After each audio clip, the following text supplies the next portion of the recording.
A celestial master, unexpectedly transmigrated into the body of a forensic doctor. While other forensic doctors were dissecting bodies to find the cause of death, I directly raised the corpse and asked, "How did you die? Write it yourself." I was originally about to become the next generation of celestial master, but unexpectedly, there was a mishap during the celestial master initiation, and I ended up crossing over to this world. As soon as I opened my eyes, I saw a beautiful woman in a white coat saying to me, "Yi Fan, today is your first day reporting here. Let the senior sister see how well you have learned. This body is entrusted to you for examination." I had just crossed over and hadn't reacted to what had happened yet. Looking at my confused expression, Wang Ting furrowed her brows slightly and asked, "Is there a problem with you examining the body? Didn't you learn anything in university for 4 years?" When Wang Ting said this, a hint of disdain appeared in her eyes. She had spent 3 years working at the grassroots level before being transferred back to the sub-bureau based on her outstanding performance. However, this Yi Fan had just graduated and arrived at the sub-bureau.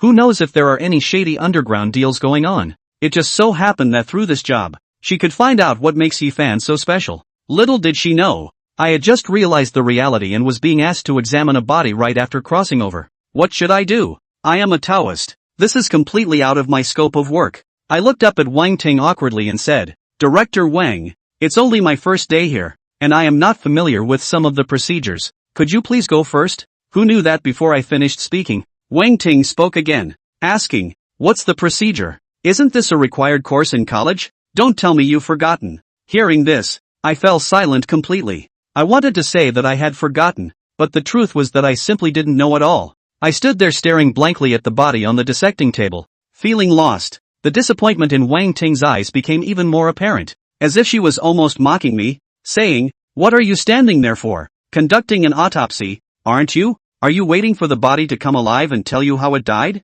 Wang Ting's words had a somewhat sarcastic tone, but my eyes suddenly lit up. Yes, I am a Taoist priest. Why not just make the body speak directly? I raised my head and said to Wang Ting, "Director Wang, you can have me conduct the autopsy, but my habit is to do it without any disturbances around. So, please wait outside for a moment." Listening to my voice, Wang Ting's mouth seemed to show a hint of disdainful smile and said, "You have quite a few tricks." After speaking, she turned and left, leaving the entire autopsy room to me alone. I rubbed my hands and walked to the side of the demonstration platform, looking at the body lying on it, saying, "Kid, take another look at this world, so that I can also fool around with my work." Then my hands formed a spell, and by this time, Wang Ting had already entered the monitoring room. She sat in a chair, watching the screen. "Kid, let me see what you're up to sneakily. Not letting others watch? Are you trying to make a phone call for outside assistance?" As time passed, Wang Ting watching the monitor, her expression became strange because in the video,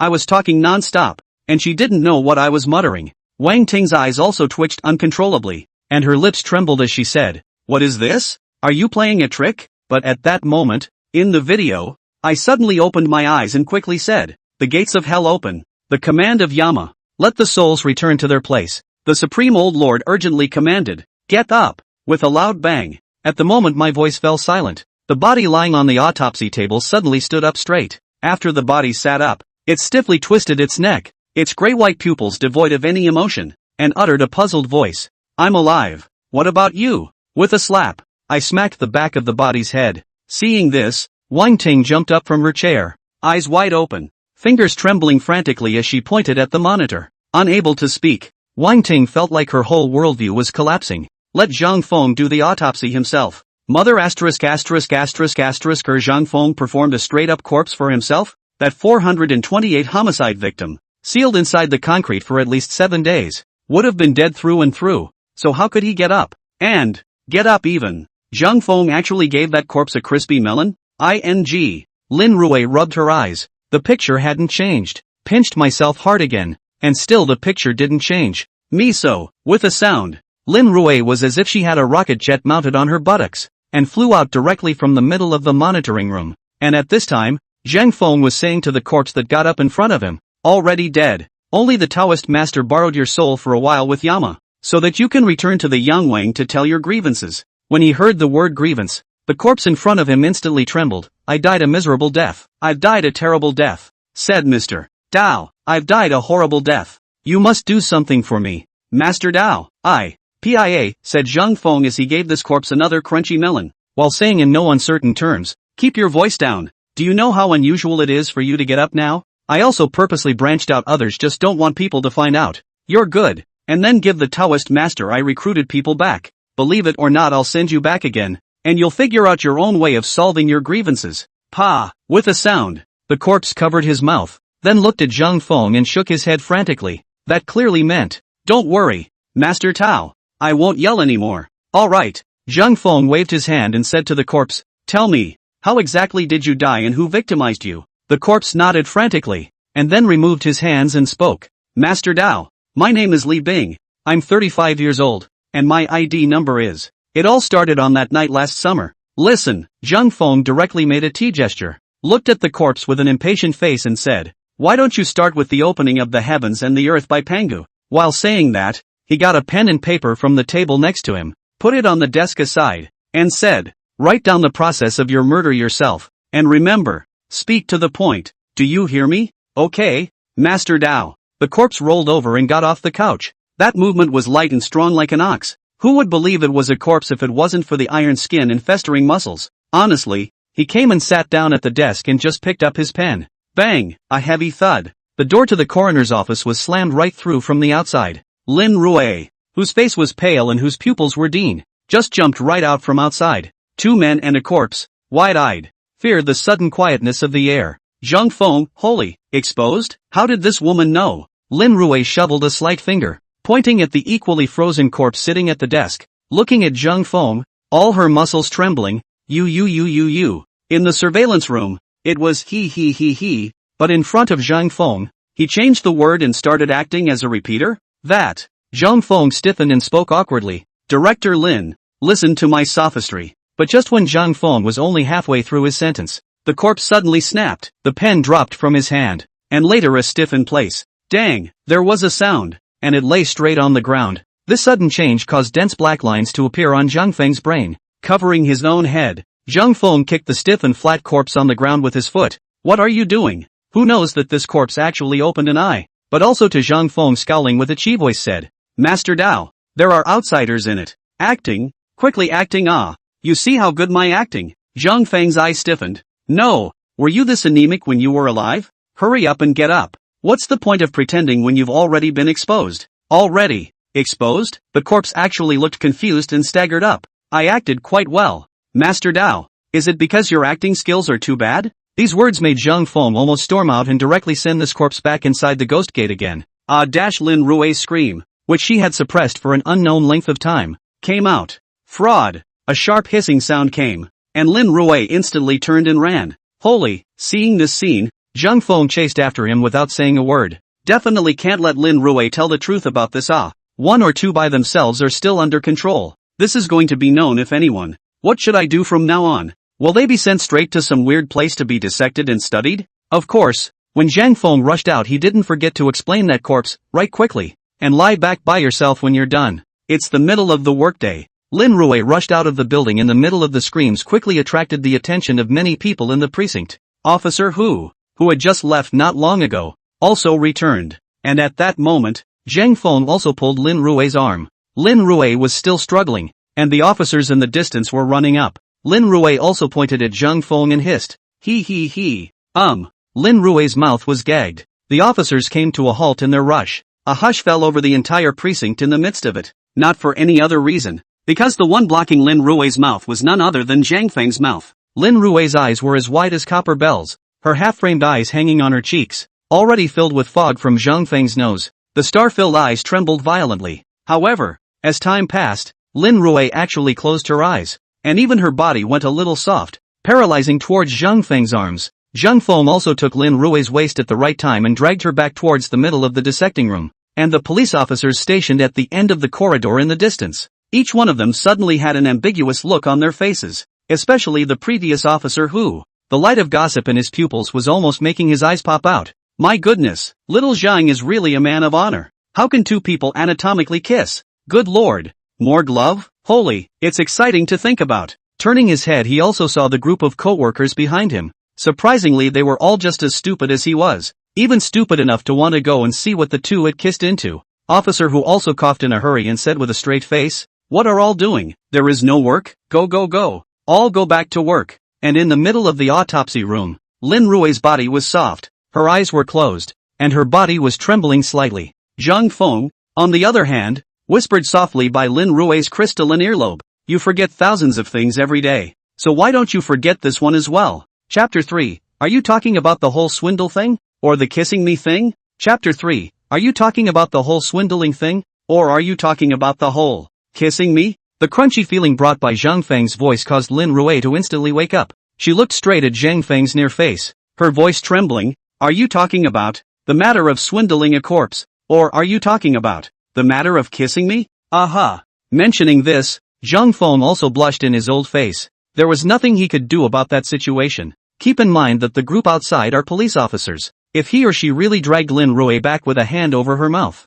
that doesn't guarantee that officer who will just pull out his gun. I can't believe I sacrificed my own reputation to hide the matter of the rising corpse. He's a big yellow boy. Ahem. Of course, this matter is not critical. Zhang Feng also slowly pointed to the corpse behind him that was writing furiously on a piece of paper to tell about his misery. That meant to tell Lin Rui that he was talking about this matter. But Lin Rui seemed like she wanted to say something else. But Zhang Feng jumped ahead and said, "Our mission is forensics, to investigate the true circumstances of the case and help the Bureau solve the case. As for how we investigate, it doesn't seem to matter, does it? Is it hard to believe that you're going to tell everyone about every autopsy you do? The reasoning is so." Lin Rui's IQ didn't seem to be very good either. But this is a fraudulent corpse. You actually let a corpse get up and write its own autopsy report by itself? Lin Rui's stiff-cut sharp voice fell. The corpse sitting there writing furiously actually turned his head and gave a wink at Lin Rui. See this scene. Lin Rui directly doubled over. Plop. He fell to the ground, apparently passed out. Looking at the fainted Rui Lin, Zhang Feng skimmed his mouth with a helpless expression. What should I do with this? How about killing someone to silence them? Forget it. Standing beside Lin Rui, Zhang Feng pinched his finger with one hand. Once again, the mouth chanted an obscure mantra. Then he pointed his finger at Lin Rui's forehead and shouted under his breath. One forgets all. But soon, he withdrew his hand with some disappointment and said in his heart, "No, this world's aura is really too scarce, and my cultivation has slipped too much since I crossed over. This world's aura is really too scarce, and my cultivation has slipped too much since I crossed over. I can't even cast an intermediate level spell like one forgetting all. I'm not really going to silence her, am I?" Pick up the scalpel for dissection. Strokes on Lin Rui's snow-white swan neck. Zhang Feng still didn't have the heart to do it. The main thing is to get yourself killed for her. How can one survive in this world then? Now it was better to think about how he could fool this Lin Rui when she came to her senses.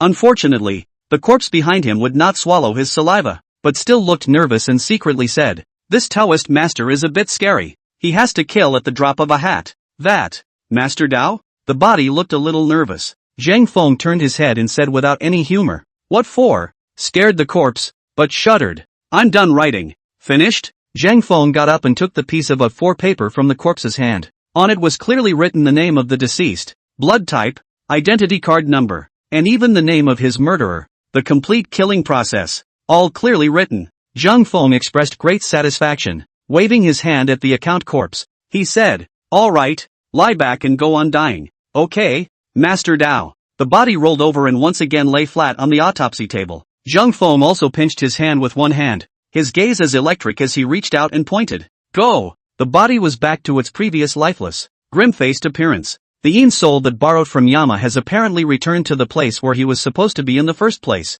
In the meantime, Zhang Feng instantly felt a stream of warmth that surged into his dantian. His gaze narrowed slightly. "This is aura?" Zhang Feng was taken aback. The first moment he came to this world he realized that the aura in this world was extremely thin. Not enough for him to utilize cultivation and return to his former cultivation level. But now, this aura that had entered his body had actually caught up with the energy that could only be obtained by cultivating for a month in that world of his. Zhang Feng looked at his hand, the autopsy report written by the corpse's own hand, and said in his heart, "Could it be? As long as I accurately investigate the truth of the security check, I can get aura to enhance my cultivation by virtue of merit?" Zhang Feng was guessing so, but the truth is exactly how it is. It is still necessary for Zhang Feng to find out for himself. Late at night, Lin Rui opened her eyes in a daze. "What's wrong with me? Director Lin?" Rui Lin was lying on the couch in the autopsy room. Zhang Feng walked up with a cup of hot coffee with an attentive face, and also directly opened his mouth.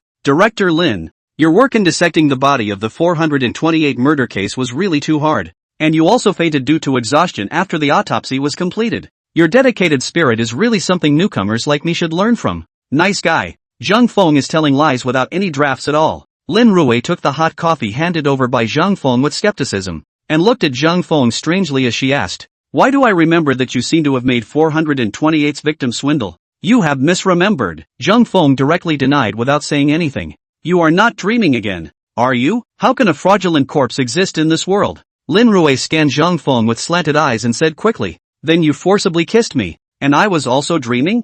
Zhang Feng, "Yes. I'm your big head. Gotta." In terms of Lin Rui's current reaction, Zhang Feng's plan to fool him had completely fallen through. This woman would be in really big trouble if she really went straight to this matter. Therefore, Zhang Feng also stopped pretending, directly placing the previous 428 homicide victims' own written down process of being killed in Lin Rui's hands. He said, "I know that no matter how I explain it, you won't believe it, Director Lin. But, the world is such a big place. It's not uncommon for some supernatural events to exist. Isn't that a good thing as long as it can help our precinct with its cases?" Lin Rui certainly wasn't going to be affected by Zhang Feng's bull *******, but the moment he saw the investigation report in his hand, Lin Rui froze. This is actually so detailed? Even the name of the murderer is written out? Wouldn't it be better for our precinct to just arrest people then? The shock on Lin Rui's face was completely unconcealed. Previously, Zhang Feng's haste had caused the corpse to rise directly. Such a detailed autopsy report. Or the body itself. The body wrote it. Rui Lin is the medical examiner. Being a forensic pathologist is all about making the body talk and articulate the true facts of the case. But this talking is a metaphor for the quality of the medical examiner's skillful autopsy and the detective's investigative mind to restore the truth of the case. And Zhang Feng is truly making corpses talk. While that scene is still very bombastic, the significance of the existence of this can be imagined. Zhang Feng also spoke up at the right time. "This matter, if other people know about it, I'm afraid I won't be able to stay here to help our precinct solve the case. What kind of encounter I'll have, Director Lin should understand." "So, Director Lin, you don't want everyone to know either, do you?" Chapter 4, Autopsy Reveals Killer's ID Number? "Are you sure this is your autopsy report?" Early the next morning, officer who took the autopsy report handed to him by Lin Rui and looked at the duo of Lin Rui and Zhang Feng standing in front of him with a strange expression. Zhang Feng had spent a night's worth of verbiage and had finally shuai Lin Rui into submission. Lin Rui held up her half-rimmed glasses and nodded professionally at Officer Hu. "That's right. This is the conclusion I got after battling with Zhang Feng for a night." Zhang Feng skimmed his lips. Officer Hu raised an eyebrow. "I certainly don't doubt that you two youngsters fought through the night. Rui Lin, who are you calling a little couple?" Officer Hu didn't pick up on this and continued. "This autopsy report of yours, how come it's a bit off? What's wrong?" Lin Rui took the autopsy report in her hands and said, "The identity of the deceased, the time of death, the cause of death, aren't they all clearly written? Isn't this very detailed?" Hu Jingguang said with a strange expression. "Have you ever felt that this report is a bit too detailed?" Lin Rui gave a beat. "Wouldn't it be good to be more detailed?" Officer Hu spoke again. "I understand the reasoning, but what's with this killer's ID number?" Lin Rui and Zhang Feng froze after hearing this. Lin Rui then quickly checked over the autopsy report. It turned out that the autopsy report written on this body had not only the name of the deceased, the ID number of the deceased, but even the name of the murderer was followed by a string of numbers. Looking at this string of numbers, Zhang Feng's corner of the eye involuntarily twitching a heart said, "Mother asterisk asterisk asterisk asterisk her, this dead so poor gas also even if you idle nothing to do remembering other people's identity card number what to do." Lin Rui's expression also became stiff at this moment. The evening was spent patronizing Zhang Feng's nonsense. "I didn't double check this report myself. And to think that what the deceased wrote out must have been a lot more detailed and provided more evidence than their own autopsy report. I didn't realize that I had actually overlooked that. It's odd enough that the murderer's name appears on the autopsy report, but now it's even the murderer's ID number? You tell me whose forensic pathologist could find this through an autopsy?" Afterward, Lin Rui's gaze stiffened and shifted to Zhang Feng's face. The look in his eyes seemed to say, "You're on your own." Cough cough. Lin Rui directly coughed and said to Officer Hu, "The whole process of the autopsy last night was carried out by Zhang Feng. This report was also written by Zhang Feng. So if you have any questions, ask him." "Zhang Feng? No. Are you so unrighteous?" Facing Officer Hu's scrutinizing gaze, Zhang Feng instantly became stumped. "This, that. Officer Hu, you forget thousands of things every day. Why don't you forget this one too?" That look in the eyes of both Officer Hu and Lin Rui had a kind of grudge written all over it. So much so that Officer Hu couldn't help but chime in. "Little Zhang, Do you want to hear what you're saying to yourself? Ahem. Zhang Feng also felt how far-fetched his words just now were. But how can this be explained? Zhang Feng had already cursed the victim of yesterday's 7 or 8 times in his heart. He was now tempted to go back inside the morgue, before letting that corpse up and smacking him a dozen or 2 crunchy melons hard himself. While Zhang Feng's brain was spinning rapidly to think of countermeasures, officer whose voice rang out with suspicion. Zhang Feng, you shouldn't be. Zhang Feng gave a slight beat. Officer who wouldn't know that I'm a Taoist priest who raised the corpse yesterday. Would he? Did he watch yesterday's security footage? But didn't director Lin say the video had been deleted? What's going on here? Even Lin Rui was a bit stunned, saying in her heart, could it be that officer who guessed Zhang Feng's identity? Or is it that officer who knows some supernatural power and Zhang Feng is actually a Taoist priest? Looking at officer whose certainty, Zhang Feng knew that he had no way to explain himself. He simply couldn't hide, and nodded helplessly and said, I am. You admit it? Officer whose voice raised a few notches. Officer whose current state further confirmed Zhang Feng's and Lin Rui's speculations. Lin Rui looked at Zhang Feng, and her eyes seemed to be saying, look, you still want me to keep your secret, but now it's fine. The other officer who himself has seen it. Zhang Feng also knew that he should have completely failed big time in hiding his identity. Therefore, he also broke the pot and opened his mouth. Alright, I'll show my cards. I'm a. But Zhang Feng Taoist, these 2 words have not yet exported. Officer whose voice once again came, I did not expect you really sneak out at night to investigate the case? Did he also take advantage of our people's absence to secretly access the victim's file? And investigated that the murderer was someone close to him based on various clues, and that's why he wrote his conclusion in the incident report? I didn't realize you were not only a forensic scientist, but also a detective. Ha! The 2 of them, Lin Rui and Zhang Feng, let out a gasp of surprise at the same time. What kind of brainwave is the head of this criminal investigation? Officer who still had a puzzled look on his face as he scratched the back of his head and said, what's wrong? What's the problem? No. Without saying a word, Zhang Feng directly went down the slope, following Officer Hu's remarks. He said, Officer Hu, you're really worthy of being a veteran criminal investigator. This was also seen by you. You don't blame me for secretly accessing the dossier without your permission, do you? Ha ha ha ha ha ha. Officer Hu was instantly beaming with joy. Of course I don't blame you. I didn't think you had it in you. Not only will I not blame you, but if this case is solved, you will be credited. Say no more. This is the first time I've seen such a detailed autopsy report. It greatly reduces the difficulty for us to solve the case.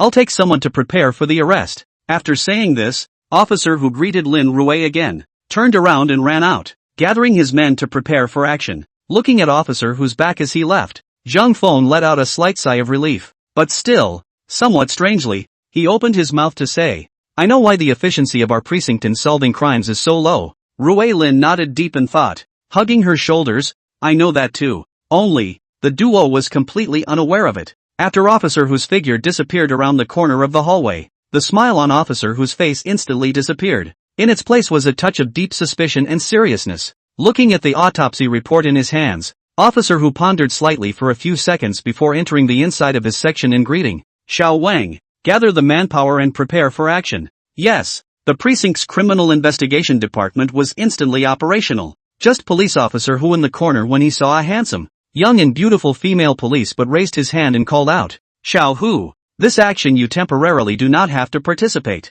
You come with me. I'll arrange a special task for you. The female police officer known as Xiao Hu gave a slight start, but still followed Officer Hu's footsteps. The 2 men came to an unoccupied area, and Hu took the lead. Dad, what's wrong? This little Hu is actually Officer Hu's daughter, Hu Huixin. Officer Hu patted Hu Huixin's shoulder and said in a low voice, do you remember that a new young forensic scientist came to our precinct yesterday? Of course I remember, Hu Huixin said crisply. It's that handsome little brother. The expression on old Hu's face written all over it. Still, he said, the task I'm going to give you now has to do with him. Chapter 5. No. You believe this too? In the middle of the autopsy department's office, Lin Rui stretched and moved her waist, taking off her loose white coat. That concave and convex figure was also displayed in front of Zhang Feng. It must be said that Lin Rui is a first-class existence no matter it is body or face value, only that she has no boyfriend until now. It's not surprising. After all, forensic pathologists are in contact with corpses every day.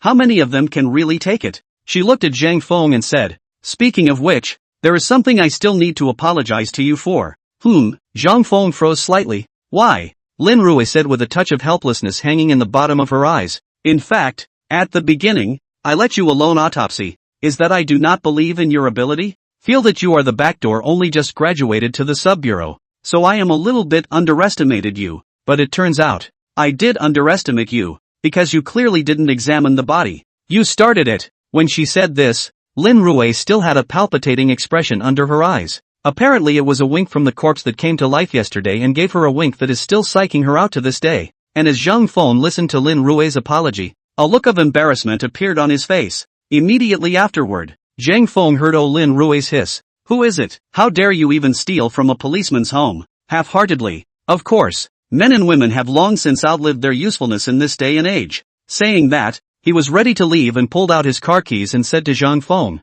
"Where is your home? Do you want me to give you a ride?" But before she could finish her words, she saw that Zhang Feng actually raised his left hand and began to pinch his hand. Can't stop this pretending? The reason Lin Rui gave Zhang Feng was that she was so used to driving a car from the driving school that she didn't dare to drive another car. Listen to your neighbors' voices. Soon they arrived in the middle of a relatively upscale-looking, but somewhat older neighborhood. The lock on the box had been broken and the contents were long gone, delegating him to be his gold plating. This is the I don't know how many burglaries in our neighborhood. Zhang Feng first expressed his gratitude to Lin Rui before shaking his head. Lin Rui gave a slight start when she heard Zhang Feng's reply, but still nodded. Alright, you rest early. Looking at the current Lin Rui, Zhang Feng also sighed slightly and said, this murderous thief clearly knows that the surveillance in our neighborhood has long since deteriorated, and that's why he's so rampant. And Lin Rui's pupils among the hanging a touch of obvious water vapor. Voicer with a little crying said, stealing what is not good. This is my grandfather left me relics. Not worth money at all. Why also take away? I have a feeling he won't be coming back once he's gone because, for fear of being torn apart, he won't have the face to show his face. Ha ha ha ha ha. As for Lin Rui, she did admit that she had underestimated Zhang Feng before, and although Zhang Feng's autopsy was so sensational, she still expressed her apologies from the bottom of her heart. Hearing this, Lin Rui's gaze suddenly narrowed. Bad. That's not true after all the big words have been said in front of the other girl. Wouldn't it be a shame not to keep pretending? Director Lin, since you're letting me stay overnight for a few days, then, in return, I'll help you out. Reach out and pull slightly. It's like being a blind fortune teller. Is this true? Looking at Lin Rui also sighed and shook her head and said, Zhang Feng's eyebrows, however, gently raised. I've heard about it. Our precinct has received several cases of burglary. So far there is no clue at all. And the people who have been burglarized can only consider themselves unlucky. After the voice fell, he saw Lin Rui walk out from the middle of the bedroom holding a very delicate box. What's the lad doing? Counting on his fingers? Rui Lin's car is an ordinary Jetta. Thank you, leader. With this hand of corpse raising technique, even if his cheap old man turned into 1,000 cases, 10,000 cases would not be able to catch up with Zhang Feng. Besides, having a bed to sleep on is much better than sleeping on the couch, right? Of course not. Lin Rui beckoned with some delight. Come on, I'll take you home. However, the cynicism of the neighbors Zhang Feng seemed as if he had not heard it at all, and his pupils brightened slightly among them. Come on, I think he's just pretending. Young man, are you Officer Lin's suitor? But this chasing tactic of yours is really a bit, my god, it's still in style. Zhang Feng is in a state of shock. Are we going to live together? Come on, I just gave you a kiss yesterday. You can't get pregnant with a kiss. Of course, this kind of scummy comment he definitely wouldn't say it outright, but instead teared up and came up with a half-hearted, will this disturb Director Lin? These neighbors inside the building actually had smiles on their faces that they could not help but smile as they watched Zhang Feng's departing figure. Stopped the pinching motion in his hand. However, but as she walked to the office door and was about to leave, she stopped and turned her head to look at Zhang Feng and said, Zhang Feng turned his head slightly to look at Lin Rui and said, listening to Lin Rui's words, that soft tone also caused Zhang Feng's heart to tremble slightly. It's a good thing that Lin Rui is a good driver. There's an empty room in my house. Why don't you stay at my house until the dorms are divided up? Parked the car and took the elevator to the floor where Rui Lin's house was located in Big Brother. With a creak, the security door was opened, and the neighbors in the middle of the building heard the commotion and came out.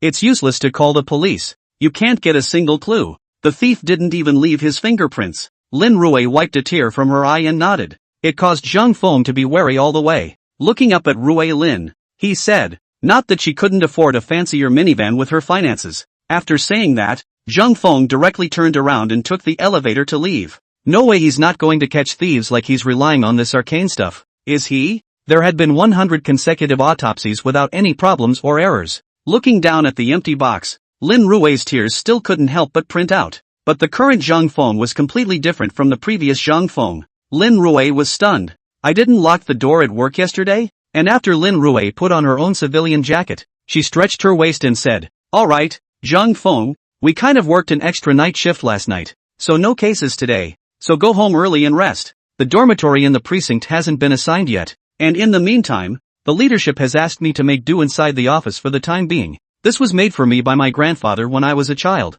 and I've kept it as a souvenir of this murderous thief. This scene caused Lin Rui's voice to stop instantly. Lin Rui instantly pulled open the door and rushed into the home. The living room looked clean and tidy, but Lin Rui didn't seem to care at all and rushed straight into a bedroom. And the neighbors watching from inside the building each had a strange look on their faces. Zhang Feng said with a helpless smile on his face, after all, as far as he could remember, he really did come in through the back door, because his own cheap old man is the imperial capital's famous 100 cases of forensic medicine. As far as Lin Rui was concerned, Zhang Feng's heart was also a bit more favorable. I don't think so, Director Lin. Wait, I'll send you a location in a moment, so bring your colleagues from the precinct and get ready to come over and arrest them. Lin Rui froze slightly when she heard this. How do you? Looking at the security door in front of her, Lin Rui just pulled out the key. A few neighbors inside the building were making a good deal of cynical remarks. But Lin Rui took out her own cell phone at this moment and dialed a number, saying,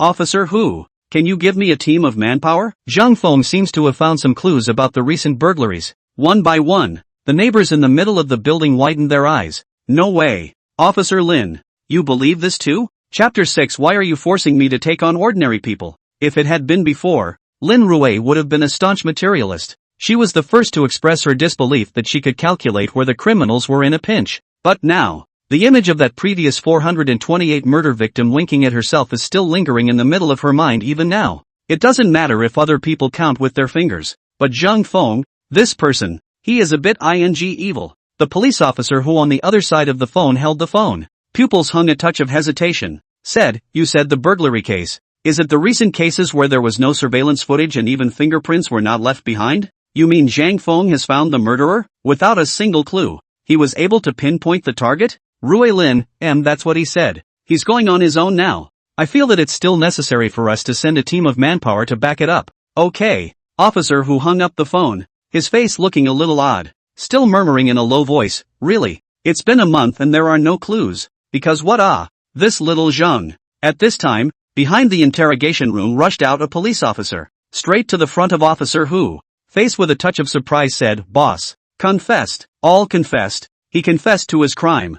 Basically there is no discrepancy with the information you brought today. Case 428 can be declared solved. Really? Hearing his subordinate's return, Officer whose eyes also widened, and then turned around actually is directly into the interrogation room in the middle, from the cell phone inside to get a photo, directly laid in front of the criminal. Look sternly questioned, do you recognize this person? The subordinates in the interrogation room, including this criminal, had no idea what was going on with this Officer Hu. What was he doing? And the criminal looked visibly flustered as he looked at the photo and Officer Hu's cell phone and spoke. This one is dead too? It wasn't me who killed this person. I only killed this one person. You can't plant evidence on me. Years of criminal investigation experience allowed Officer Hu to see at first glance that the man wasn't lying. Speak the truth. Could it be that I'm overthinking this? Officer Hu murmured hesitantly. And on top of the cell phone he had put away, that photo was actually Zhang Feng's entry photo. The subordinate came up curiously and asked, What's wrong, Chief? Officer Hu shook his head,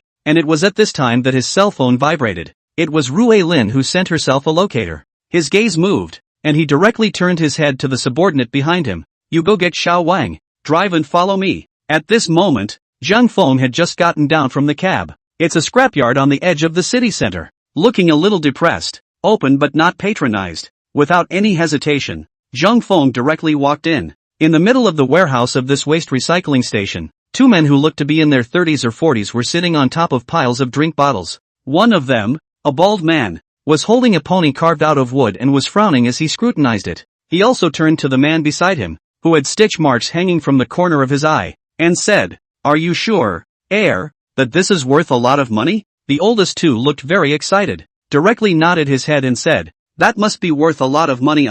Last night, the family that stole gestures, tickets and so on are either placed in a drawer, or placed in a cupboard. The only thing is that this thing is placed in a special box inside the box. And on top of it, there is also a combination lock. I had to waste a lot of effort to open the lock. If what's in here isn't valuable, why is it so well protected? But this bald guy kept looking through it, his face getting weirder and weirder. Are you sure this thing isn't a child's toy? How can that be? The oldest two looked a bit agitated. Do toys need to be preserved like this? I feel that this is probably an antique, right? Big brother, you know this thing called antiques. We don't know anything about it. There's no shortage of such rare things. Baldhead skimmed his lips and raised the doll in his hand to the dick. I understand the reasoning, but can you explain to me why on this horse's ass there is a crayon engraved? What? The second grabbed the Trojan horse, but not before he had a chance to look at it. With a creak, the warehouse's aging door was actually opened from the outside. The two middle-aged men, like a conditioned reflex,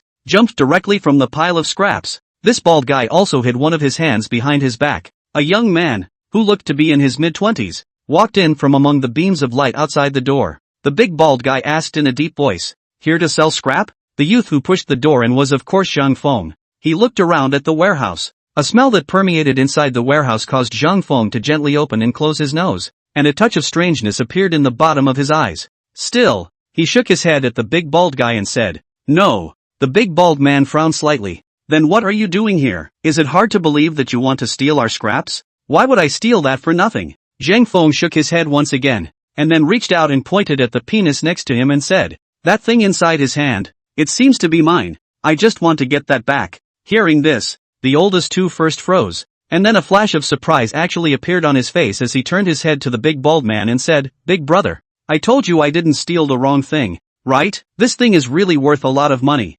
Otherwise how could he have found it? It must be even more than all the things we've stolen in this period of time." Pia. Not waiting for this old man to finish his words, the big bald man slapped a big ear-post directly on the old man's face and shouted with a face of violent anger, "Damn! No one will take you as a mute if you don't speak." "Yeah, it would have been fine. People didn't even say anything. You admit you're a thief now?" Zhang Feng also said with an amused expression on his face. "I was planning to bring you guys to the bureau for a trial, but I didn't expect you guys to confess on your own. That's just right. Don't move. Put your hands up. I'm a cop." "Police?" The big bald guy in front of him and the old man covering his own cheek looked at Zhang Feng and suddenly looked strange. A touch of contempt appeared amongst the eyes of that big bald man, and he directly spoke. "Kid, who are you scaring? A hairy little bastard pretending to be a cop? Fine, since you say you're a cop, let's see if you have the skills to catch us." "Miso." With a sound, the big bald man drew a wound-breaking wind blade directly from behind himself. As for the second one,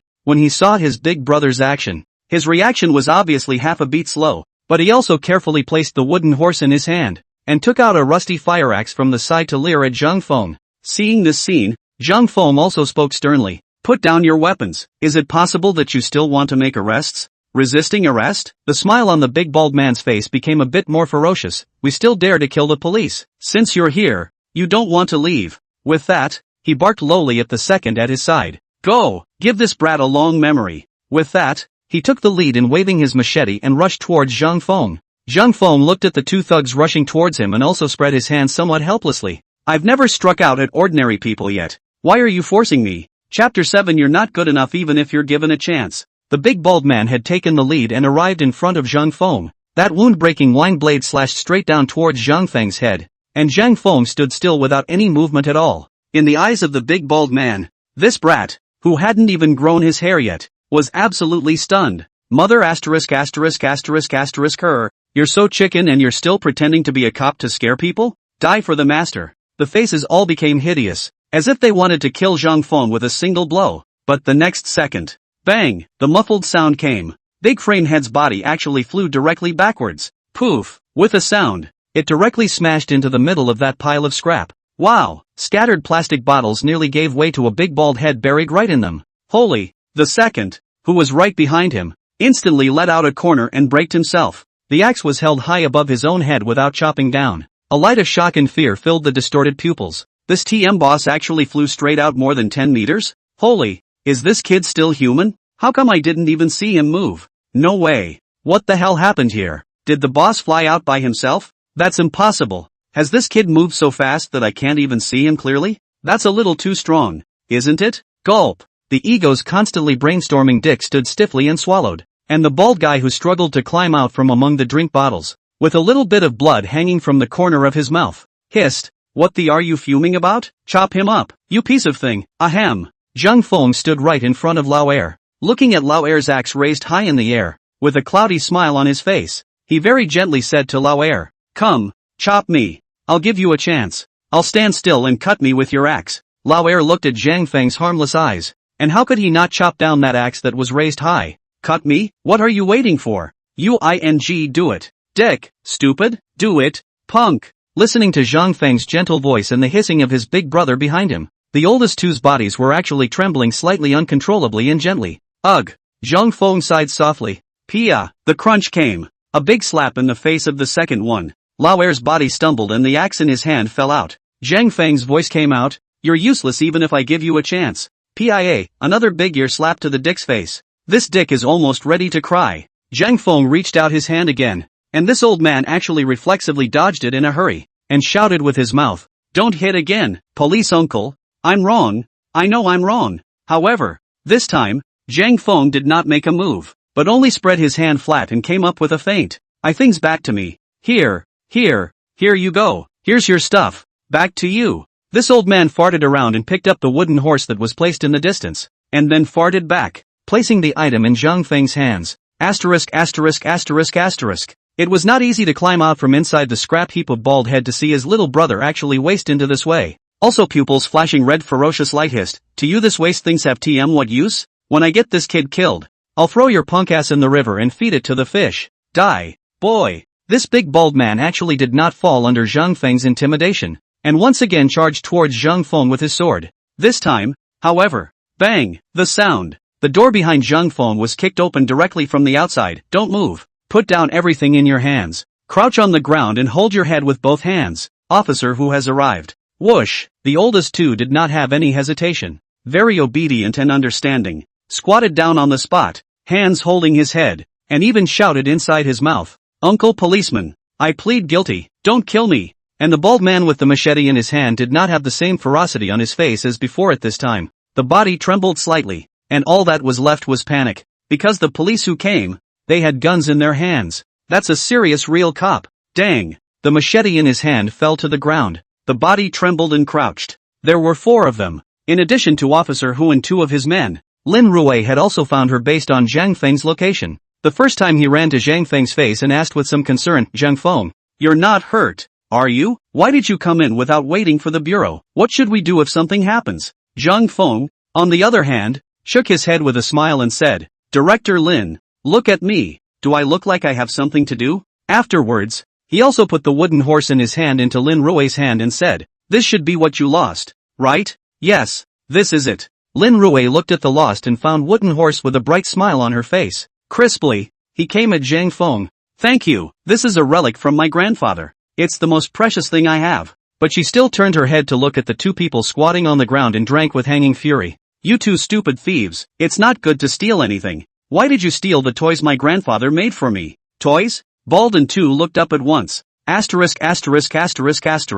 "I can't believe I planted it because of a toy? Penis. I damn well wanna get you killed right now." "Shut up, get on the ground for me and let's see who you're going to get killed." This big bald man was ruthlessly held down by Officer Hu in the midst of his extreme psychedelia. Afterward, Officer Hu also said to his men, "You 2, search this place and see if there's any other stolen goods." Yes, inside the yard of the scrapyard, Zhang Feng, Lin Rui and Officer Hu stood aside. Big Bald and Lao Er were cuffed and crouched in the corner. In front of them, one by one, items that hadn't had time to be pinned down were searched. The henchman next to him also said to Officer Hu in surprise, "Boss, it's a match. These stolen goods are basically the same as the stuff from the recent burglary." Hearing this, Officer Hu also nodded with satisfaction, turning his head to pat Zhang Feng and said, "You can do it, little Zhang. It's only been 2 days since you came to the precinct, right? Not only did you help us solve a murder case, but you even solved the serial burglary case that has been giving the bureau a big headache lately? Looks like I'm going to have to apply for a merit badge for you from above." Zhang Feng, on the other hand, smiled and said, "Officer Hu is serious. I'm just doing my part." But Officer Hu shook his head and said, "What's that supposed to mean?" "I remember. Xiao Zhang, you're a forensic pathologist, right? But with the work you're doing now, I'd like to transfer you to criminal investigation." Next to her, Lin Rui picked up, "Officer Hu, it's not quite appropriate for you to dig in my face, is it? Ha ha ha, A joke. Just take it as a joke from me. It could be seen that solving cases one after another made Officer Who very happy. Turning to his men, he said, "There's nothing left, is there?" "Almost." Then he came back to Big Bald Head and Lao Air's side and said in a cold voice, "You guys stole all this stuff, right? Identify them and see if there's anything missing. Then come back with us to receive your trial." But just at this time, Zhang Feng, who was standing beside Lin Rui, started his own finger pinching again. Lin Rui looked in her eyes with a strange expression. "What did you calculate again?" Zhang Feng directly turned around and pointed at a small house in the southeast corner. "In that house, there seems to be something else." Seeing Zhang Feng's action, a flash of panic clearly appeared under the eyes of Big Bald Head, and he directly snorted and said, "That's just a place for me and Lao Air to sleep. What else could there be?" Who knows that the second oldest who heard the sound looked up and instantly exclaimed, "It's no good, Big Brother. It looks like they're about to discover the 2 caddies of powder we're hiding." "Officer Who? Rui Lin? Big Bald Guy, I'm Chow your grandma, will you shut the up?" Chapter 8, is he chanting again? The bald guy had his hands cuffed, straight up a carp. The shiny head smashed into the second's head with a thud. "Ah!" The oldest 2 let out a scream and instantly turned into a cephalon. Good thing Officer Who reacted quickly. "Honestly, what are you doing?" Stepping forward instantly, he directly pushed the bald head back down to the ground. But just now, the exchange and reaction of these 2 people made Officer Who also recognize the seriousness of the matter. Immediately frowning, he said to his subordinates in a deep voice, "You 2, go and search that room properly." Yes, these 2 also heard something unusual from the oldest 2's words. He even brought up his white gloves and turned around to run towards the room that Zhang Feng had just pointed out. About half a minute passed after the 2 of them went in. Asterisk asterisk asterisk asterisk. There really is? The movement coming out from the inside of the house fully corroborated the nervous hissing of the oldest 2 just now. Sure enough, 2 officers ran out with a box in both hands. Inside was surprisingly bag after bag of fine, white powder. Officer Who also froze. This can't be. Really? Yeah, originally, it was just because Rui Lin lost a worthless, but very memorable item inside her house. As soon as Zhang Feng searched for it, he was implicated in a serial burglary in recent times. Even so, it's just 2 thieves caught, but Zhang Feng just gave these 2 thieves a sentence, and swindled this kind of thing inside their bedroom? This is going to be a big deal if it rises to that level. Officer Who didn't dare to be slow, and quickly turned his head to Lin Rui and opened his mouth.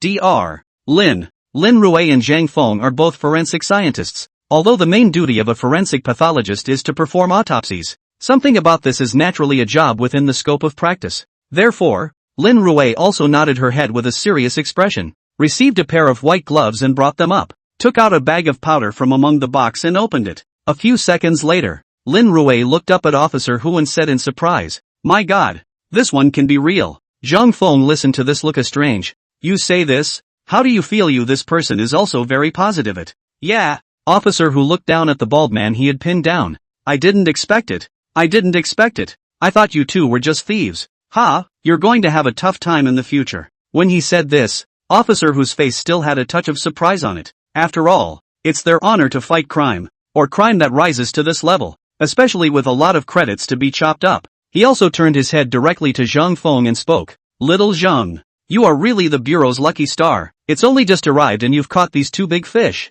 Don't worry, Old Who, will definitely fight for your credit this time." After saying that, Officer Who once again lowered his head, grabbed the bald guy's collar and shouted, "Speak, aside from these things, what else did you 2 do to violate discipline? What else is hidden in here? If you tell us now, you'll be forgiven for confessing. If we find out, we'll find out." This bald man at this time in the heart of a gray, even by Officer Who pressed on the ground. The eyes of the fire are like to swallow this talkative penis to the general. "Still," he said feebly, "Officer, there really isn't any more. All these things have been searched out by you." However, the penis, whose head was bulging with a big bag, actually spoke again, in a tone that seemed to have a kind of, "Hate iron is not steel? Big brother, it's all ready this time. Just hand over the 2 guns we hid inside the latrine." Officer Who, possession of a gun? Big bald guy, you're a big ass. I'm going to cut your tongue out. $100% asterisk. The cursing was awful. Certainly not without Officer Who's on-the-spot suppression. In the midst of several people's dumbfounded gazes, 2 blackened pistols were placed in front of them. Lin Rui, Officer Who, and the remaining 2 subordinates. Each of them turned their heads toward Zhang Feng with stiff expressions, especially Officer Who looked strange and looked at Zhang Feng. "No, little Zhang, are you favored by some god of good luck? How did this first-class honor come about?" Well, that's not true. Solving a serial burglary is just as bad. I can't believe they found powder and even 2 guns inside the homes of 2 thieves. It made sense to think that someone who engaged in this kind of small-sided business would not have a weapon on them to defend themselves. However, right at this time, Zhang Feng actually opened his mouth once again with a touch of hesitation hanging over him. Here, there seems to be something else. What? Officer whose shocked voice even broke a little. So much so that his body trembled slightly from excitement. Turning his head instantly, he grabbed the bald man by the collar and hissed, "Tell me, what else did you do?" At this point, the bald man was also baffled. He knew that was all he had in here. Why did the kid who came in the first place say there was something else? There isn't any. Is there? I don't think I've done anything. Have I? Nice guy. Giving the big bald guy himself a whole lot of self-confidence. But he still shouted, "There really isn't any more. There's really only these. These are enough for me to die. If there really is, why don't I tell you?" But who knows? Next to the child was controlled by the oldest two but appeared to be very excited to open the mouth. "Big brother, you will not hide me to do what other things, right? You are also too unrighteous. Big brother, why didn't you bring me along when you committed the crime? You are also too unrighteous. Oh, come on." This old man is not going to stop until the bald head is dead, but the bald head asked himself that he really did not have any more. At the penis full of resentment, almost hissing in general even broke the voice, You shut up. I really want to kill you now. I chow your grandma. Do you believe that if there is no police, I directly killed you, buried you inside the pile of scrap, so that you follow that pile of scrap a piece of rot? Your brother." Listening to the big bald man's voice, this old man also began to tear his heart out. "What? You're actually going to kill me? You still dare to kill someone? Officer, check him out. He's killed someone. He's killed someone." Hearing this, the big bald man was almost on the verge of spitting out a mouthful of old blood. Officer Hu and the other 2 subordinates also looked at these 2 with strange expressions. They could also see that although the 2 men were vicious criminals, the penis, indeed, was a little less than headstrong. Only Lin Rui turned her head to look at Zhang Feng, a look of doubt hanging in the bottom of her eyes, because she heard Zhang Feng murmuring something in a low voice at that moment. "Open the heavenly court, make people live forever. 3 souls and 7 spirits, return to God and rebel against the baby." This mnemonic caused Lin Rui's expression to instantly become strange. He was god-awful inside the security footage in the first place. Hardly. He is chanting the mantra now as before? You can't. But then, no one sees what I'm doing. No one knows what I'm doing. Urgent. The corners of Lin Rui's eyes twitched, although she did not know what kind of incantation. But the 5 big words urgent as a lawful order were already very clear. After a rush fell, hooting and hollering came out of nowhere. Everyone instantly looked toward the middle of the farthest corner of the compound. Just see the scraps there. The cardboard boxes. The piles. But at this moment, that scrap mountain actually trembled and collapsed downwards, getting thinner and thinner. With the fall of the scrap, a weird smell wafted out, and the smell became more and more pronounced, slowly turning into a foul general odor, while Lin Rui's gaze suddenly narrowed. This is the smell of rotting corpses? It was also the moment Lin Rui's words fell. Purah! There was a sound, and a stinking, rotting thing with a discernible human figure fell to the ground from among the scrap heap. Rotting corpses? The 2 men, Big Bald Head and Lao Air, were instantly dumbfounded when they saw this. An officer who was equally dumbfounded, but his reaction was still quick, and he hissed directly at his subordinates. "Quick, seal off the scene, call the bureau, call for backup." Chapter 9, Not only can I raise corpses, I can also drive them away. "Officer, I really didn't do this. I really haven't killed anyone. We've only been living in this place for a short while. We didn't even know there were bodies in there." "Officer, you believe me, just now, even though I wanted to get Lao Air killed, and even though I said I'd put his body inside the scrap heap to rot, I really didn't do that. Officer, I was really just threatening him." Backup from the precinct has arrived. This scrapyard has been completely cordoned off and a cordon has been drawn, and the big bald guy inside the yard, kneeling on the ground with a snotty nose and tears in his defense, but that penis was as if this matter had nothing to do with him, and actually looked at the big bald man with a face of disappointment and said, "Big brother, I really didn't expect you to be this kind of person. It's okay to steal some stuff, sell some powder, play with guns, but you actually kill people? How dare you? You shut up." The big bald guy's throat was muffled from shouting, not bothering to pay attention to this penis whose brain is missing a string. He still explained bitterly to Officer Hu, "Officer, don't listen to his nonsense. I really don't know about this matter. It really has nothing to do with me." An officer who at this time is also a serious face, deep voice low shout, "In the end with you have nothing to do with. We will naturally investigate clearly. Now you give me an honest and quiet stay. However, at this time, Zhang Feng's voice came out once again. This corpse, it really doesn't seem to have anything to do with them. Oh, after hearing this, officer who turned his head to look at Zhang Feng, who continued, based on the traces of life in this scrapyard, and the timing of the recent serial burglaries, the two of them shouldn't have lived here until within the last 2 weeks, and I'm afraid this body has been rotting for well over a month. That's right. As Zhang Feng's voice fell, Lin Rui, who had completed the preliminary examination of the corpse's condition from afar,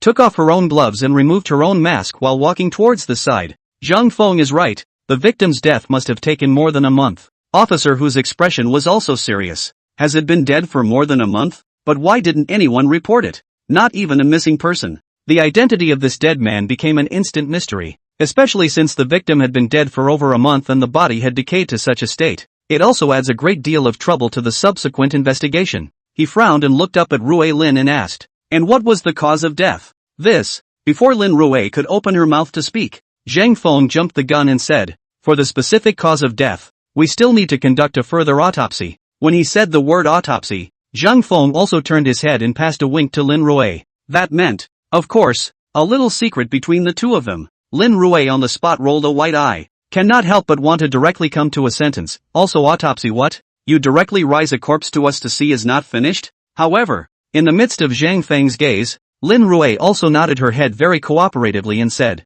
that's right, the conditions here are a bit too poor for further autopsies. Or bring the body back to the bureau and we'll draw conclusions. Good. Officer who didn't think much of it. Straight away, he said, we'll return the body to the station once the scene sampling is complete. After he finished speaking, he once again turned his head to look at Zhang Feng. Just looking at Zhang Feng's expression became more and more strange. One hand placed on Zhang Feng's shoulder and said, Xiao Zhang Ah, I now suspect that you have some kind of special physique. This is the first time I've seen so many things committed on the same criminal. And the same scene found so many cases, and that 428 murder case was solved because of an autopsy report from you. I can't see it anymore. Zhang Feng's corner of his eye danced twice, trying to squeeze out a not-so-embarrassed smile and said, maybe, I'm just lucky ha. Officer who, on the other hand, sighed and said, I don't know if it's your luck that's too good or your luck that's too bad. What exactly was the meaning of Officer whose sentence? Zhang Feng actually didn't figure it out. But Officer whose side had already turned his head to Lin Rui and said,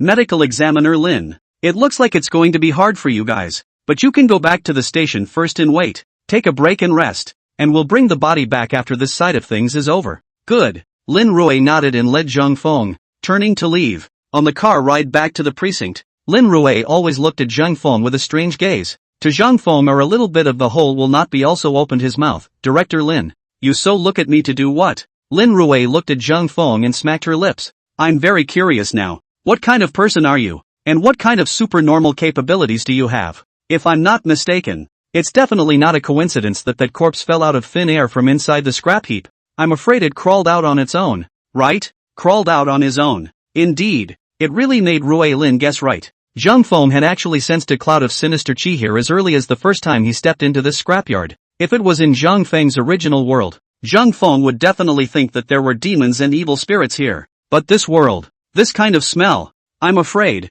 is a corpse. After taking care of some simple things, Zhang Feng also found the location where the body was. There's just so much scrap piled on top that it's a little too slow to clean it up from the outside. Therefore, Zhang Feng directly recited the corpse-catching mantra. That rush made this body crawl out of it on the spot. Of course, Zhang Feng controlled it very well, and the moment this corpse was fully revealed, he directly revoked the spell, allowing the corpse to fall just on the ground, so that no one would notice the abnormality. Hearing Lin Rui's words, Zhang Feng smiled and said, thanks to Director Lin for hiding it for me. After all, Lin Rui had already seen her own invocation of the starting body, and now the two were still in the middle of a cooperative relationship, so Zhang Feng didn't need to hide in front of Lin Rui. It was Lin Rui who blanched at Zhang Feng as if she was gambling and said, what can I do if I don't hide it for you? Let you kiss me again? After saying this, Lin Rui also suddenly realized the problem, instantly shutting up and blushing slightly. In his heart, he was actually secretly saying, bad. What am I saying this for? Zhang Feng mustn't think too much.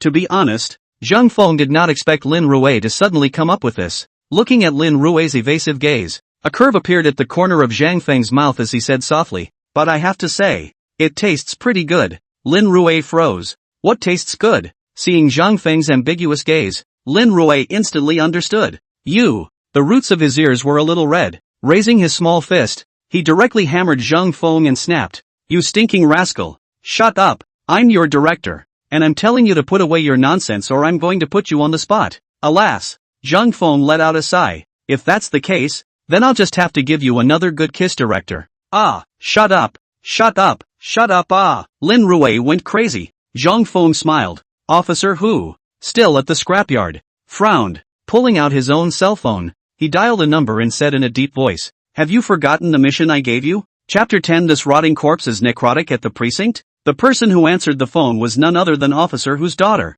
Hu Huixin. Hu Huixin was a bit puzzled by her father's questioning voice. I didn't forget. What's wrong? Officer Hu immediately said. Then why didn't you follow him when he came over to arrest the serial burglary criminals? What? Hu Huixin expressed great surprise. Didn't he go home to rest? Why did he run to the scene of the arrest? Officer Hu had a black line on his head and helplessly shook his head and said, Right now he and Forensic Lin are on their way back to the station. When he gets back to the station, you can start your mission. This kid is really evil. After saying that, Officer Hu hung up the phone, leaving behind a strange-looking Hu Huixin looking at the already blacked-out cell phone screen. She slightly skimmed her mouth and murmured in a low voice, What's going on? How did little brother Zhang Feng get dad so attached? Evil? What could be evil about a forensic scientist? Just after saying this, a voice came from the front hall. Dr. Lin, Dr. Zhang, aren't you taking a break? Why are you back again? Hearing this voice, Hu Huixin instantly put away her cell phone and turned around to catapult herself directly into the middle of the office. A pair of pretty eyes always peeked out. After watching the figures of Zhang Feng and Lin Rui walk through the corridor one after the other, only then did he instantly rise from his position and sneak after him. Zhang Feng and Lin Rui didn't know what kind of mission this little girl Hu Huixin had gotten from her father. It didn't take long for the two to rest inside the coroner's office. The rotting corpse found at the junkyard was returned, after completing the handover with Officer Hu and the others. Once again, only Rui Lin was left in the middle of the autopsy room. Instead, Lin Rui, who was the director and was supposed to start the autopsy task, turned to Zhang Feng and said, All right, please start your performance. Zhang Feng rolled his eyes with a breathless expression. He realized that this Lin Rui had actually become lazy after she knew she could raise a corpse. As a forensic scientist, you should at least move the knife to test it. Now you're just waiting for me to get up? But why bother with an autopsy when there's a way to get a corpse to talk to itself? Zhang Feng didn't hesitate on his side either. This was because after he had risen his own corpse earlier and helped the investigation crack a security check, he had instantly absorbed a large amount of aura as a cornerstone for his own cultivation enhancement. He now happens to want to try and see if he gets access to such resources because he helped the police solve the case. So too, he slowly closed his eyes and put his hands in a very strange pose. As for Lin Rui, at this time, she actually had an expectant face and even took out her cell phone. It was as if he wanted to record this scene of Zhang Feng's corpse rising. Only, at this time, both Lin Rui and Zhang Feng completely failed to notice that a pair of moving eyes were lying on the tiny window of the autopsy room, secretly observing. At this time, this pair of pupils hung in the midst of thick doubts and strangeness, and in his heart he said, What are they doing? Why don't we start the autopsy here? Is it hard to worship the gods before the autopsy? Zhang Feng had opened his eyes. The lips opened and closed in a quick recitation of the mantra. In the next second, like light as electricity, he reached out and pointed at the rotting corpse in front of him that was still faintly emitting a foul odor, and let out a low shout. Haste is the order of the day. Immediately afterward, a ball of light that was imperceptible to the naked eye instantly wrapped the rotting corpse. Immediately after, the rotting corpse lying flat on the autopsy table bounced straight up and sat up on the spot. Hiss! Hu Huixin, who was hiding in the doorway, instantly drew in a breath of cold air. Even subconsciously, he was about to gasp in horror. But her professionalism for the task made her cover her mouth on the spot. But those eyes were about to fly out from among the sockets. His pupils trembled violently, obviously in complete disbelief of the scene he saw before his eyes. And something even weirder happened. The rotting corpse that sat up had an eyeball slowly slipping from its face as the body rotted in its eye. But damn it, the carrion grabbed the eyeball and pressed it back in. Hu Huixin covered her mouth in death, even choking herself with one hand as if to stop her vocal cords from making any sound. Of course, it's also possible that you're worried about your heart jumping out of your own throat. It was just that when Lin Rui saw the scene, for all the years of forensic work she had practiced, she felt her stomach flip again, but she held her tongue and took the initiative to say to the rotting corpse that sat up, Tell me, how did you die? However, Zhang Feng at this time took a step forward and directly blocked Lin Rui behind himself. while a serious look appeared in the bottom of his eyes and said, "Something's not quite right." "What's not quite right?" Lin Rui doesn't know what's going on yet. But at this point, whoosh, with a sound, this sitting up carrion actually turned its head directly, a pair of rotten eyes locking onto Zhang Feng and Lin Rui. Now, even Lin Rui could see clearly that there was an indescribable black gas amongst the pupils of this rotting corpse. Ha! The rotting corpse opened its rotting mouth, revealing a maw that still had maggots writhing in it. A very hard and explosive sound came out. "Give me back my life." Hula, the various instruments and tools beside the autopsy table, as this rotting corpse actually rose up and pounced in the direction of Zhang Feng and Lin Rui with open arms. Ah! Lin Rui had only seen this kind of scene in TV shows or movies. Inside reality, there were quite a few corpses dissected under her hands. Where this was the case, there was a sharp cry of terror. The carrion was fast, but Zhang Feng was even faster. Put! The kick directly smothered the carrion's chest. Buzz! With a sound, the rotting corpse instantly flew out backwards. It hit the far wall hard. If it was a normal human being who was subjected to this kind of attack, it would definitely be a serious injury at the very least. However, the carrion was completely unaffected, and actually pounced towards Zhang Feng with its teeth and claws once again after climbing up from the ground. Zhang Feng frowned and turned his hand to give Lin Rui a slight push, and Lin Rui's figure landed steadily on the far corner of the wall. And in her ears came Zhang Feng's voice, "I'm afraid that this victim suffered from a great injustice or something else before his death, causing his grievances to be very heavy and leading to a necrophilia. So stay calm and don't make a sound." Lin Rui was scared silly at this moment, and when she heard Zhang Feng's voice, she instantly covered her mouth with both hands and nodded her head as quickly as a chicken pecking at rice. And the carrion had already pounced on Zhang Feng's close proximity once again. If she hadn't covered her mouth, Rui Lin would have already shouted to be careful. However, Zhang Feng's voice was low. "Heaven and earth Xianzong, the root of all air, the golden light mantra." Splendid golden light immediately flickered from Zhang Feng's circumference. Clang! With a crunching sound, the rotting corpse seemed to have hit the top of the metal and flew out backwards once again. At this time, Zhang Feng had once again pinched his breath in a strange hand decision, and his lips opened and closed once again. A clear heart is like water. Clear water is the heart. The breeze does not rise. The waves are not alarmed. Sitting alone in a secluded bamboo grove, accompanied by Zhang Feng's mantra, a greenish-blue glow slowly floated towards the rotting corpse that flew out backwards, gradually wrapping it up. Of course, this glow could only be seen by Zhang Feng alone, and no one else could detect anything. It was just that at this time, Zhang Feng likewise didn't realize it. Outside the coroner's room, a small, trembling figure covering her small mouth was shifting her feet stiffly toward the back, and didn't get out much. She turned straight around and scurried off in a frenzy. Chapter 11, Forensic Scientist Fights with a Corpse? Zhang Feng in the middle of the autopsy room still did not stop. Long whistling sound sheen, zen silence and settlement. The poisonous dragon disappears. My mind is free of tricks. Accompanied by Zhang Feng's voice, the ferocious body of the previously berserk carrion, which had been violently trembling and struggling, slowly became smooth. And among those rotting pupils, the black aura that contained deep resentment was slowly being disintegrated by the greenish-blue light that wrapped around his body. One person and one corpse just froze in place. Zhang Feng kept reciting the mnemonic under his breath. The sky and the earth are wide, and flowing water travels in the clouds. Freshness governs, the straight path seeks the body. Supreme nature and goodness, the great Tao becomes heavenly. The voice fell. Those last four words were as if they were the distant sound of the Maitreya Brahman coming down from the sky above. The sound is like a bell, and it hits the heart. Even Lin Rui, who was standing at a distance and was nervous and very scared, quieted down along with Zhang Feng's mantra. It doesn't seem to be as fearful as it was before. And along with the disappearance of Zhang Feng's voice, the greenish-blue light that encased the auxiliary division also faded and gradually disappeared. The previously cranky carrion was also standing quietly at this time. From afar, Lin Rui stepped forward a bit nervously and spoke. "Is it ready?" But the moment Lin Rui's words fell, the carrion that had originally quieted down actually went berserk once again.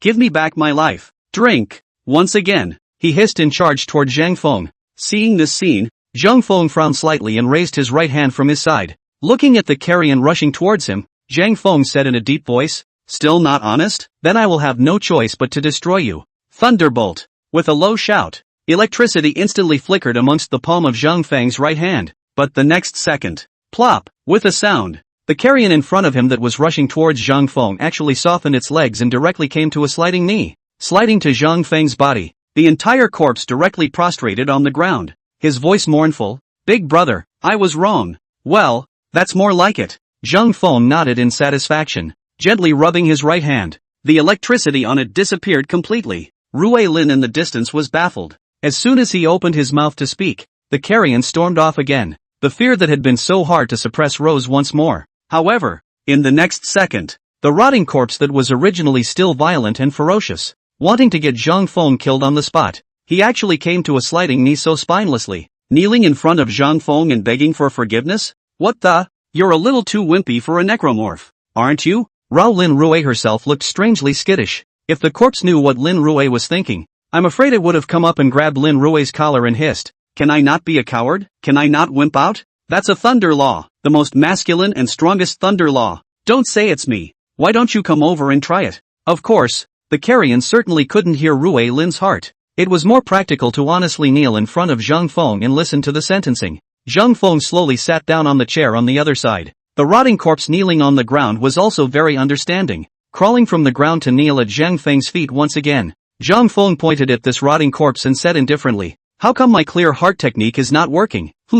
I know you have a lot of grievances, but I've expelled them all for you, and you still want to come up and attack Master Daomi. You're quite bold, aren't you?" The rotting corpse nervously knelt on the ground, his voice somewhat trembling, and said awkwardly, "Big brother, I know it's wrong. Don't misunderstand me. I can't help it. After all, it's my first time to be a ghost, my first time to be necrotic, and I want to have a taste of scaring people. So don't be offended. You mustn't be offended. I know I'm wrong." After saying that, he came to bow to Zhang Feng again, his body trembling nervously. Lin Rue, who was in the distance, had a strange expression on her face, and the corners of her mouth were twitching a bit uncontrollably. Indicates that the image in front of me is too beautiful for me to look at. What the kind of paranormal is this? A rotting corpse kneels on the floor to worship a coroner. Those who didn't know thought Zhang Feng was some kind of zombie head, and with a touch of doubt, Zhang Feng once again opened his mouth and asked, "As I recall, you weren't so resentful when I first got you up, so how come you became cranky after this colleague of mine said a word?"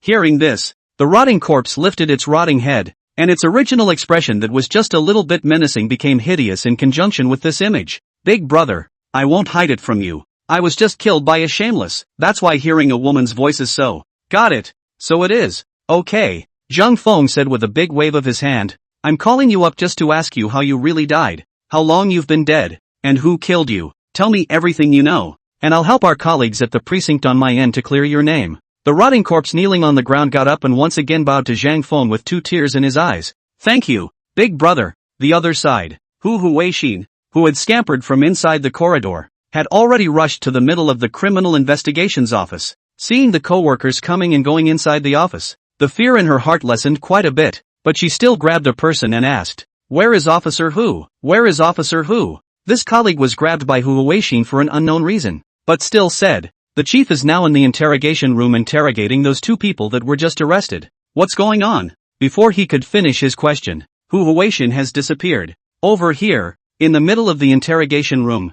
Bang! Officer Hu slapped his hand heavily on the desktop, looking at the big bald man in front of him and letting out a loud shout. "Honestly explain, how in the world did that corpse?" Bang! The loud bang. A louder rumble than the sound of Officer Hu slapping the table interrupted Officer Hu's outburst. Hu Huixin rushed in from outside very rudely, looking at his daughter. The startled Officer Hu frowned in a deep voice. "What are you doing? Can't you see that I'm interrogating a prisoner? Why are you so unruly? And try AF** king prisoner na." Everyone hadn't expected that not only did this Hu Huixin impolitely crash through the door of the interrogation room, but she even dared to talk to Officer Hu like that? But before Officer Hu could get angry, Hu Huixin directly rushed up, pulling her father's arm and dragging him out of the room, and inside her mouth she said, "Come with me. Something big has happened. I'm going crazy." Seeing this kind of reaction from his daughter, Officer Hu also gave a slight start. He knew what he was placing his daughter on. Wasn't the reason why his daughter was so out of sorts now because of Zhang Feng? I knew Zhang Feng was a bit evil. With this thought, he also followed his own daughter to leave the interrogation room amidst the dumbfounded gazes of his subordinates and the bald man. The father-daughter duo walked quickly in the direction of the coroner's office. When he came to the unoccupied corridor leading to the autopsy room, Officer Hu also spoke seriously. "What's wrong? What did you find? This coming over to me in a hurry must be a discovery of something extraordinary, mustn't it?" Hu Huixin nodded frantically. "That's right. That's really something." She stiffened and swallowed hard at her father and said, "Fight, fight, fight. A fight?" Officer Hu froze. Who fought with whom? Zhang Feng and forensic Dr. Lin fought? No, Hu Weixin quickly shook her head before once again saying in a hard voice, Zhang Feng, fighting with that rotting corpse. Officer Hu, what did you say? Chapter 12. That's not what I just saw. Officer Hu asked himself for so many years in the field, never heard anything so powerful. In fact, when he heard his own daughter say this, his first reaction was total disbelief. But it can't be helped that Hu Weixin is in such a serious state right now.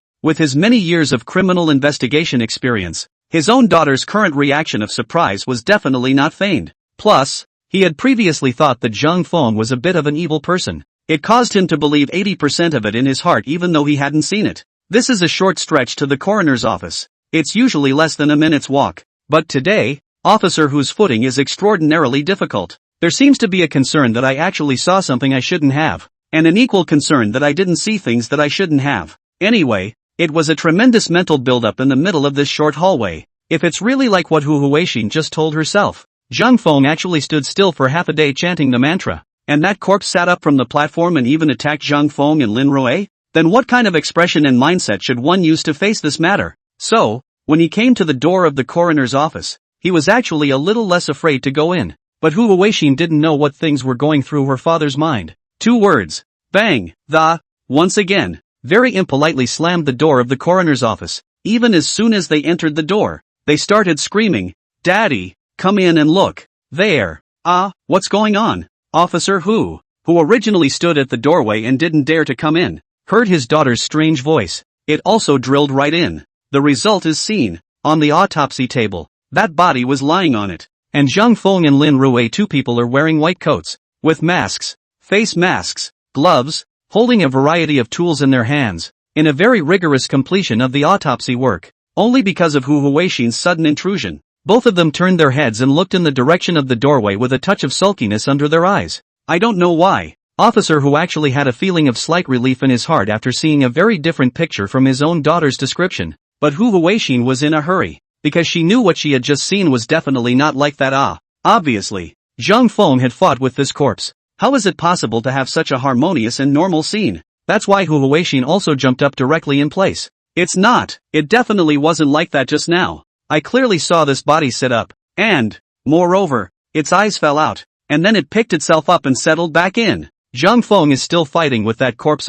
This is what I saw with my own eyes. The 2 people, Lin Rui and Zhang Feng, both turned strange when they heard this, and Lin Rui directly put down the tools in her hands and turned her head to look at Hu Weixin and Officer Hu. The voice still seemed a bit cold and obviously angry. I said, to Officer Hu, you guys barge into my autopsy room like that. Do you realize that I almost sliced this one just now? It would be a disaster if we cut it. If you interfere with our autopsy like this, who will take the responsibility in case something goes wrong with the autopsy examination report at that time? Hu Weixin was still very agitated over here. No, it's not like that, obviously. Shut up, Officer Hu, who was standing behind Hu Weixin, finally spoke up. Straight away, he loudly drank in Hu Weixin's jumping voice, and then he turned his head to Lin Rui and Zhang Feng and said with apologies, the 2 forensic pathologists. I'm very sorry. I apologize to the 2 of you on behalf of Xiaohu. This girl is so startled. I blame it on me for failing to educate her well. I hope you don't take offense, and if there are any problems, I'll take care of them. But surely Hu Weixin firmly believes in the truth as she sees it with her own eyes. Straight away, he stood up and shouted, Dad, what are you doing? I really saw it with my own eyes just now. Now it must be a blindfold they've made. If you don't believe me, let's go look at the surveillance. I remember the autopsy room should have its own separate surveillance. Enough. But Officer Hu didn't believe his daughter, grabbed her arm, blew his beard and eyes out and opened his mouth. Don't you make a scene anymore, okay? Not only are you interrupting the work of 2 forensic pathologists, you're interrupting my interrogation. Your behavior has already had a negative impact. Leave with me right now. Hand me a 10,000 word review up by the end of the day tonight. On what grounds? Hu Weixin still wanted to argue for herself, but Officer Hu stepped forward and had already covered Hu Weixin's mouth, and then dragged Hu Weixin out of the autopsy room with force. Before leaving, he even gave Lin Rui and Zhang Feng an apologetic smile, said sorry, and honestly closed the door to Lin Rui and Zhang Feng's room. After the gate closed, Lin Rui and Zhang Feng looked at each other. Lin Rui shook off her long legs and quickly came to the door with small steps. Looking out through this little piece of glass, realizing that the duo was no longer in sight was also a direct result of locking the gate. Removing his own mask, he leaned against the front door as if he had a heart attack, let out a long breath, patted his chest and said, "Holy, I almost got caught." The current Lin Rui had actually subconsciously tried to keep Zhang Feng's secret. It was as if keeping a secret for Zhang Feng was keeping a secret for himself. And at this moment, Zhang Feng also dropped the tools in his hands and took off his mask. If officer who had bothered to observe just now, he could definitely see that he had actually taken 2 scalpels. Was this to show the corpse a handful of 2 steps? It was obvious that the duo had completely and hastily responded just now. Zhang Feng also said to Lin Rui, "Director Lin, as I see it, there really isn't much of a need for the window on the door of this autopsy room to exist." Lin Rui also nodded when she heard this, but soon, her eyes turned sultry again when she looked at Zhang Feng, giving him a blank look and saying, "Isn't this all because of you?" Zhang Feng smiled and said with a spread of his hands, "Isn't it a good thing to be able to help the precinct solve cases quickly?" Lin Rui walked towards Zhang Feng, came in front of him and hammered Zhang Feng's chest with her own small pink fist and said, "If it weren't for this, I would have reported you a long time ago." Humph. Rui Lin is still a little arrogant. While Zhang Feng over here was still a bit amused, a raspy voice suddenly came from the ear of the duo, "Big brother, although it's very sweet for you guys to show your love, big brother, I still want to remind you to be careful of women." If officer who had gone and returned with his own daughter, he would have definitely seen that the body was sitting up again. But this kind of shocking image, Zhang Feng didn't need to be mentioned. Even Lin Rui had already gotten used to it. Her face instantly turned red, and a flash of shame appeared under her eyes. Turning his head to the corpse, he chortled, "What are you talking about? What show of love? We're not in that kind of relationship." But the corners of this corpse's rotting mouth actually hung a touch of ambiguity as it looked at Lin Rui and said, "Girl, you can't fool me. I'm a ghost who came over." "You." Lin Rui's small fists clenched as she turned her head to Zhang Feng and spoke.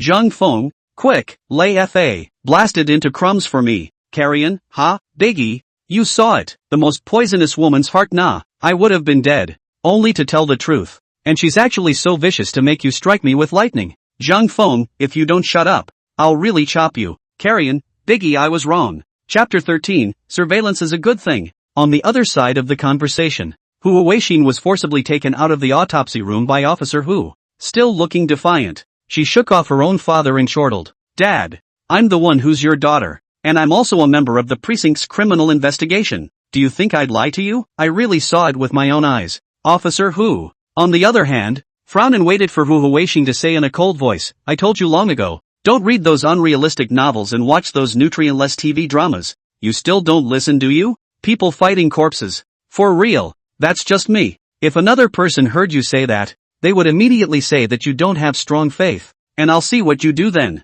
But Hu Weixin's eyes were squeezing out tears from her eagerness. Because it's true, she saw it with her own eyes. But, yeah, one's faith tells one that those things would never exist. However, at this time, Officer Hu spoke up. "Is it because there have been more cases lately and you didn't have time to rest? Did you accidentally fall asleep outside the autopsy room just now and dream? Did it make you unable to distinguish between reality and dream? You'd better stop reading those useless things in the future." Then, seriously, he said to his daughter, "Even though I am your father, this review still needs to be submitted. It doesn't have to be 10,000 words, just write 2,000 words. Hear that? Yes, Gov." Hu Weixin laid her little head down at Officer Hu with an aggrieved face. Officer Hu shook his head helplessly and turned away. Hu Weixin with her head lowered was all aggrieved in her heart. Did I really fall asleep? Did I really dream? But I'm not sleepy at all. What's that thing in the autopsy room? Wait. Suddenly, Hu Weixin raised her head, a little more determination in the bottom of her eyes,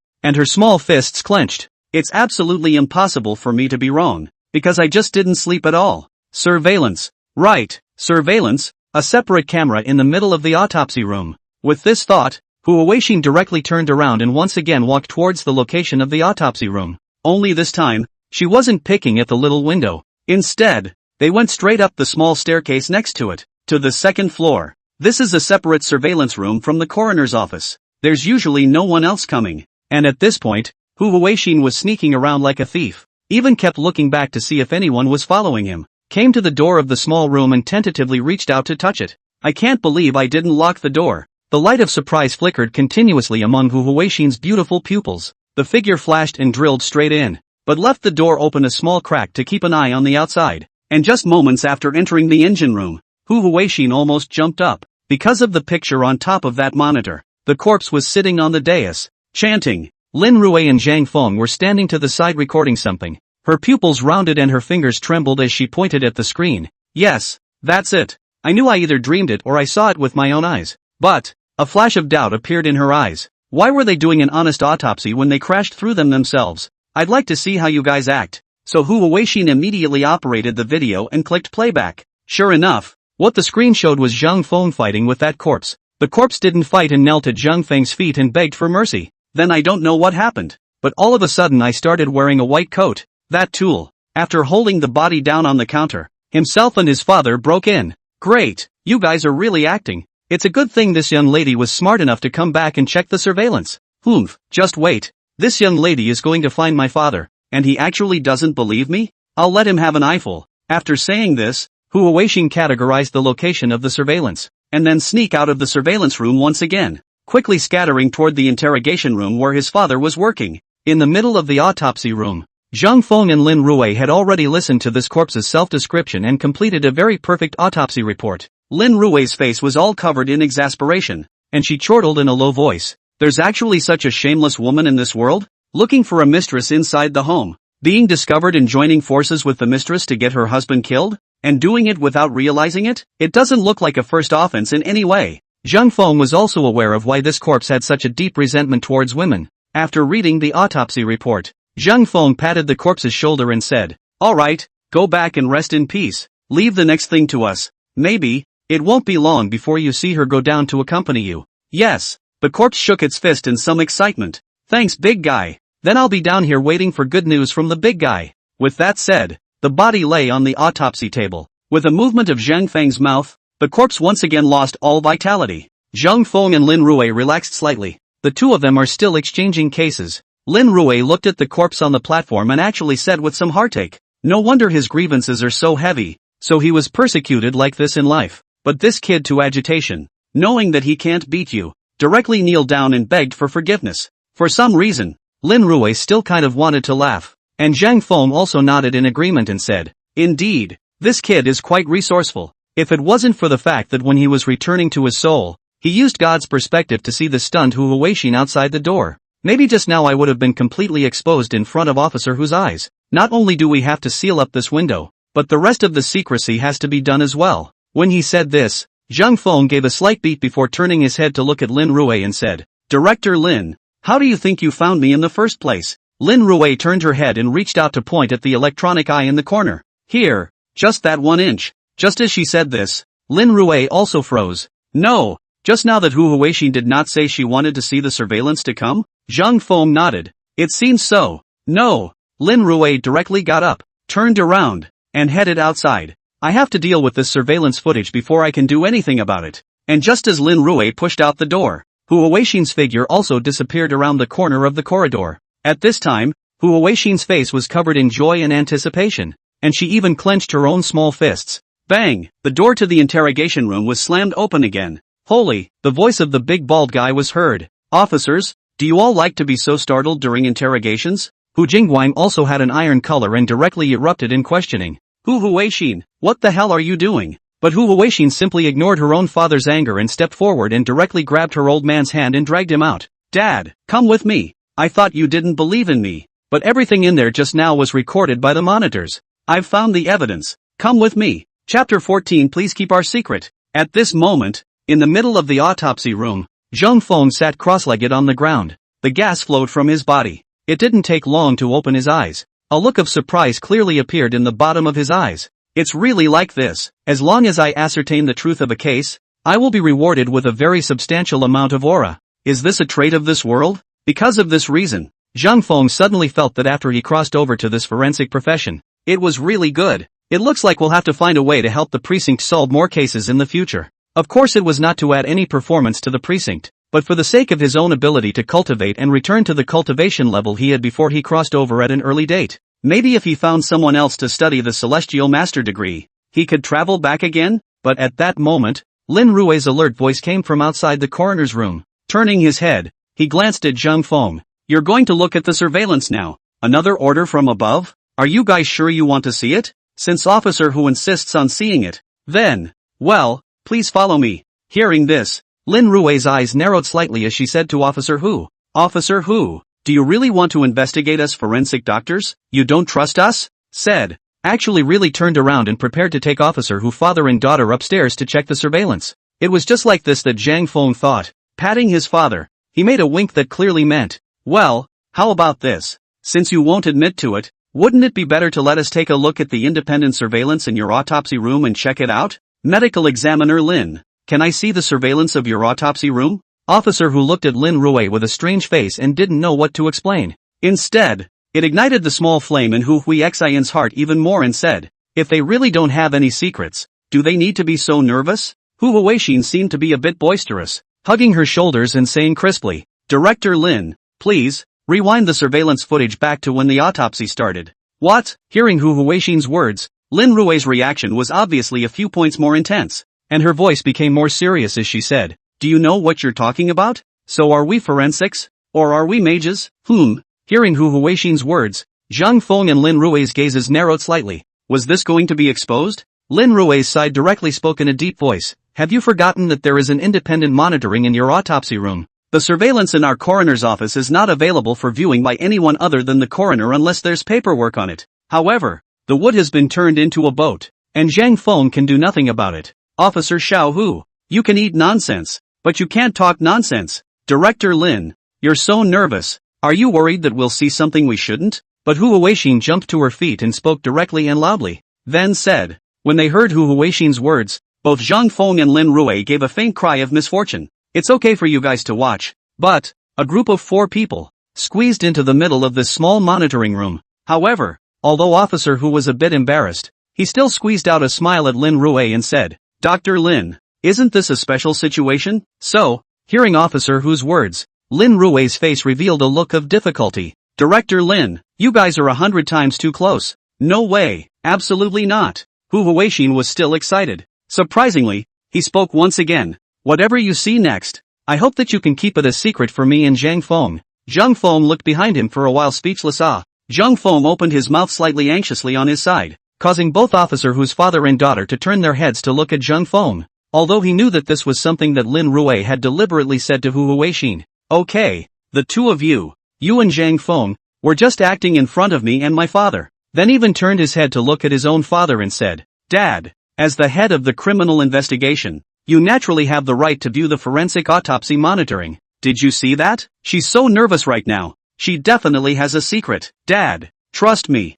Go check their surveillance. Lin Rui gave a slight start. What do you mean? Lin Rui's voice had a good sense of resignation. Then said, still acting? Officer Hu, why are you guys here again? Officer Hu had wanted to reprimand his daughter, and although he had the right to investigate, he could not exercise that power without special circumstances. Quickly, he reached the door, pulled it open and walked out. Don't say, this Lin Rui forensic doctor has such an aura on her. Director Lin, is it hard to believe that you want me to violate open surveillance? As expected, Lin Rui was also frowning at that moment, looking at Officer Hu had been forcefully dragged over by Hu Huixin once again. As expected, it was found that Lin Rui's face also had a serious look on it before she spoke in a deep voice, because compared to the orders from above, it's the paranormal that's more terrifying. As soon as the word secrecy came out, Officer Hu's heartbeat couldn't help but speed up a few points. Good lord, isn't it obvious that your reaction to this is just a feeling of here and now? If you'd been calmer as usual,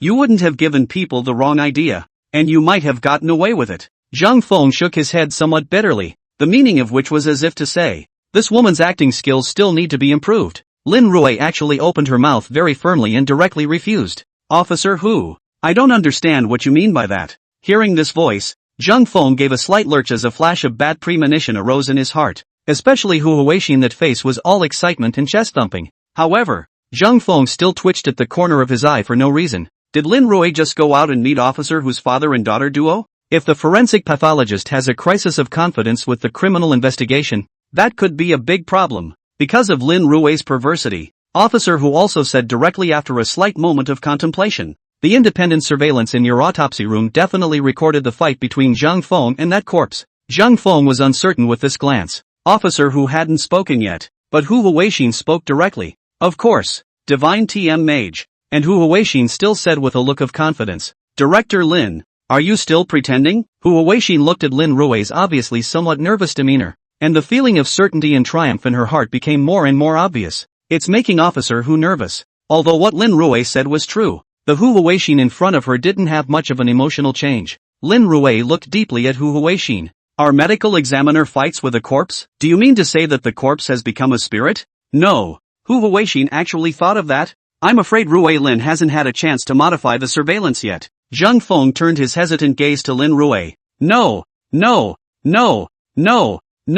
Good guy ah. Hu police officer heard this. This how all the contradictions rose to the issue of trust or distrust? We're colleagues in the same organization. And you're the only two forensic pathologists in the precinct. However, Lin Rui's perverse behavior caused Officer Hu's brows to furrow slightly. They really do have secrets. Even Zhang Feng was nervous. Is the secret of one's corpse rising going to be known to one's colleagues in the criminal investigation? Rui Lin had begun maneuvering on the surveillance screen, which was stuck on the time before the autopsy, and the image on top of the display made Officer Hu suddenly draw a breath of cold air. Chapter 15, The Great Yellow Flowering Lad of the Hall is late in life? In fact, Officer Hu was not the only one who drew a cold breath backwards. Even Zhang Feng himself drew in a breath of cold air. Looking at the image above the surveillance, Zhang Feng's eyes were almost glazed over, because the footage on the monitor is actually the two of you, yourself and Lin Rui, were next to the rotting corpse from before, kissing. That's right. It's just embracing kisses. And Lin Rui's soft and sticky voice came slowly. Please, you must keep it a secret for both of us ah. As she said this, Lin Rui's cheeks were turning a soft split red. Zhang Feng was on the verge of breaking down. You blush a bubble teapot. When did we kiss in the coroner's office? I'm still a big yellow boy. Aren't you making it late for me? Even Lin Rui now walked to Zhang Feng's side, and even took Zhang Feng's arm, leaning on the head of Zhang Feng's shoulder, sweetly as if she was a little daughter-in-law. Zhang Feng now sort of knew. Why did Lin Rui promise Officer Hu to look at the surveillance? It turns out that the surveillance footage had already been processed a long time ago, but the image of herself and her embracing and kissing she found somewhere to pee up, though it was a deliberate act to show these two. But it's not a very good picture. And Officer Hu, after a brief moment of shock, instantly parted his head, and then with a face of embarrassment, as well as apology, he said to Lin Rui, Dr. Lin, I'm really sorry, actually, this and that. Well, I'll keep your secret, but congratulations. And at this time, Hu Huixin, looking at the picture in the surveillance similarly froze. Her face is also a little red, but immediately afterward, she pounced on the computer in front of her as if she had lost her mind, shouting, It's impossible, it's absolutely impossible, it's not like that. She quickly maneuvered the screen to fast forward. This image in the middle of the monitor shows the two men ending their kiss, and then going over to the side of the autopsy table to begin the autopsy, and then repeating the process of the autopsy until they themselves and their father break into the autopsy room in the middle of the monitor. No.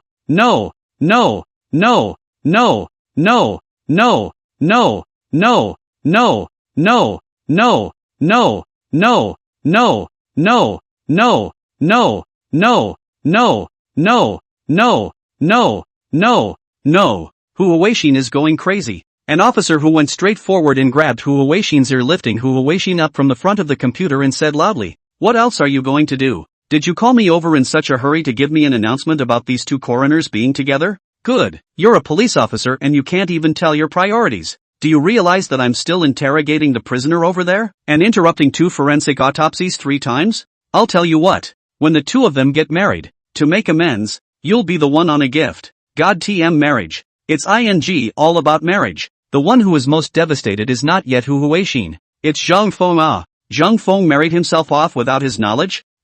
Married off? It doesn't matter. The result is the same. He was now completely convinced that Lin Rui actually had this kind of operation. You can just replace all the footage of our autopsy with the previous one. Why do you need to add a kissing scene? The best part is that Rui Lin also came alongside and silently said, As we all know, videos can't be PD. So this is real. Goddamn videos can't be PD. But Hu Huixin had to say even through the severe pain in her own ears. No, it's definitely not like that. I've seen that image just now. It's definitely not like that. You guys must have handled it in advance. What? Hearing these words from Hu Huixin, Lin Rui loosened her hold on Zhang Feng's arm. Seriously? She looked at Hu Huixin. Before, you actually sneaked into the surveillance room of my autopsy room behind all of our backs? What do you want? Trying to tamper with our autopsy? Do you know what kind of consequences you are taking for this behavior? Hearing this, and Lin Rui's serious voice, Hu Huixin's heart thumped. She was also from the precinct and certainly knew what sneaking into the autopsy room's surveillance room without authorization represented.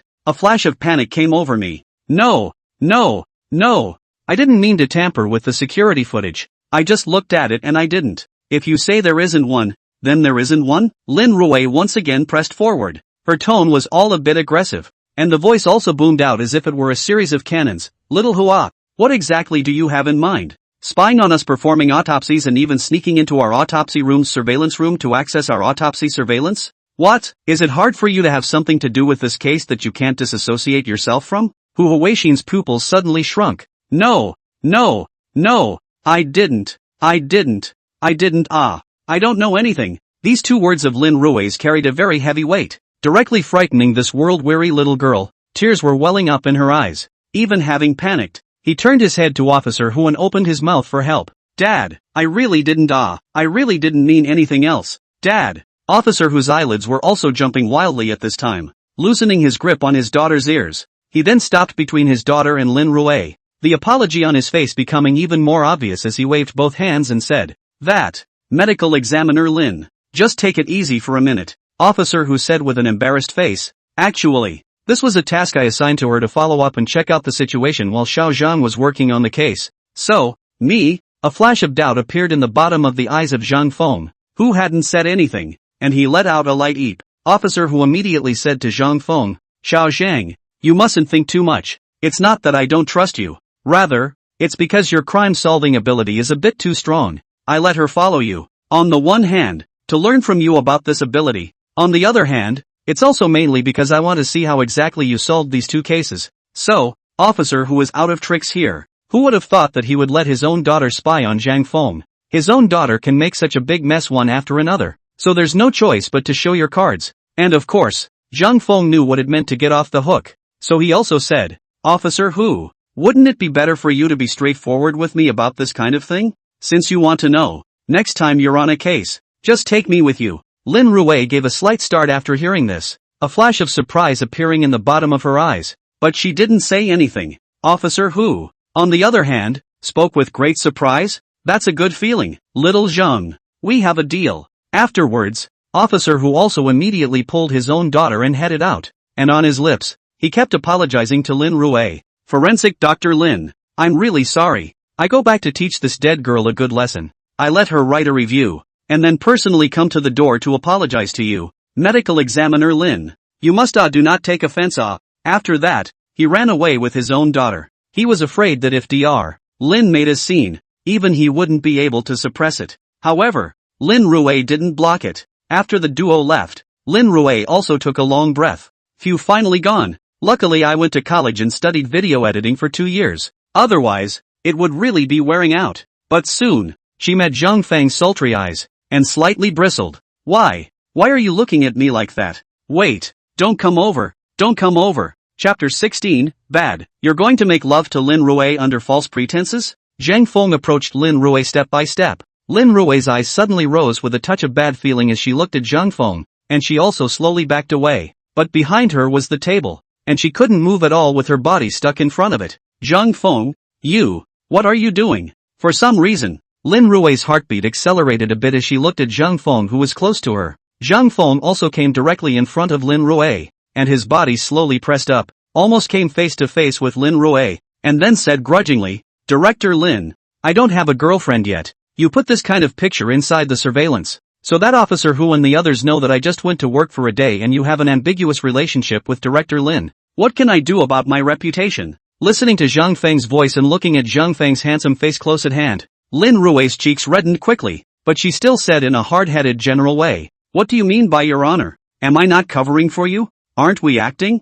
I don't have a boyfriend yet. Obviously I sacrificed my own reputation on dash." Lin Rui's voice instantly built to a halt when she said this. A pair of beautiful pupils instantly dilated. Unbelievably, he looked into the eyes in front of him that were only a centimeter away from his own. Those were Zhang Feng's star-filled eyes. And Zhang Feng actually gagged himself with his mouth. And it was during the time that Lin Rui froze. Lin Rui realized that she had actually lost her teeth instantly. She began to struggle. Constantly waving his arms around trying to push Zhang Feng away. But who knew that with the passage of time, pushing and pushing, these arms actually rested on Zhang Feng's shoulders and slowly hugged Zhang Feng's neck. A pair of eyes filled with shyness also slowly closed, and the temperature in the middle of the engine room was spiking fast. Zhang Feng directly picked up Lin Rui and placed her on the table with a burst of strength. taking the time to briefly separate. Both of them seemed to be breathing heavily as if they were a little short of oxygen. Also taking advantage of this time, Lin Rui's urgent cut soft voice came out. Zhang Feng, you, what are you doing? And with a faint arc still hanging at the corner of his mouth, Zhang Feng said softly, didn't Director Lin say that this is an act? Then don't you dare to act a little more realistically. Lin Rui's eyes flickered as she listened to Zhang Feng's voice. But who knew that the woman actually slightly lowered her head and softly said, if this goes on, I'm going to fake it with you. Well, the visitors started again. And both of them actually became intense in their movements. No wonder they say young people lead fast-paced lives these days. The two of you have only known each other for less than 24 hours. Especially since Zhang Feng had only just crossed over not long ago. Who would have thought? Just as Zhang Feng's hand felt the elastic waistband of Lin Rui's pants in an almost unconscious state. Oh yeah, one more thing. Suddenly, the door behind them was opened from the outside. Officer whose voice rang out abruptly. Whoosh! With a sound, the two of them, Zhang Feng and Lin Rui, instantly separated. An officer whose entire body was like a statue standing in the doorway. Look inside. Zhang Feng stood on the sidelines with his hands behind his back, looking up at the ceiling. On the other hand, Lin Rui on the other side was sitting on the table before she even had a chance to write it down. Turning his head to skim the other side, it was just that the delicate half-rimmed eyes were filled with mist above them, as if they had entered a sauna. Officer who was transformed into a statue, had an awkward look in his eyes, holding that motion just as if he had wheels on the soles of his feet. He did an in-place turn, then dodged and paddled out of the room. It's okay for Officer Hu to just walk away, but who knew that Officer Hu had just arrived outside the corridor, had the good sense to say, this young couple is so affectionate. It made Lin Rui's ears instantly redden at the roots. Even Zhang Feng's thick skin couldn't help but cough. After Officer Hu walked away, Lin Rui also glared at Zhang Feng angrily and said, it's all your fault. You bad guy. I'm your boss. What kind of person talks to their boss on the first day of work? You, big bad. Lin Rui originally wanted to give Zhang Feng a talking to, but who knew that she was talking about her heart thumping and directly covered her cheeks. To be honest, Zhang Feng himself didn't even expect it. He had just gone up and forcefully kissed Lin Rui, and to put it bluntly, it was mainly to take advantage of him. Then it's not like it's the first time we've kissed after all. In his previous life, he stayed on Longhu Mountain and never went down the mountain. Who knew that the tigers under the mountain actually smelled so good? Coupled with Lin Rui's very raw response, it gave Zhang Feng couldn't help but be a bit mesmerized. At this time, when he heard Lin Rui say this, he also coughed and took the initiative to digress. I'll go and give the autopsy report to Officer Hu. Finally remembered to get down to business? What a great guy. Two people just came out from the side of such a disgusting rotting corpse, and then do this kind of disgusting things. Don't you mind getting dirty? Zhang Feng took the autopsy report and turned around. Lin Rui didn't stand in the way. Only after Zhang Feng had left completely did she jump down from the table. Taking off his glasses, he held his head. You, Rui Lin, how could you? You've kept your body for more than 20 years. Why can't you hold back on such a brat you just met a day ago? Ooh, what am I going to do? This kid is still so evil. Wait a minute, since he can manipulate corpses, he must be able to manipulate me too. Right, that must be it. I must have gotten poisoned by him. Rui Lin was alone and didn't know what she was whimpering about. And Zhang Feng had already caught up with Officer Hu had just fallen away. Officer Hu looked at Zhang Feng, who was chasing after him, and subconsciously his first words were,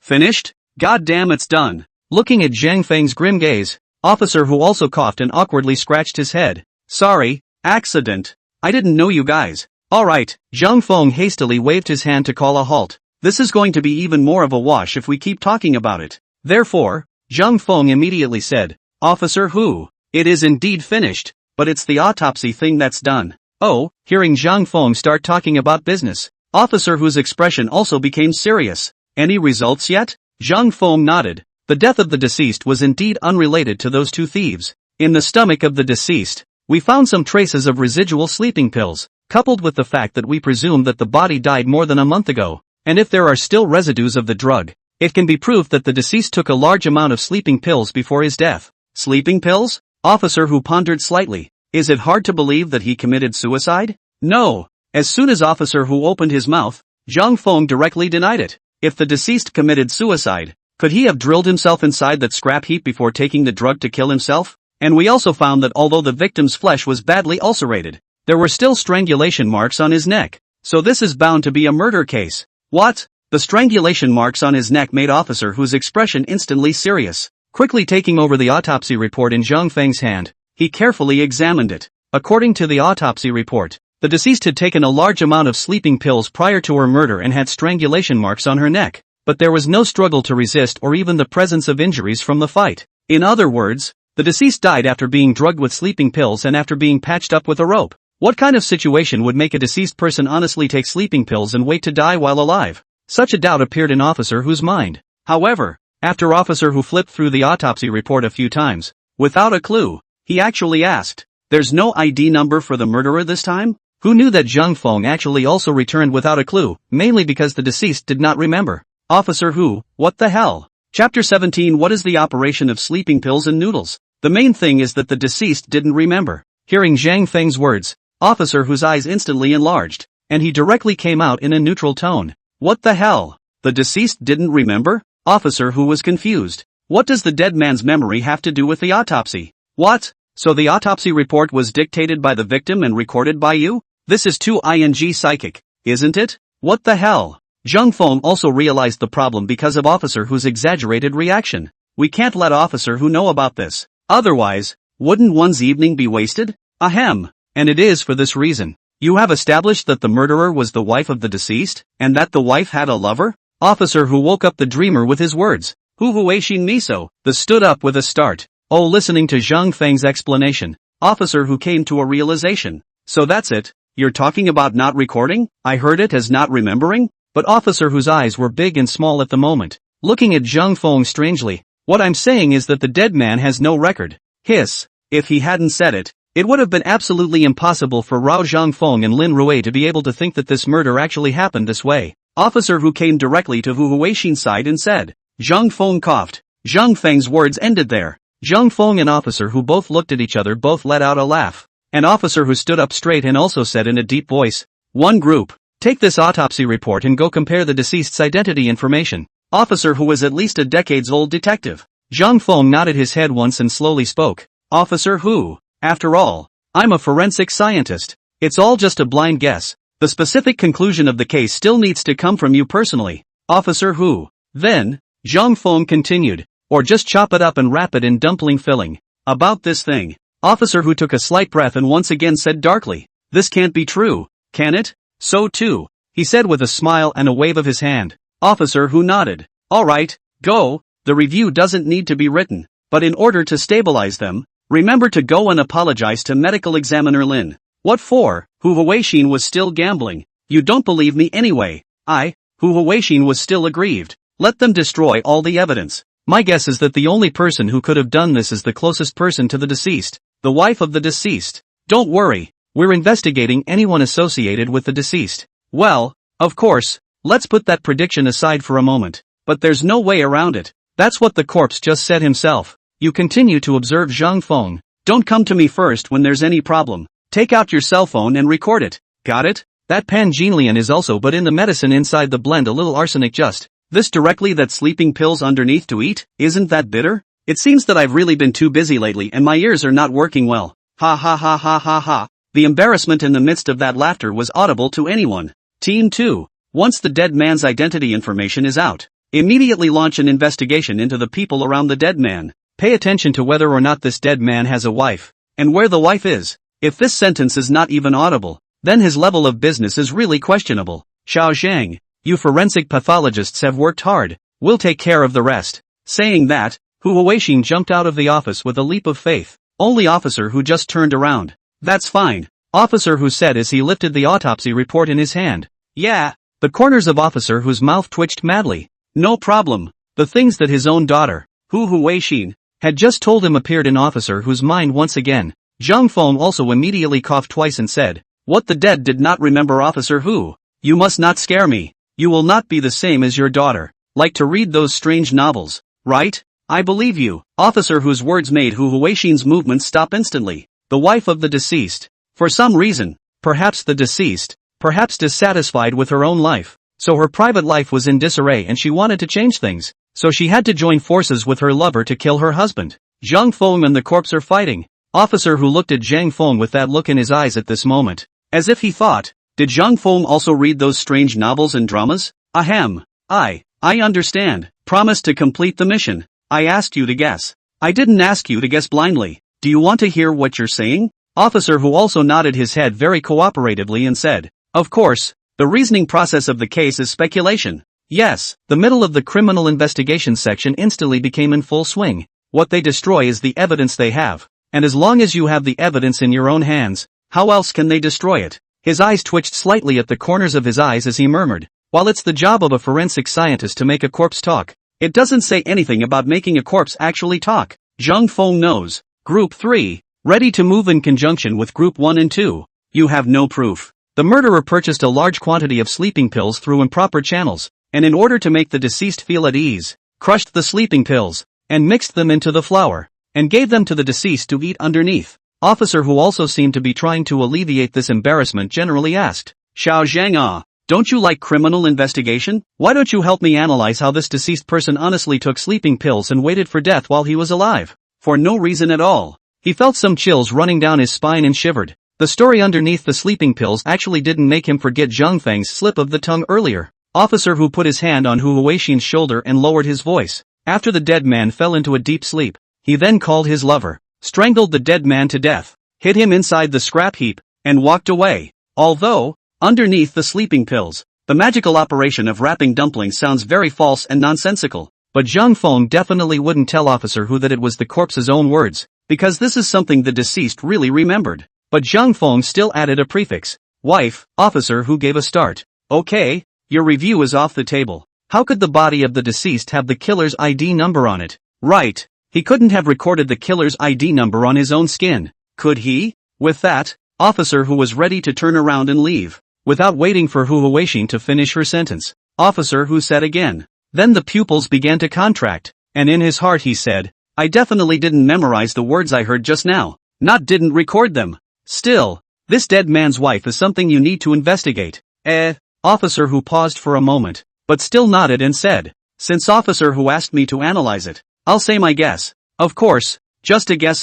Officer Hu also looked back at Zhang Feng who was standing still with a harmless smile on his face, picked up the pace and left the place and made his way to the criminal investigation department. His own daughter, Hu Huixin, was sitting at her desk with a resigned face, beaming as she reluctantly wrote a review, and then looked up at his father in surprise. You believe me? Then why did you just? Officer Hu nodded and was ready to start working when one of his subordinates rushed to Officer Hu and said with a serious look, Boss, Captain Ma from D City called, saying there's an emergency. Chapter 18 cannot be used against a woman's will. Lin Rui and Zhang Feng can finally go home. They hadn't rested for 2 days. It was nothing for Zhang Feng to be a Taoist practitioner, but Lin Rui was just an ordinary person, with a bite of all the tricky work at hand done. It was also sleepy, although it was said that the two had some indescribable things happen in the middle of the precinct. However, Lin Rui still invited Zhang Feng to stay at her house until the dormitory came down. Of course, there's a good chance that this dormitory won't even be divided up in the future.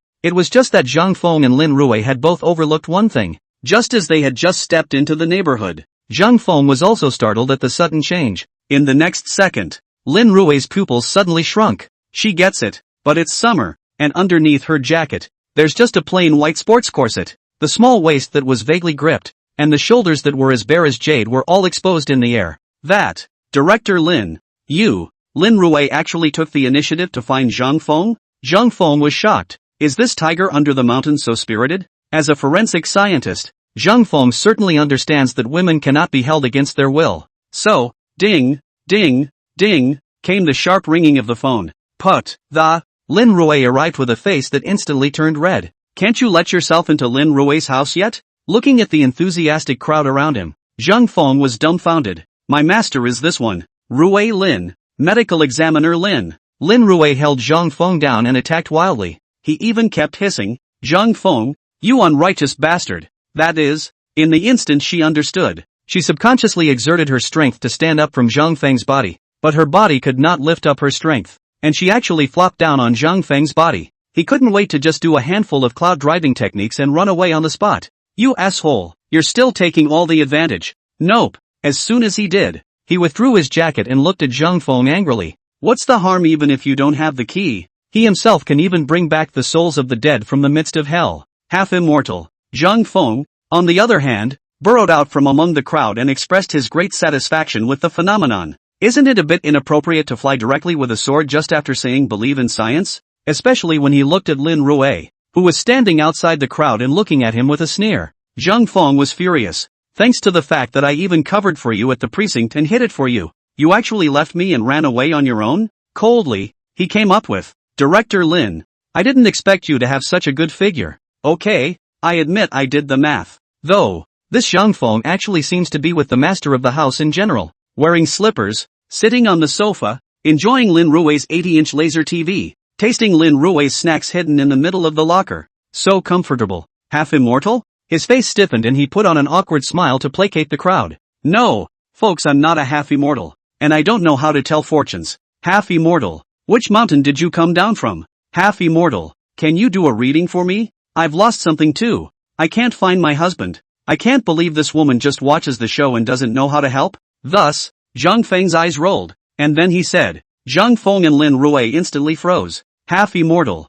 I'm counting on you. Our family's things were stolen. We had already lost all hope. But I didn't expect that you would be able to figure it out. But what happened next directly answered their questions for them. It was just that Lin Ruei instantly froze as she finished her sentence. No, this rumor is spreading too fast, isn't it? Lin Ruei, on the other hand, stood on the sidelines, looking at Zhang Feng, who was surrounded by a group of people, and covered her mouth to snicker. Just as he was about to angrily denounce Zhang Feng as a smelly hooligan, he suddenly sensed an abnormality. Have faith in science. There was a hiss from the distance. The half-immortal is back. Zhang Feng was just about to say something when he heard Lin Rui's voice with unsteady breath. Don't talk, kiss me. Hiss. This sudden change made Zhang Feng couldn't help but draw in a breath of cold air. He said to himself, Zhang Feng is a forensic pathologist, and forensic pathologists are not criminal investigators. So how is he still armed with a gun? Even if he is equipped with a gun, he is now wearing only a pair of big pants and still loaded with this? It was probably because he was sweating from the heat due to his pounding on Zhang Feng that he ripped off his jacket. At Lin Ruei. Zhang Feng, you asshole. Zhang Feng, you harmed me. Zhang Feng, you have the guts not to leave. Amidst the hissing sounds of, even at this angle, that proud career line directly came face to face with Zhang Feng's head. Lin Rui's small fists from before didn't have much killing power, leading to the current Zhang Feng actually having the chance to enjoy the view. Why are you dumping on me when you're obviously half immortal yourself? Raining small fists smashed against Zhang Feng's solid chest. It's really not my math. I don't have that kind of power. Kicking off his own shoes, a hungry tiger pounced and directly smashed into Zhang Feng. Zhang Feng originally tore his own body up. This kind of thing is too incredible. Do not let others see as well. Zhang Feng could only keep dealing with these enthusiastic residents. Listen to me, everyone. In fact, I didn't calculate that thief. It was our precinct that got hold of the clues in advance, so we were able to solve the case. When the angry Lin Ruei, with the help of colleagues in the precinct, returned to their own homes, you husband did not lose. Just because you cannot find a person, why not lose weight to try? Seeing such a relaxed Zhang Feng, this Lin Ruei was as if she had practiced light kung fu. From a distance as far as the shoe cabinet, she was actually flying straight up. It wasn't until he was mounted by Lin Ruei and held down on the sofa that Zhang Feng deeply realized that women under the mountain were really tigers. This is too fierce. But on second thought, even he didn't care about Lin Ruei. Please, you must believe in science. Believe in science. Lin Ruei said that it was fine for anyone to say this, except for Zhang Feng, who said it with absolutely zero credibility. The eyes of each and every one of them looking at Zhang Feng were so radiant. Half immortal. I heard that you counted on your fingers and figured out where the two thieves were? I'm telling you, today, you and my mother, only one can live. Holy, good guy. He just pinpointed inside Lin Ruei's house and caught two serial burglary thieves, and he became a half immortal? But I didn't realize that something as simple as a pinch could cause such a stir. What do you want with me when your village dog is pregnant? Zhang Feng was going crazy. The smile didn't disappear. It just shifted to Zhang Feng's face. Having been here once before, Zhang Feng certainly remembered it. The more Lin Ruei spoke, the more emotional she became, as if she was even angrier. Lin Ruei, who had originally stayed out of it, heard these words and her smile instantly disappeared. I am shallow. You can go to my master. Lin Ruei instantly exploded. What does it have to do with me when your cat is born? Hula, with a sound. These two people were instantly surrounded by the residents in the middle of the neighborhood. Yeah, people's masters are here, so the master's math must be more accurate than the apprentice's. Finally, a two-level reversal. Lin Ruei was instantly surrounded by this group of enthusiastic residents. Zhang Feng, I'll kill you. Zhang Feng put his hands in his pockets and went straight back to Lin Rui's home. What half-fairy? Lin Rui angrily pulled out her cell phone, looked at the caller ID on it and connected the call. Surname who? It's you again? Chapter 19, Officer who was going to have an accident? Officer who was confused as he listened to Lin Rui's growling voice in the middle of the phone.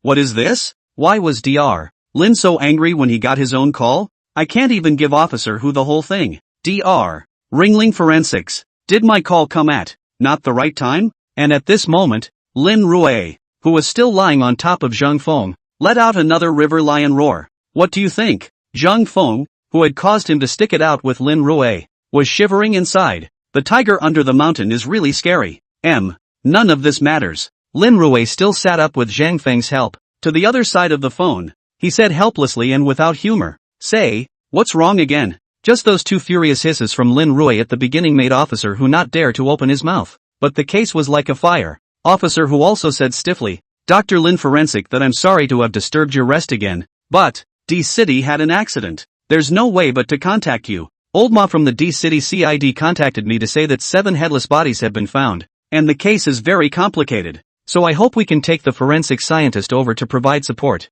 You see, it wasn't supposed to be a negotiation. The case is the mission. But it didn't help that Lin Rui's outburst just now made Officer who nervous. But fortunately, Lin Rui also just the seriousness of the matter put away her temper just now and said in a deep and serious voice, 7 headless corpses? What kind of shocking case is this? And Zhang Feng, who was on the side, sat up when he heard this, a glow of unknown meaning hanging in the bottom of his eyes. Officer who also said on the other side of the phone, that's right, just because of this matter, it has alarmed the province, allowing the criminal investigations of several of our neighboring cities to work together to assist D-City and solve the case as early as possible. I know. Zhang Feng and I are on standby. Lin Rui nodded and asked, when will you leave for D-City? Officer who breathed a sigh of relief and said, 9 o'clock tomorrow morning. But the next second, Lin Rui's riverine roar exploded once again. We're not leaving until tomorrow. What are you calling me for now? The sudden outburst scared Officer who so much that he almost threw the phone out of his hand. Panicked, he hung up. I'm afraid that Lin Rui is going to curse in a while. Of course he didn't know that he had actually interrupted Lin Rui for the second time. The first time, naturally, was in the middle of the precinct, and Rui Lin was already a little bit in love. And this second time, people Zhang Feng had already decided that they couldn't go against a woman's wishes, and Lin Rui had been completely unable to help herself. I can't believe I let Officer who interrupt me with another phone call. Who's going to argue with that? Of course, Lin Rui could continue with Zhang Feng after hanging up, but after all, she and Zhang Feng had really only known each other for 2 days. If it's a case of going along for the ride when you can't help yourself, there's certainly nothing wrong with that. But now, the shocking case of 7 headless bodies, let Zhang Feng and Lin Rui, the 2 forensic scientists, how else could they not help themselves up? Zhang Feng's side also said, Director Lin, you haven't rested for 2 days, and you're about to set off for D-City, so take a good rest. Lin Rui grudgingly glanced at Zhang Feng and said,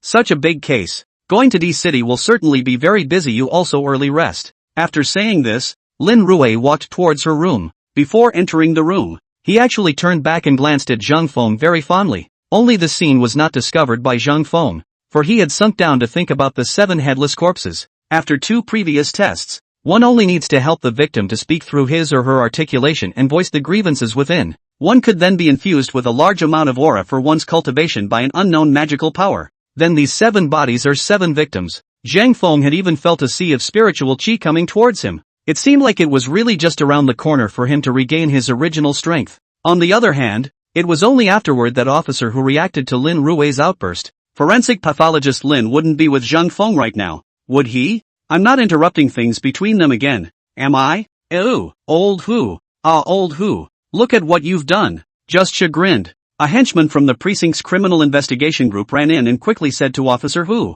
Boss, the victim's identity has been compared. He really does have a wife. And his wife suddenly moved out of the city and back to her country home at the beginning of last month. What? Officer Hu, who heard this news, stood up directly, a deep light hanging in the bottom of his eyes. Early last month? Doesn't that coincide with the time of death that Coroner Lin and Xiao Zhang and the others speculated? What's the point of running off to the countryside when your own husband is dead and you don't report it? This subordinate also said in a deep voice, the possibility of killing her husband and absconding cannot be ruled out. We have already listed her as suspect number 1, ready for arrest at any time. Only this subordinate didn't notice Officer Hu's strange eyes now, distinctly not hearing his subordinate's voice. Officer Hu groggily muttered to himself in his mind. It can't be true that Xiao Zhang is right, can it? Sleeping pills crushed up and given to the victim with noodles? What kind of strange modus operandi is this? Gov? It was still the subordinate's voice that interrupted Officer Hu's thoughts. Without any hesitation after returning to his senses, Officer Hu directly shouted in a low voice,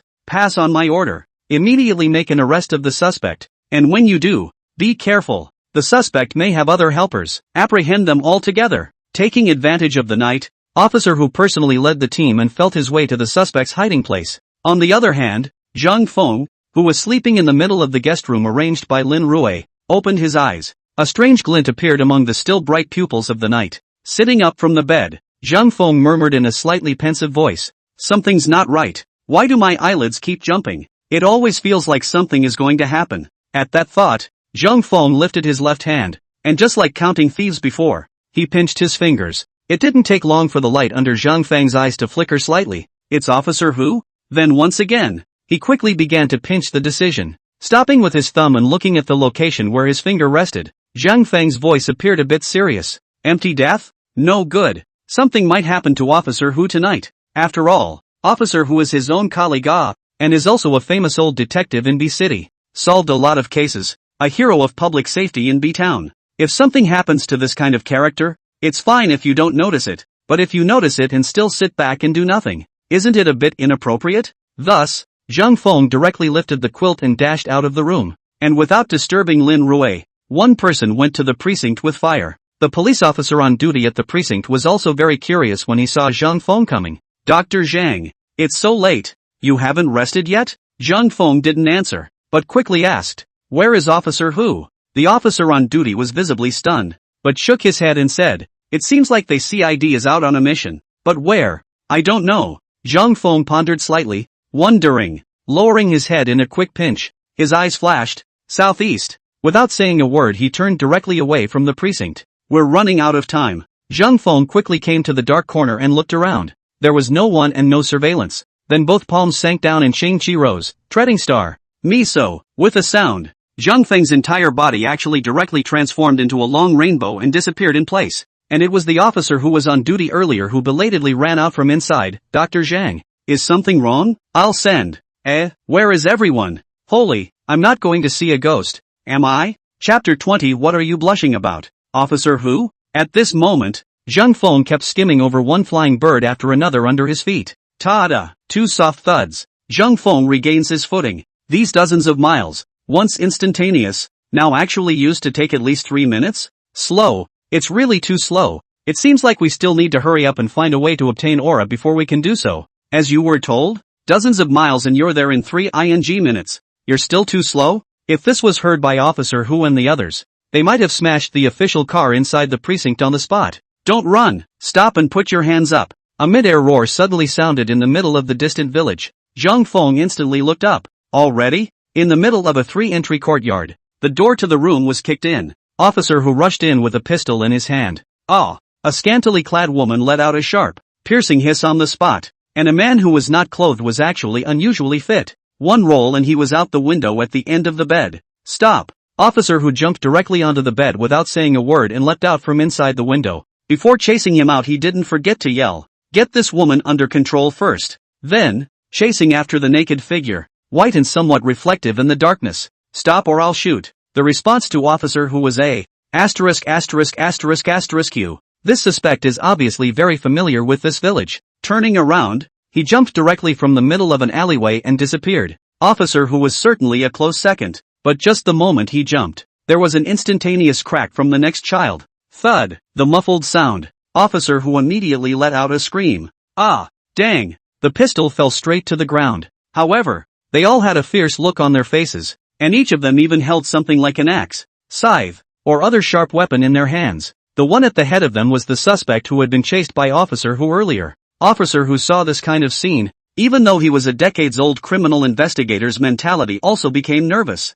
but still very authoritatively bellowed, "I'm a police officer. Nobody move. Put down what's in your hands." However, these 7 or 8 people in front of them were as if they hadn't heard Officer Hu's voice, and each one of them was eyeing Officer Hu and rubbing their fists. Officer Hu's eyelids also jumped straight up, and he once again shouted, "What? Do you still want to attack the police? Do you know what the consequences of assaulting the police are? Ha ha ha ha ha ha." The naked and uncovered suspect let out a wild laugh. "We even dare to kill people. What do we care about assaulting the police? Anyway, getting caught back is still a death. Getting you killed is equally a death. Do you think we will let you go?" After the ferocious voice fell, he directly bellowed, "Go, get this cop dead." "Ah!" The group hissed at once, brandishing the weapons in their hands and rushing up, facing 7 or 8 people on the other side, all with weapons in their hands. Officer who had long been prepared to die in the line of duty, but even if it meant death, he had to leave them behind. Swish! With a cry, he drew the baton at his waist, hit one person on the spot,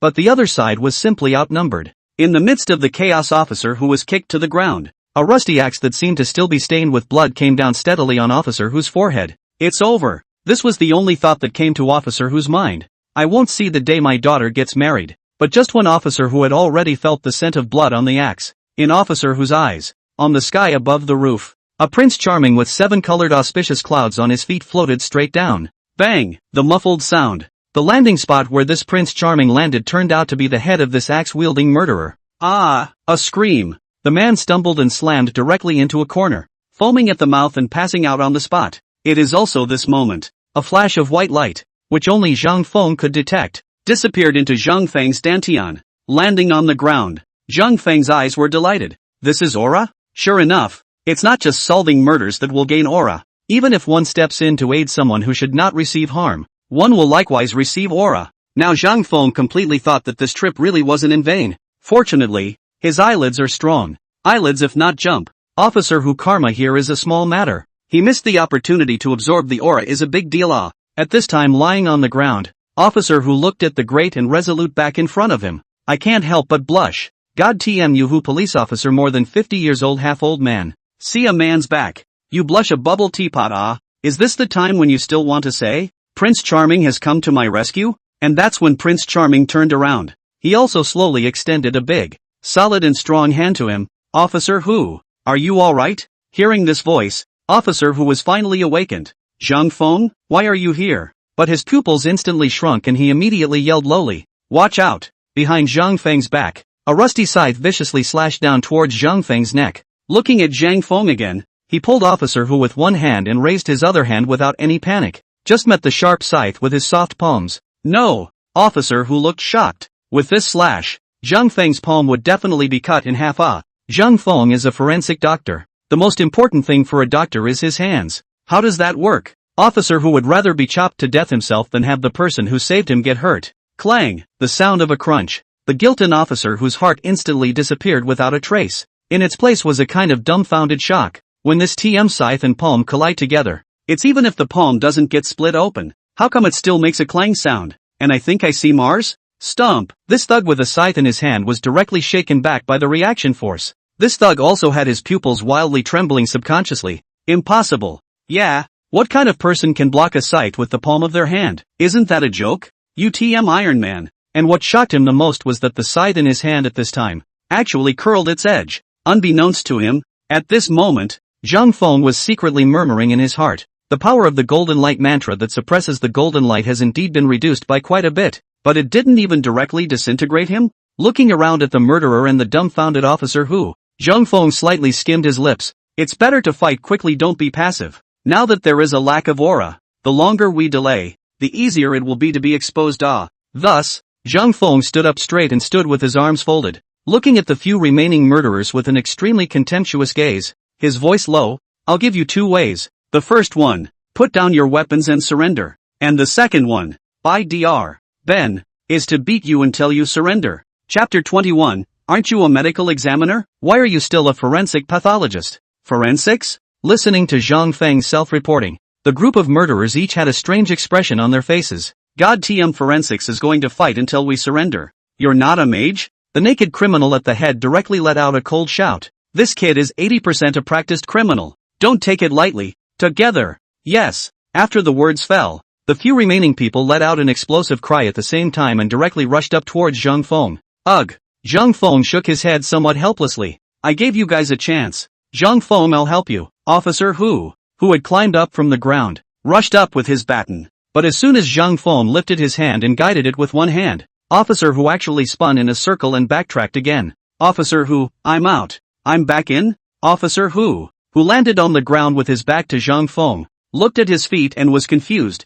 No, wasn't I running forward just now? How did I run backwards again? But not before he reacted. The screams had come from behind. Officer Who turned back instantly. Only 2 of the few remaining murderers had already fallen to the ground, and at that moment a long arm seemed to transform into a snake and wrapped around a hoe. Immediately afterward, it seemed as if this person with a hoe in his hand was sucked and pulled over by some weird force. After a miserable scream, he actually peed directly on top of the wall on the other side. Holy, what the hell? Officer Who was standing in place, had 2 big heads in one, looking at Zhang Feng, who was standing motionless in front of him, his hands moving in an extremely slow rhythm. Although the rhythmic movement of the arms was very slow, every attack of the opponent could be pulled in another direction by Zhang Feng's palms. That is, after a few breaths of time, all the rest of them are unconscious, except for the naked oldest brother. Plop! With a sound, the trembling, naked big brother directly knelt on the ground, nervously looking at Zhang Feng as he spoke in panic.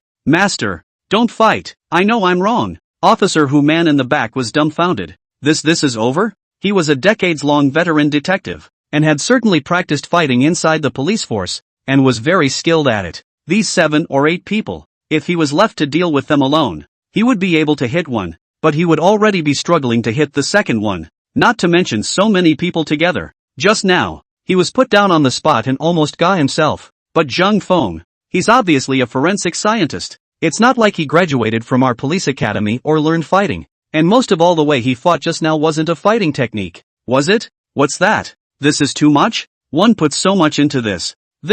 Officer whose complexion was stiff and full of shock, tremblingly came to Zhang Feng's side, surprisingly revealing a touch of fervor towards him. Little Zhang. Nope, Master Zhang, you're too good, aren't you? You just put them all down with this? At this moment, Zhang Feng had already retracted his arms, clearly feeling that the dantian was filled with a few more points of spiritual qi. This was the thing that Zhang Feng cared about and needed the most. Hearing Officer Who's praise and looking at Officer Who's adoring gaze, Zhang Feng also calmly waved his hand and said, "Base do not 6. Officer Who was still excited as hell. What kind of punch are you doing? Zhang Feng looked at Officer Who indifferently and said, Taiji. What? Want to learn? I'll teach you? Thank you Master Zhang. This old Who. I'm just trying to be polite with you, and you're actually taking me seriously? If I were to teach you Tai Chi, you wouldn't be able to practice it as well as me. With a wave of his hand. Alright, Officer Who. You'd better hurry up and arrest someone. It just so happened that at this time, Officer Who's men finally arrived late as well.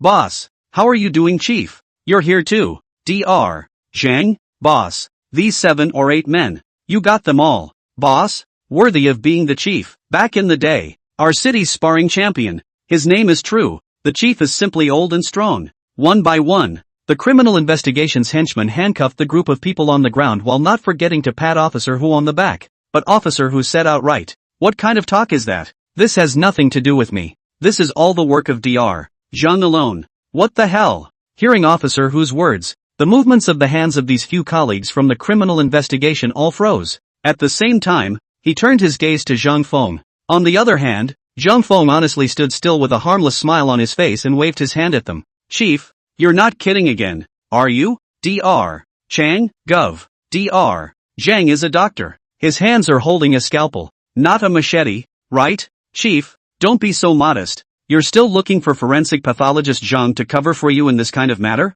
Their first reaction, of course, was disbelief. But Officer Who gave a direct bellow. You guys don't even believe what I said? It doesn't matter if you don't believe me. Go back and look at my law enforcement recorder. Hearing Officer Who say that, the group of people were all stunned. And immediately afterward, each one of them changed their eyes as they looked at Zhang Feng. Holy, it's even true? Dr. Zhang took care of all these murderers with weapons? No, you're a forensic scientist. What are you doing all this sword and gun work for? Not only is Dr. Zhang able to deduce and solve cases, but he actually has this kind of powerful hands? It's a real honor to be a forensic pathologist. Yeah, Chief, transfer forensic Dr. Zhang to our criminal investigation. I also wonder if it was the subordinate's words that reminded Officer Who. He slapped his thigh and said to Zhang Feng, Xiao Zhang, these talents of yours can't be wasted. Why don't I make a report to the top and transfer you over to help me? Zhang Feng looked at Officer Who and helplessly spread his hands and said, is there a possibility that my talents can be maximized when I'm doing forensics? Officer Hu froze. Aren't you a forensic scientist? Why are you still doing forensics? Zhang Feng? Good for you. Old Hu, you've gone revolutionary with your thick eyebrows? Zhang Feng spread his hands. If you really want me to come, go talk to my director. You director. Officer Hu's expression turned awkward. It was as if the beating Lin Rui had given him in the middle of the phone call earlier had still cast a shadow in his heart. Therefore, Officer Hu also swallowed a mouthful of saliva and said, I think, you're better off doing forensics. 100 years of good luck. After saying that, Officer Hu turned around and left. That footsteps are still flying fast. Zhang Feng, who stayed in the same place, looked at Officer Hu's back with a strange expression. No, old Hu, why do I get the feeling there's something in your words? Zhang Feng was flying over from the precinct using Treadstar, but with so many people present, he couldn't fly back, so follow Officer Hu's car back to the precinct. Sitting in the car, Officer Hu also asked, No, little Zhang, aren't you resting? Why did you run to the suburban countryside in the middle of the night?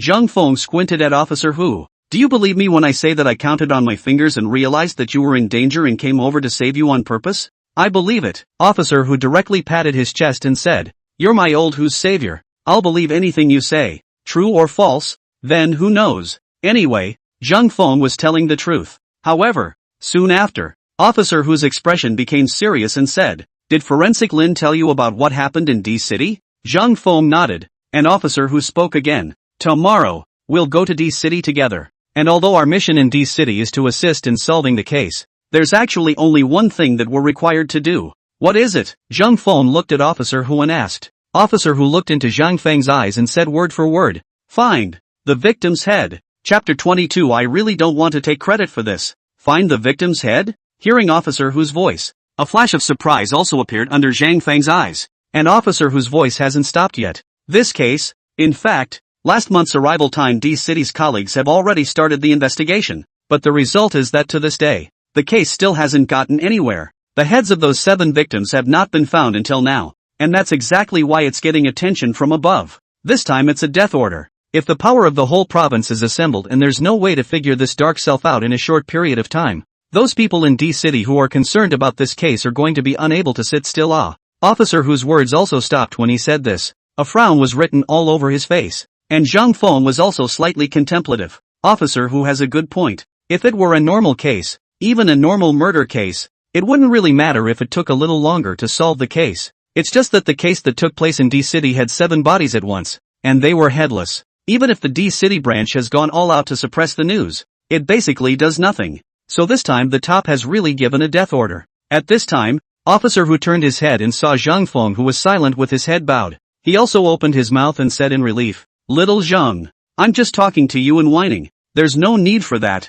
When you and Forensic Lin go there, you only need to be responsible for the autopsy, things like finding the head. Let our criminal investigation people have a headache and forget about it. Instead, there's another thing you need to prepare for. Zhang Feng this side lowered his head in silence. In fact, it is not that after stopping the introduction of the case of police officer who feel a little tricky. No way to start. Rather, he was thinking about how much more Reiki he could actually have this time if he gave these 7 victims after they were examined. However, at this moment, upon hearing Officer Hu's voice, Zhang Feng also turned his head and spoke suspiciously. Oh, what is it? Officer Hu looked at Zhang Feng with a smile in his eyes, patted Zhang Feng's shoulder and said, Of course, he's ready to receive the credit. Ha! Zhang Feng looked at Officer Hu unexpectedly and said, I've only been at the precinct for 2 days. What credit am I getting? Officer Hu looked at Zhang Feng and said, Just came 2 days ago, what's wrong? Have you ever heard of anyone who came in as a police officer for 2 days and helped the CID solve a homicide in a matter of hours?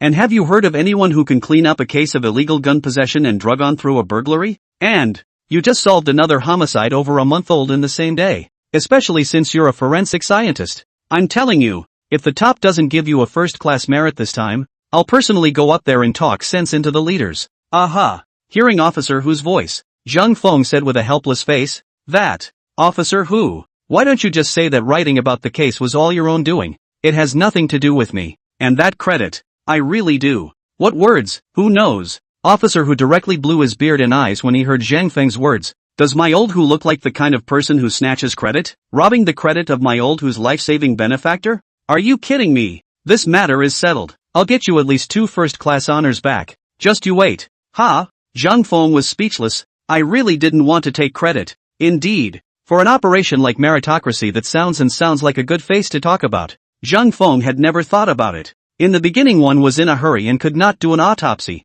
so one had to start a body. After lifting the corpse, he actually realized that as long as he solved the case, he would be imbued with a mysterious force of Dantian aura. So, everything starts because of Reiki. If it wasn't for aura, he wouldn't care about any of this. As for meritorious service, doesn't meritorious service mean that one will be better known? When the time comes, will you be able to hide these strange abilities of yours? Zhang Feng did not follow Officer Hu and the others back to the precinct. Officer Hu also wanted Zhang Feng to rest early, and took a detour to send Zhang Feng back to Lin Rui's neighborhood. Of course, before getting out of the car, Officer Hu's ambiguous look made Zhang Feng directly ignore it. It's still light out, so I can go back and rest for a while. Walked into the darkened room and closed the door. Zhang Feng tiptoed towards the restroom. Well, at least go out, so just go home to the toilet to wash your hands is also really normal. But just as Zhang Feng's hand had just touched the bathroom door handle, with a creak, the door to the bathroom in front of him was actually open from the inside. The lights were on in the middle of the bathroom,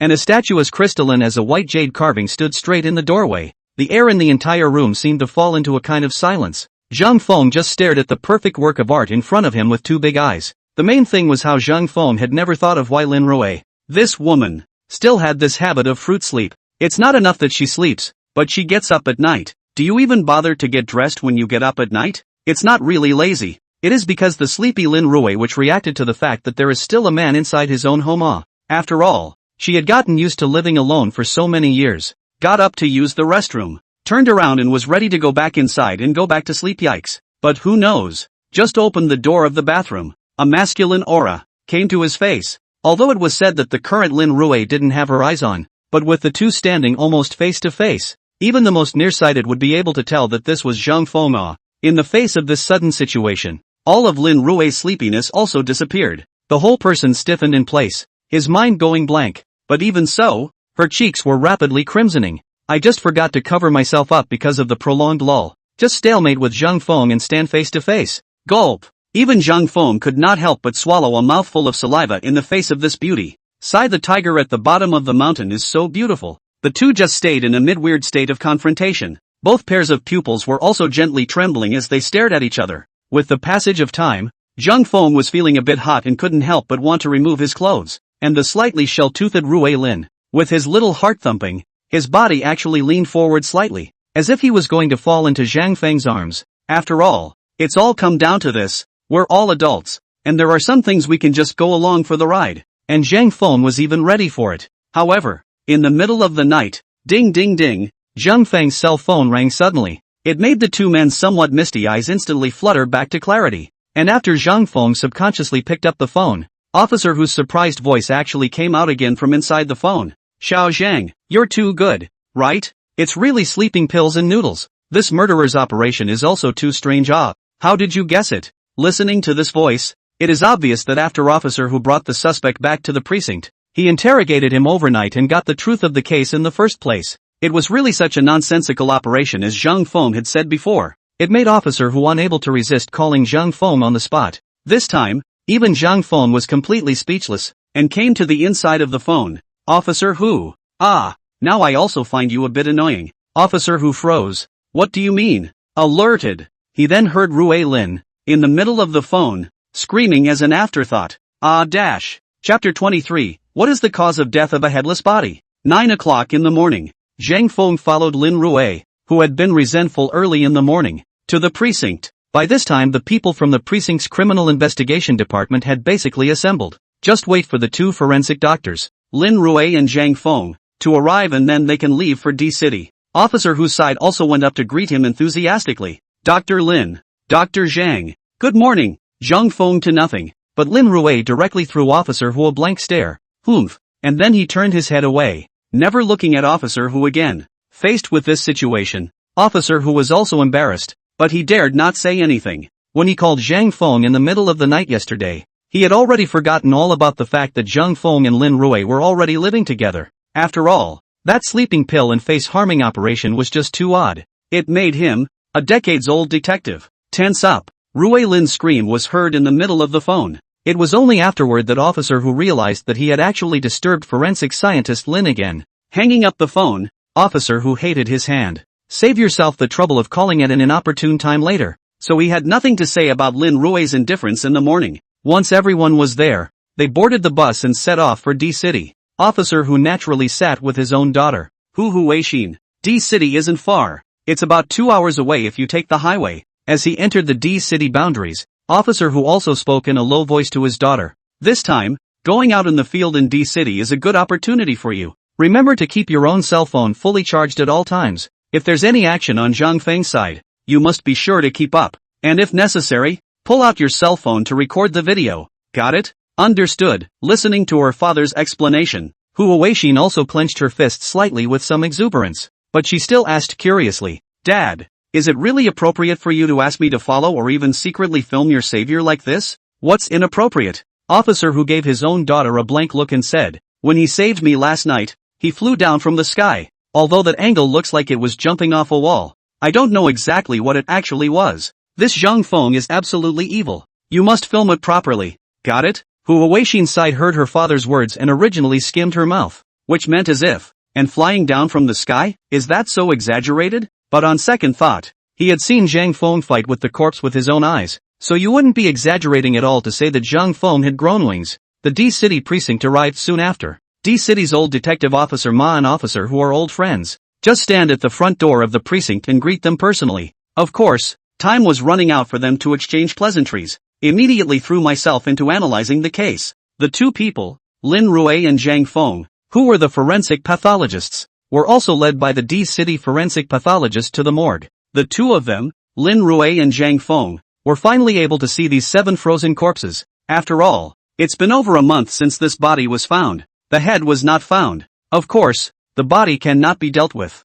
So all put into the freezer inside the refrigerator. At the first sight of the body, Lin Rui then put on her masked gloves and leaned over for a closer look. And naturally, Zhang Feng was just like a grandpa, standing on the side and looking like he had nothing to do. The colleague from D-City next to him also curiously came up when he saw this scene and asked, Dr. Zhang, aren't you going to get your hands on it and check it out? Ha, I'm not checking this whole thing? Zhang Feng replied subconsciously. Indeed, Zhang Feng stood to the side looking like he had nothing to do, but in reality, there was always a glint hanging among his pupils that no mortal could even detect. The general conditions of these 7 corpses had been completely and clearly recorded in Zhang Feng's mind. Just hearing Zhang Feng's reply, this forensic pathologist's face instantly became strange and said, can you check it just by looking at it like this? And at this time, Zhang Feng was analyzing the situation based on the corpse and didn't notice any of this at all. Hearing the query, he just subconsciously returned, you're asking me to do the same as Director Lin? It's not like I know how. So just take a look.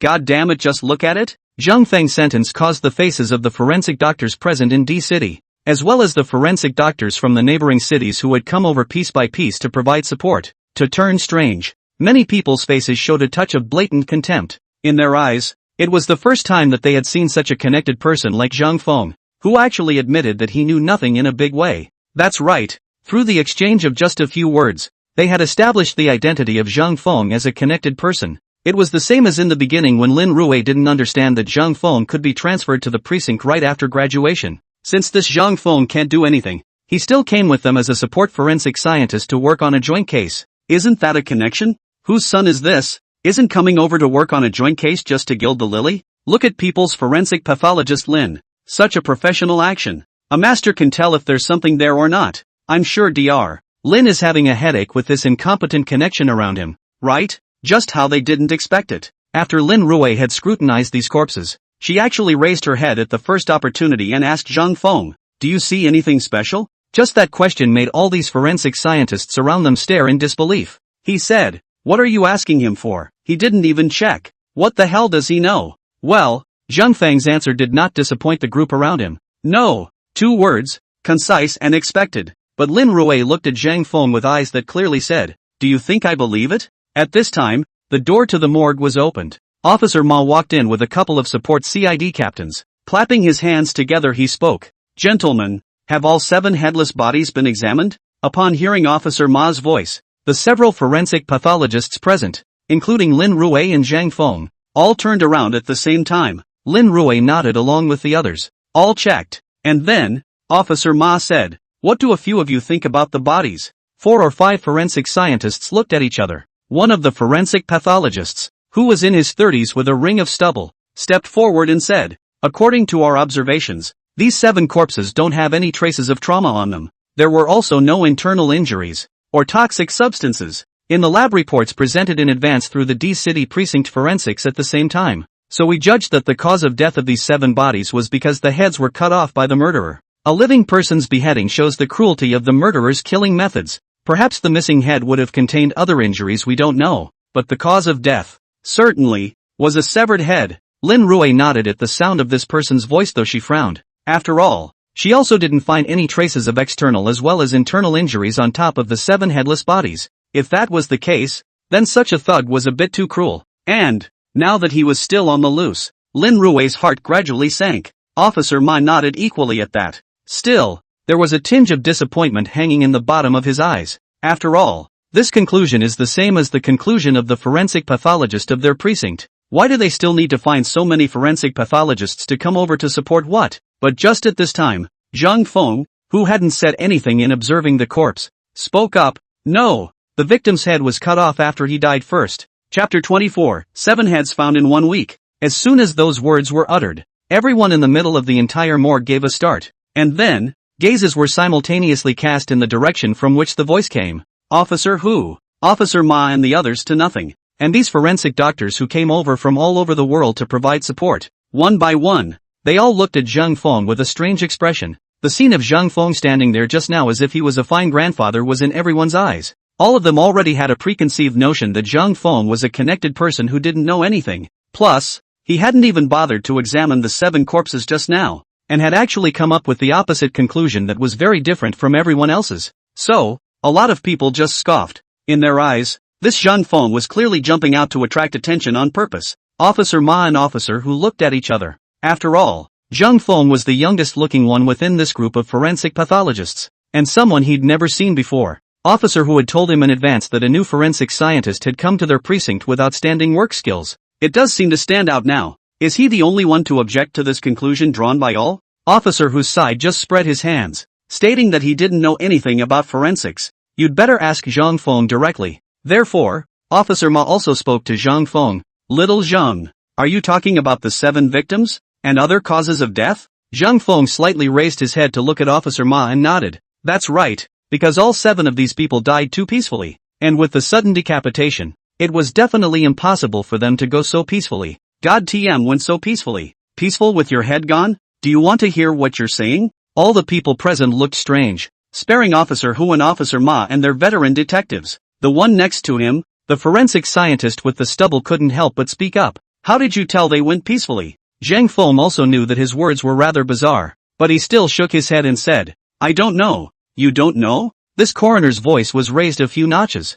You don't know? So you were just making all that up? The group of forensic pathologists around them each had a few moments of anger on their faces. What Zhang Feng had just said was really not nonsense, because through his experience, these people really died peacefully. As for not knowing, that's certainly not bull *******,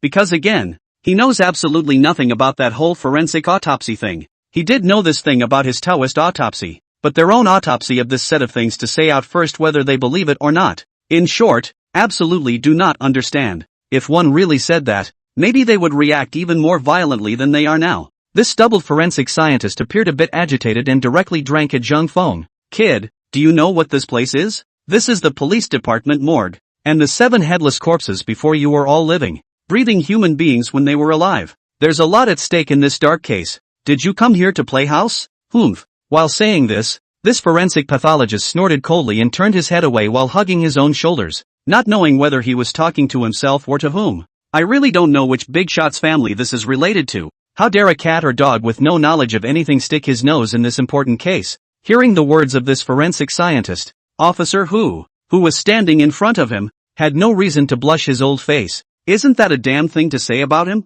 Calling Zhang Feng a cat and dog who knows nothing. And he or she is the one who inserted this cat or dog into the middle of the mission. Aren't you saying Zhang Feng is slapping my old Hu's face? That's still my old Hu's savior. Officer Hu opened his mouth and was ready to dislike this medical examiner back for Zhang Feng, but without him having to open his mouth, Lin Rui, who was standing beside Zhang Feng, had already said in a deep voice, What do you mean? Can you talk? Do you have any idea who he is? I bet no one of you doing this knows more about corpses than he does. No one knows more about corpses than he does. These words made Zhang Feng's face look a little stiff even after hearing them. No problem. If you can't read the body, wake the body up and let him talk. Indeed, all of you who are doing it are crap in that regard. Medical examiner Lin. Hearing Lin Rui's words, this mustache guy actually flickered a touch of hostility under his eyes before saying, we all know about your autopsy ability, but you can't say nonsense with your eyes wide open, can you? As soon as he came to this morgue he has been standing there motionless, denying the conclusions that so many of us have drawn without even examining the body. Ask him for a reason, and all he actually says is that he doesn't know? You tell me this isn't child's play. What is this? Forensic Dr. Lin. As a professional forensic doctor, you actually didn't question him, but questioned us instead? Oh, I get it. This kid wouldn't be the little white boy that you, Dr. Lin, raised, would he? What did you say? Lin Rui instantly jumped violently, her face green and red. Behind Officer Ma, an old detective stood out and directly bellowed, Li Feng, shut up. What are you talking about? Isn't this an exchange of cases? This old detective spoke obviously a little late. This mustache, called Li Feng's forensic Dr. Cold Humming, is also quiet. However, Zhang Feng, who was at the center of the conflict, did not produce anger at this time because of Li Feng's remarks. Instead, he looked at the duo of Lin Rui and Li Feng with a curious expression. Li Feng and Lin Rui, they don't seem to be right. The atmosphere became stagnant. Zhang Feng knew that it was not possible for him not to speak up at this time, and also stepped forward. It's better this way, regardless of whether the cause of death of the 7 victims was due to decapitation or not. All that's needed is to find their heads. Cut. When he heard Zhang Feng's words, Li Feng nonchalantly let out a contemptuous sneer. The entire morgue was in an uproar amongst themselves. These forensic doctors looked at Zhang Feng one by one. The expression on their faces bland were not good emotions. Li Feng looked at Zhang Feng and said with a light smile, you're saying it so lightly. The one who was there doesn't know that the truth will be clear once we find the victim's head. But do you know that the reason why this case has been hanging for more than a month and still hasn't been solved is because the heads of these 7 victims can't be found? So what if I said I could find it? Zhang Feng's calm voice caused the morgue, which had already begun to be a bit tumultuous, to quiet down once again. What did you say? This was asked by Officer Ma. Zhang Feng also spoke loudly once again. Give me a week's time, and I promise to find the missing heads of these 7 victims. What? A series of shocked voices came from behind Officer Ma and Officer Hu. They can be engaged in criminal investigation work, especially Officer Ma and their men. These 7 victims of the head has made them anxious. Until now there is no news at all. They were clueless except for the building where the 7 bodies were found. This young man, who had just joined the workforce in City B, was called over for the first day of the joint operation. How dare you make such a promise after just one look at the body? And he's still just a forensic scientist? For a moment Officer Ma couldn't help but twitch the corners of his own mouth. And the next second, ha ha ha ha ha ha ha ha ha. Chapter 25, If the living can't find it, let the dead find it. This is a morgue at least. There's 7 headless bodies behind us. It's a bit inappropriate to let out a laugh in this setting, isn't it? But there was more than one person who let out a laugh. It was almost all of the forensic scientists, except for Lin Rui and Zhang Feng unexpectedly, who made a sound similar to mockery under Li Feng's leadership. Even Li Feng gave a thumbs up at Zhang Feng and said, I would call your big words mouth strong. Zhang Feng looked at Li Feng with interest and said with a light smile, what if I find the dead man's head within a week? If you find it, Li Feng's voice was very firm, with a touch of hostility under his eyes. I'll apologize to you right here inside this morgue, in front of everyone, and the 7 corpses, and resign on the spot. But what if you don't find it? When Li Feng said this, there was a hint of threat hanging in his tone. However, Zhang Feng was not the least bit fearless and directly said, I will also apologize to you, Dr. Li, and then resign on the spot. After hearing this, Li Feng was very satisfied and added a rhetorical question, what if you want to deny it? That's simple. Zhang Feng waved his hand. If I don't recognize the account, let these 7 dead souls haunt me every day, making it difficult for me to sleep or eat. Deal. After hearing this, Li Feng directly spoke out loud, and then came at Zhang Feng with an excited face. I look forward to the day you resign. After saying this, he actually turned his head to give Lin Rui a provocative glance in general. Unbeknownst to him, Lin Rui was holding back her laughter at this moment. Nothing else. What did you say about letting 7 dead souls haunt Zhang Feng every day? Make Zhang Feng sleepless? Come on, don't tease. The last departed soul who wanted to make a move on Zhang Feng had Zhang Feng scared by a thunderspell and knelt at Zhang Feng's feet on the spot chanting Big Brother ah. On the contrary, it's you, Li Feng. Don't piss Zhang Feng off and let him strike you down with a lightning spell. What is this talk? What, resignation or not? Officer Ma's voice doesn't come early, doesn't play, and comes at this exact moment, obviously planning to jump in and make peace. We are all servants of the people. It is the wish of every one of us to solve the case as soon as possible. What is the point of taking such a poisonous oath? Besides, how can there be any ghosts in this world? If there were, if we encountered any murder cases, we could just call the victims and ask them. Wouldn't we know everything? That's what Officer Ma said. It made Rui Lin a little nervous. It was close to pointing at Officer Ma's nose and questioning, "Did you peep at our Zhang Feng's rising corpse?" Of course, Lin Rui also knew that Officer Ma was just talking nonsense to lighten the mood. It wasn't. Officer Ma clapped his hands and then said,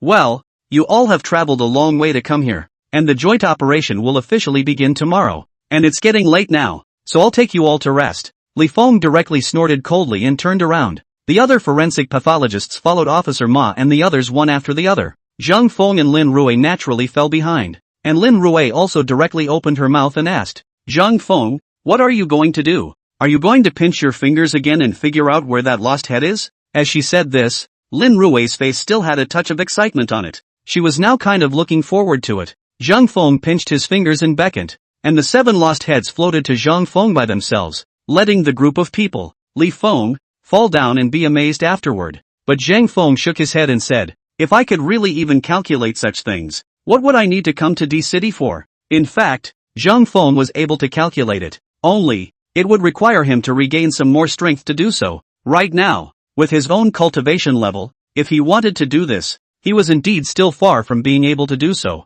"So what are you going to do?" Lin Rui looked at Zhang Feng suspiciously. "Don't you pinch yourself? Do you go to see Officer Ma and their case files? If the dossier really showed anything, so many old detectives would have solved the case in a month's time." Zhang Feng of course shook his head and whispered with an intriguing smile on his face, "Since the living can't find it, then why can't we let the dead find it?" Hearing this, Lin Rui's pupils trembled heavily. Her little face was a little white, and she said with a trembling voice, "Zhang Feng, can you speak without being so oozing? What do you mean? Let the dead find it? You'll see when the time comes." Zhang Feng waved his hand a bit, not intending to explain, and then asked directly in return, "Rather, there is one thing that I still hope Director Lin will clear up for me." "What?" Lin Rui looked at Zhang Feng with her eyes wide open in confusion. Zhang Feng pointed to the front of the group and said, "That Li Feng, what's going on? Why does it feel like he's so unhappy to see me? It can't be because of you, Director Lin?" Lin Rui's reaction after hearing this appeared to be great, her voice slightly embarrassed.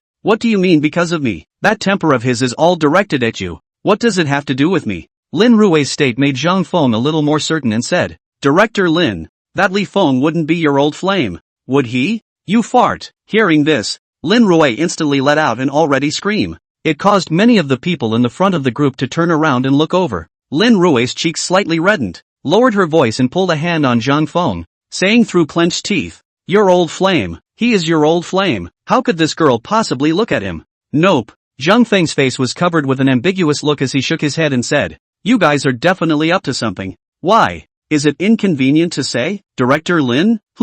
How can Zhang Feng speak in such a beaten tone?" Hate made Lin Rui's teeth itch a little. Without good humor, he came straight to the point. "Think about how you're going to solve the case first. A week to accomplish what so many old detectives can't do in a month. By the time the horse loses its hoof, the job is gone. Wait till you find those 7 heads. Hearing this, Zhang Feng smiled and said, "Isn't that tonight? What's the difference between suing me now and suing me tonight?" Tonight? It was Lin Rui's turn to be confused. "Didn't you say within a week? Could it be that you can tonight?" Zhang Feng gently nodded at Lin Rui and said, "I'm talking about within a week. This day, isn't it also within the range of a week?" In the middle of the guest house arranged by Officer Ma, Lin Rui sat on the bed in her room, always staring at the wall clock. It was now 2 in the morning and she still hadn't slept at all. Instead, the red glow on her face emphasized the extreme exuberance in her heart at that moment. It was because in the afternoon, Zhang Feng had told her that he was going to act tonight. Although Zhang Feng meant to plan to go by himself, he couldn't help but be too curious.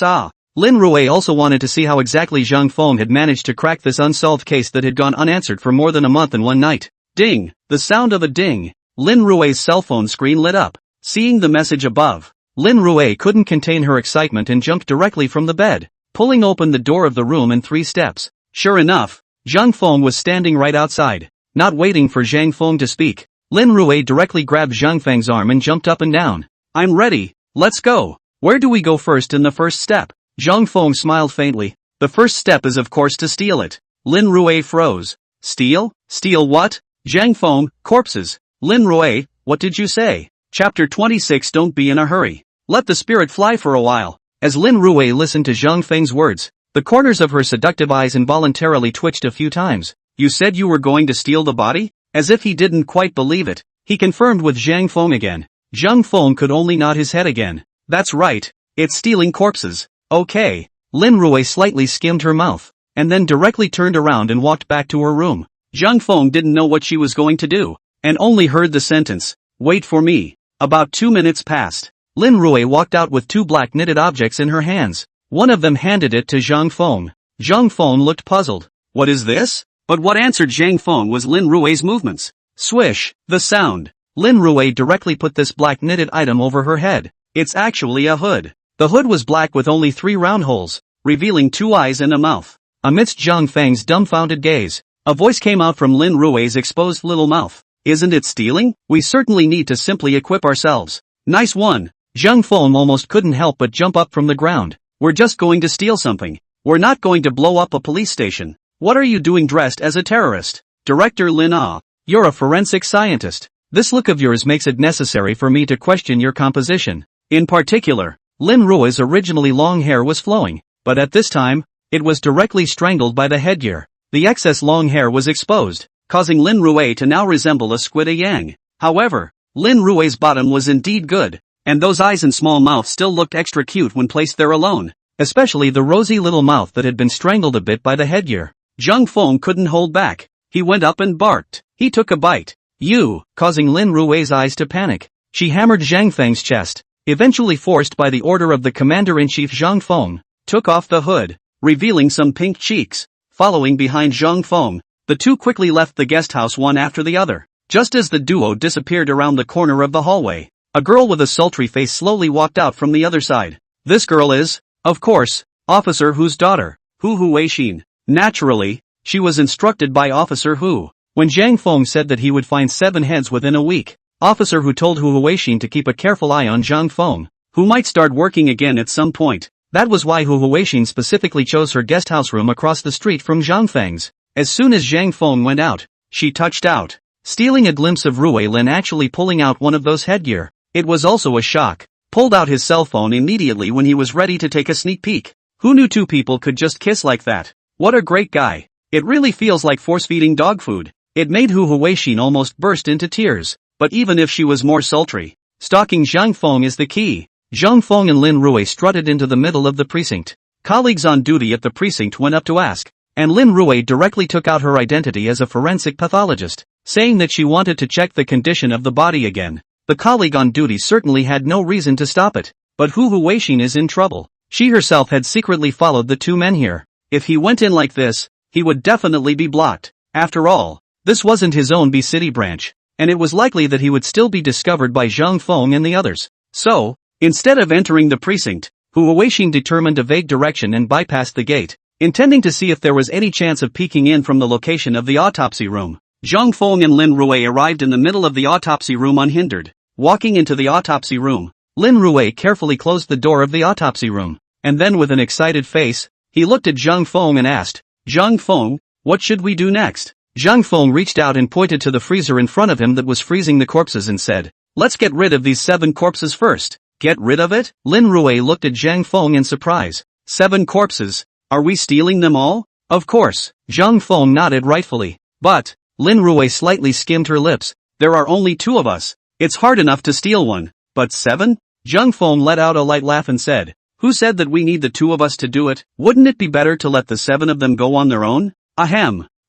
Zhang Feng's words made Lin Rui almost lose her breath. Staring at Zhang Feng with wide eyes, that mouthful of water could not be swallowed. Of course she knew that Zhang Feng could briefly invoke the souls of the dead back to move the bodies, but that's 7. 7 corpses standing up and walking on their own at once? And a headless body? Oh, man. If these 7 corpses are all just as corrupted as the last one, they'll all turn into corpses. Is Zhang Feng going to disguise himself as Zhao Zilong to come in 7 and 7 out? Can he beat it? Lin Rui was also a bit worried about Zhang Feng, so she asked slightly hesitantly, Zhang Feng, do we really have to get all 7 corpses up? And Zhang Feng was already dragging the 7 corpses out of the middle of the freezer. Looking back at Lin Rui, he nodded and said, of course, All corpses have an inexplicable connection to their body parts. Since we can't find them alive, we'll let the 7 owners of the lost heads find them on their own, in case their heads aren't in the same place, and we'll save ourselves a lot of work, right? After saying this, Zhang Feng had already rolled up his sleeves.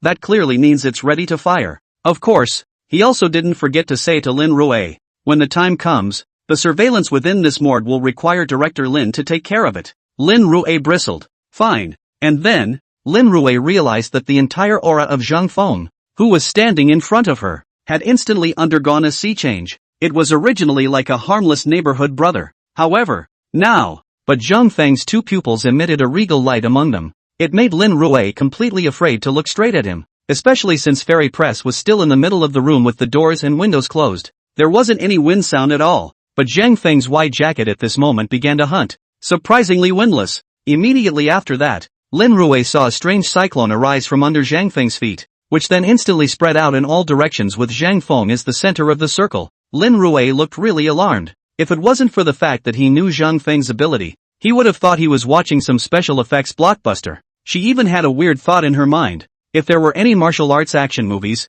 zombie movies to go and get Zhang Feng to act in them, even the special consumption would be saved. Of course it's all bull ********. Zhang Feng pupils at this time appeared in a flash of light, followed by a voice like the sound of chanting from Zhang Feng's throat, open the heavenly court, so that people live forever. 3 souls and 7 souls. Back to the god anti-infant. 3 souls on the left, 7 souls on the right. Quietly listen to the divine order, but also to check the unknown. The line is also no one to see. Sitting is also no one to know. Hurry hurry hurry. Zhang Feng's last sentence of urgent as a lawful order was even echoed like the sound of Nini's Brahma. However, it was also after this voice fell that all the visions produced on Zhang Feng's body disappeared, and the room quieted down. But the 7 headless corpses didn't react at all. Lin Rui looked at the scene and asked somewhat nervously, failed? Zhang Feng, however, had a touch of cloudiness on his face as he said softly, don't be in a hurry. Let the spirit fly for a while. Chapter 27, Officer Xiaowu stresses out on the spot? In fact, at the beginning, Zhang Feng did not have much confidence in his ability to raise 7 corpses in one breath. After all, his own cultivation level had decreased too much after crossing over, but it was only just now when he actually started casting the spell himself that he realized it. Just enough. In other words, if he hadn't gotten up 2 bodies earlier and saved Officer Hu's life again, without those few times of aura feedback, these 7 bodies can't really get it up today. Failed? Hearing Lin Rui's hesitant voice, Zhang Feng waved his hand indifferently. Don't rush. Let the soul fly for a while. It was also after Zhang Feng's words fell. Whoa dash. The 7 storage body carts in front of them actually began to tremble violently. An inexplicable cold wind blew in the middle of the coroner's room along with the trembling of the corpse. Moreover, the ice layer and frost mist on top of this corpse that was generated from the freezing was shattered and fell off in the midst of this violent vibration. This bizarre scene caused Lin Rui's little heart to instantly seize up, chills down my spine and sweat on my forehead. With a whoosh, she hid behind Zhang Feng, her small hands tightly grasping Zhang Feng's arms. Although he was scared, that little head still kept poking out from behind Zhang Feng's back to try to see what was going on.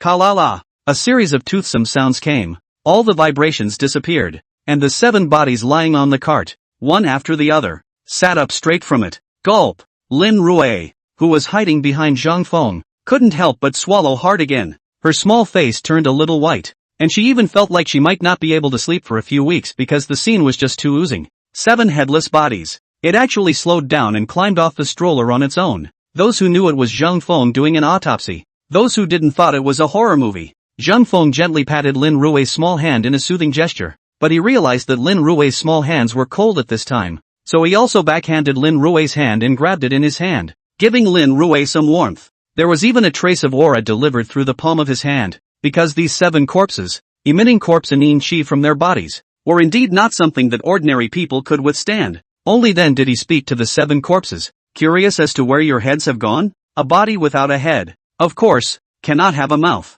much less speak. It seemed to be a nod, but without a head or visible movement. Zhang Feng tacitly agreed with them. So then he said, introduce myself. My name is Zhang Feng. I'm a forensic pathologist, here to give you an autopsy. The key now is the heads of the 7 of you. Find the heads and we can conclude the case. Find the murderer of you and help you take revenge. Do you guys know what to do? 7 corpses should have nodded, right? Anyway, one by one, they were surprisingly in line. walking neatly toward the tiny window on the other side of the autopsy room. Lin Rui, who felt the warmth of Zhang Feng's body, slightly touched Zhang Feng's shoulder with her own cheek and asked in a small voice, "Did it work?" Zhang Feng smiled and nodded, then said to Lin Rui, "Director Lin, I feel that you should go and deal with the monitoring issue now. I'll just go alone for the next thing." Lin Rui was of course curious as to how Zhang Feng was going to bring 7 corpses to the head, but she also knew that this autopsy room surveillance would have to be dealt with sooner rather than later. It's not safe to assume that someone will come by later to take a look and find out the end of the story.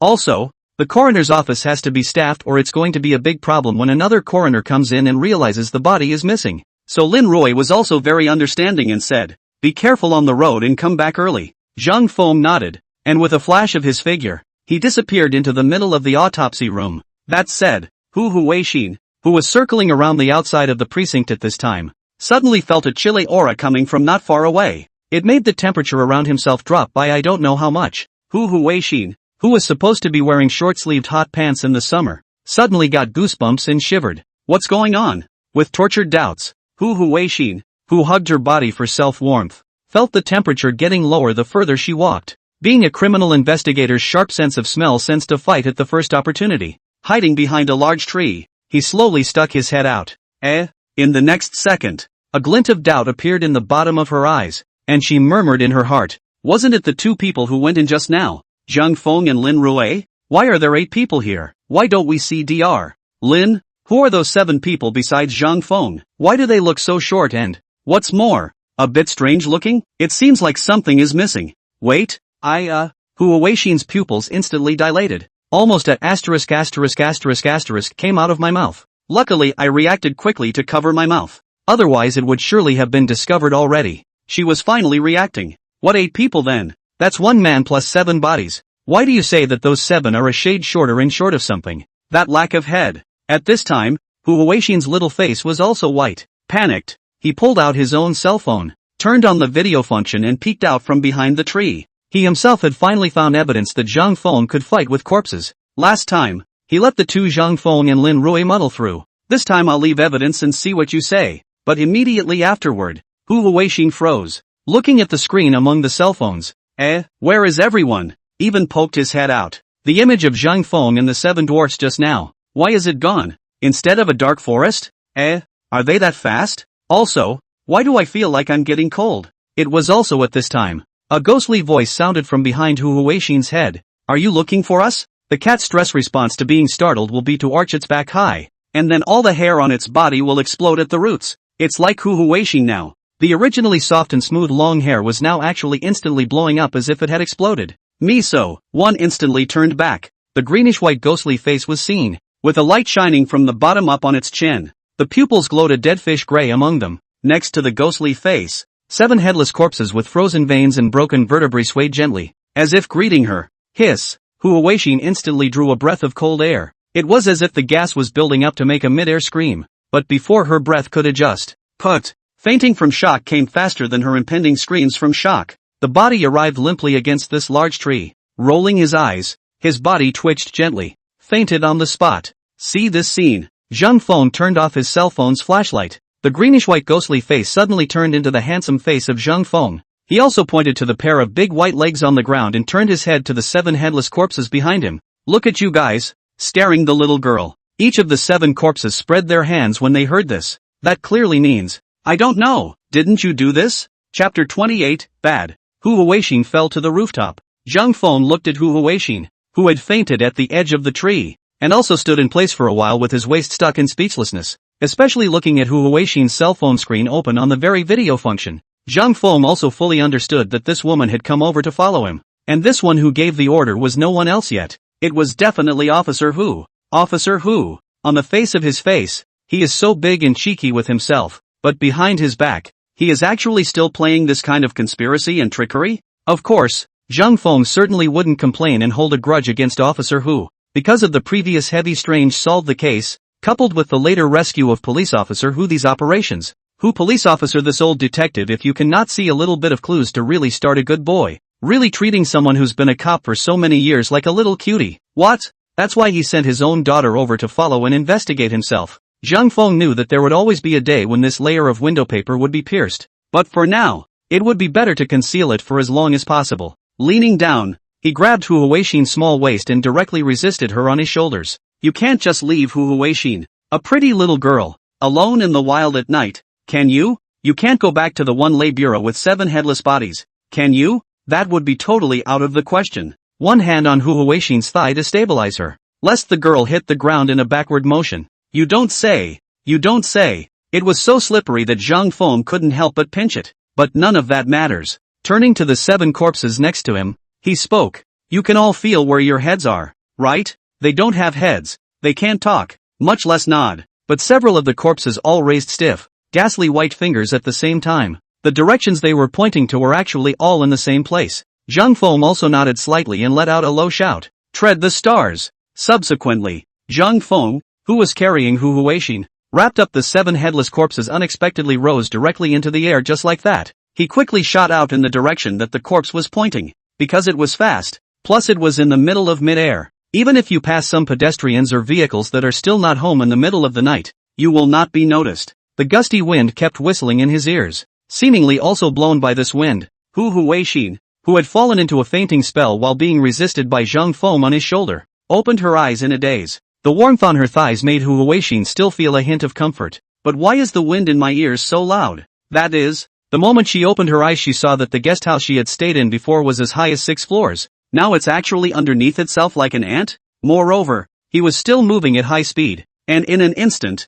the guest house disappeared into thin air. The streets below, the skyscrapers all receded as quickly as if they were alive. That's when you realize that you're actually flying in the sky? Hu Huixin, who was afraid to ride roller coasters, can't stand these things, and she could still clearly feel herself being held against her shoulders. With just a slight glance up, I saw 7 headless bodies also flying in the sky. It's over. Hu Huixin's small face was white. I'm dead. Being hooked by the black and white perverts of the netherworld. Right? Crunch. This Hu Huixin, who had just come to her senses, rolled her eyes again and directly fainted. It didn't make any waves. Only Zhang Feng, who was flying, opened and closed his nose slightly. His face was strange, and he murmured in a low voice, "What is this smell?" And then a sideways glance. Just Hu Huixin's short hot pants actually imprinted with the color of God? Holy! Zhang Feng let out a shriek. This girl is peeing? It was a good thing that Hu Huixin didn't drink any water before she left the house. Otherwise, Zhang Feng might have directly thrown Hu Huixin out of the sky in order to save his hand.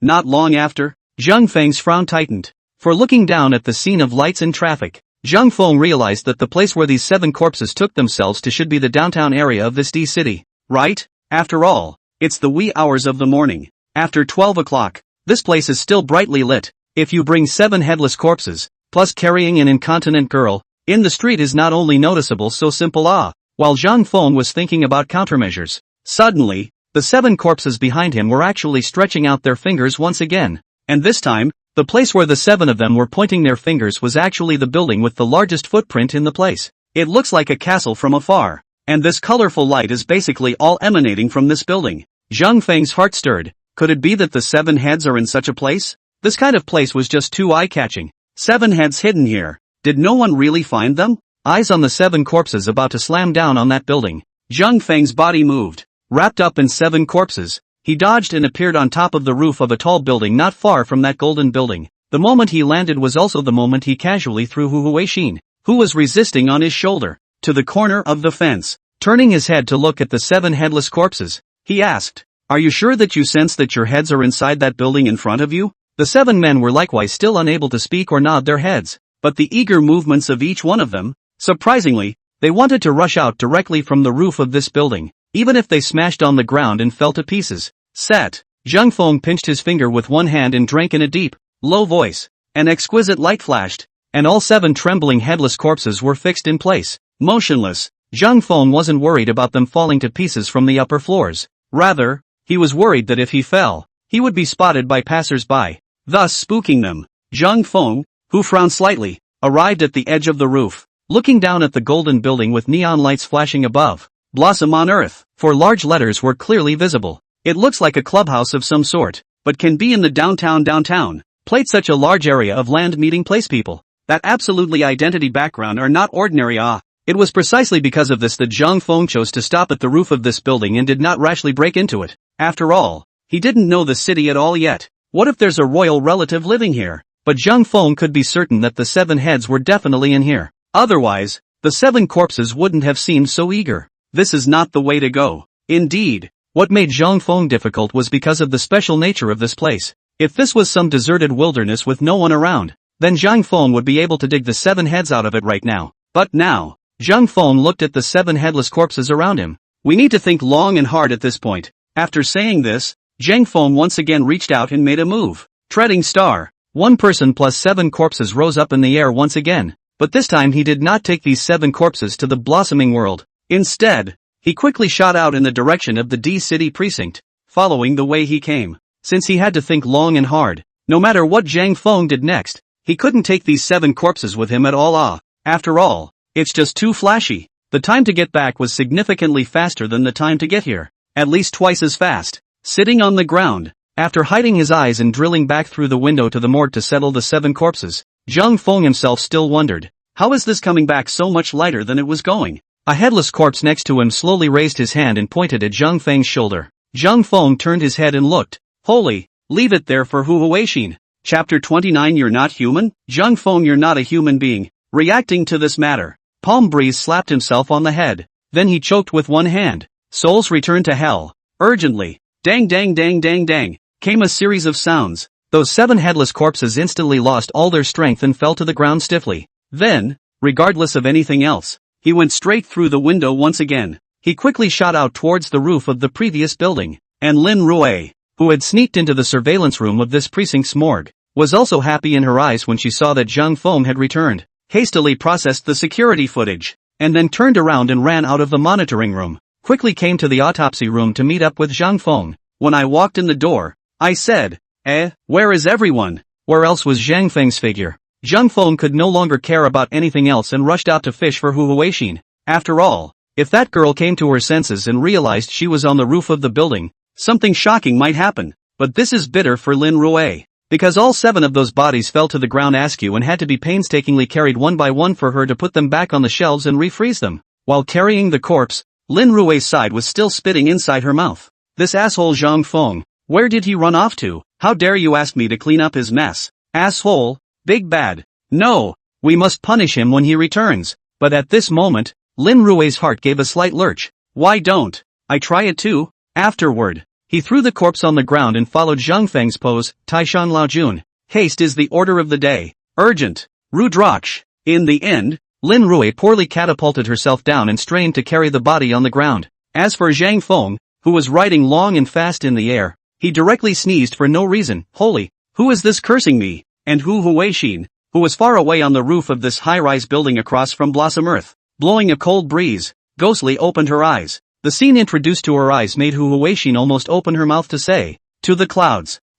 Wasn't I hooked by a ghost? Is this the netherworld? The small white-faced Hu Huixin stood up tremblingly holding on to the wall next to her. The little head just probed out. Sound Hu Huixin scared almost directly take off again crazy backward. Nee, how am I in a place like this? Such a tall building and I'm on the rooftop? How did I get up here? She had question marks written all over her head. Gathering his courage, he peered out again. Tears streamed down my face. This can't be the ghost-hooking brat who brought me here. Can it? Ooh. Is it hard to believe that I have to jump off of this in order to be reincarnated in hell? Woo. If you don't say that women's brain circuits make it hard to figure out at all. Even she actually climbed the fence and just stood on it, facing the cold wind from high above. Hu Huixin burst into tears. Dad. Mom, my daughter will come back to honor you in her next life. Just then, a low voice came from behind him. What are you doing? The sudden sound caused Hu Huixin to instantly shriek out and turn around directly. Ghosts! An exclamation of surprise. Put. The foot slipped. Done. Whoosh. With a click, Hu Huixin's figure instantly descended. Holy. Zhang Feng, who had arrived late, was instantly shocked when he saw this scene. Tai. The sound of the airflow rippled. Zhang Feng instantly came to the edge and wrapped one hand around Hu Huixin's armpit. However, because of Hu Huixin's downward inertia, it brought Zhang Feng straight out. It was good that Zhang Feng had a steady grip on the edge of the roof fence. The two just dropped right outside the building.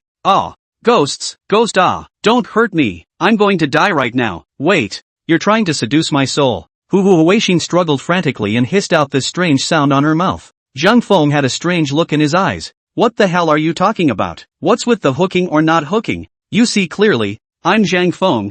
I'm a human being. Can you stop moving? If we fall, we'll really become wild ghosts. Upon hearing Zhang Feng's voice, Hu Huixin's pupils suddenly shrunk. You're human? Or else? Zhang Feng opened his mouth without any good humor. He himself is now hanging from the rooftop with one hand. If it wasn't for the fact that Zhang Feng had accumulated quite a bit of spiritual qi in his body, he wouldn't be able to carry it at all. After all, he didn't want to show treading star to Hu Huixin's face yet. Holy, Hu Huixin, who came to her senses, finally reacted and realized that she was actually hanging on the roof of a building with Zhang Feng, and underneath their feet was an abyss of 10,000 feet. Whoosh! With a sound, her entire body instantly powered up. The two lotus root arms tightly wrapped around Zhang Feng's neck. A pair of charming legs also hung fiercely on Zhang Feng's waist. The whole person was hanging on Zhang Feng's body like an octopus. Shivering and shaking, his teeth kept clashing as he lost his voice. Save me! Help me! I don't want to die. Zhang Feng directly rolled his eyes. How did you do criminal investigation with this mental quality? Despite his words, Zhang Feng still exerted force with one hand. Woo! The voice of the man rose up into the air. Taking Hu Huixin with him, he landed safely on the roof of the building. But she had already landed on her feet. But Hu Huixin was still her previous self, tightly wrapped around Zhang Feng, and even buried her head into the middle of Zhang Feng's shoulder socket, closing her eyes and not opening them. Zhang Feng helplessly spread his hands. I said, can you let go of me now? What responded to Zhang Feng was the lotus root arm that hugged himself even tighter. Zhang Feng all felt like his chest was being frantically pressed by two unknown objects, and he couldn't even breathe a bit. It is also straightforward to raise your hand. There was a crunching sound of pia, and it smacked against Hu Huixin's upturned hot pants. Ah! The pain in the back caused Hu Huixin to yelp and open her eyes. What are you hitting me for? Zhang Feng rolled his eyes and said helplessly, can you let go of me now? What? Hu Huixin was still fuming. Pia, came another crunch. This one slapping directly on top of a flash of whiteness. My PP. The slap directly drew tears out of Hu Huixin's eyes. Finally, he let go of Zhang Feng and jumped down from Zhang Feng's body. Covering his ass, he bounced in place, trying to ease the pain. You. A somewhat flustered Hu Huixin, her cheeks slightly red, screamed at Zhang Feng, how dare you hit me, and hit my you, rascal, hooligan? Zhang Feng looked at Hu Huixin, not spoiling her at all, and said, I don't know who is dead set on hanging on to me as a hooligan, and I don't know what rascal just saved your life. Saved my life? Hu Huixin, who heard this, gave a slight start, a quick glance at the edge of the rooftop behind Zhang Feng. The scene from earlier reappeared in Hu Huixin's mind. Did you just actually hang from the wall with one hand and climb up with me? Oh my gosh, your arm strength is amazing too? When she said this, a small star actually appeared in Hu Huixin's eyes, twinkling and twinkling, bouncing to Zhang Feng's side, and even reaching out to poke Zhang Feng's powerful arm, saying, gosh, Zhang Feng, your boyfriend power, it's amazing, isn't it? Zhang Feng was completely speechless. What's going on here? Why is this woman's brain so strange? But right at this moment, Hu Huixin's pupils suddenly shrunk. It's not right. The tone was also weird. You can fly. You're the one who carried me in the sky before, right? You're not human. You're not human. Chapter 30, Blossoming Earth is really not simple. Hu Huixin's hissing was so loud it woke up the sunrise. Zhang Feng directly spoke without any good humor. What are you barking at? What are you barking at? If you're screaming, do you believe I'm going to throw you down the stairs right now? Well, Hu Huixin directly covered her mouth. A look of horror hung among his pupils, but she clearly remembered that she had just grabbed onto Zhang Feng, who had one hand on the wall, carrying the weight of two people, and flew up with a slight force. He could also literally lift himself up and throw himself out with one hand. Your own little life is still more important. After all, big women, they can bend. At this time, let's first show weakness in front of him. Then after escaping his clutches, we'll find a way to dismantle this biochemical demon's identity. Looking at the light under Hu Huixin's eyes, Zhang Feng knew that this woman was definitely not finished, but one had checked the woman's cell phone ahead of time before. No evidence was left behind. Since there's no evidence, let's drag this out for as long as we can. Zhang Feng turned his head to look afresh at the gilded blossoming earth below. A few moments of slight contemplation. Turning her head to Hu Huixin, she reached out her hand and said, give me your cell phone. At this moment, Hu Huixin took out her cell phone and turned on the video recording function. Looking at Zhang Feng standing on the edge of the rooftop, he felt that Zhang Feng might be flying again, so he was ready to secretly record the evidence. But I didn't expect that Zhang Feng would ask for his cell phone. Did he find out about my sneak peek? Subconsciously, I came up with, what for? Zhang Feng rolled his eyes. Bring it on you. That swift movement made Hu Huixin not react at all. looking at the cell phone in his hand to turn on the video function. Zhang Feng is also a burst of speechless. This girl is really TM dedicated. I exited the camera,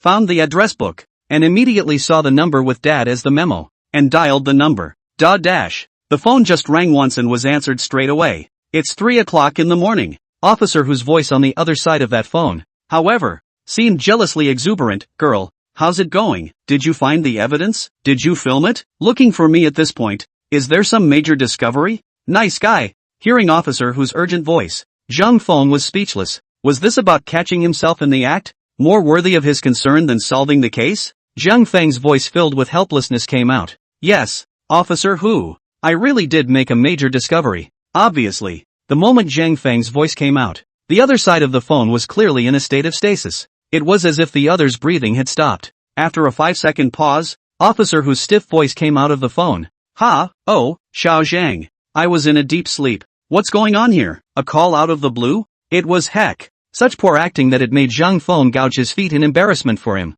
Zhang Feng wouldn't break up this matter with him, frowning and saying in a deep voice, those 7 lost heads. I found them. What? Officer Hu in the middle of the phone couldn't act anymore. The voice came out of the inside of the earpiece in near broken tones. Even Zhang Feng heard some collision sounds. It was like the commotion of Officer Hu falling off the guest house bed. You. Officer Hu's pained voice didn't hide the shock in his voice. Zhang Feng, you can't joke about this kind of thing. D-City's old horse they searched for more than a month, but did not find. You just blew a powerful bet with someone in the afternoon, and you found it in the evening? You said you'd find it in a week, but not even a day has passed since then. Fake, right? Hearing Officer Hu's shocked voice, Zhang Feng shook his head and spread his hands. Officer Hu, this is about 7 lives. How could I joke with you? Great. Officer Hu's voice sounded so excited. Zhang Feng, you are simply amazing. Such a big case. A complicated case that made the higher-ups send so many of us over to assist. For you to solve it in one night? Quick. Send me a location. I'll contact Old Ma right away and bring my men over right away. Listening to Officer Hu's words, Zhang Feng's brow frowned slightly and said in a deep voice, contacting Officer Ma is inevitable, but the matter of bringing someone over, I think we still need to think long and hard about it. Oh, Officer Hu on the other side of the phone froze slightly. What does that mean? Zhang Feng spoke in a deep voice, because all the clues point to the same place. D-Cities. Blossoming Earth. What? When he heard the name, Officer Hu's voice was clearly hurried by a few points. Once again, he was silent for a full 5 seconds before he pressed his voice and said, I know. After hanging up the phone, Zhang Feng had sort of confirmed his suspicions. This Blossoming Earth is really in big trouble. If there was no change in Officer Hu's reaction when he said the name, then Zhang Feng would know that he had guessed wrong. But Officer Hu's sunken voice was telling Zhang Feng that this place, Blossom Earth, was not simple. Indeed, in the center of the city, which has been lit up until now when it's almost dawn, has not been closed and occupies a clubhouse with such a large face.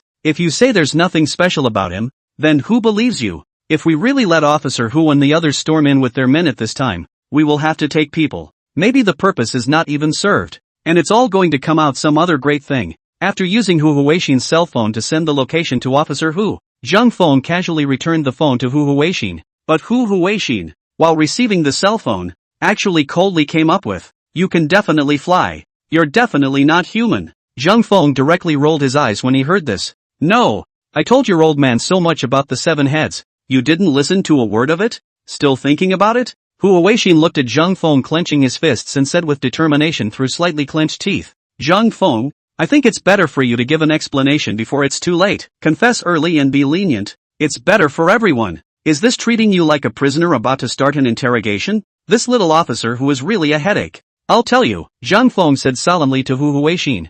I don't know how to fly. It was you who somehow fainted in front of me, and I carried you, rode the elevator, and climbed the stairs to come to the top of this building. No way, you just flew up here. Hu Huixin clenched her shell teeth lightly, her voice firm. Zhang Feng was speechless. Where's the evidence? Hu Huixin, I didn't. What the hell are you talking about without proof? Proof I will find. Zhang Feng was too lazy to fight with this Hu Huixin. The two joined together on the rooftop in silence as the cold wind blew. It's a good thing Officer Hu and the others were quick. Not long after, the direction of the rooftop door came the voice of Officer Hu. No. This door are locked from the outside. How did you two run up here? Hearing this, Zhang Feng was still fine, but Hu Huixin looked very exuberant. See, I said you just flew up here, right? You still won't admit it? How do you explain that door lock? Officer Ma, who came along with Officer Hu, was dumbfounded at the sound of Hu Huixin's voice. What flew up here? Shooting for TV? Zhang Feng directly made a speechless expression at Officer Hu,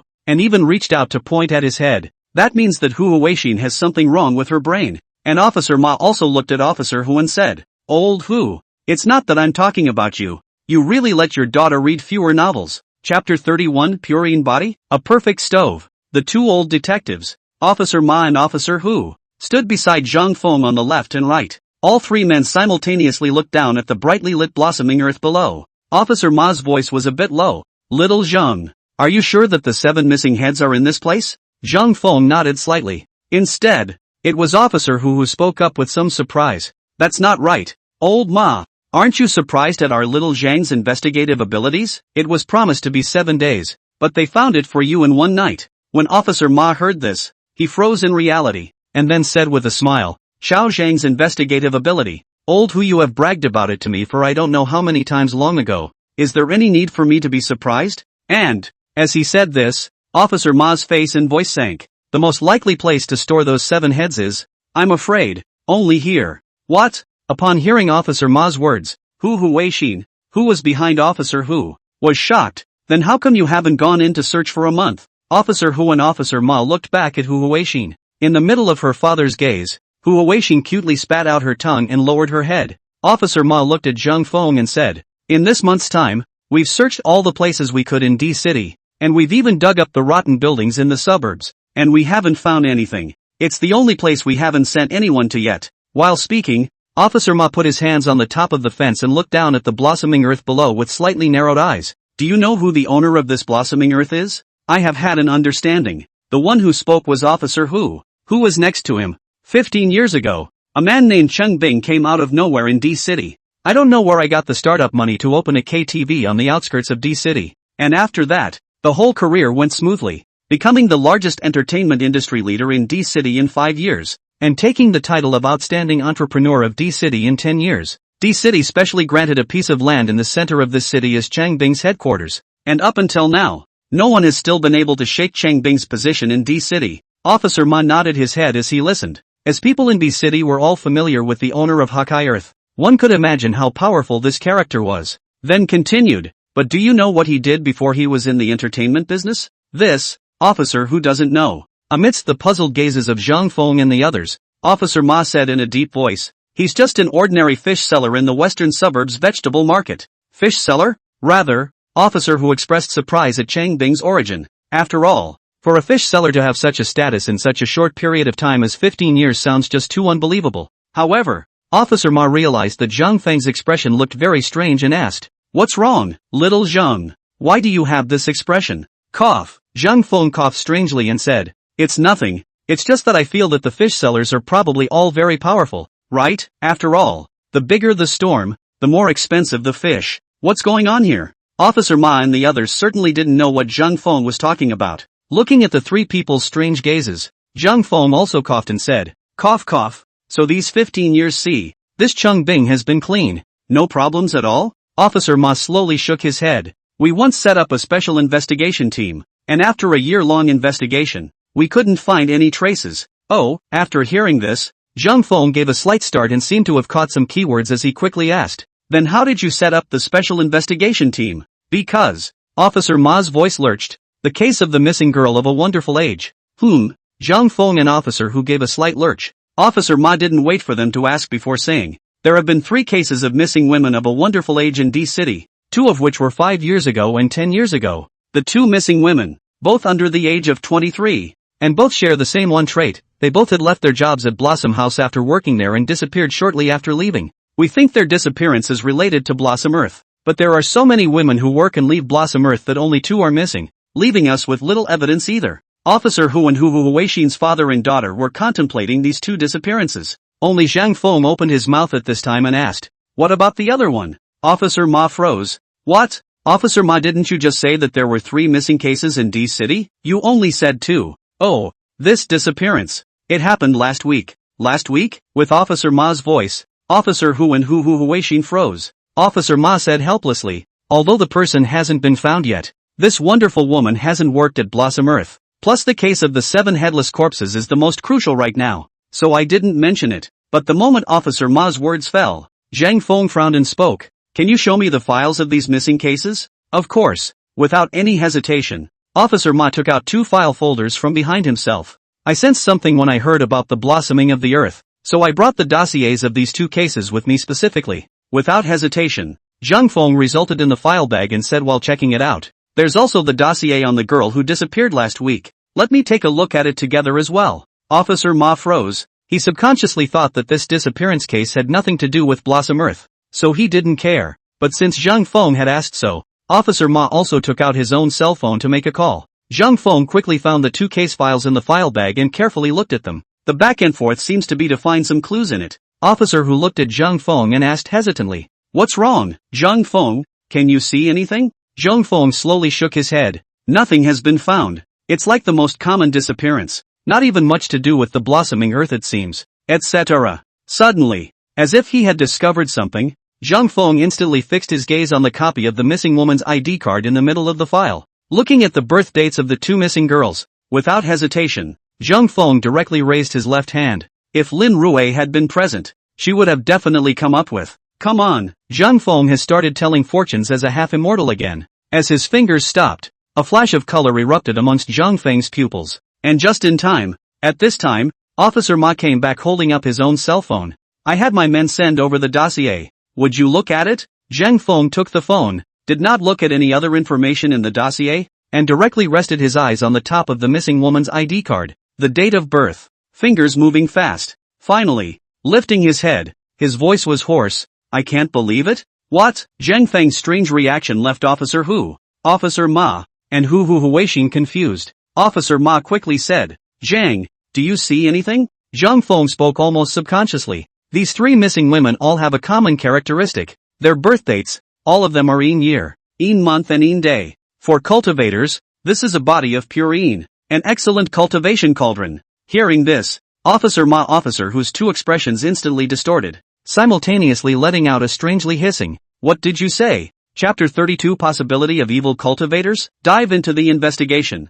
Both Officer Ma and Officer Hu were confused. You're halfway through a dossier of 3 disappearances, combined with a quick glance at the birth years of the 3 missing Myrtle girls, then pinching his fingers and manipulating them. He opened his mouth and said, "A sensor for cultivation? That's INGU. Officer Ma's eyes twitched out of the corner of his eye as he said to Zhang Feng, "Little Zhang, do you want to hear what you're saying?" Aha! When he heard Officer Ma's words, Zhang Feng instantly returned to his senses. It was only then that I realized I had actually just spoken baldly. What to do with this card? While at this time, Hu Huixing came from behind with an expression that had seen through it long ago. "Humph. I knew you had a problem. Zhang Feng, the fox's tail is showing, isn't it? You are definitely not an ordinary person. In fact, right." Hu Huixing did not say this sentence. Officer Ma will still be skeptical. But who knew that when he heard his niece Hu Huixing come up with such a sentence? Officer Ma directly said to Zhang Feng with a speechless face, "Little Zhang, are you following Hu Huixing to read those meaningless novels as well?"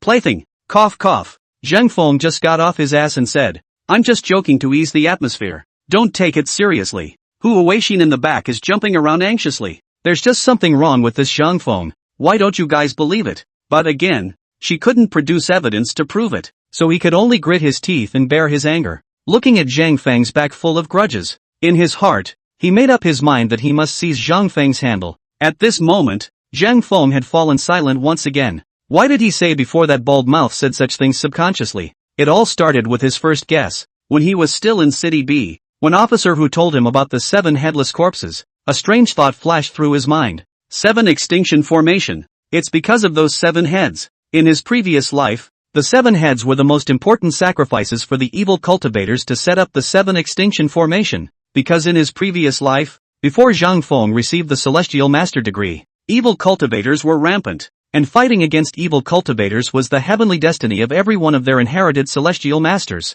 So as soon as he heard the 7 heads he thought of the 7 Jedi formation like a stressor, and he thought of the evil cultivator. However, again, because the spiritual chi in this world was simply too little, Zhang Feng simply ignored this idea. But now, after seeing the 3 missing wonderful young girls, they were actually all excellent cauldrons for cultivation. This idea that had flickered in Zhang Feng's mind earlier appeared in his mind once again. Even his heartbeat was now accelerating by a few points as he said in his heart, There can't really be evil cultivators existing in this world, right? That was what puzzled Zhang Feng, because judging from the reaction of Lin Rui, Officer Hu and the others, then they definitely didn't know that there was such a group in this world, and he himself felt that there was hardly any aura in this world, and he shouldn't possess a cultivator either. But the 7 deadly formations, and the 3 cauldrons, it made Zhang Feng have to really pay attention. If there were evil cultivators, then there was absolutely no way that he, the future sole heir of the Celestial Mastery degree, would sit back and do nothing.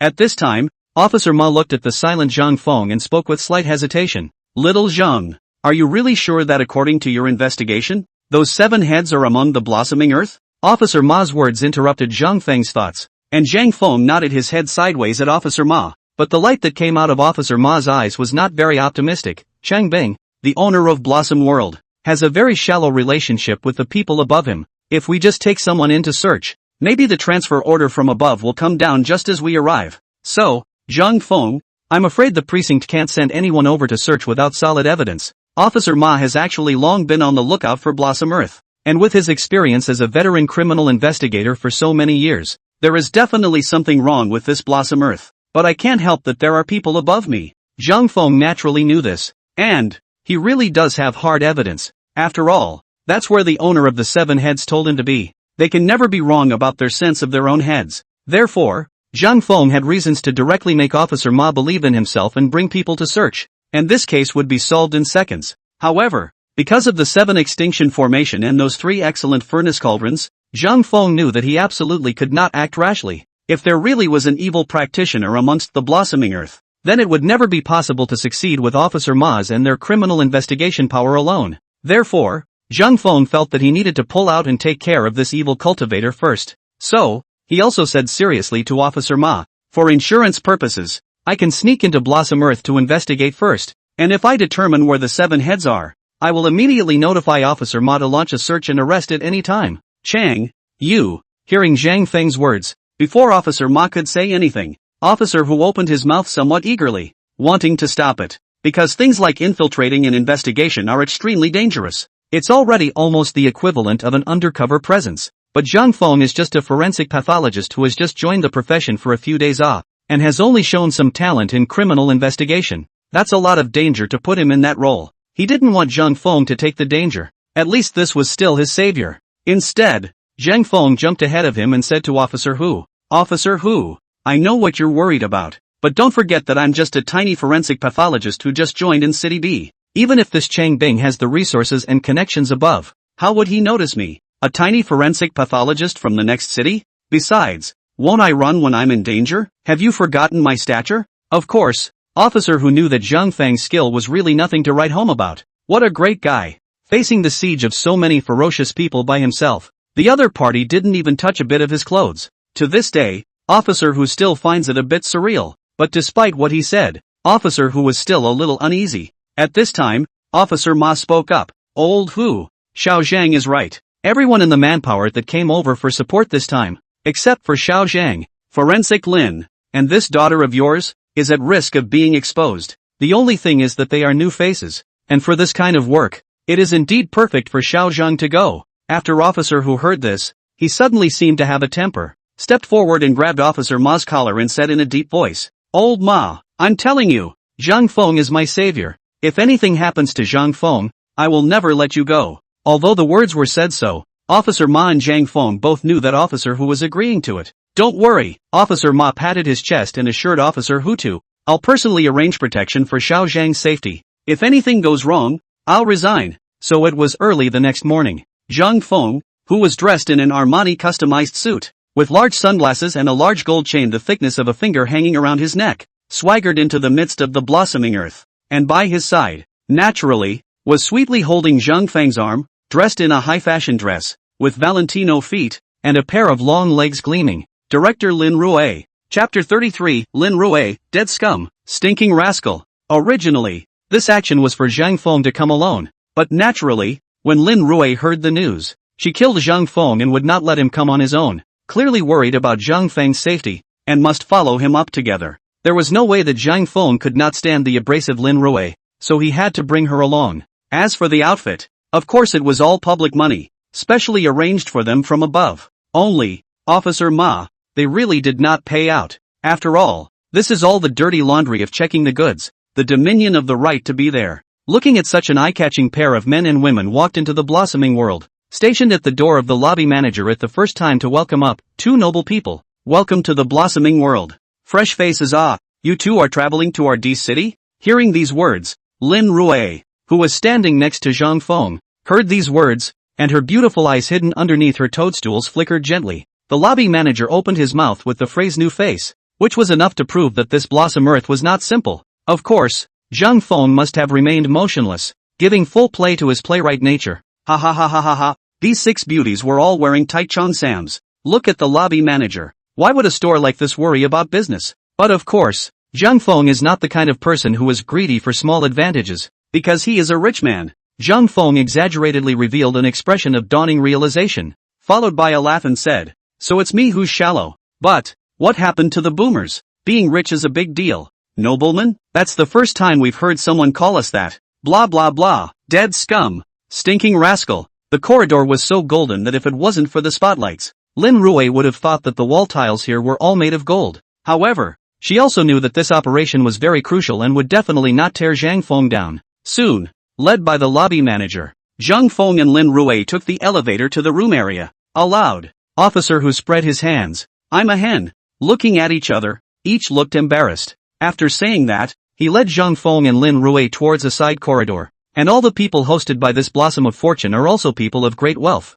Even the lobby manager mentally labeled Zhang Feng, rioter. But not before this lobby manager said, the hemline of the open fork is actually directly open to the waist, and the open seam among the white flowers. Any fabric is not. However, after Lin Rui entered the room first, Zhang Feng turned his head and ran out after the lobby manager. Since you are a thug, you have to have a bit of the thug spirit of people being stupid and having a lot of money. If it wasn't for the fact that Zhang Feng was firm enough, he would have screamed out in misery by now. And then the lobby manager reached out once again. Two noble people, please follow me. No, no, no, where are your honor's words? The lobby manager quickly spoke. It's me who didn't make it clear to you, noble person, so it's all my own fault. The lobby manager looked at these chapters of $100 bills, the smile on his face did not change, and he received them in his hands in a very normal way, and without counting them, he turned his head and made a respectful gesture and said, there was actually no sense of incompatibility when placed on Zhang Feng's body. This ing Zhang Feng used to do this, right? Even Lin Rui, who was standing beside Zhang Feng, could not help but gently twitch the corners of her mouth. Straight away, he pinched the nearest cheongsam lady at the very top of her cheongsam split. Wait, why would I want him to touch me? Come on, little brother, come here for a minute. It made Zhang Feng and Lin Rui both speculate a bit. These girls wouldn't all be vacuum-packed, right? And as Lin Rui arrived at the entrance of the corridor on Zhang Feng's arm, these six beauties all owed welcome. The door to the room opened and the display inside the room was really not inferior to any presidential suite. It doesn't matter that the money is for operations anyway. It's not their own. In order to make it up to your honor, I am giving you 2 complimentary buffets, so please don't be offended. Boy, talking so nicely, when rewarded. That sweet voice made both Officer Ma and Officer Hu were listening in, subconsciously swallow a mouthful of saliva, so directly waved his hand, no need. You look like we cannot afford to pay that money, people? Ha! Zhang Feng after hearing this was instantly annoyed, and in the doorway of the corridor, it was actually divided into 2 rows on the left and right, standing 6 tall and beautiful women. However, Zhang Feng laughed out loud and actually stretched out his salty piggy hand, not caring about Lin Rui beside him. What do you mean by that? Are you making us live at the same standard as those lowlifes? Lin Rui's heart had also started cursing long ago. Even so, the smile on this cheongsam lady's face didn't change at all. Zhang Feng nodded the desktop of the front desk with one hand, making annoying noises and opening his mouth in a loud voice. Then he raised his hand and slapped Lin Rui's ass. Get us a presidential suite. It's clearly a thuggish villain inside a novel. Forcibly lowering his intelligence, he said to himself, the brat actually took advantage of me while acting. Zhang Feng, you stinking hooligan, there's a big beautiful girl standing next to you and you don't touch her. Go and touch someone else? This lobby manager is obviously very highly trained. Come on, get us a room. In reality, Lin Rui's small hand holding Zhang Feng's arm had pinched the inside of Zhang Feng's elbow, completing an almost 360-degree rotation. But this lobby manager's training was very effective. The expression on his face still didn't have any change, and his attitude remained respectful. Nobleman, you've misunderstood. The inferior people you're talking about are not worthy of entering our blossoming earth. 2 honored guests, please follow me. You two choose our blossom earth. It really makes our blossom earth shine. I'll take you two to check in.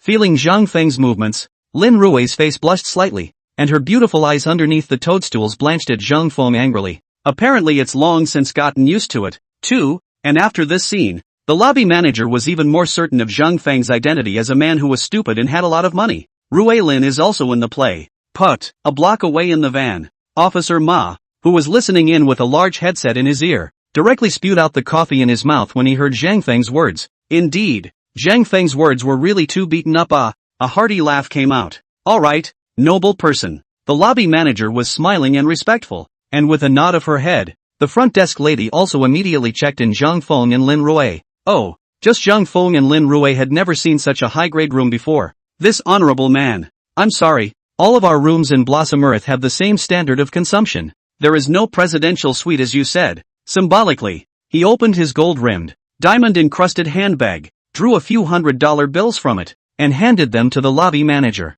In the face of this level of bounty, they seem to have long been accustomed to it. We don't have presidential suites at Blossom Earth, and that's because every one of us is a presidential suite. Turning his head to look at Officer Hu strangely, he said, No, old Hu, what was the composition of this pony in your precinct before joining? Have you investigated? There was no reaction at all on the surface, and she played the role of the woman who was only with the thug for a few stinking dollars. With a puzzled look on his face, the lobby manager followed Zhang Feng to a corner. Your Excellency, is there anything else I need to do? Ha ha ha ha. Zhang Feng's face revealed a smile that shriveled to the extreme and said, I see that your waitresses here are really good. You guys, Blossom Earth, do you have any special services? Chapter 34 Adults must wash and massage their feet. Hearing Zhang Feng's question, this lobby manager certainly knew what Zhang Feng was asking. However, he still did not move and said to Zhang Feng, Your Honor, what do you mean by that? We are a formal club. We have all the services in the club. That's a funny thing to say. First they say they are a regular club. Then they say all services are available. It sounds like a clear inconsistency to people. But again, you can't find anything wrong with that statement. This everything can refer to the regular services and, equally, to some special services. Zhang Feng smiled. I'll look for you tonight, and you'll get your reward then. The driver also acts as a tour guide, turned around and left his room straight away. There was also a threatening gleam in the middle of those beautiful eyes. In this way, from the morning, Zhang Feng and Lin Rui had been playing until more than 12 o'clock at night, before they returned to the Blossoming Earth clubhouse exhausted. This driver froze slightly. No, that's all. Your Honor, you can rest assured, if he was really a thug, he might have directly resisted Lin Rui on top of himself and headed for the bedroom by now. Said, slowly from the inner pocket of his clothes pulled out a thick pile of $100 bills. This is all the tip that Zhang Feng rewarded him with. This driver panted, raising his hand and patting the lobby manager's shoulder in front of him. He said, the lighting inside is all white with a touch of pink. Aha! This lobby manager spoke with a nonchalant nod. Hearing this lobby manager's voice, Zhang Feng's corners of his eyes involuntarily twitched twice, but the lobby manager slowly looked up, looked this driver in the eye, and said in a deep voice, I'm going to ask you again. What else? Listening to the lobby manager's voice, Zhang Feng stretched his waist very cooperatively and said, after running for a day, I am indeed a bit tired, and this shoulder of ours is indeed a bit uncomfortable. Zhang Feng and Lin Rui had now completely treated themselves as tourists. Entering the middle of the room, under Zhang Feng's wink, Lin Rui entered the bathroom. A wonderful young girl holding a box came in from outside. Wise men don't fall in love. Adults must have foot massages. And, this Blossom Earth service is truly awesome. The delicate voice came, Greetings nobleman. Number 9527 at your service. But Zhang Feng said with a laugh, It's not easy to come to D-City. Let's go out and play around. And when we come back at night, let's pamper and spoil you. The lobby manager's face revealed a I-know-it-all smile as he said to Zhang Feng, Ha ha ha ha ha ha ha. Zhang Feng's laughter was so obscene. The reason why Zhang Feng played with Lin Rui for a whole day. On the one hand, it is to eliminate the concerns of the staff of Blossom Earth. On the other hand, of course, it is a good thing to do at night. Honey, this is a really nice room. What are we going to do next? A lotus root arm directly hooked onto Zhang Feng's neck, his voice delicate. When the lobby manager on duty that day determines that the person's identity is clean, he or she will naturally remove the guest's name from the list. That's right, every guest who enters the Blossoming Earth clubhouse will be included in the investigation list by the staff of Blossoming Earth in the first place. Your Honor, I've specially picked out a newcomer for you. I hope you'll be satisfied. Your Honor. The careful look almost made the lobby manager laugh, but he lowered his voice. That familiar voice. At this time, a knock came at the door. Only after the driver left did the lobby manager open his computer, which contained a form. After saying that, the lobby manager respectfully turned around and left. Watch what you say. The room is bugged inside. Manager, those two people, I think there is no problem. Really play all day ah. In addition to spending money nothing. Honestly, if it weren't for his generous bounty, I'd have quit. The thoughtfulness has made Zhang Feng a little reluctant to destroy this Blossom Earth clubhouse. It's been hard work. Go get some rest. That familiar figure. Lin Rui's gaze narrowed slightly. Nice guy. Zhang Feng, who was only wearing a pair of big pants, was now comfortably lying on top of a big heart-shaped bed. Zhang Feng quipped, keep your voice down. Don't let the one inside hear you. The driver's eyes instantly narrowed, and in the next second realization dawned on him, and a fawning smile appeared on his face. Let her in. And, if this newcomer has any poor service, our clubhouse side will make compensation for Mr. Please bear with me. Thoughtfully, he closed the door of the room for Zhang Feng, before unlocking it and turning around. The lobby manager smiled and nodded, leaving the room, and the lobby manager's voice could be heard in the middle of the corridor. This is your first order of business. Do a good job, and the commission won't be spared. Looked at the $100 bill on the table, slowly pressed the delete button. The Zhang Feng and Lin Rui, two names from this table. To be honest, just this moving voice of Lin Rui made Zhang Feng's body bones a little crispy. The sound of crisp high heels followed. Hey, manager, I know, this is for you. Looking at Zhang Feng, who walked through the door, Xiao Xiaoyan twisted her waist and came in front of Zhang Feng. After finding the floor attendant, it did not take long for the lobby manager, with a respectful smile on his face, to jog all the way to Zhang Feng's side. Nobleman, you're back. You've worked hard today, and the layout in the middle of this room looks so charming. It's okay, it's good to be new. We just like the chicks. But just as Zhang Feng took a good look at this technician 9527, his pupils instantly dilated. The lobby manager walked in from outside and respectfully said to Zhang Feng.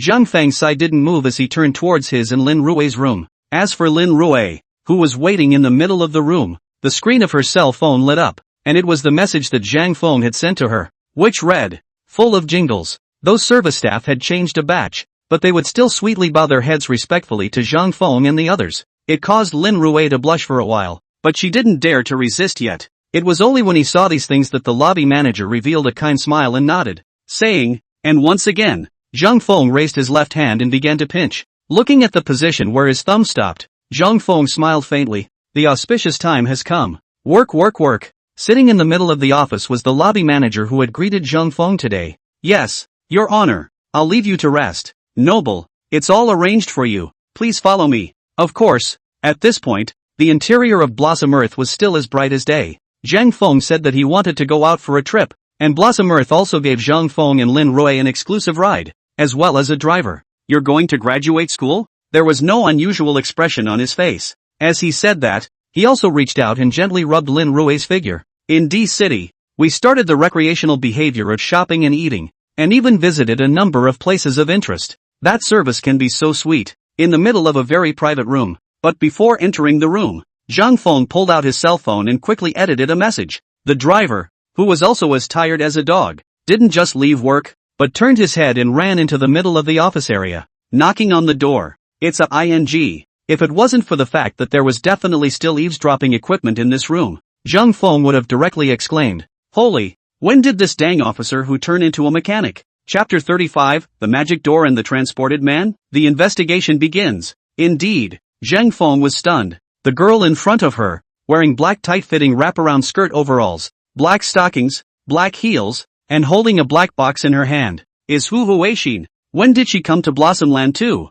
And it became a mechanic? Oh, my god, is this mechanic's job so good? It was clear that he was just going to come over to investigate the problem of evil cultivators himself. Dive into Blossomland to see what's going on. As a result, in the end, not only did Lin Rui follow, but Hu Huixin also followed. Looking at Hu Huixin, who stepped on high heels and walked to her bedside, Zhang Feng couldn't even resist opening his mouth to ask, does your father know if you're doing this? However, of course, Zhang Feng could not be exposed, and after a brief moment of surprise, he immediately adjusted his emotions. Yo, I didn't realize this chick was so pretty. He even raised his hand to shine a light on the heath wrapped around Hu Huixin. Pia lightly patted, causing Hu Huixin's cheeks to blush slightly and her shell teeth to bite lightly. Her eyes looked threateningly at Zhang Feng and said in a cold voice, "Please respect yourself, sir." Yovo, who knows Hu Huixin this sentence, led Zhang Feng to temper, directly slapped the bed and shouted, "Lousy, let you come to do what? You do not know? This violent temper of mine, now I'll let you know it." Saying that, he actually directly grabbed Hu Huixin's plain hand. In the midst of Hu Huixin's exclamation of surprise, she directly pulled Hu Huixin down onto the bed. In the midst of her haste, Hu Huixin exclaimed, "What are you doing? Let go of me." However, Zhang Feng still had a fierce face. "What am I going to do? Don't you know? Stab." Zhang Feng directly grabbed Hu Huixin's ankle and tore it horizontally. "Ah dash!" A sharp shriek came out. "Let go of me, you asshole! Get away from me! Ah dash!" Hu Huixin's current struggle was not at all an act. She had originally wanted to come over and pick up with Zhang Feng. Who knew that Zhang Feng, this person, was actually beastly, wanting to take advantage of this time to do this kind of thing to himself? Panicked, she kept struggling, but Zhang Feng had already lifted the quilt at that moment, enveloping both himself and Hu Huixin in it, and gagged Hu Huixin. By the way, Hu Huixin had tears in her eyes. She was devastated. Zhang Feng was obviously a forensic scientist, but why would he do this? Take advantage of this time to do this kind of thing to himself? His own clothes were torn by him. This asshole, is it hard to jump back? With another stabbing sound, Zhang Feng actually directly ripped off the top of her overalls and casually threw it to the outside of the quilt. Oh dash! Hu Huixin, who had her mouth covered, struggled frantically, and a look of despair even appeared in her eyes. However, right at this moment, Zhang Feng's low voice sounded in Hu Huixin's ears. "Scream! Keep struggling! Don't stop! There's not only a bug inside this room, there's also a pinhole camera." When she heard Zhang Feng's words, Hu Huixin's desperate pupils suddenly shrunk. Is Zhang Feng acting? Right. Zhang Feng is a forensic scientist. How could he do such a thing without a reason? Not to mention he came with a mission. I almost forgot. Hu Huixin woke up with a start. But the consequence of the startling awakening was that her cheeks, which had been pale, became instantly red, because Zhang Feng had basically disposed of all of her clothes. Then she herself was now completely exposed in front of Zhang Feng's eyes. The good thing is that it is covered with a quilt and won't be seen by others. But for Zhang Feng to see. "Hooligans, bastard, let go of me, help." That sentence about rascals and assholes was definitely a sincere curse against Zhang Feng. But for the sake of the mission, Zhang Feng was still one of her own, and she was willing to sacrifice. Meanwhile, in the middle of a dark room, only the computer's display flickered. The lobby manager who had just brought Hu Huixin into Zhang Feng's room walked in. "How is the situation?" One of the employees sitting in front of the computer pointed at the screen and said, "The new one doesn't know the rules. That guest is starting to use force. What do we do?" The lobby manager looked at the struggling quilt, and the clothes scattered all over the place, nodded, and then said, "What to do? Same as before. Wait for the guest to finish. Then bring someone in. Say it's not in line with the rules. Let the guest pay for the money. This thing still need me to teach you?" "Yes, manager." Under the futon, Hu Huixin was still struggling while Zhang Feng once again whispered in Hu Huixin's ear, "Can you scream?" Struggling Hu Huixin looked at Zhang Feng and rolled her eyes, the meaning of which was clearly saying, "Am I not screaming now?" But Zhang Feng shook his head and said, "That's not what I'm talking about. I'm talking about, yeah, forget it, I'm sorry." With that, Zhang Feng directly reached out his hand. The head of Gunjack Mountain is in one hand. Hu Huixin's body instantly tightened, and her face suddenly turned red. Her struggling yells then emitted a sudden change in pitch. Zhang Feng nodded his head with satisfaction and said, "That's right, that's it. Just continue in a while and pace yourself. I have to think of a way to go and collect evidence." "You asshole," Hu Huixin hissed through clenched teeth. Totally sincere. After all, they grow so big even boyfriends have not been handed over. Today actually let Zhang Feng show themselves. Let Zhang Feng take advantage of their own cheap? However, Zhang Feng didn't pay any attention to him at all, but slowly raised his right hand, which still carried a bit of aroma, and condensed it into a bizarre hand decision. In the next second, Zhang Feng's eyes flashed with a brilliant aura. Kuan character, Earth escape, Miso, with a sound. Hu Huixin watched Zhang Feng, who was still on top of her just a moment ago, disappear in an instant. There was absolutely no acting in this cry of surprise, and the essence of that human civilization came out of his mouth. The shock in the middle of his eyes was as if he had seen a ghost, but the scene had been about as good as seeing a ghost. When she heard Zhang Feng say that he wanted to collect evidence just now, she was still thinking about it. The door to this room is locked and there's a pinhole camera. How are you going to find evidence? As a result, Zhang Feng proved it with his own practical actions? Zhang Feng, is this still human? What kind of normal person just disappears when they say they've disappeared? Transience? Flash? Teleportation? Oh, my god. Hu Weishin believed their own eyes again. Even thought they were in a dream. Snapped to give himself a slap. It's a crunchy sound, and normal when placed in this environment. She was completely stunned. Zhang Feng. It's too powerful too, isn't it? Is he human or not? Fortunately, she came back to her senses after Tuanin's shock. After all, the thickness was obviously different with a person disappearing under the quilt, and she could only struggle even more fiercely in order to keep Zhang Feng from being exposed. Of course, the mouth still can't stop talking. So much so that now Hu Weishin is still a little bit grumpy. This asshole. You don't help me. Let me how to call out well. Nasty. Hu Weishin, what are you thinking? Even if that feels good, you can't think about it. Hu Weishin, wake up. Of course, Zhang Feng did not know Hu Weishin's current mental activities. He was now essentially one with the buildings of Blossom Earth. Something like Earth Escape was an even simpler Chi-Men for Zhang Feng. Isn't concrete just dirt? Zhang Feng, who was one with the building, quickly found out where the main electrical box of Blossom Earth was for double insurance. Essence flickered in his eyes. His right hand set out a bizarre hand sign and his voice was low, Jin character. Thunder Snake. Kalala. Sharp bursts of lightning came. Boom! The electric box in front of him instantly burst with a sound. In the first moment, the blossoming earth, which was originally all golden and bright at night, was suddenly in darkness. In the middle of a luxurious office in Blossom Earth, a middle-aged man who looked to be in his 40s raised his head openly. A touch of panic clearly appeared in his eyes, and let out a furious cry. What's going on here? Chapter 36, 7 Extinction Formation, 7-star range of wealth. Watching the golden light of the blossoming earth in the distance momentarily dimmed, the scattered crowds on the early morning streets froze. A block away in the middle of that boxcar, Officer Ma couldn't help but let out a gasp. Holy, what's going on here? Officer Hu looked at Officer Ma uncertainly and asked, Old Ma, what's wrong? A shock? Officer Ma pointed to the screen among the monitors and said, Can't you see that Blossom Earth has gone dark? Listening to Officer Ma's voice and looking at Officer Ma's exaggerated movements, Officer Hu looked strange and said in disbelief, Isn't it just a power outage? What's all the fuss about? Not just a power outage. The corners of Officer Ma's mouth twitched twice in obvious embarrassment and said, Then how would you feel if I told you that there has never been a power outage in Blossom Earth since construction began 15 years ago until now? What? Officer Hu heard Officer Ma's explanation, instantly let out a low cry as well. Yes, power outages are common. But a power outage in a building that has never had a power outage since it was built is a big deal. It is important to realize that the street has basically been experiencing power outages every year for 15 years. After all,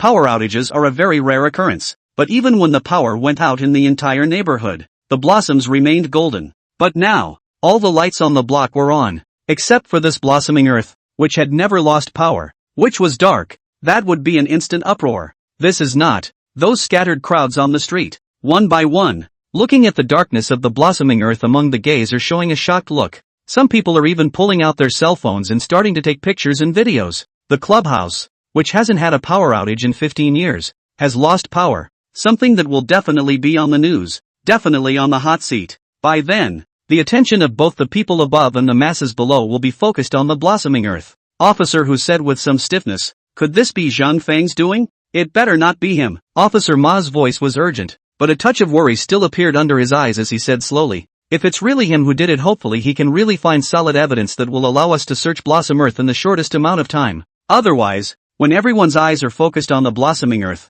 and Zhang Feng and his men return in defeat, then if they spook the snake is the other side of the coin, and the blame comes from above. Zhang Feng can't afford to carry it. Hearing this, a flash of intense worry also appeared in the bottom of Officer Hu's eyes, but he still said firmly, If anything does go wrong, I won't let Zhang Feng fight it alone. As his superior, I also have a responsibility. Officer Ma looked at Officer Hu and nodded. Don't worry, I'm responsible as the operation commander. Maybe Zhang Feng can really surprise us this time? The sudden power outage on Blossom Earth shocked more than just the group of unknowns outside. Likewise all the staff from top to bottom at Blossom Earth, especially the middle-aged man who looked to be in his 40s. This middle-aged man seemed to be staring at the computer in front of him earlier, as if he was carefully working on something on it in general, but this sudden power outage caught him directly off guard. Eagerly, he rose straight to his feet, pulled open the gate and shouted, Asterisk asterisk asterisk asterisk. Where are the people? What are you doing? Don't you know to turn on the backup power when the power goes out?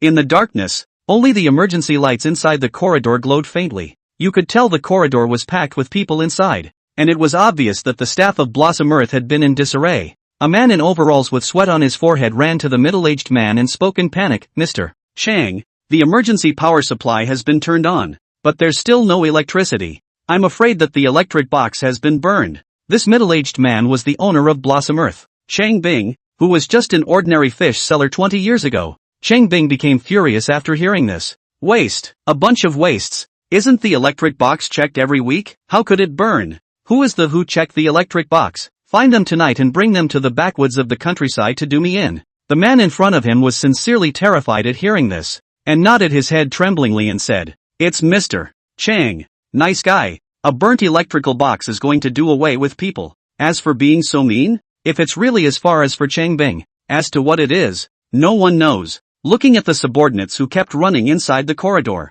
Chang Bing sank down alone, slowly turned around and re-entered inside his office, even locking the door of his office room behind him. Unbeknownst to them, a pair of eyes had followed their bodies and slowly drifted in. Chang Bing touched the darkness and came to a corner of his office. A vase of unknown value of several $1 million was then carefully picked up and placed on the floor. It turned out that a palm-sized panel actually appeared on top of the stand on which this vase was placed, and in the midst of the completely blacked-out Blossom Earth, it was actually glowing, so it was obviously electrified. You have to know that Zhang Feng burned down the entire electrical box of the Blossoming Earth. Ah, the backup power supply is turned on, cannot even be used. Then there's only one possibility. This device and what this device is connected to, and the use of a separate power source, an electrical box, completely separate from the Blossoming Earth. Chang Bing used his hand to gently scratch and pull on the top of the panel, and surprisingly, a 9 grid of numbers appeared, obviously to enter a password. After the 4-digit code is entered, kalala, a vibrating sound came. The wine cabinet behind the desk, which held a variety of fine and famous wines, was actually slowly separated from the center. After the wine coolers parted, a 2-door elevator surprisingly appeared. There's actually something else behind the owner's office of this Blossoming Earth. Chang Bing quickly entered the elevator, and as the elevator door closed, the wine cabinet outside also slowly closed. The entire office was back to its original state except for the vase sitting on the floor. Unbeknownst to him, the pair of eyes that Chang Bing could not detect had already followed him into the elevator and quickly descended. The elevator came straight to the bottom floor. Before the elevator doors opened, a cold light burst out from among those ghostly eyes. The elevator doors opened, and an unpleasant stench instantly wafted out from the front, and the temperature also plummeted instantly, so much so that Chang Bing's breath took on a touch of white air. And the moment Chang Bing took a step out of the elevator, 7 hideous heads suddenly appeared in the middle of the line of sight. Found it! The 7 heads are indeed hidden in the midst of the Blossoming Earth. Not only that, but those ghostly pupils were also flickering. These pupils certainly belonged to Zhang Feng. Zhang Feng was using the transportation technique among the Chi-men at this time, and his figure was so erratic that Chang Bing, who was not a cultivator, was completely unable to detect Zhang Feng's presence. And at this moment, Zhang Feng's heartbeat had sped up by a few points, and looking at the location where the 7 heads had visited, he was instantly certain. This is the 7 extinction formation. It's the 7-star ranging wealth in the middle of the 7 extinction formation. No wonder this fish seller had such wealth in just 15 years. Obviously, there were definitely more than these 7 people who died at the hands of Chang Bing. This 7-star ranging wealth contained a fury among them, and Zhang Feng was very sure that these 7 heads had been replaced at least 3 times. And the 7-star ranging wealth was definitely not set up by Chang Bing. Evil practice. Evil cultivators actually do exist in this world? Chapter 37, Hearth Maiden, Deathless Medicine. After determining what he had in mind, Zhang Feng could not help but become a bit excited. He had thought that there was no way to cultivate in this world with its thin aura. But now, if it was linked to the missing 3 wonderful girls, the existence of evil cultivators instantly made sense. Those 3 wonderful young girls were all purine bodies after Zhang Feng's measurement. And evil cultivators can start their cultivation through an excellent cultivation cauldron like the body of purine in the absence of aura. Only the speed of cultivation will be very slow, and the body of purine will always have to be replaced with a new furnace pot the day it is wiped to death by this. That's why, every 5 years, a wonderful girl goes missing. Of course, the purine body that Zhang Feng was talking about at this time was definitely not the kind of physique that was hard to come across in 1,000 years in the middle of his original world. It's just a young girl born in a cloudy year, month and day. It's also considered a congenital fate. In the middle of his original world, these young girls could become furnaces, but the effect was average. However, for this world with a thin aura, That was indeed an excellent cultivation cauldron. Zhang Feng was also speaking on the matter.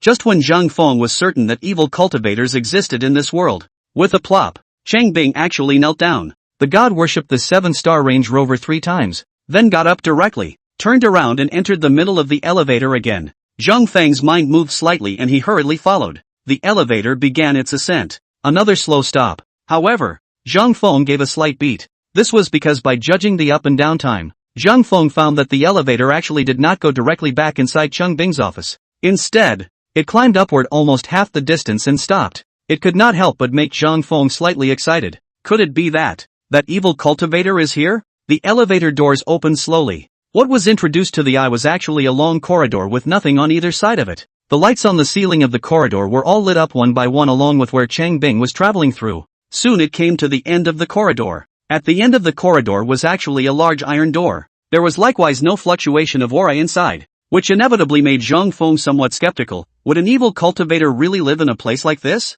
Clang, clang, clang. Chang Bing knocked on the iron door in front of him. Wow! With a sound, the iron door unexpectedly opened directly. But after all, this place is the only place where Chang Bing can come in, and the person who knocked on the door who was inside certainly knew it by heart, so there was nothing to be wary of. The one who opened the door was a middle-aged man who looked about Chang Bing's age and was lean. The first thing the man said when he saw Chang Bing was, "Big brother, time hasn't come yet. Why did you come down early?" But instead of answering the man's question, Chang Bing reached out and pointed ahead and said, "What about this woman?" "A woman?" Followed Chang Bing's finger forward. Sure enough, a girl who looked to be just in her early 20s, with fair skin and a pretty face, could be said to be very pretty. Instead, they were hung in midair inside the room by 4 large chains, locking their arms and legs, only that there were no injuries on her body, and through Zhang Feng's senses, this young girl's vital signs were normal, just droopy, unconscious, and this girl, Zhang Feng recognized at a glance, was the wonderful young girl who had just disappeared a few days ago. The lean man said, "It's been fed, and now it's waiting to kick in." When he said this, the lean man also said as if he were spitting, "I really don't know why master must make us feed the medicine he prepared. It's the same pandering medicine. Obviously our own medicine works faster." When he heard these 2 words, Zhang Feng, who was hiding in the shadows, clenched his fists instantly. The medicine given by the evil practitioner? This kind of pandering drug did have a slow onset of action, but after the effect came up, the person who was hit would look extremely crazy, and it was even more violent than the effect of the ordinary drugs that Cheng Bing and the others were talking about. And during the onset of the effects of this drug, whoever has sex with the person who takes the drug, that person becomes the sole master of the heart of the person who has been struck. Even after the drug wore off, it would become his plaything forever. Even in Zhang Feng's previous life, this kind of drug was an unconscionable existence. Zhang Feng was shaking slightly at this moment as he clenched his fists. He had already begun to mobilize his Dantian internal qi, ready to take down Chang Bing and the 2 thin monkeys on the spot, then find a way to force the drug out of this girl's system before it kicks in. However, just as Zhang Feng raised his fist and was about to make a move, Chang Bing's words caused Zhang Feng to instantly stop himself. "I only heard Chang Bing say, I can't care about that much first. In a moment you'll send this woman to the master. Drive the delivery car and use the back door." Send it to the master? This master was obviously the evil cultivator who was secretly helping Chang Bing and the others behind the scenes. Then if that's the case, wouldn't he be able to find that evil cultivator if he just followed this skinny monkey at that time? At that thought, Zhang Feng's clenched fist slowly relaxed. "It's not that I won't save the girl definitely needs to be saved, but it's certainly best to get rid of the evil cultivator, because if he had struck out himself at this time, once he had taken care of Chang Bing and the skinny monkey, that evil cultivator would definitely be spooked, and it would be more difficult to find it again by himself. Maybe this evil cultivator will find another fish seller and a new poor girl will be scourged by this evil cultivator. That's why it's crucial to cut off the roots." However, the thin monkey was very surprised to hear Chang Bing's words and said, "Big brother, what's wrong today? What's the hurry? Didn't you used to wait for the medicine to kick in before sending it over to the master?" Chang Bing looked at the thin monkey and said with a serious look hanging in the middle of his eyes, "Because today, on Blossom Earth, the power is out." "What?" Hearing this, the thin monkey let out a sharp shriek. Rao Zhangfeng's expression became strange. "No, it's just a power outage. Why are you guys making such a fuss?" And this skinny monkey's face showed a touch of what looked like panic and said in a panic manner, "Big brother, the power is out. So let's run." Zhang Feng's face became even more strange. "A power outage as far as running away? Come on, you haven't had a blackout in the last 15 years, have you?" A flash of fluctuation also appeared in the bottom of Chang Bing's eyes, but he directly and firmly shook his head and said to the skinny monkey, "The master did say that on the day the power went out on Blossom Earth, that was the day I, Chang Bing, encountered the great catastrophe of my life." So it is, Zhang Feng realized. Apparently that evil cultivator is also proficient in measuring but Chang Bing's voice continued. "I've come step by step from being that smelly fish seller that people talk about to this day. And these things, can I just say I'm giving them up? Besides, over the past 20 years, I have not only arranged the 7 stars to solicit wealth in the manner of the master, but likewise, I have developed quite a few of my own connections. Even if something goes wrong, the big fish up there that I've fattened up, can they sit back and do nothing to me? I, Chang Bing, just want to see what kind of great calamity can defeat me." The skinny monkey was also deeply touched by Chang Bing's words, but he still spoke nervously. "But big brother, the master said that this is the will of heaven. I don't know why." But a touch of hostility actually appeared on Chang Bing's face when he heard these words, and he directly let out a hiss. "Screw you." Chapter 38 Brother, what is it about me that displeases you? You for God's sake. Chang Bing let out this hiss. It really made Zhang Feng call out what a great guy he was. This commotion made Zhang Feng couldn't help but give Chang Bing a thumbs up to express his praise for him. Only, Chang Bing's words were quite nice, but in reality, isn't it still a case of the heart not swallowing the snake? Saying begs for so many things, but really only means one thing. He couldn't let go of what he had today. What a great saying. People die for money. Birds die for food. Chang Bing Chang Bing. Zhang Feng shook his head and smacked his lips. Since you're looking for death on your own, don't blame me The skinny monkey had already begun to pack up his things and put that stove maiden down, ready to deliver something to the master as Chang Bing had requested. And Zhang Feng followed Chang Bing in the elevator to the top floor. Of course the moment he left the elevator, the pair of ghostly pupils that followed Chang Bing instantly disappeared. Heart-shaped queen-sized bed. Hu Weixin, who was blindfolded, didn't realize that the power had gone out outside. All he knew was to keep moving, and making strange grunts, in order to buy Zhang Feng some more time.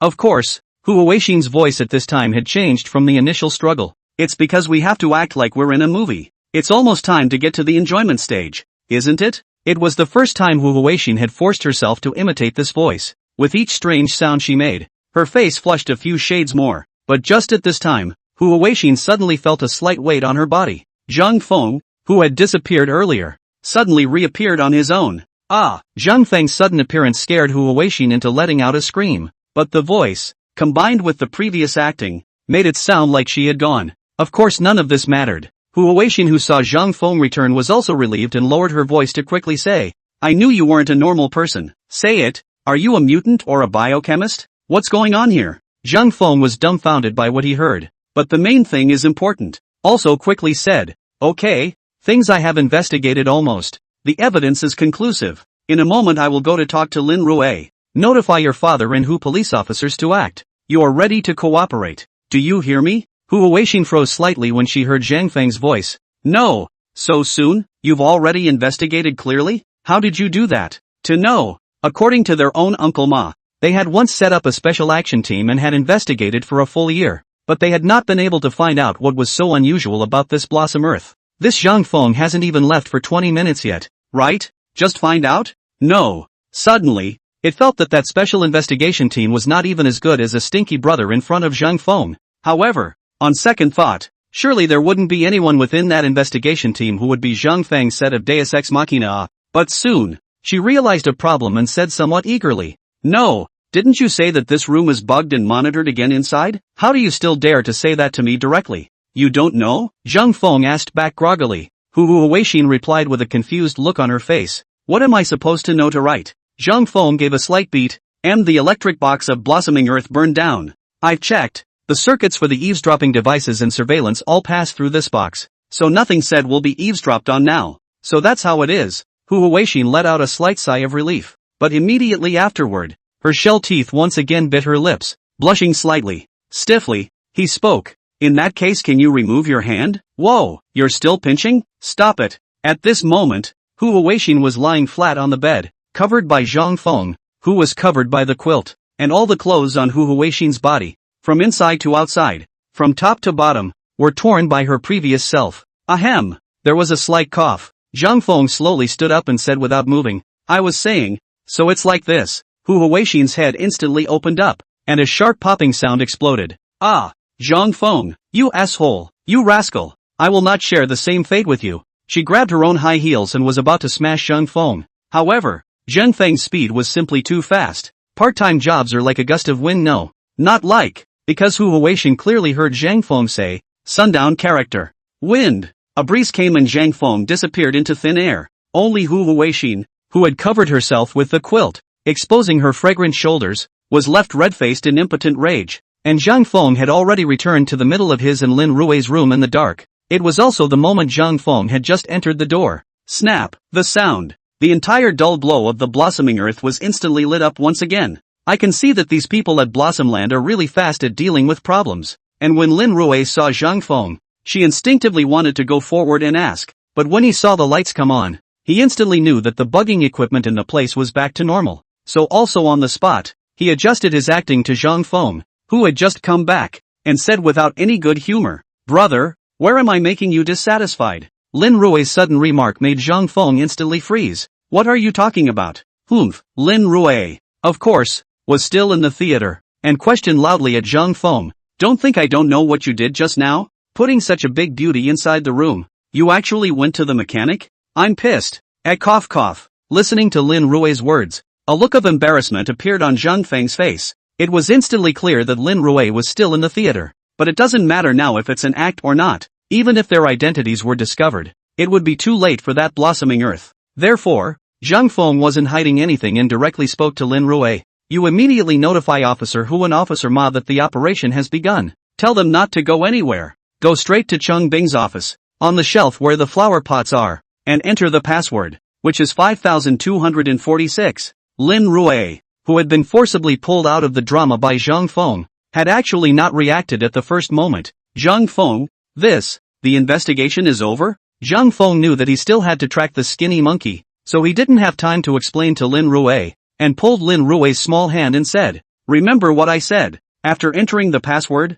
directly do the elevator down to the bottom floor. Officer Ma will find what he wants. And remember, the operation starts in 10 minutes, now I'm going out. After the words fell, Zhang Feng instantly turned into a wisp of green smoke and disappeared. Lin Rui, who was standing inside the room, watched the windy Zhang Feng disappear again. He froze in place for a full 3 seconds before quickly running to the bedside and pulling out his cell phone from among his own handbag and dialing a number. A block away, Officers Ma and Hu had just breathed a sigh of relief at the sight of the relighted blossoming earth when the urgent bell rang. Opening the speakerphone, Lin Rui's voice came out clearly from the middle of the phone. 10 minutes later, prepare to arrest. When they heard these 8 big words, Officer Hu and Officer Ma froze at the same time. And Officer Hu also spoke directly. How come you're the one who contacted us? Where's Zhang Feng? Yeah, where's Cheng Feng? Zhang Feng was already like a gecko at this time, lying tightly under the floor of a van. In the middle of the night, disappearing. Chapter 39. If you don't believe in Zhang Feng, you will lose. Just as the van was heading towards the outskirts of the city, it slowly disappeared into the night. Sirens were blaring throughout downtown D-City. Dozens of police cars, bursting with flashing lights, completed a siege on Blossom Earth at the first opportunity. Officer Ma and Officer Hu had already changed into their uniforms, their faces serious as they looked at their subordinates who were ready to go. Officer Ma directly waved his hand. Go! This group of people instantly swarmed towards the middle of the blooming earth, and Chang Bing, who had just rearranged that vase on the shelf, heard a sharp knock on the door behind him. It was even accompanied by a man's eager exclamation. Mr. Chang, no good. You have to come out and take a look. The police have us surrounded. They're rushing in. Chang Bing's gaze suddenly narrowed after hearing this. The police are here? Just called and the police came? How come? Could it be that what the master said? Is it really coming true? I can't fight it? Impossible. Absolutely impossible. I, Chang Bing, will never believe in fate. Pity. You, Chang Bing, cannot believe in fate? It doesn't matter. But you can't not trust Zhang Feng. After a roar, he strides directly toward the door of the office. Pulling the door open, he hissed at the people outside. What's the panic? So what if the police come? Have we done anything illegal? When they come, cooperate with their inspection. Do I need to teach you such a simple thing? The man in front of him panicked as he listened to Cheng Bing's reprimand, but the panicked look on his face didn't change at all, and he also said anxiously, Mr. Chang this time is different from the previous one. This time, he hadn't finished his sentence. At the end of the corridor, a clear voice then came out. Mr. Chang, it's been a long time, haven't you seen me? Officer Ma, an officer who led a group of their men, striding straight in the direction of this Chang Bing. Chang Bing's eyebrows gently raised as he saw Officer Ma, and the corners of his eyes twitched. But soon, he collected himself and opened his arms, taking the initiative to welcome him with a kind smile on his face. Ha ha ha ha ha ha, Officer Ma, farewell, farewell. I'm still talking on my side about when to find Officer Ma to have a meal together, but I didn't expect Officer Ma to come first. Saying that, he had already arrived in front of Officer Ma and was about to go up and give him a hug, but Officer Ma reached out with a snap, holding a piece of A4 paper in his hand, and pushed Chang Bing beyond his arm's reach. In a cold voice, he said, Mr. Chang, this is a search warrant. I hope Mr. Chang can cooperate with us. Hearing Officer Ma's cold voice, Chang Bing's expression stiffened slightly and he withdrew his hands in slight embarrassment. But still, with a smile and a show of hands, he said, of course, we definitely cooperate with the officers. Make yourself at home, Officer Ma, he said, and gestured around. That clearly means, feel free to search, I'll lose if I can find something. However, Officer Ma looked at Chang Bing and said with a smile, Mr. Chang, we don't care about the rest of the world. Today, let's search your office. Hearing Officer Ma's words, Chang Bing's heartbeat obviously sped up a few points. A flash of panic also appeared in his heart. The light among his pupils slightly cooled for a few minutes before he said, Officer Ma, I'm afraid this is a bit out of order, isn't it? You should know that my office is full of confidential documents of our group. If you let people search it at will, what kind of trouble or loss will you be able to afford? Before Officer Ma and the others came back, they already knew that Chang Bing would react like this and would definitely prevent them from entering his office. Officer Ma, who had already thought of a countermeasure, looked at Chang Bing's eyes and slowly spoke. Oh, Mr. Chang's office wouldn't be hiding something unseemly inside, right? Ridiculous, Chang Bing bellowed. I, Chang Bing, have acted openly and honestly all my life. How could I have something unseemly? Snap, snap, snap. Officer Ma clapped his hands and praised. Since Mr. Chang is so atmospheric, how about letting us go in and check it out? Chang Bing was quiet. The light amongst the pupils had all changed a bit. Cold light flickered as he slowly nodded. Good, good. It seems that Officer Ma is not going to listen to advice today. After saying this, he directly took out his cell phone from among his own pockets and called it a phone number. Before the call was even connected, Chang Bing also looked at Officer Ma threateningly and said, I hope that you, Officer Ma, will still insist on entering my office in a while? The phone rang for a full 30 seconds before it was answered. The expression on Chang Bing's face was suddenly more than a few points of fawning. Leader, I'm sorry to bother you so late, but I can't do anything about it. But I can't help it. The police officer in the precinct Ma doesn't know what's wrong with him today, and he wants to search my office in the middle of the night. Good, good. You talked to him? Good. Thank you, leadership. With that, he raised the phone in his hand and handed it to Officer Ma, looking at Officer Ma with a provocative face and said, Officer Ma, someone is looking for you. Pick up the phone? Officer Ma frowned slightly. It was a scene that he was all too familiar with. In the last 5 years, he didn't know how many times he had tried to investigate Chang Bing and ended up returning in defeat because of a phone call. Is the same thing going to happen again today? Officer Ma, who had taken the cell phone, didn't put it directly to his ear, but turned his head to look at Officer who beside him. Officer whose gaze was deep as he slowly nodded his head and said in a low voice, I believe in Zhang Feng. Upon hearing those 4 words, a glint also appeared under Officer Ma's eyes. Instantly, he lifted the phone to his ear. Hello? A neutral voice came from the other side of the phone. Xiao Ma, it's a big night. Hello? Why don't you say something? No signal? Can't hear you? Never mind. I'd better hang up. Do.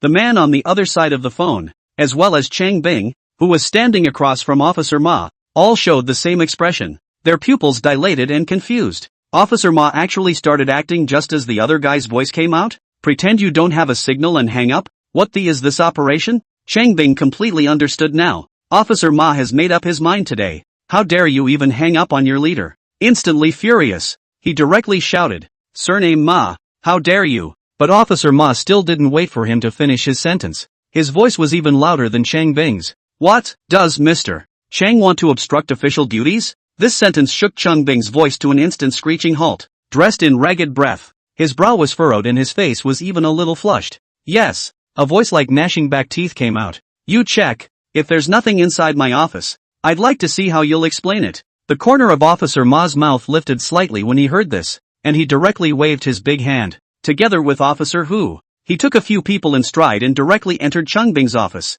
A cold smile hung in Chang Bing's eyes. He knew that the secret elevator, the code to the elevator, the secret floor, was known to no one but himself. Even the skinny monkeys in the underground had to be masked to allow themselves to be personally led each time they entered or exited. So, it's not even close to being exposed. But who knows? Officer Ma, an officer who didn't make any extra movements after entering Chang Bing's office and went straight to the vase. Chang Bing panicked, utterly and completely. Chapter 40 Officer Ma the dramatist? Zhang Feng knows sorcery? Officer Ma and Officer Hu, with a few of their men, went straight to the vase. Officer Hu reached right down and took the vase down. The panel to enter the code on that shelf jumped out at me. A flash of joy appeared on both Officer Hu and Officer Ma's faces at the same time. It's actually true? That's right. At first, Officer Hu and Officer Ma thought it was a bit unrealistic when they got the news passed back by Lin Rui. How is it that Zhang Feng just went into Blossom Earth for a day and entered Chang Bing's office? Not only did you enter Chang Bing's office, but you even found Chang Bing's secret? Even when he heard Lin Rui directly say the 4-digit password, Officer Ma's first reaction was, "What? Chang Bing told you himself?" Lin Rui certainly didn't know how Zhang Feng did it. It was as simple as telling Officer Hu and Officer Ma what Zhang Feng had asked him to convey. And now, when Officer Ma and Officer Hu saw this password panel with their own eyes, they both had to exclaim in their hearts, "Zhang Feng, indeed powerful. How the hell did he do that?" Of course, the shock was put on the back burner for a while. Let's settle the matter at hand first. Officer Hu and Officer Ma turned back at the same time. Officer Ma looked at Chang Bing hanging a smile and said slowly, "Mr. Chang, now can you give us a reasonable explanation?" Chang Bing's face was pale at this moment, and his body was even shaking a little. The moment that password panel was searched by Officer Ma, he knew he was done for. Even the heart was filled with infinite remorse. Why didn't he himself run away quickly just now after the thin monkey's reminder? One has to think that the relationships one has operated for so many years are enough to keep one safe.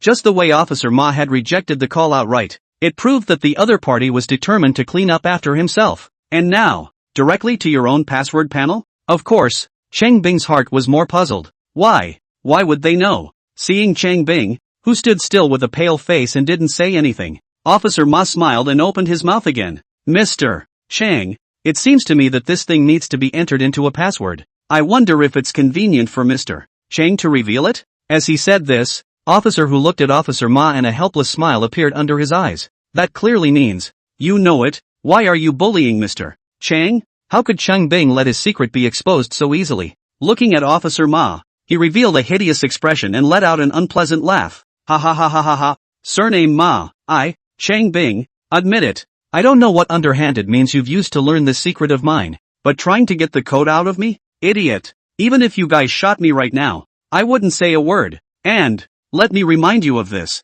password. I am the only one in this world who knows it. And, after entering the password incorrectly twice in a row, the whole blossoming earth will be buried with me. Good lord, there's actually a self-destruct program on Blossom Earth? What the hell is this? High tech? You can tell that Chang Bing is really rich. And when Officer Ma heard this, he was also intentionally shocked and said, "Chang Bing, you actually did such a desperate thing? Do you have any idea what the consequences of this are?" Ha ha ha ha ha ha. Chang Bing looked at Officer Ma's panicked and anxious appearance, as if he had won a city. The laughter also became openly crazy. "What am I, Chang Bing, afraid of? I have no parents, not even a wife or daughter, and when I die, I will be alone. So wouldn't it be a beautiful thing if I could drag so many of you along to be buried with me?" Ha ha ha ha ha ha. Officer Ma looked at Chang Bing, his face white with anger. His finger pointing at Chang Bing's movements were a bit trembling. "Good, well you Chang Bing, you even did. So absolute? Ha ha ha ha ha ha." The more Officer Ma did this, the more hideous and arrogant the smile on Chang Bing's face became. But Officer Hu was standing by the side, couldn't stand to watch, and looked at Officer Ma and said somewhat helplessly, "Old Ma, how come I didn't realize before that you're a drama queen?" Put. Hearing Officer Hu's words, Officer Ma himself almost burst out laughing. Chang Bing also froze when he looked at Officer Ma. "Surname Ma, you're actually still laughing? I told you I'd die before I told you the password." Officer Ma knew that he had been sold out by Officer Hu, his teammate, and wasn't continuing to act with Chang Bing, waving his hand and saying, "Don't say no. I'll try it myself, in case I get it right." Saying that, he actually turned his head in the middle of Chang Bing's horrified gaze and directly entered 4 digits on the panel. 5246. And Chang Bing instantly panicked as he watched Officer Ma's movements, because that self-destruct program is real. Directly hissed, "Surname Ma, Are you crazy? You don't want to die? You don't even want to evacuate my guests inside the Blossom Room? However, in the midst of Chang Bing's exclamation of surprise, "Kalala," came the crisp sound. Chang Bing's expression instantly stiffened, and then the hair turned its head to look at it like a release. Only the bookshelf behind his desk was slowly opening. The elevator that was hidden in the back just appeared clearly in front of everyone's eyes. Chang Bing was dumbfounded. And at this time, Officer Ma actually came in slyly.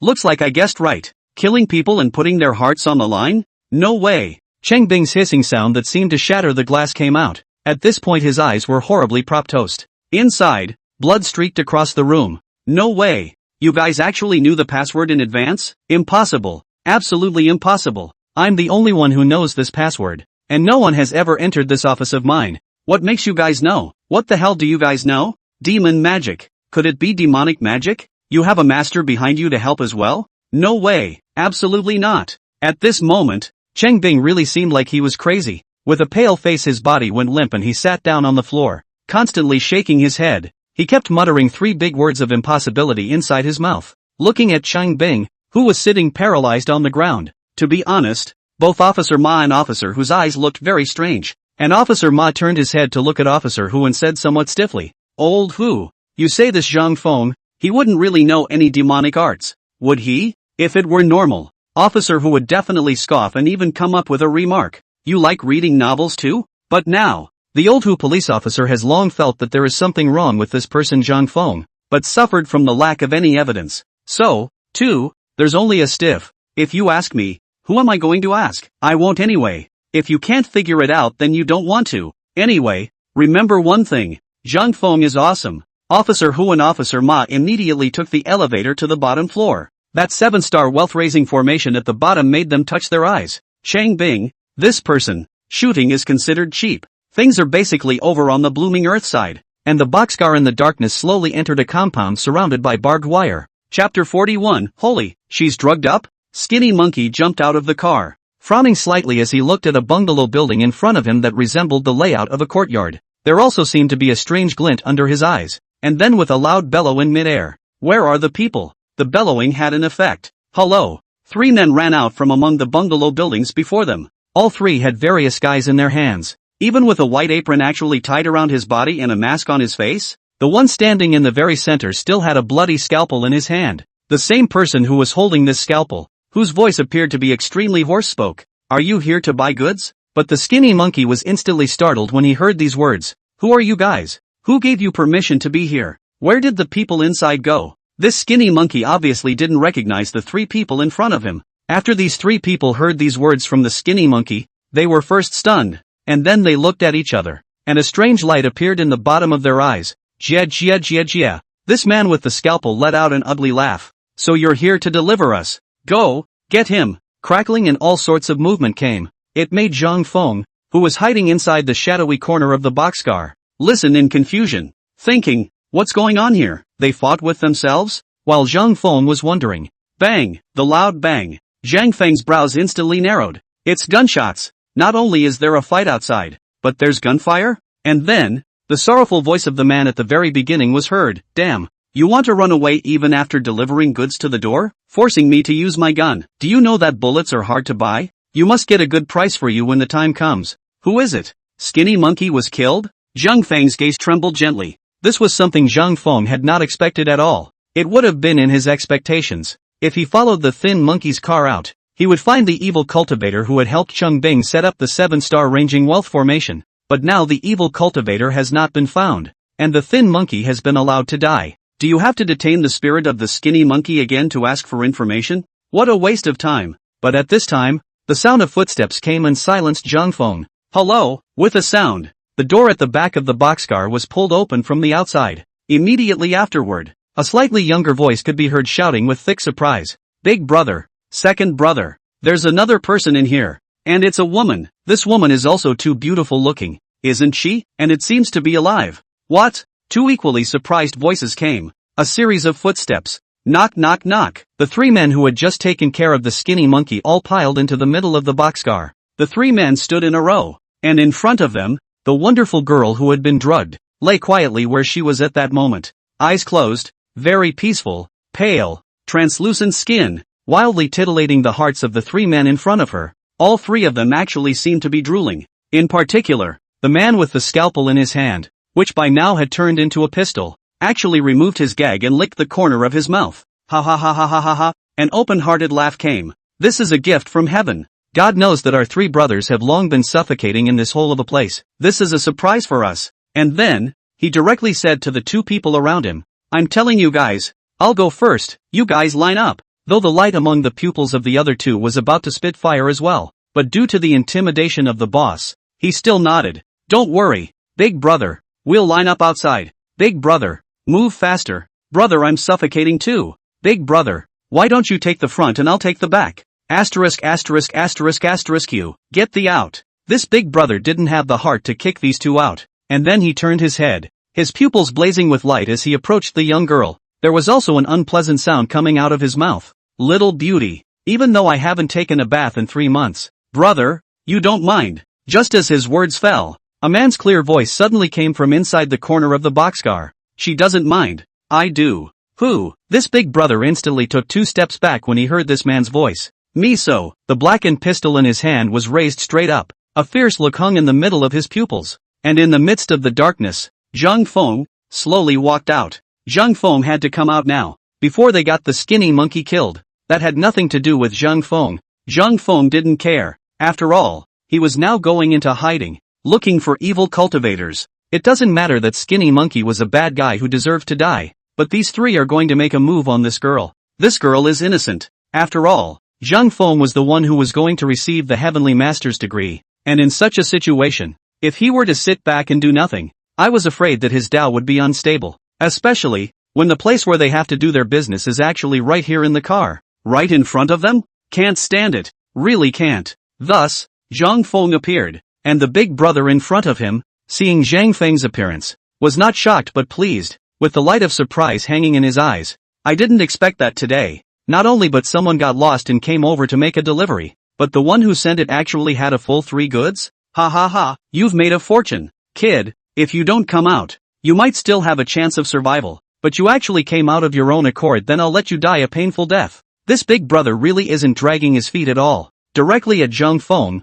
he pulled the trigger. However, heaven and earth, the root of all air. Bang! The sound of a gunshot came. Only the ravaging light on Zhang Feng's body instantly flickered. Bing! The sound of a crunch. The bullet actually bounced off Zhang Feng's forehead. Even that rubbed off a spark. What? The pupils of this big brother in front of him instantly dilated. The face went straight to white. The voice was unusually sharp. You. This man didn't know what to say. And Zhang Feng didn't want to hear it. Step right up. Put. The muffled sound. A foot stood in his chest. Ah. With a miserable scream, this big brother flew directly out of the boxcar upside down. It hit the ground hard. Big brother. The second and third quickly ran to the side of the elder brother, who had fallen to the ground covering his chest, and looked down to check. The oldest 3 actually said, "Is that woman so strong? God's TM women have strong temperaments." However, just as he finished his sentence, Zhang Feng's voice floated out from the boxcar once again. "Where do you see that I'm a woman?" The second and third turned back instantly,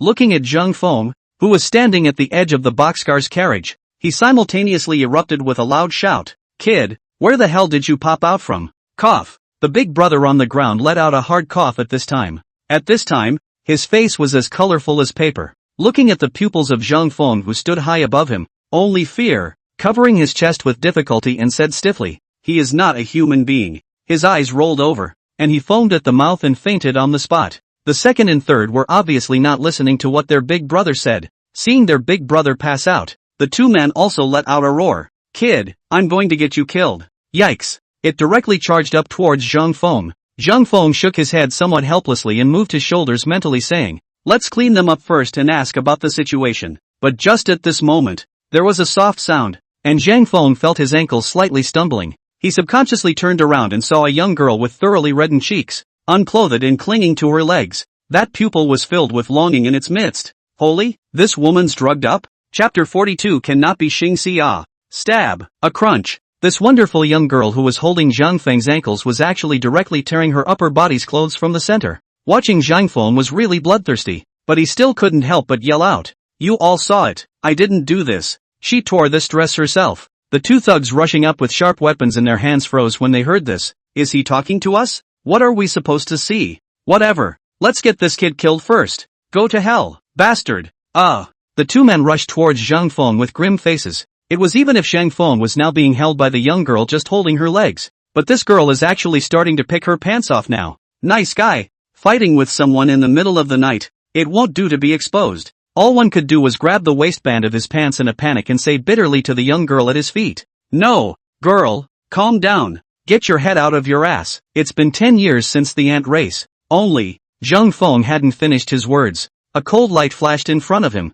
A blade of wound-breaking wind had slashed towards his body. With no other choice, Zhang Feng could only put his palms forward to block the sharp weapon. Ding! The sound of a crunch. Kabunal! A cry. The oldest two who rushed up. The machete in his hand was supposed to be steadily slammed on Zhang Feng's arm. But whoever thought? Surprisingly, it was sparking and collapsed on the spot. Stomp! The oldest two took 3 consecutive steps back by the reaction force. And it was as if he had seen a ghost as his pupils bulged forward. Looking at his right hand in disbelief, the tiger's mouth of his right hand was found to be imprinted with the slightest trace of blood. It's not right. He confused himself. Did I just cut on his arm? How come his arm is harder than a rock and chipped off even for my knife? Or did I miss? It should be. I guess the machete's on the frame. His first thought of course was that a human would be able to use his own flesh to disintegrate the sea. At this time, Zhang Feng's miserable hiss came out. Who will save me? The voice made the second and third freeze at the same time. And the oldest one who looked at Zhang Feng actually exclaimed,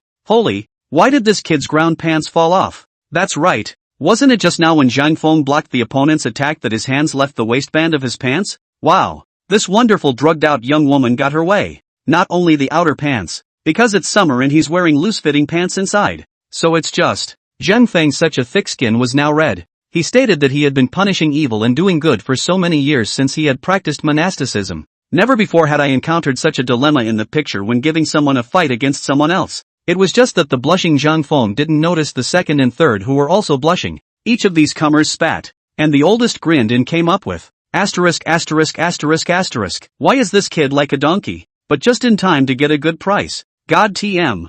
People are buying all this stuff. Ha! And at this moment, Zhang Feng was already about to collapse. Because this wonderful girl who had dropped her pants had come up with her red lips open. Holy! Zhang Feng was shocked. Shut up! A quick leg up. Put! The kick hit the young girl in the chest. The young girl shrieked in pain and fell out. To take action against an innocent ordinary girl. This is also Zhang Feng really have no choice but to take this measure. Who knew this girl was proficient in musical instruments? A cultural performance like drumming and blowing can't be a distraction while everyone else is there. It's also taking advantage of the gap between this and in. Zhang Feng hurriedly lifted up his pants. Whoosh! The jumped out of the boxcar. Not forgetting to quickly close the door of the boxcar. Bang bang bang! The constant slamming of the door from inside. If it was placed in the apocalypse, it would be as if there was a zombie pact in here. And Zhang Feng's face still had some slightly embarrassed reddening. Looking at Lao Er and Lao San who were standing there, Zhang Feng spoke without any good humor. You just now. You all saw it? The two men, Lao Er and Lao San, glanced at each other, and a hideous smile appeared on Lao San's face. Of course, kid, I have to admit that your base is really good. Don't worry, when the time comes, we'll definitely find you a good buyer and sell it for a good price. Put. Hearing this, Zhang Feng almost spewed out a mouthful of old blood. Although we are all men, although the public restroom, public bath or whatever Zhang Feng also go, but in the middle of this environment, letting two thugs who are going to fight with themselves see it, who can stand that? Be out of the question. Zhang Feng raised his head and a fierce light appeared in the bottom of his eyes as he looked at the duo and said in a cold voice, I'll give you guys a chance to forget about the images you just saw, or else, I'll personally beat you into amnesia. The two oldest three and two froze at the same time, but immediately afterward, the two of them stormed up at the same time, and the second hissed, Kid, you're still talking tough at the end of your life? See the reality, still dare to beat us? A fool's dream, go to hell. This is the I don't know how many times they've said this,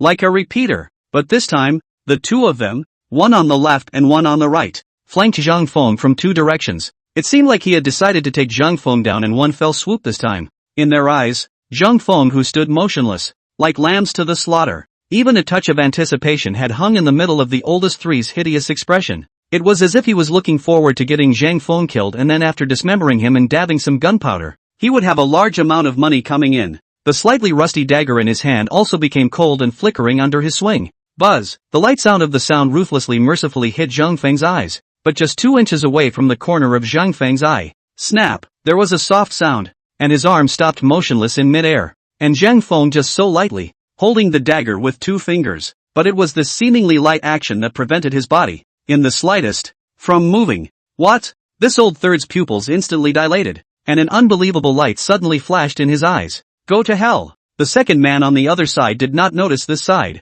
and his fist slammed down hard, coming before Zhang Feng's face. And Zhang Feng still didn't dodge. Just the 2 fingers that held the dagger were slightly inflamed. Asterisk asterisk asterisk asterisk. Lao San instantly shrieked in shock as he realized that the scene around him was rapidly receding. The sound of whistling wind was coming from his ears, and his feet were instantly off the ground. And Zhang Feng then clamped Lao San with 2 fingers and gave Lao San a semicircular arc in the air, swung round and slammed hard into his side. Thud! The muffled sound. The second elder's fist instantly descended when it was still 0.01 centimeters away from Zhang Feng's cheek. Put! The sound. 2 living, breathing men were dropped hard to the ground as if they were sandbags, especially the miserable oldest 2. The whole person seemed to be smashed and set inside the mud. I can't tell you how many ribs are broken. Blood continued to spill from his mouth and nose, and he rolled his eyes and passed out on the spot. It was a miserable scream that came out from the oldest's mouth. No way. Chapter 43, I'm sorry, girl. No way.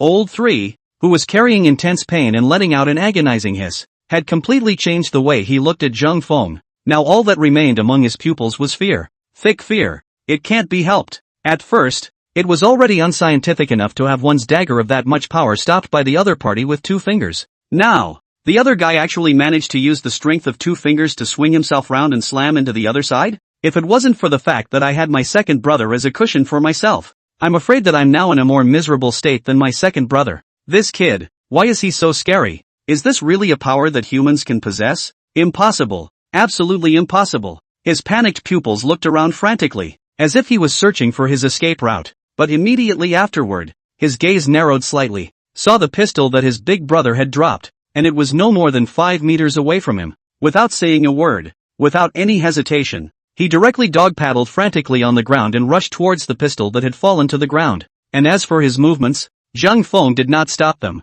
Wow! With a sound, Lao San made a forward lunge and grabbed the pistol and directly made a 180-degree turn to lie on the ground, pointing at Zhang Feng with the black hole of his gun. Fresh blood was hanging from his mouth and nose, making the expression on his face even more hideous and frightening. Jia jia jia jia. An unpleasant laugh came out of the oldest 3's mouth. Kid, are you good at fighting? So what if you're very good at fighting? Times have changed. You can block my knife. Can you block a pistol? Bang! The moment the oldest 3's words fell, the firelight collapsed, lighting up the grimy face with blood in an instant. The bloodthirsty light in his eyes seemed to have seen Zhang Feng's head being opened by his own shot. Wanted the usual flavor of Zhang Feng's blood. Bing! The crunch came. The grim smile on Lao San's face instantly stiffened before it could fully unfold. In the next second, he quickly rubbed his eyes, as if he was in complete disbelief of what he was seeing in front of him. And then the trigger was pulled once more. Bang! Bing! The effect is surprisingly generic. That terrifying bullet landed steadily on Zhang Feng's face,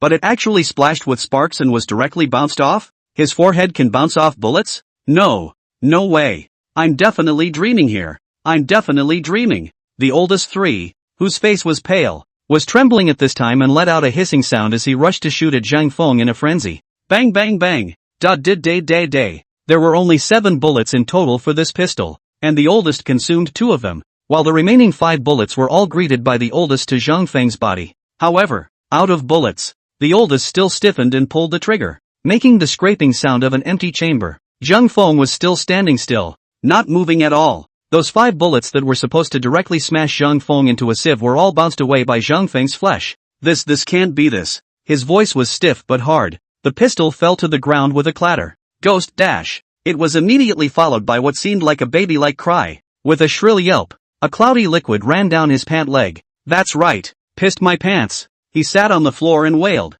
After all, it's a pistol. A pistol that just killed a man. But when it hit that guy, the bullets all bounced off? If he wasn't a god, then he had to be a ghost. Kaboom! In the midst of baby-like screams and cries, this oldest 3 had his eyes on one side and fainted on the spot in fear. It was as if he heard clearly the words his older brother uttered before he passed out. He's not human. As for Zhang Feng at this moment, an imperceptible golden light full on his body slowly dimmed, and then disappeared into a golden point of light in the air. He frowned slightly and raised his right hand, murmuring softly, "The current golden light mantra can withstand attacks that are actually weak to this extent? It can actually only take 7 pistol bullets?" The bottom of Zhang Feng's eyes gently flickered. It's really too much worse compared to his previous strength. It seems that he still needs to catch up on his cultivation. Snap, a crunch. Zhang Feng was still thinking about how much his golden light spell had been lowered on this side. Suddenly taken aback. Only the front windshield of the boxcar, not far behind him, was smashed from the inside.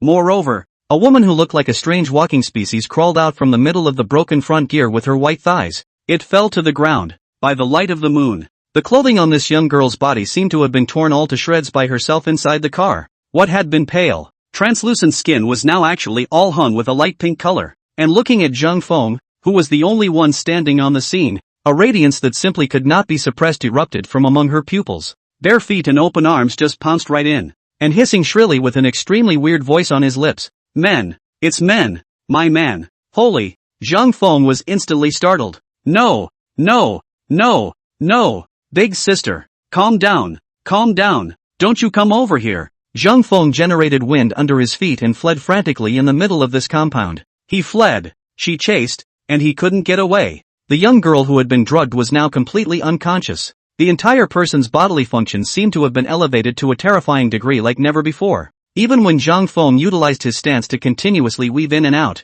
this young girl was actually still chasing after Zhang Feng. "What can we do?" Zhang Feng cried out. This evil cultivator is also too damn abominable. How did he think that he could research this kind of drug? It was at this time that Zhang Feng slightly paused his steps. It should be, for he noticed that the young girl who was chasing him seemed to have stopped dead in her tracks, just as Zhang Feng had just turned his head in suspicion. Put! With a sound, a mouthful of black liquid gushed out from the middle of the young girl's mouth, and the young girl's entire body fell askew toward the ground. No good! Zhang Feng's gaze suddenly narrowed. The figure flashed and instantly appeared behind the young girl's naked back. Reaching out, he caught the young girl in the middle of his arms, before turning around and pulling open the rear tailgate of the boxy car, taking the young girl inside. Zhang Feng rested on the bit of the girl's wrist inches off feet, frowning slightly, his voice serious. "No, this medicine is really too violent. If she can't get any more vent, I'm afraid she'll explode dead on the spot." The young girl was just an innocent person. Letting a next heavenly master ignore it like that was absolutely impossible. He looked at the young girl and was stumped. But who knew that at this time, the young girl lying in Zhang Feng's embrace suddenly opened her eyes. And Zhang Feng detected most clearly that the young girl's body temperature had risen to a very frightening level. Even breathing appeared as a white gas. A pair of lotus root arms directly locked around Zhang Feng's neck. "Man, I want." Zhang Feng struggled to control the young girl, but the young girl's current state seemed to have become even more frantic. "It's definitely going to be a violent death on the spot if we don't take care of it." Feeling his cheeks that were being constantly nibbled, there was also some subtle, trickling stream sounds in my ears. Zhang Feng coughed slightly awkwardly and said, "I'm doing this to save you. So, sorry about that." Chapter 44, It's just a matter of raising a corpse. Do you have to? Moonlight. Except after the pleasant hissing of the nightingale, I can actually hear a man's voice coming out faintly. If you listen carefully, it seems to be reciting a mantra, ice cold for thousands of years. Everything is especially quiet. The heart should be quiet. Look at me alone, God. The heart and the spirit are united. Truly, the moon is down, the frost is up, and the boxcar doesn't have a handbrake. By the time Zhang Feng came out of the middle of the boxcar panting and sweating, the boxcars were positioned so that they were slipping out from amongst the barbed wire fence wall. After Zhang Feng jumped out of the car, he went straight to the passenger seat of the boxcar. It's not that the handbrake should be pulled up as a general rule of thumb. Instead, he took out a bottle of wild mineral water, unscrewed and poured it onto his right hand with a clatter. Obviously it seems to be soaked to the point where it's peeling a bit, but it still needs to be watered. As to why, we don't know. After half a dozen washes, the rest was all poured over his head. There seemed to be some fear of what fire might come rushing up. Anyway, and a long, deep breath was taken. It looked like a lot of hard work and I don't know what happened. Anyway, that wonderful girl in the middle of the boxcar doesn't need to worry about any drugs in the future. And instead of moving, Zhang Feng slowly closed his eyes. An invisible chi was slowly becoming invisible in the middle of Zhang Feng's dantian. When Zhang Feng opened his eyes, a flash of surprise was evident in his pupils. This time, the aura supplement obtained is even more than what was given last time regarding Old Hu. While saying that, he also looked back at the boxcar behind him. But immediately afterward, the look among the pupils turned into a flash of hindsight. Hastily, he was striding out of the range of the boxcar. When he redirected his gaze to the small bungalow in the middle of the deep forest, the look in Zhang Feng's eyes had become serious once again, despite all the hiccups and the rescue of a wonderful young woman in the process. Still, Zhang Feng did not forget the purpose of his trip. Evil practice. The main reason that made Zhang Feng frown right now was not other than the fact that in this vicinity, there was surprisingly no aura of any cultivator. That proves that the evil cultivator is not here. Quickly, he walked towards the building in front of him and pushed the door open. A foul odor instantly hit his face. It was surprisingly shocking to see human body after human body laid out inside, and quite a few of the bodies have been disemboweled. The guts inside were even wrapped up in a Ziploc bag. This place is actually a human organ trafficking den? Good guy ah. No wonder those two just now want to sell themselves for a good price. Whooping sound. That's not important. What's important is, didn't that skinny monkey come over to look for evil cultivators? How did you get to this place? At that thought, Zhang Feng turned his head to look at the body of the skinny monkey that had fallen in the middle of a pool of blood, with a bloody hole on his brow that was still drying up. Shaking his head, he said somewhat helplessly, "Forget it, I'll just get him up and ask." With that, Zhang Feng came to the body of the thin monkey. Looking at the dead skinny monkey, Zhang Feng also waved his hand and said, "I hope your kid's soul hasn't been hooked up yet, and it will save me from so much trouble." As the words fell, Zhang Feng's gaze was like electricity as he pinched his right hand. Taishan Lao Jun. Urgent order. It was also the instant that Zhang Feng's sentence of ruling fell. In the distance, on the ground, the boss, who had been knocked out by Zhang Feng's kick earlier, opened and closed his eyebrows twice and slowly opened his eyes. Hiss. The sharp pain in his chest caused him to grit his teeth for a moment, but he slowly sat up from bracing himself against the ground. The moment he sat up, he saw Zhang Feng with his back to himself, and it was this kid. Hell, he can actually stop a bullet with his bare hands? Impossible. Absolutely impossible. I must have just seen it wrong. He must have taken something in order to deflect my bullets. Present. His gaze instantly locked onto Lao San, who was not far away, rolling his eyes and foaming at the mouth as he was stunned into unconsciousness. He then realized that his two men had all been taken down by the other side. One of them was still bleeding from all 7 orifices, as if he'd already let the man get the better of him. But of course he was not grieving at that moment, for he saw the pistol still in the oldest's hand. The pistol seemed to be out of ammo, but one had a spare clip. Now, all he had to do was go over, grab his pistol, and sneak up behind him, and that asshole would surely die. With this conviction, he endured the sharp pain in his own chest and crawled with difficulty towards the oldest. Finally, grabbing the pistol in the oldest's hand, quick change magazines, raising his pistol and aiming it at Zhang Feng's back.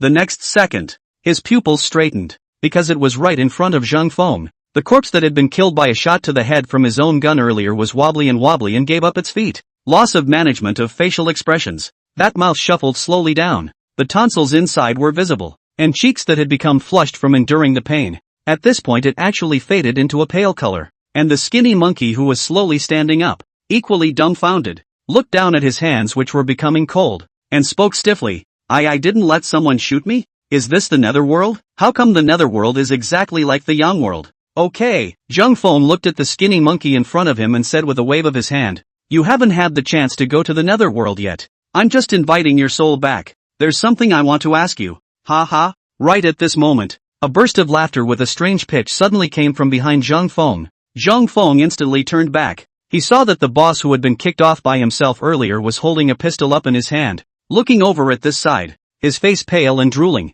Ha ha, ha ha ha. I must be dreaming. The man had already let me shoot him, and now TM is actually standing up again? Ha ha ha, that's funny. Recruiting souls? Too damn funny, ha ha ha. This boss was letting out one laugh, but there was no smile on his face at all. Instead, his body was constantly trembling, and his pants were already completely reflecting wetness. Even if he had been scared to pee his pants by now, not only have they been scared out of their pants, but now they've kind of been scared straight into madness. Hey, hey, hey, ha ha ha. Picking up the pistol and pointing it ahead, the man I killed just now is now coming towards me. Ha ha ha. His head is cracked, and the brains are still hanging out of his mouth, but his legs are really good, and he walks really fast. Ha ha ha ha. I'm dreaming. I must be dreaming. Just wake up. Just wake up. While chanting, he shoved the pistol in his hand directly into his mouth. Hey, Zhang Feng, who was far away, saw the scene and hurriedly shouted in alarm trying to stop it. But,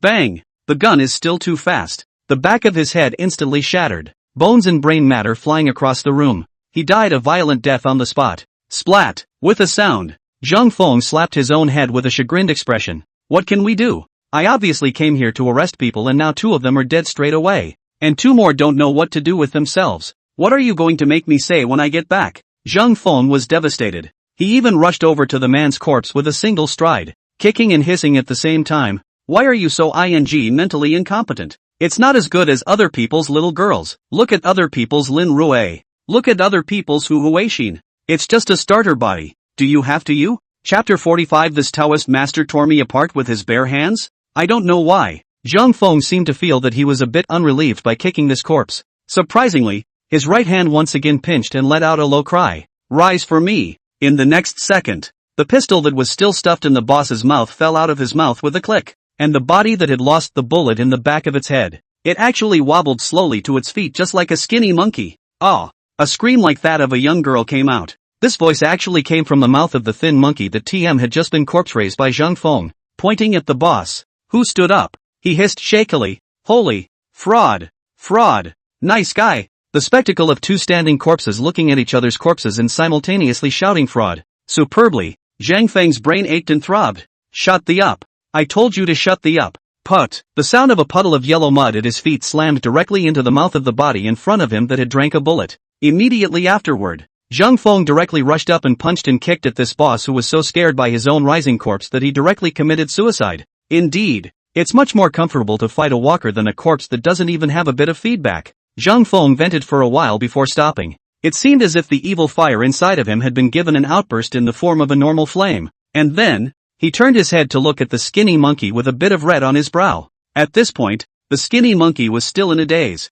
constantly surveying the surroundings, feeling his body, which was both familiar and unfamiliar at the same time. That's normal, too. After all, the thin monkey's soul had just left his body and let himself be detained back. It's different from all the corpses that you've raised yourself before. So now the skinny monkey is honestly not sure if he's really dead. And Zhang Feng had already arrived in front of the skinny monkey and directly opened his mouth to ask, "Let me ask you, the master you told Chang Bing about, is he staying here?" The skinny monkey instantly gave a start when he heard Zhang Feng's voice, and then nothing showed in his eyes. After all, dead gray eyes don't express much emotion. But the voice looked very alarmed. How do you know? Can't it be that you overheard our conversation? Zhang Feng was too lazy to explain to him. After all, the thin monkey's soul could not stay for a long time. After all, he hadn't even reported to his place in Hades yet. After a long time maybe the black and white invincibles are coming over to chat with themselves. That's why Zhang Feng also spoke without any good humor. Don't talk nonsense. Answer whatever you're asked. Hey, I'm so grumpy. Who knows that the thin monkey instead of temper? Do you know who I am? My big brother is Changbing. Do you believe my big brother? A crunch of Pia interrupted the skinny monkey's voice. Zhang Feng slapped the skinny monkey on the mouth and glared at him. I asked you to answer my question. Holy, how dare you hit me? The skinny monkey instantly responded in kind. I'll get you killed. With that, he raised his pale hands to fight with Zhang Feng. Pia. Zhang Feng directly whipped the skinny monkey away with a big ear post. At this time, the fire in Zhang Feng's heart had not yet subsided. Isn't this skinny monkey looking for excitement? Thus, Zhang Feng rushed after him with a healthy step. Pia, a slap. You can't answer a question properly, can you? Pia. Have to force Master Dao's hand. Do you? Pia. You angry you Taoist master even began to beat the corpse. You kid believe it or not I talked to Yama old brother. Directly give you under the frying pan fried? Pia. Pia. Pia. Don't fight. I'm wrong, Master Dao. I'm wrong, don't hit me anymore. Skinny monkey was beaten senseless. But just as the pleas for mercy ended, the skinny monkey realized a problem. How come I can't feel any pain? I'm becoming Superman? As he said that, his voice was actually emitting a few moments of surprise. Aha! Zhang Feng was completely speechless. Once again, he quickly raised his palm, but this time it didn't slap the skinny monkey's face, but hit the chest of the skinny monkey's corpse. Buzz, a soft sound. Put. The body of the skinny monkey fell limply to the ground, and a black soul-like silhouette was directly slapped out from among the corpses by Zhang Feng. Looking at his collapsed body on the ground, the dark shadow let out a piercing cry. Holy, what's wrong with me? How the hell did I become God's perspective? Zhang Feng looked up at the black shadow floating in midair and said, because you're dead. I detained your soul back because I have questions to ask you. Now can you shut up and answer my questions? I'm dead? It took the skinny monkey 30 seconds to accept the reality, but when he raised his head after 30 seconds, a weird light actually burst out from amongst the black shadow. I'm dead. So why should I answer your question? Now that I'm a soul, I don't believe you can still hit me, ha ha ha ha ha ha,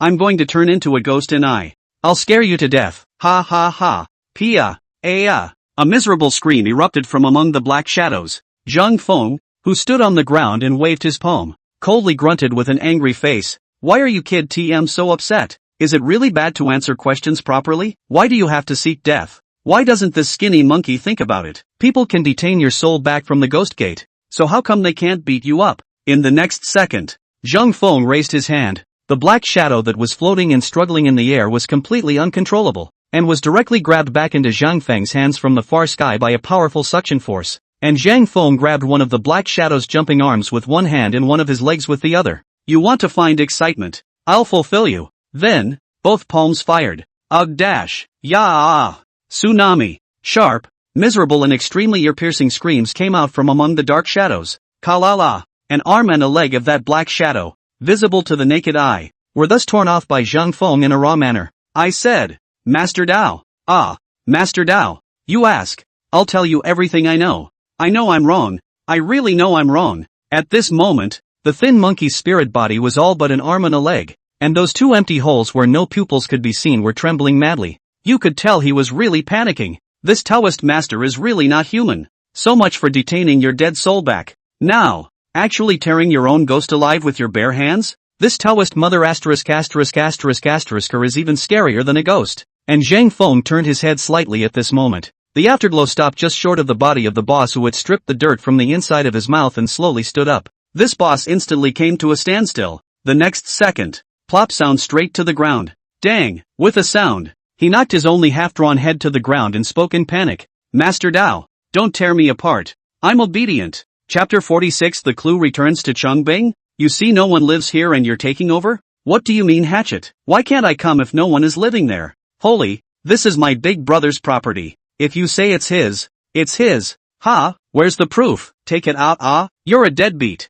Arguments, fights, the skinny monkey with a little bit of red on his brow, and the boss with half of his head gone. The two of them frantically punched and kicked at each other's corpses. As for Zhang Feng, who was standing on the side, a few thin black lines seemed to appear on his forehead. It was finally too much to resist. Get out of here, all of you. After a loud shout, Zhang Feng choked with his right hand. Scatter! In the next second, the two corpses that were brawling instantly stopped themselves. Plop plop plop twice. Softly, he fell to the ground and made no more sound. Finally clean. Zhang Feng took a long breath and slowly sat down on the ground. A look of distress also appeared in the bottom of his eyes. Just now, he had asked the questions he wanted to know. The skinny monkey told himself that he and the big brother that Chongbing talked about had been living here before. Every 5 years, Skinny Monkey brings a girl to send to this place just for that master, and he had never seen the master's face, merely heard the voice of this master, who was well hidden. It wasn't another 5-year interval when the skinny monkey came over to deliver the furnace pot as requested by Chongbing,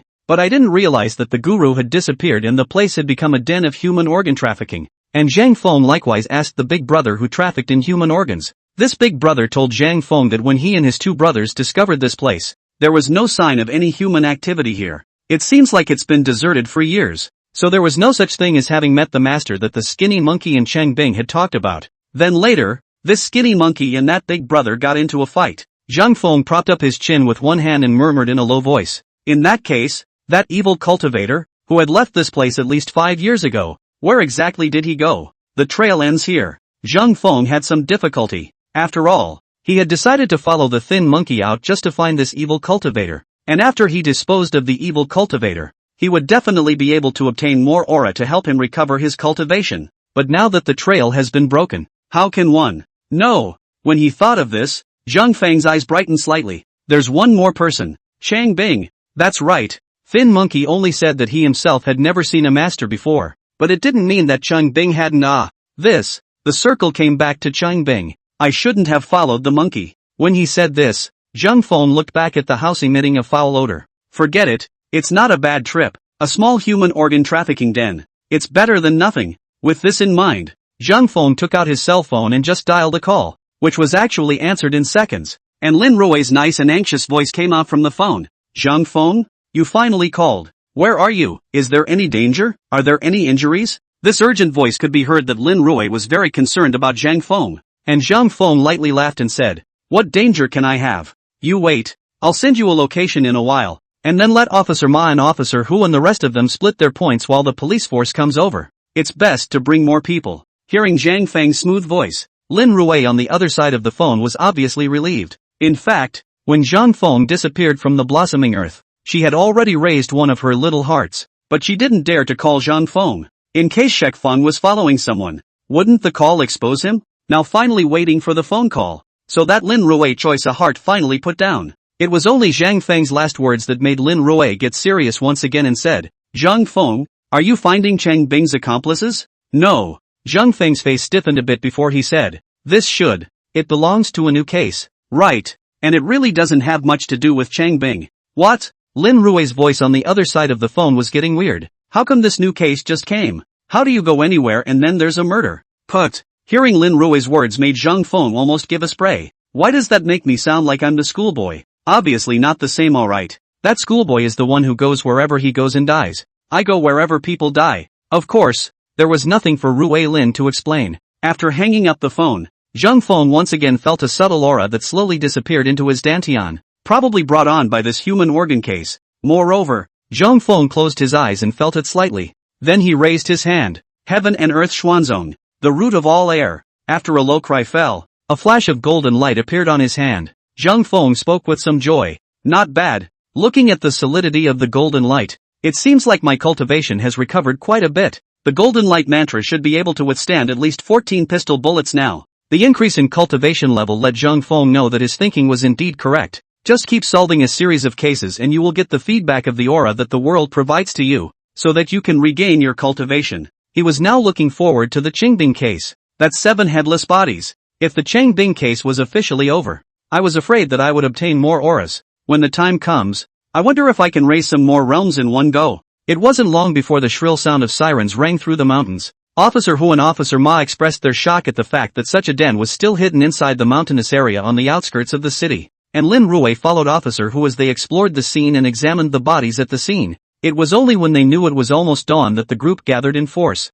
Sitting in the car back at the precinct, Lin Ruwei took the initiative to open her mouth and said to Zhang Feng, Zhang Feng, you've really worked too hard these past 2 days. Why don't you rest against me? Is that okay? Zhang Feng turned his head to look at Lin Ruwei, who nodded naturally. Of course. Okay, thank you Director Lin. And then, Zhang Feng's body was short. Surprisingly, he was directly to the head lying on Lin Ruwei's white thighs. Lin Ruwei instantly trembled and looked down at Zhang Feng, her cheeks slightly red. What are you doing? Zhang Feng stated. Wasn't it you who asked me to rest against you? Lin Ruwei gritted her teeth. I mean against my shoulder, not against my leg. You, rascal, get up. Although the flustered Lin Ruwei's words said so, the movements of her 2 small hands did not have any push or shove to refuse. And Zhang Feng was also deadpan, directly rolling over and facing towards Lin Ruwei's belly. He even actually shook his head a bit, rubbing against Lin Ruwei's legs and tickling them, before he heard Zhang Feng lightly say, I don't. It's still comfortable like this. You, Lin Ruwei's shell teeth lightly bit. Stinking rascal, I hate you. That delicate little hand slapped Zhang Feng, but when the movement landed on Zhang Feng's back, it turned into a gentle caress. Not knowing why, looking at Zhang Feng who was resting on her legs, eyes closed and nose flat, Lin Ruwei's eyes were full of tenderness. But the good-for-nothing Zhang Feng actually hissed, taking a sharp deep breath, and afterward came a sly, Director Lin, it smells so good. What brand of underwear soap do you use? Ruwei Lin, wah. I'll bite you to death. Chapter 47. A forensic scientist who can't do criminal investigation is not a good Taoist priest. Snap, snap, snap, snap. Zhang Feng, who was lying on Lin Ruwei's lap and huffing and puffing, was awakened by a burst of enthusiastic applause. Lin Ruwei also patted Zhang Feng's back and whispered, Wake up, we're here, get out of the car. Only then did Zhang Feng realize that an unknown number of colleagues from the precinct, led by Officer Ma,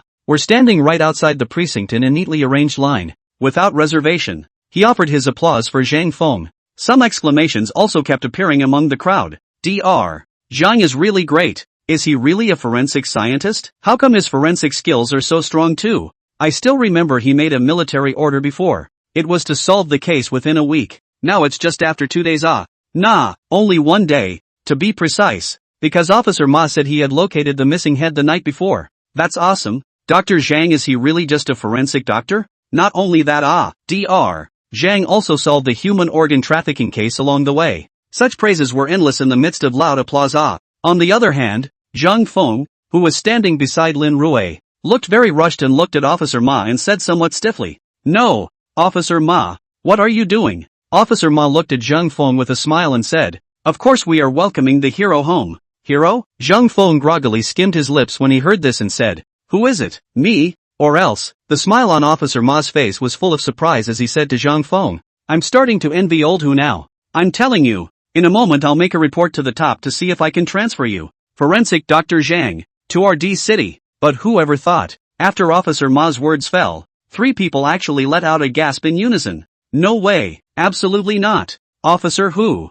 of course, bore the brunt of it, followed closely by Director Rui Lin. It was just that this third person was actually coming from the mouth of Hu Huixin, who had already changed back into her own uniform. The good thing was that there were so many people around that they didn't notice it. But at this moment, Hu Huixin was in the middle of the crowd, her cheeks slightly red, biting her lower lip tightly, looking at Zhang Feng, with a thick grudge hanging in the bottom of her eyes. In his mind, he also said viciously, "You want to leave after looking at people and pinching them? No, I have to see it back before I do." What strange thoughts were inside this little head of Hu Huixin's? Luckily Officer Hu didn't know. Zhang Feng was naturally unaware of it. After all, what happens in the middle of the blossoming world is not under Zhang Feng's control, and since he is going to act, he definitely needs to act like it. Seriously, though, if Hu Huixin had followed Zhang Feng to the deep forest, maybe this wish would have been granted by now. At this moment, Zhang Feng was also speechless as he said to Officer Ma, "Officer Ma,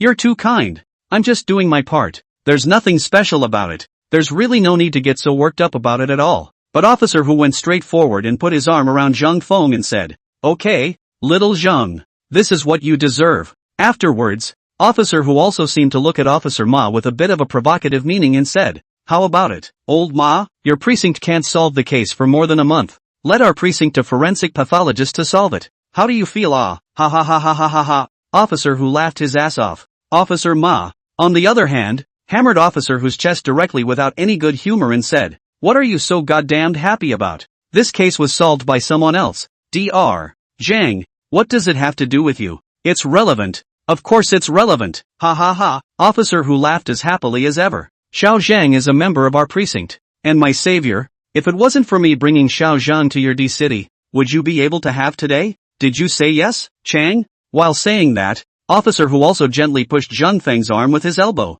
Zhang Feng was also speechless. The applause around here hasn't stopped until now. He didn't want to overexpose himself to the public eye, and besides, he had his own things to do. So it was also said to Officer Ma, "Officer Ma, when the time comes, can I interrogate Chang Bing alone?" "Oh," Officer Ma froze slightly, but without much hesitation, he directly said, "Of course you can. If not for you, Chang Bing this does not know how many years to get away with it. Don't worry, you even now arraignment is okay. May I? Then I'll go now." With that, Zhang Feng walked straight into the middle of the precinct. This left Officer Ma and Officer Hu in the back confused. What's going on here? Can it be that this Chang Bing has other problems? It makes Forensic Dr. Zhang so anxious? They are certainly unknown. Still, the 2 men rushed to keep up. One left and one right followed Zhang Feng's side, but Officer Ma said to Zhang Feng, "Ah, Forensic Dr. Zhang, I feel it's better to wait for a while for the arraignment of Chang Bing." Zhang Feng gave a start and looked at Officer Ma and asked,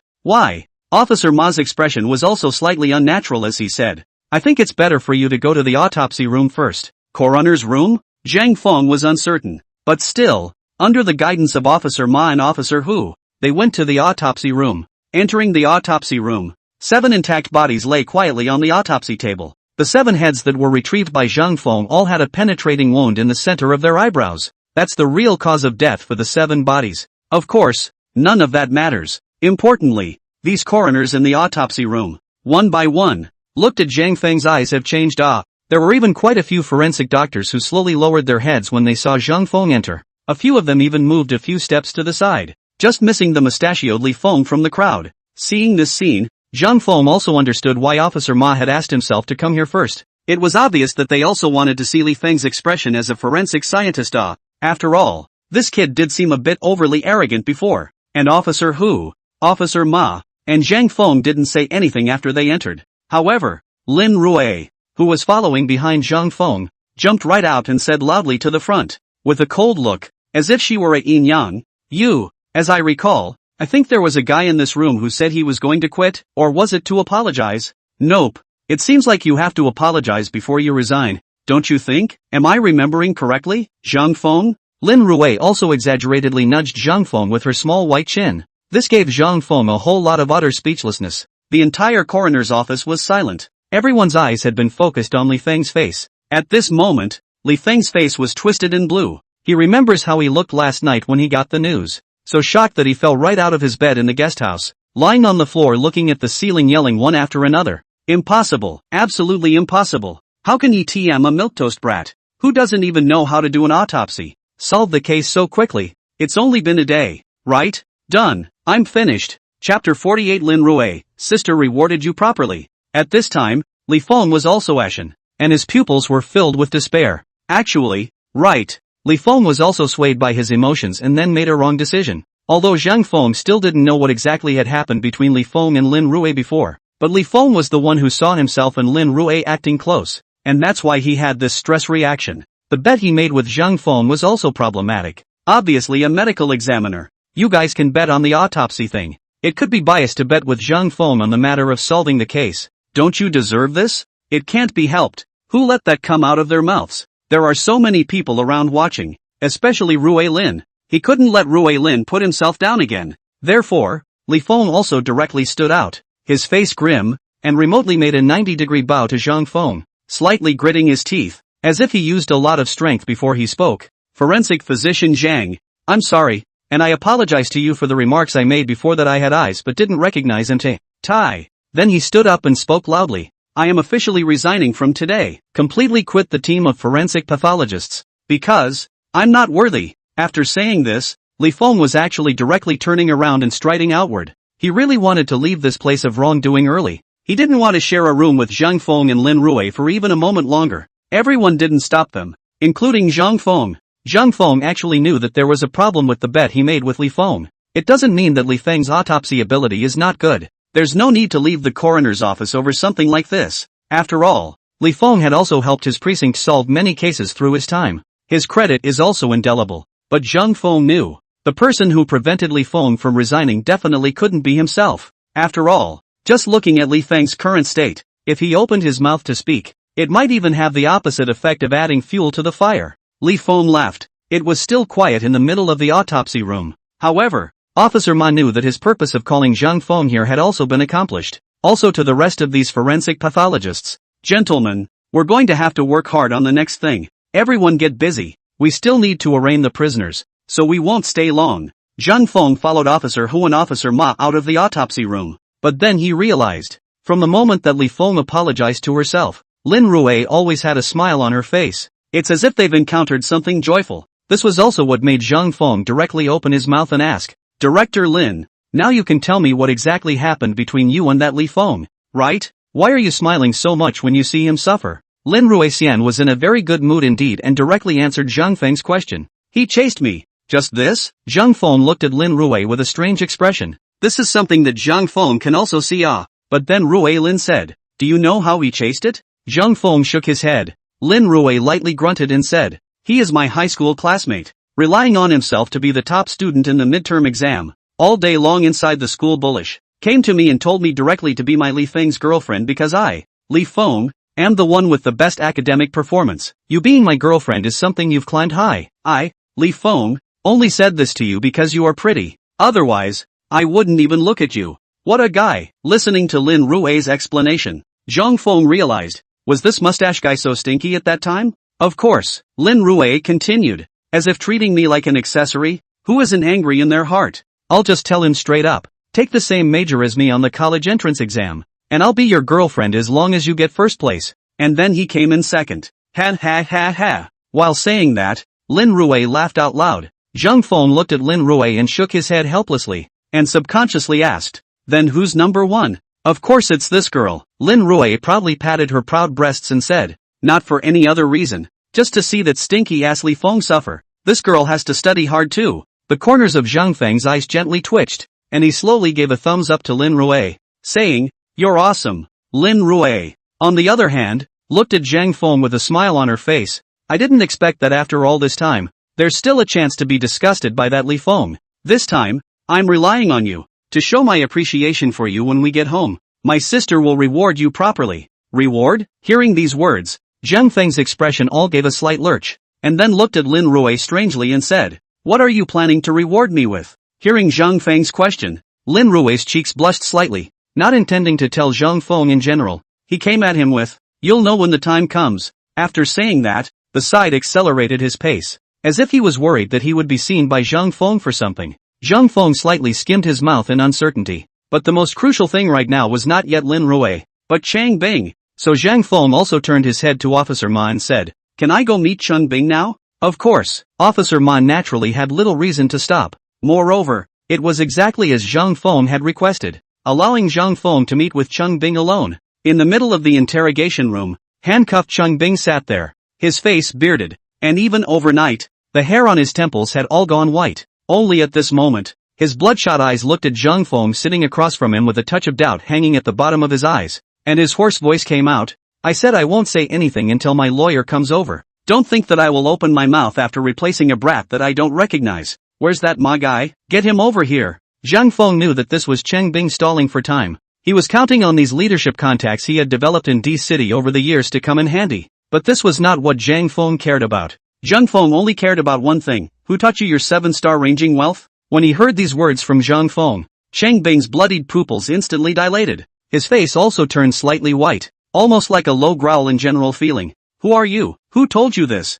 I'm the only one who knows about this matter besides the master. There can't be a third person who knows. Who the hell are you?" Indeed, Chang Bing made a good point. Those 7 heads that formed the 7-star range of fortune were known to no one in the entire blossoming earth. That is, among all the people to whom Chang Bing belonged, except for himself. Not even the skinny monkey from before. This was all explained by that master, and presumably for the sake of keeping his identity a secret. And how could Zhang Feng answer Chang Bing's question? So with a flash of his eyes, he pressed on, "Tell me, who is this master you speak of? What is his name? And how do I find him?" But Chang Bing's emotions seemed more intense. Directly bang, the sound of a heavy slap on the small table board hissed, "Answer my question. Who told you?" Bang! The sound of Zhang Feng's slap falling was even more belting than Chang Bing's, and his voice was even colder. "The one who needs to answer the question now is you." Chang Bing's pupils trembled lightly, but soon, a cold smile appeared on his face, turning his head away and mouthing, "Nothing will be said until my lawyer comes over."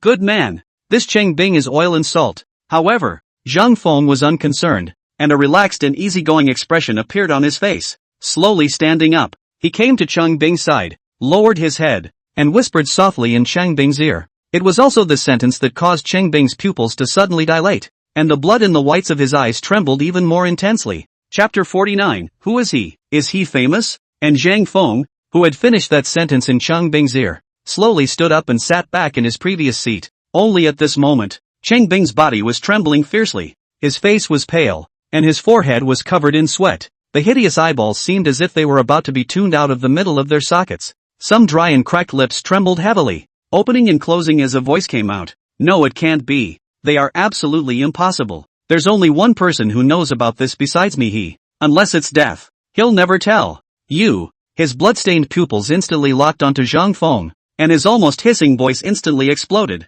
"You swindled me. You couldn't have known. He couldn't have told you." Zhang Feng looked at Chang Bing in front of him, the corner of his eyes gently raised. "Him? This him you're talking about is the skinny monkey, right? Is he your brother? You're saying he'll never tell this secret unless he's dead? And what if I told you he was dead?" "What?" Hearing these words, Chang Bing's eyes hung thick with disbelief. He knew that he had sent the skinny monkey out ahead of time to find the master. Yeah, even if someone had found him, that master would surely protect him from everything. Skinny monkey's dead? Did the master kill them? Even if it was killed by the master, how can that skinny monkey tell the secret when he's dead? With this thought, Chang Bing directly let out a cold smile and then said, "You are just swindling me. But, sorry, this kind of ploy is useless to me." Chang Bing, is that so? Chang Bing was pretending to be relaxed, but Zhang Feng was truly relaxed. He even changed his position and leaned back in his chair, tapping the tabletop with one finger and whispering, 134, New Street. Is that a scam, too?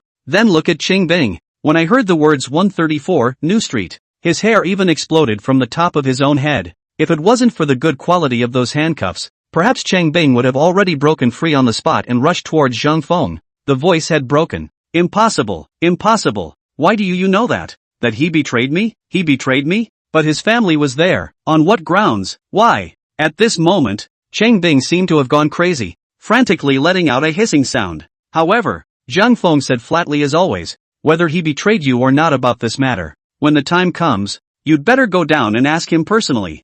I know that they had nothing to do with all the hurtful things you did in D City. You know what to do if you really don't connect them. Listening to Zhang Feng's words, Cheng Bing's frenzied body slowly smoothed out. And it was also this instant that Cheng Bing's entire body looked more than 10 years old again. And even his entire body's skin looked dim. Ugh! A long sigh came from his lips. The voice that seemed as if it was withered by the wind came out. What do you want to know? Zhang Feng smiled. In fact, this secret that Zhang Feng held was the secret of Cheng Bing's wife and daughter. Cheng Bing is indeed, in front of outsiders, unmarried and childless all his life. However, Thin Monkey told him that in fact, Cheng Bing had directly transferred his wife and daughter, as well as Thin Monkey's own family, all outside of the country when he first met the master 20 years ago. Now, the place where they live is 134, New Street, and that skinny monkey, because his own family was over there, would never tell the secret unless he was dead. After all, there's no way for him to talk when he's dead. But he met Zhang Feng. The skinny monkey was really dead, and his soul had been detained back by Zhang Feng. It also almost made Zhang Feng tear him to pieces on the spot. Isn't this a ing secret that you've told Zhang Feng? That was why Zhang Feng could take Cheng Bing down so easily. Now Cheng Bing doesn't even wait for his own lawyer. So much so that he had explained all those questions except for the ones Zhang Feng was going to ask. Not for long. Zhang Feng walked out from the middle of Cheng Bing's interrogation room. Before leaving, Cheng Bing's voice still sounded from behind Zhang Feng. Please, take care of them. They really don't have anything to do with this thing I did. Zhang Feng just gave a slight beat without answering and closed the door of the interrogation room. Only his expression was less than optimistic. Although it was said that Cheng Bing knew everything about Zhang Feng, but Zhang Feng still didn't get what he wanted. Cheng Bing told him that he himself had no way of reaching out to the master. It was the master who took the initiative to contact him about anything. So now, even he didn't know where the master he was talking about was. Even Cheng Bing himself had never seen the master's true face. He had, however, seen a glimpse of the master's right hand. It was an extremely withered palm, and on the palm of the hand, near the wrist, there was a tattoo that was actually still a cross. When he heard this news, Zhang Feng's heart was also filled with a strange feeling. You are obviously an evil cultivator over here. And that 7 extinction formation, as well as the sensor for cultivation, are also things that evil cultivators over here often use. What's wrong with getting a cross tattoo? Zhang Feng cannot understand. I guess only when the time really find this master, Zhang Feng can ask him personally. It's not like Cheng Bing didn't provide any valuable information. At least the threads that were broken before are now being picked up again. Now it's time to start looking for someone by starting with this tattoo. A needle in a haystack job like finding someone was not something Zhang Feng should bother himself with. It's not appropriate to leave Officer Hu and Officer Ma unused. Besides, isn't the point of finding the guru to lower the crime rate? After leaving the interrogation room, Zhang Feng was ready to directly approach Officer Ma and Officer Hu with the intention of delivering his needs. But I didn't expect it. Officer Ma actually took the lead in finding Zhang Feng, and with an expression that looked very excited, he directly grabbed Zhang Feng's arm and opened his mouth. Good thing Great thing Zhang Feng, thanks to you. What's going on here? Zhang Feng looked at Officer Ma's intense reaction now, a head of steam. However, Officer Ma's face flushed red as he excitedly shook Zhang Feng's arm and said, you know what? This time, not only can we wipe out Cheng Bing, it can even wipe out Cheng Bing's network of connections. This is like giving our D City a complete removal of a tumor. Listening to Officer Ma's words, Zhang Feng looked a bit unimpressed and said, this follow-up matter, Officer Ma, this belongs to your criminal investigation. What does it have to do with me? Of course it has something to do with you, Officer Ma said in an exuberant voice. Do you know the identity of the wonderful girl you rescued? Zhang Feng's expression became even weirder as he listened to this. What is her identity? And is she related to this case as well? But Officer Ma revealed an intriguing expression at this time, and then said softly, that young girl's father is named Shen Hanshan. After saying that, Officer Ma looked at Zhang Feng with an expectant expression, as if he wanted to see how marveled Zhang Feng would show when he heard this name. But who knows? Zhang Feng came directly at Officer Ma. Who is he? Is he famous? Chapter 50. This oil. Why does it smell like corpse oil? Who is he? Is he famous? Zhang Feng's glib voice made Officer Ma feel like his entire being was bad. With a strange expression, he looked at Zhang Feng and said, no way. Zhang Feng, you don't know who Shen Hanshan is? Fake, right? You're not joking with old brother me, are you? Zhang Feng also looked strange, because looking at Officer Ma's appearance, this Shin Hansan seems to be really something very special in general, but Zhang Feng really didn't recognize it. He could only shake his head helplessly at Officer Ma and say, I really don't recognize it. Officer Ma's eyes were involuntarily twitching gently at the corner of his eyes as he listened to this. The instinctive reaction was to want to introduce Zhang Feng to what kind of person this Shin Hansan was, but as the words came out of his mouth, a strange glint appeared under his eyes before he said, forget it, if you don't know, you don't know, it's no big deal, when the time comes for you to meet, you ask him yourself. Hearing this, it was Zhang Feng's turn to be surprised. He still wants to see me? Officer Ma nodded. Of course, you saved his daughter. As a father, of course he had to come over to you. The earliest flight, though, shouldn't be back until tomorrow, so you can still get some rest and relaxation today. And come on an airplane? This caused Zhang Feng's expression to become strange. The heart said that this Shin Hansan is in the end what kind of god? Why did Officer Ma react so strongly when he heard me say I didn't recognize this man just now? However, Officer Ma didn't wait for Zhang Feng to react, so he directly said to Zhang Feng, after 2 days of busy work, this is now dawn. Go, go, go, I'll treat you to breakfast, and then send you back to the guest house to get a good night's sleep, and wait for other things to be said after resting well. Zhang Feng certainly did not reject Officer Ma's enthusiasm. I haven't even had a sip of water since last night, not to mention eating. Officer Ma drove the car himself, Officer who sat in the passenger seat, and the two of them, Lin Rui and Zhang Feng, sat in the back row. The police officer who was driving the car also said with a fluttering brow, I'll take you to the breakfast stall downstairs in my house. Ah, opened more than 20 years ago. The quality, taste and so on are no words. Officer who also said on the side as if it was eerie. Good guy ah, we came all the way from B city to D city, and Zhang Feng even helped you with such a big favor. Just treat us to a breakfast ah? Officer Ma laughed and said, of course the big meal is to wait until after the case is over. Isn't everyone working hard now? Have a breakfast and go back for an early rest ah. It can be seen. The big case that pressed on Officer Ma's heart is finally a brow. The whole person looks very relaxed ah. This is for Officer Ma, not only more than a month of headless body cases, but also these 20 years. Changbing's blossoming earth na. Can Officer Ma not be happy? The breakfast stand under his house is very popular indeed.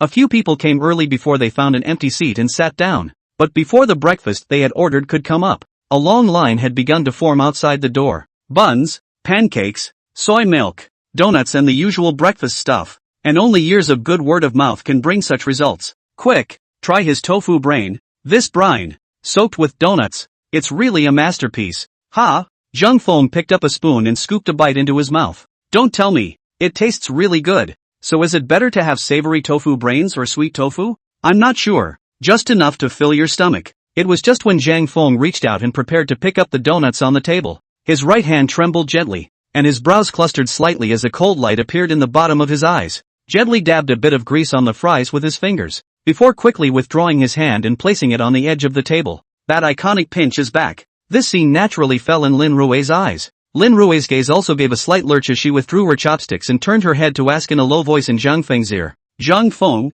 what's wrong? Is there something wrong? And both Officer Ma and Officer Hu looked, indeed, hungry. What with the donut buns already stuffed haphazardly into their mouths. Seeing the motionless Zhang Feng and Lin Rui duo, Officer Ma also asked, what's wrong? Ah, not appetizing? No. Zhang Feng gently shook his head before looking at Officer Ma and Officer Hu were feasting on the food, and said, you guys, don't you feel that there's something wrong with the flavor of such a donut? Officer Ma and Officer Hu's movements gave a simultaneous lurch and looked at each other before shaking their heads. Officer Hu also asked, I think it's okay? What's the problem? Zhang Feng looked at Officer Hu and said quietly, then why do I smell a smell of corpse oil? What? Hearing this, Lin Rui's little face instantly turned white. He dropped the chopsticks in his hand with a snap, and the bodies of both Officer Ma and Officer Hu had already stuffed quite a bit into their mouths, instantly stiffened. To the naked eye, their pupils were slowly dilating. Next, the two men frantically spat all the food remnants in their mouths into the bowls in front of them. Cough cough cough dash. It seemed to be choking because of the intensity of the movement. The tears of the two people who coughed came out. The two men instantly pushed the rice bowls in front of them to the center. Officer Ma, with a pale face, said to Zhang Feng, Dr. Zhang, you can eat whatever you want, but you can't talk nonsense. You're a forensic scientist. You really know this stuff. We really believe what you say. He said, stifling another dry heaving sound. An officer who said with a lifeless look on his face, It's over. We won't be poisoned by the corpse, right? Wait. Suddenly, Officer Who reacted to the fact that there were so many other customers in here. Holy. Saying that, Officer Who was ready to stand up and quickly stop these customers, and then instantly and immediately put the owner of this breakfast stand under control. However, Zhang Feng pulled Officer Who back and said, Officer Who, don't be nervous for now. There's no need to make such a big deal out of it. I only said that it smells like corpse oil. I didn't say that the oil used to fry these fries is corpse oil. There's still nothing wrong with the food here.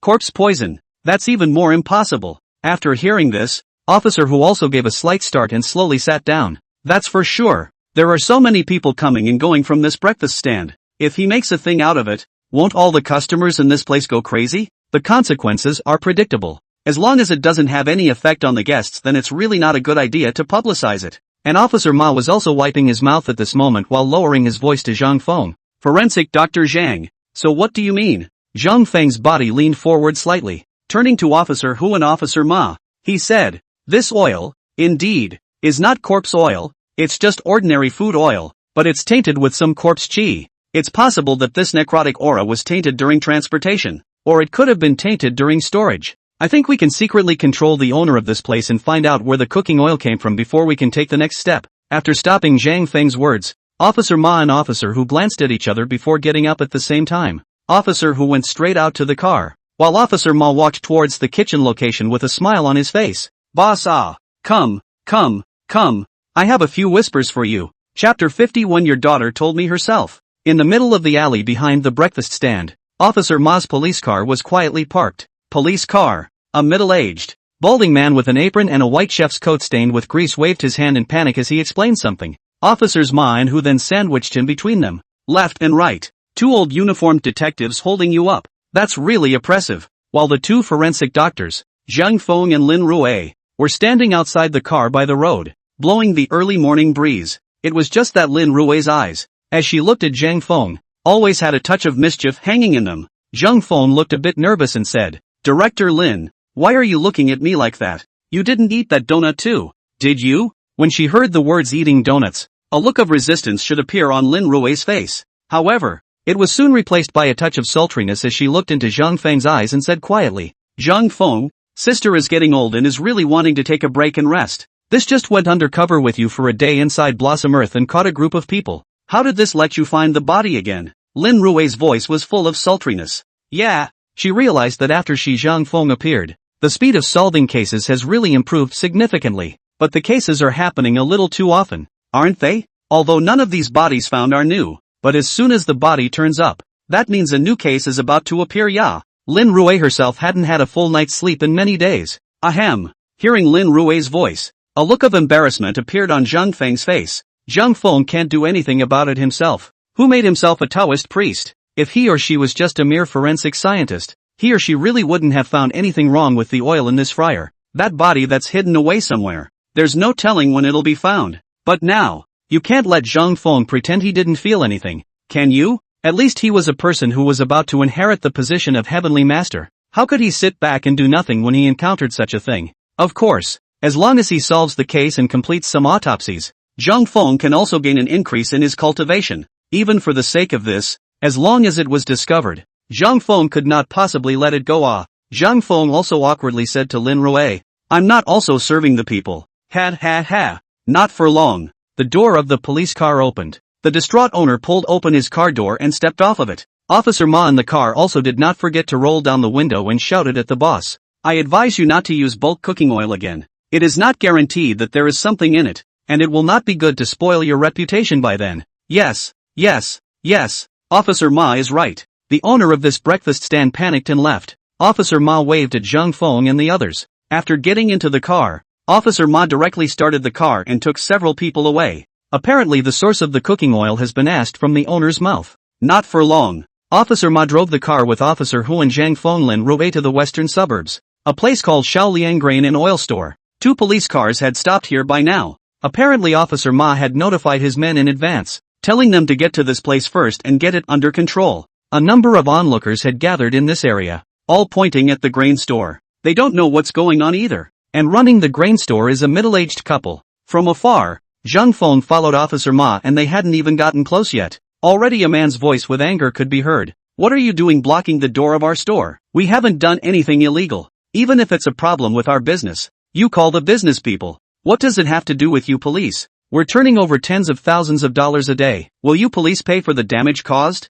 What kind of grain store actually turns over tens of thousands of dollars a day? This suburban private grain store certainly doesn't meet that standard. You can hear that he said that on purpose, to vent this frustration of being blocked at will. To be honest, the officers in front of them had no idea what was going on. One by one, they're lining up at the precinct to marvel at how good Coroner Chang is. Just got a call from the leader who was having breakfast, and then the place was closed on the hoof. At this time, I don't know who spotted Officer Ma and the others, and a call came out as well. Officer Ma. The officers were finally relieved and moved out of the way. The middle-aged couple from the grain and oil store also directly greeted Officer Ma when they saw him. Officer Ma, is it true that our daughter has been found? Apparently, the couple from the grain store also knew Officer Ma, while Zhang Feng, who heard these words, asked subconsciously with a slight lurch, "Daughter?" Officer Ma looked back at Zhang Feng and nodded. "That's right. Their daughter is missing." "Missing again?" Lin Rui spoke up from the sidelines and asked. "Officer Ma,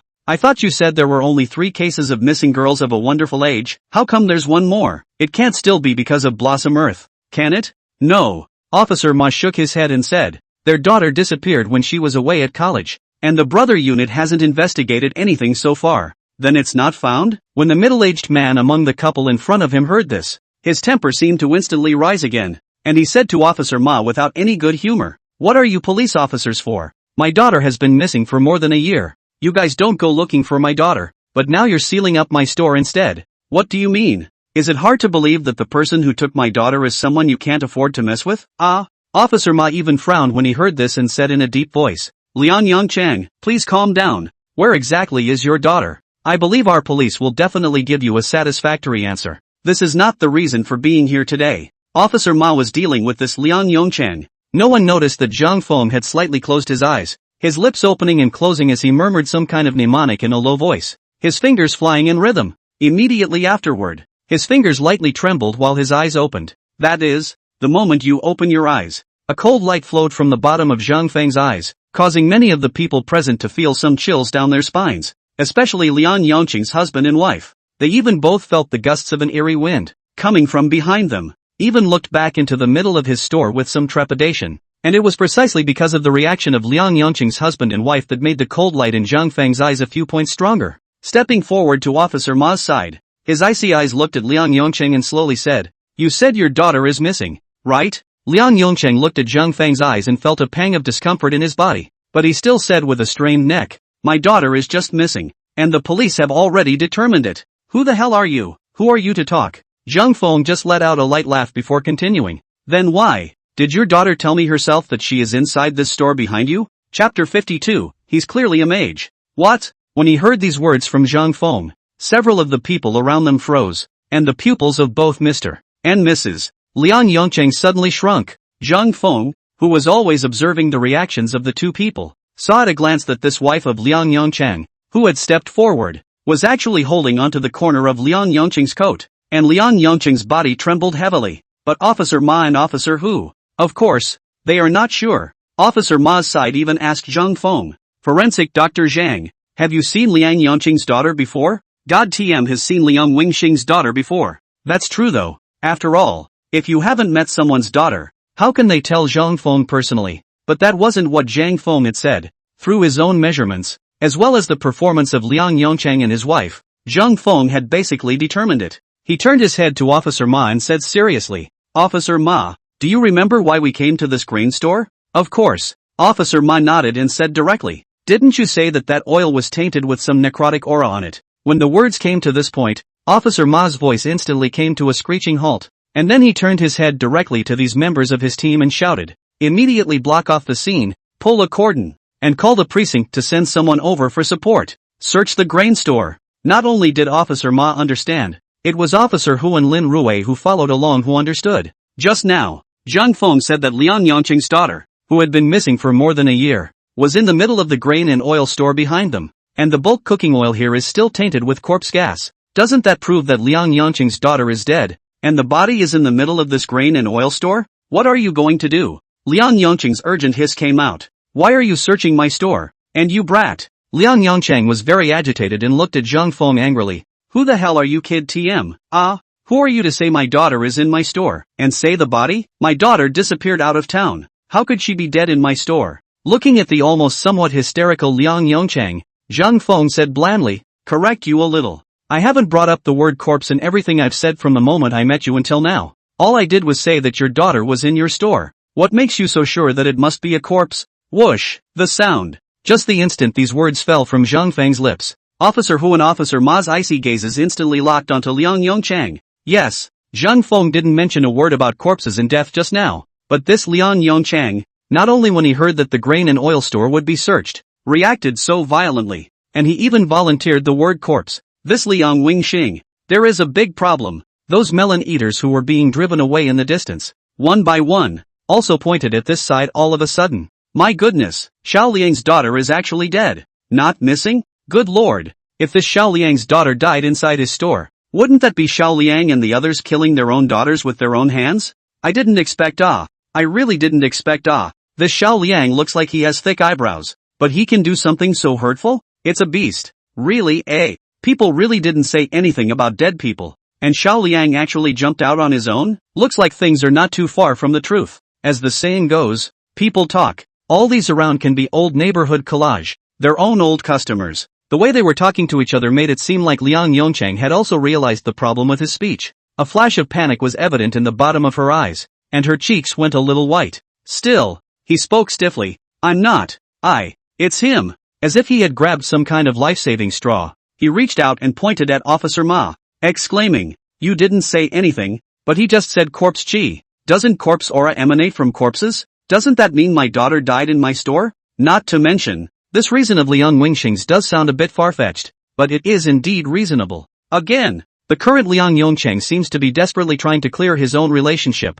or something like that. Changing the subject and generally speaking, you just said that it was my daughter who told you herself. Let me ask you this, if my daughter has died in my store, how can she talk to you when she is dead? You don't say. Liang Yongching's diversionary action was really successful. After a brief silence, the spearhead of the words of those melon eaters in the distance instantly changed. Xiao Liang is right. If his daughter really died, how to tell that young man personally? Yeah, who the hell is that young man? And he's not wearing a uniform. Surely he's not a police officer? It can't be that the police took care of Xiao Liang's daughter and deliberately said that Xiao Liang's daughter died, worrying that Xiao Liang would look for trouble, before framing Xiao Liang as a murderer, right? It's really possible. They could certainly do something like that. Who is this kid? Why did you open your mouth? He's not the one who killed Xiao Liang's daughter, is he? So he's spitting blood? Makes sense. He must have gotten him killed, then hid the body inside Xiao Liang's house and brought the police here to frame him. It's another wave of people talking, but aren't the people who eat it just wallflowers? As for such remarks, Zhang Feng directly ignored them, because he doesn't care. After all, facts speak louder than words. He said to Liang Yongchang, who was storming in front of him, haven't you always been curious about who I am? I can tell you my profession. It's forensics. Lin Rui, who heard Zhang Feng's words, actually subconsciously skimmed her mouth. Others didn't know, but she knew that Zhang Feng was not a forensic doctor. He was clearly a mage, but this kind of appalling thing, Lin Rui certainly wouldn't say it at this time, and Zhang Feng's voice hadn't stopped. Our duty as forensic pathologists is to let the victim's corpse speak and restore the truth of the case. So, is it wrong for me to say that your daughter told me herself? No problem. Of course there's no problem. Officers Hu and Ma both nodded thoughtfully. Forensics is all about getting the body to talk. If a forensic scientist can't do this kind of thing, what's the point of being a forensic scientist? But they all overlooked one thing. That is, although the forensic pathologist can make the corpse talk, it is also necessary to see the corpse with their own eyes and do a comprehensive and systematic autopsy on the corpse before submitting the autopsy report. But now, damn it, the body is nowhere to be found. After all, Officer Ma, an officer who did not think much about it because they admired and trusted Zhang Feng from the bottom of their hearts due to Zhang Feng's out-of-this-world performance in these cases, and that Liang Yongchang, it was because the little secret in his heart seemed to have been revealed. Infinitely nervous. How could his thoughts even be that clear at this point? His heart was about to jump out from inside his throat when he heard Zhang Feng's words. Zhang Feng even added fuel to the fire at this time and used a handful of provocative tactics to say, Mr. Liang, you are so strongly against us searching your store. It's not because you are a thief, is it? Chapter 53, a fat sheep falls into the hands of a butcher, and all lost things are sought at the feet. The phrase being a thief almost made Liang Yongcheng jump up from the ground. Who said I was a thief? Why should I be vain about something I didn't do? If you want to search, go ahead and search. I tell you, if nothing is searched out, I will definitely file a complaint against you. I'll also sue you, and I'll get a reporter to expose you. How could Zhang Feng be afraid of such a threat? A light smile was already on his face as he turned his head to look at Officer Ma. Without saying a word, Officer Ma directly waved his hand. Search me! With a holler, 4 or 5 members of the team poured directly into the small grain and oil store. Liang Yongcheng and his husband and wife also hurriedly followed, looking as if they were worried that these police officers would smash up their store. Zhang Feng, on the other hand, followed with Officer Ma and the others at the end into the middle of the store. Only a few members of the team were left outside, struggling to keep order in the rioting crowd. This grain store is not very large. The 4 or 5 officers searched quickly. After searching 3 layers inside and 3 layers outside, all of them regrouped around Sergeant Ma with a touch of suspicion on their faces. Slowly, he shook his head at Officer Ma. Officer Ma also frowned slightly. No, not only is there no sign of any bodies, there's not even the smell of them. Reasonably speaking, Liang Yongcheng's daughter has been missing for more than a year. If she died more than a year ago, the body would have already decomposed. And the stench that should be there should also exist. But all they had among their noses was the smell of grain and oil. As for Liang Yongcheng, who was standing on the side, the expression on his face had changed from the initial nervousness and strong support. It's even a little provocative. Looking at the pensive Officer Ma, Liang Yongcheng directly stood up and looked at Zhang Feng with a provocative gaze. His cockney voice coming out loudly. Have you finished checking? Satisfied? My little grain and oil store is this big, and you guys are saying I'm hiding bodies? And that I was hiding my daughter's body? And now, stupid? After saying this and mocking Zhang Feng, Liang Yongcheng also didn't forget to turn his head and run out of the grain and oil store, shouting to the rioting crowd outside. Folks, you're all Xiao Liang's neighbors. You're all Xiao Liang's regular customers. You must do right by me. You guys judge me? They indiscriminately closed my store and said I killed someone. And it was my daughter? As a result, nothing has been searched. They don't have any evidence, and they're still in my store. Planted. Guys, this makes to force me to die. I no longer have a daughter. And they still do this to me. I'm not living. This Liang Yongcheng, a big, dignified man, was sitting on the ground like a shrew, bawling while slapping the ground around him. Make it sound like he really does have a great grievance. And the results are remarkable. The eaters outside were instantly filled with righteous indignation one by one. Police bullies, wronging a good man in broad daylight. Is there any king's law? Where's that asshole kid who just said he was a forensic scientist? Get your ass out here. If you have the ability to wrongly accuse someone, don't you have the ability to get the hell out of someone's store? All of a sudden, these people who were eating the food were so ignited with emotion that they were actually all about to break through the cordon and crash in. The good thing is that backup from the precinct is finally arriving. With the new manpower, this barely kept the rowdy masses at bay. But even so, things certainly aren't looking good. Officers Ma and Hu looked outside. The two were also a bit distraught. Officer Ma's side also looked at Zhang Feng and said, that, Dr. Zhang, are we thinking wrong? Is there some kind of misunderstanding here? Is it possible that the corpse gas that stained the bulk cooking oil was in the process of being transported? Before Officer Ma could finish his words, Lin Rui's voice came out first. No, I believe in Zhang Feng. All of them didn't even need Zhang Feng to defend himself. Lin Rui had absolute trust in Zhang Feng. If anyone else had said that there was something that the corpse had told him personally, Lin Rui would have definitely expressed skepticism. But this is Zhang Feng. How can he tell a lie about the existence of a being who makes long decaying corpses stand up and bounce around? Officer Ma was also slightly stunned at Lin Rui's words. The heart says, yeah, I have to trust Zhang Feng. If I didn't believe Zhang Feng, wouldn't I have let Cheng Bing off the hook? Cheng Bing can be arrested, let alone this Liang Yongcheng. Come on people, Officer Ma directly bellowed. Arrest Liang Yongcheng for me and bring him back for proper interrogation. But at this time, Zhang Feng finally spoke up. Officer Ma, don't be in a hurry yet. Let's at least find the evidence before arresting someone.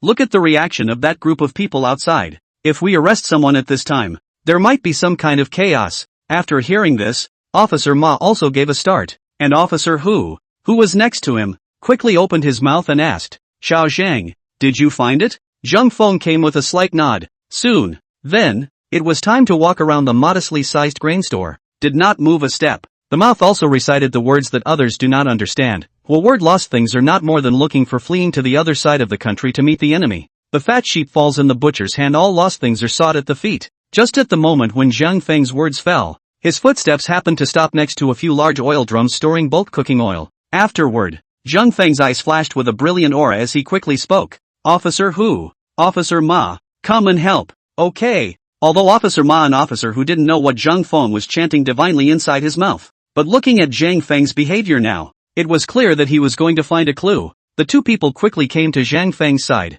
Under Zhang Feng's instruction, he helped Zhang Feng to dish out one of the huge oil drums from its original position and placed it on the ground next to him. And looking at the ground with oil stains where the oil drums were originally stored, Zhang Feng, with a smile under his eyes, slowly squatted down and pointed at the concrete ground, saying, Officer Hu, Officer Ma, I don't know if you've noticed that the color of this piece of ground is a little bit different compared to the one next to it, right? Officer Ma, an officer who froze at the same time after hearing this and looked down to check. Alerted! A flash of surprise appeared under Officer Hu's eyes. The cement here is obviously newer than the one next to it, and the oil stains on it aren't as old as the one next to it. Got it, Pa! With a sound, Officer Ma directly slapped his thighs and stood up, turning his head to one of his men. Go, get someone to bring tools over here and dig up this piece of land for me. Yes. After receiving the order, this officer directly turned around and ran out, and always stood in front of the grain and oil store. Liang Yongqing's wife saw this scene, instantly shocked,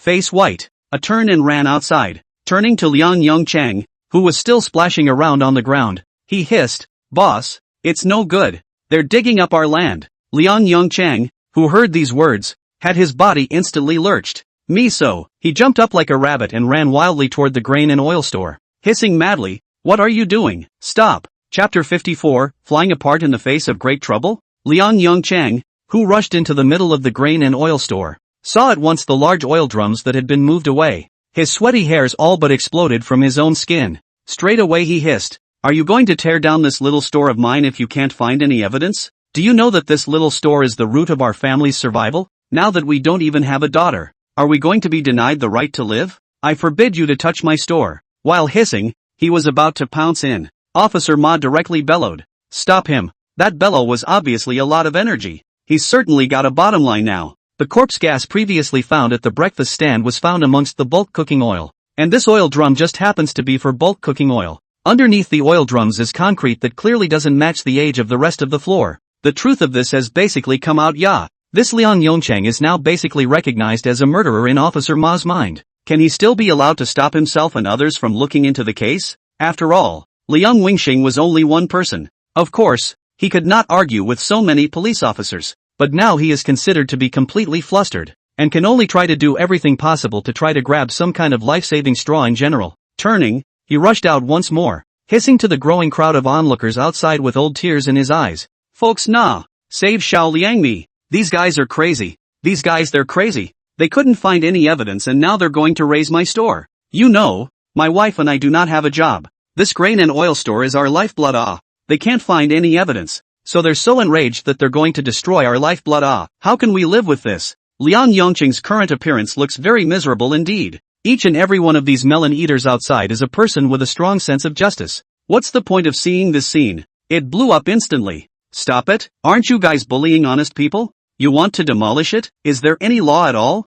It's too much. It's just too much. I'm going to take a video and send it online to expose you guys. It can't be torn down. Absolutely not. You are serving the people. How can you oppress the people? Big guy. There's strength in numbers. Stop them. Zhang Feng, who was inside, looked amazed at this scene. He didn't think at all that in this world, these people were actually so united in their hearts. Don't they just dare to act as keyboard warriors on the internet for a bit? Inside reality, one is more of a wimp than the other. But now, they actually dare.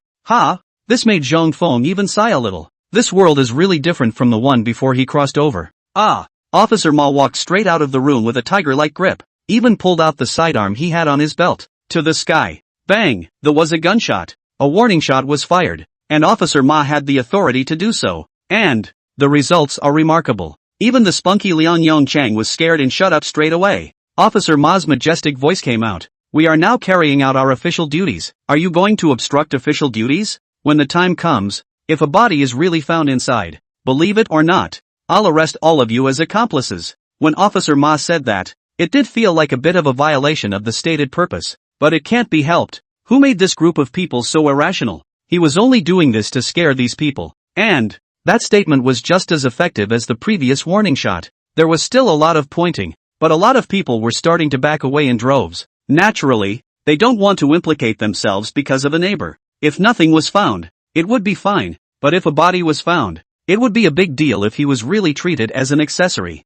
Seeing this scene, Zhang Feng also helplessly smiled and shook his head, and mentally chanted, "It seems that just now, it was really just an illusion, and the two worlds are actually pretty much the same, even if the couple is in trouble, not to mention just a neighbor." The only one on the scene who was still vocally trying to stop Officer Ma from plowing their way through the ground was Liang Yongqing alone. It's just that the effect, it's really minimal. The ear-piercing sound of clanking and plowing came out. Liang Yongqing's voice also disappeared completely. Not that the harsh noise silenced his voice. Rather, at this time, his face was pale, and even his lips were a little purple, and his panicked appearance clearly showed that he did not dare to say anything more. His wife beside him was also, and a strong glint of despair was already evident in her eyes. But, of course, the eating public out there is unaware of the truth. It doesn't say they can't talk. Many people pulled their voices in solidarity with Liang Yongqing. "Xiao Liang, don't worry, we're all your witnesses. Sue them to death when the time comes. That's it. Xiao Liang,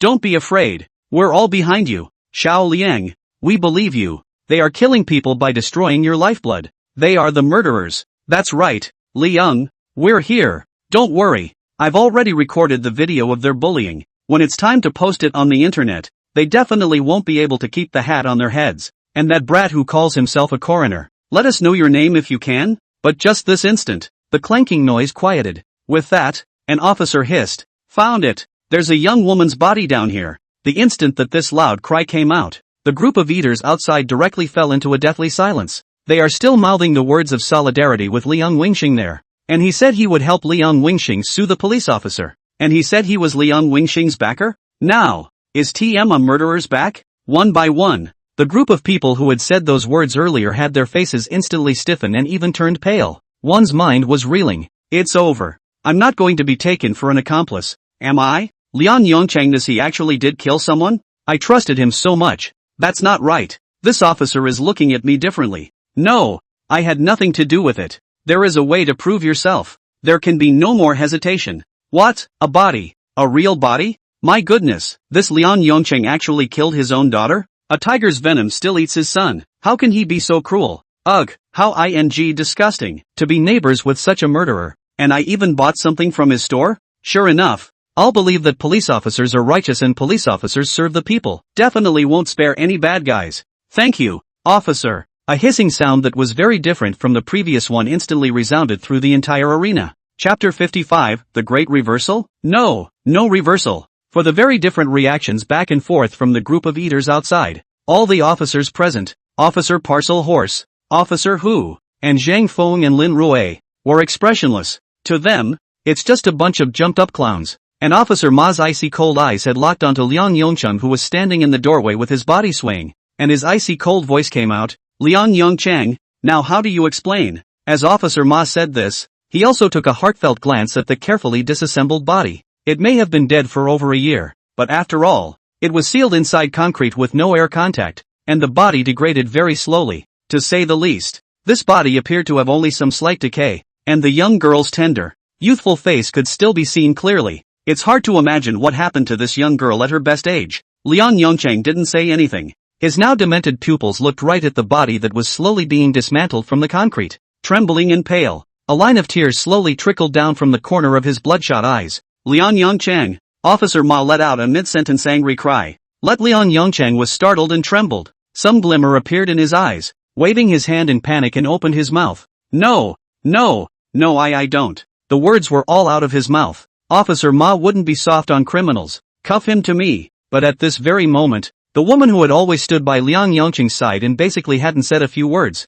but a sharp hiss directly came out. No, I was wrong. I know it was wrong. I admit it. It was me. I killed her. Plop. With a sound, this woman actually knelt down directly. And still, he knelt down facing Liang Yongqing, wailing and hissing, "Boss, I'm sorry. You know, I am your little wife. Stepmother, I can't stand the fact that the child you gave birth to with that woman is bossing me around every day and, moreover, is going to inherit your family's fortune. So I killed her. Boss, I'm sorry. I'm the one who killed your daughter." What's that? Looking at the sight before him and listening to the woman hiss, the officers present, as well as Zhang Feng Lin Rui, and even those wallflowers outside froze. What's going on here? Officers Ma and Hu were confused. And at this moment, Liang Yongchang also slowly closed his own eyes. And then, a kind of hissing sound of extreme grief and indignation came out of his mouth. Ah, my daughter! Then, Liang Yongchang went mad, opened his bloodshot eyes and pounced on his daughter's corpse. A sliding knee fell to his daughter's side, hands trembling. My daughter, you're the one that daddy's sorry for. It's daddy who's sorry for you dash. Whoosh! The fierce gaze instantly turned to the woman kneeling in the doorway, hissing in a near-broken voice. You woman, why did you kill my daughter? And you lied to me about your daughter's disappearance? So you did all this? You did all this? You murderer! I'm going to kill you! I'm going to kill you! Said, even as directly from the side of the child to pick up a shovel rice, ferociously rushed to the woman. Quickly stop him, Officer Ma finally reacted. The two officers rushed to stop Liang Wingxing, but Liang Yongchang was completely mad at this point, and it really seemed to be because of his daughter's death. Powering up, he slammed the shovel in his hand directly into the woman. Splat! The woman shrieked as she was slapped to the ground. Blood flowed instantly from his forehead, and Liang Yongchang, who was being held up by the two officers, was also white at this time, and his breathing was unstable because of the extreme grief. Murderer! I want to avenge my daughter's death. Phew! His eyes rolled over, his body went limp, and he fainted on the spot. There was silence among the grain store. The two officers who were racking Liang Yongchang looked strangely at Officer Ma and inquired, Chief, what should we do now? Officer Ma doesn't know either. Why is there such a reversal of events? Is it true that this Liang Yongchang really doesn't know that his daughter was killed and buried in his store? Was the previous desperate attempt to stop the search really due to protecting his store? Is that really true? But at this time, a ghostly voice came. Is he telling the truth? Zhang Feng. The voice was Zhang Feng's. Everyone turned their heads at the same time. It was then realized that Zhang Feng actually half tilted his head at this moment, looking at the empty corner in front of him, and actually asked such a sentence? Officer Hu asked slightly stiffly. Xiao Zhang, who are you asking? Ah, I'm asking about the victimized. Ah, Zhang Feng subconsciously almost spoke the truth, and hurriedly also changed his words. I'm talking to myself. It's fine. You guys are busy with yourselves. It was just that everyone couldn't see it, and Zhang Feng was the only one who could see it. It was in this direction that Zhang Feng was gazing at. The silhouette of a wonderful young girl was floating there quietly. A circle of golden light wrapped around the figure. This was Zhang Feng's protection of the young girl's soul. After all, it's the middle of the morning, and the yang energy is just too heavy, and the slightest mistake could send her soul flying. In fact, just now, when that woman kneeled down and hissed an apology to Liang Yongchang, Zhang Feng then felt that something was wrong. If it was really this woman who killed him, Liang Yongchang's previous reaction was obviously wrong, and he definitely couldn't do this for the sake of his store. That worried and backward-looking demeanor from earlier definitely didn't lie either. In order to confirm his guess, Zhang Feng directly asked the hell to open the door and lent this victim's soul out with Yamalao. In fact, Zhang Feng was only holding a trial and error mentality when he started chanting the incantation. After all, the man had been dead for over a year, so he might have been reincarnated long ago.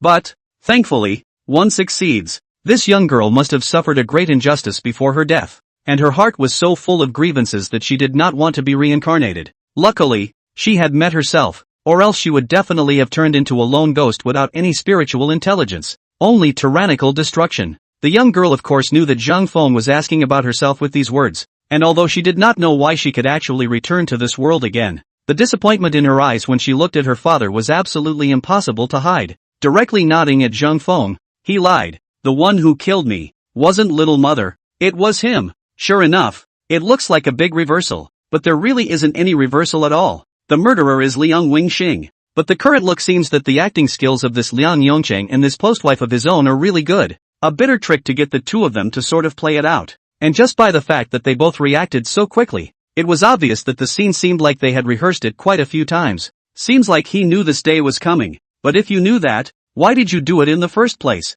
Zhang Feng could of course just let the young girl's soul return to its place, raise the corpse on the spot, and identify the real murderer. It's just that there are so many people around. If the corpse really rises, how can it get out? So the matter needs to be considered in the long run. Zhang Feng had already mused slightly. We have to think of a way to get this Liang Yongchang to tell the truth on his own. Chapter 56. The two officers retired without worrying about food. Officer Ma, an officer who would not suspect Zhang Feng's self-talk. It's not like they can see the souls floating in the middle of mid-air. And, in their minds there was likewise the question, Is it true what these two are saying? Whether it's true or not, the murders have indeed taken place. Therefore, Officer Ma also directly ordered, bring both of them back to the station and let the doctor take a look at them first. Forensics is medicine. However, they no longer considered Zhang Feng to be a mere forensic scientist now. In their eyes, Zhang Feng is more suitable for criminal investigation. After all, a murder can be discovered over breakfast, and this one doesn't look that simple.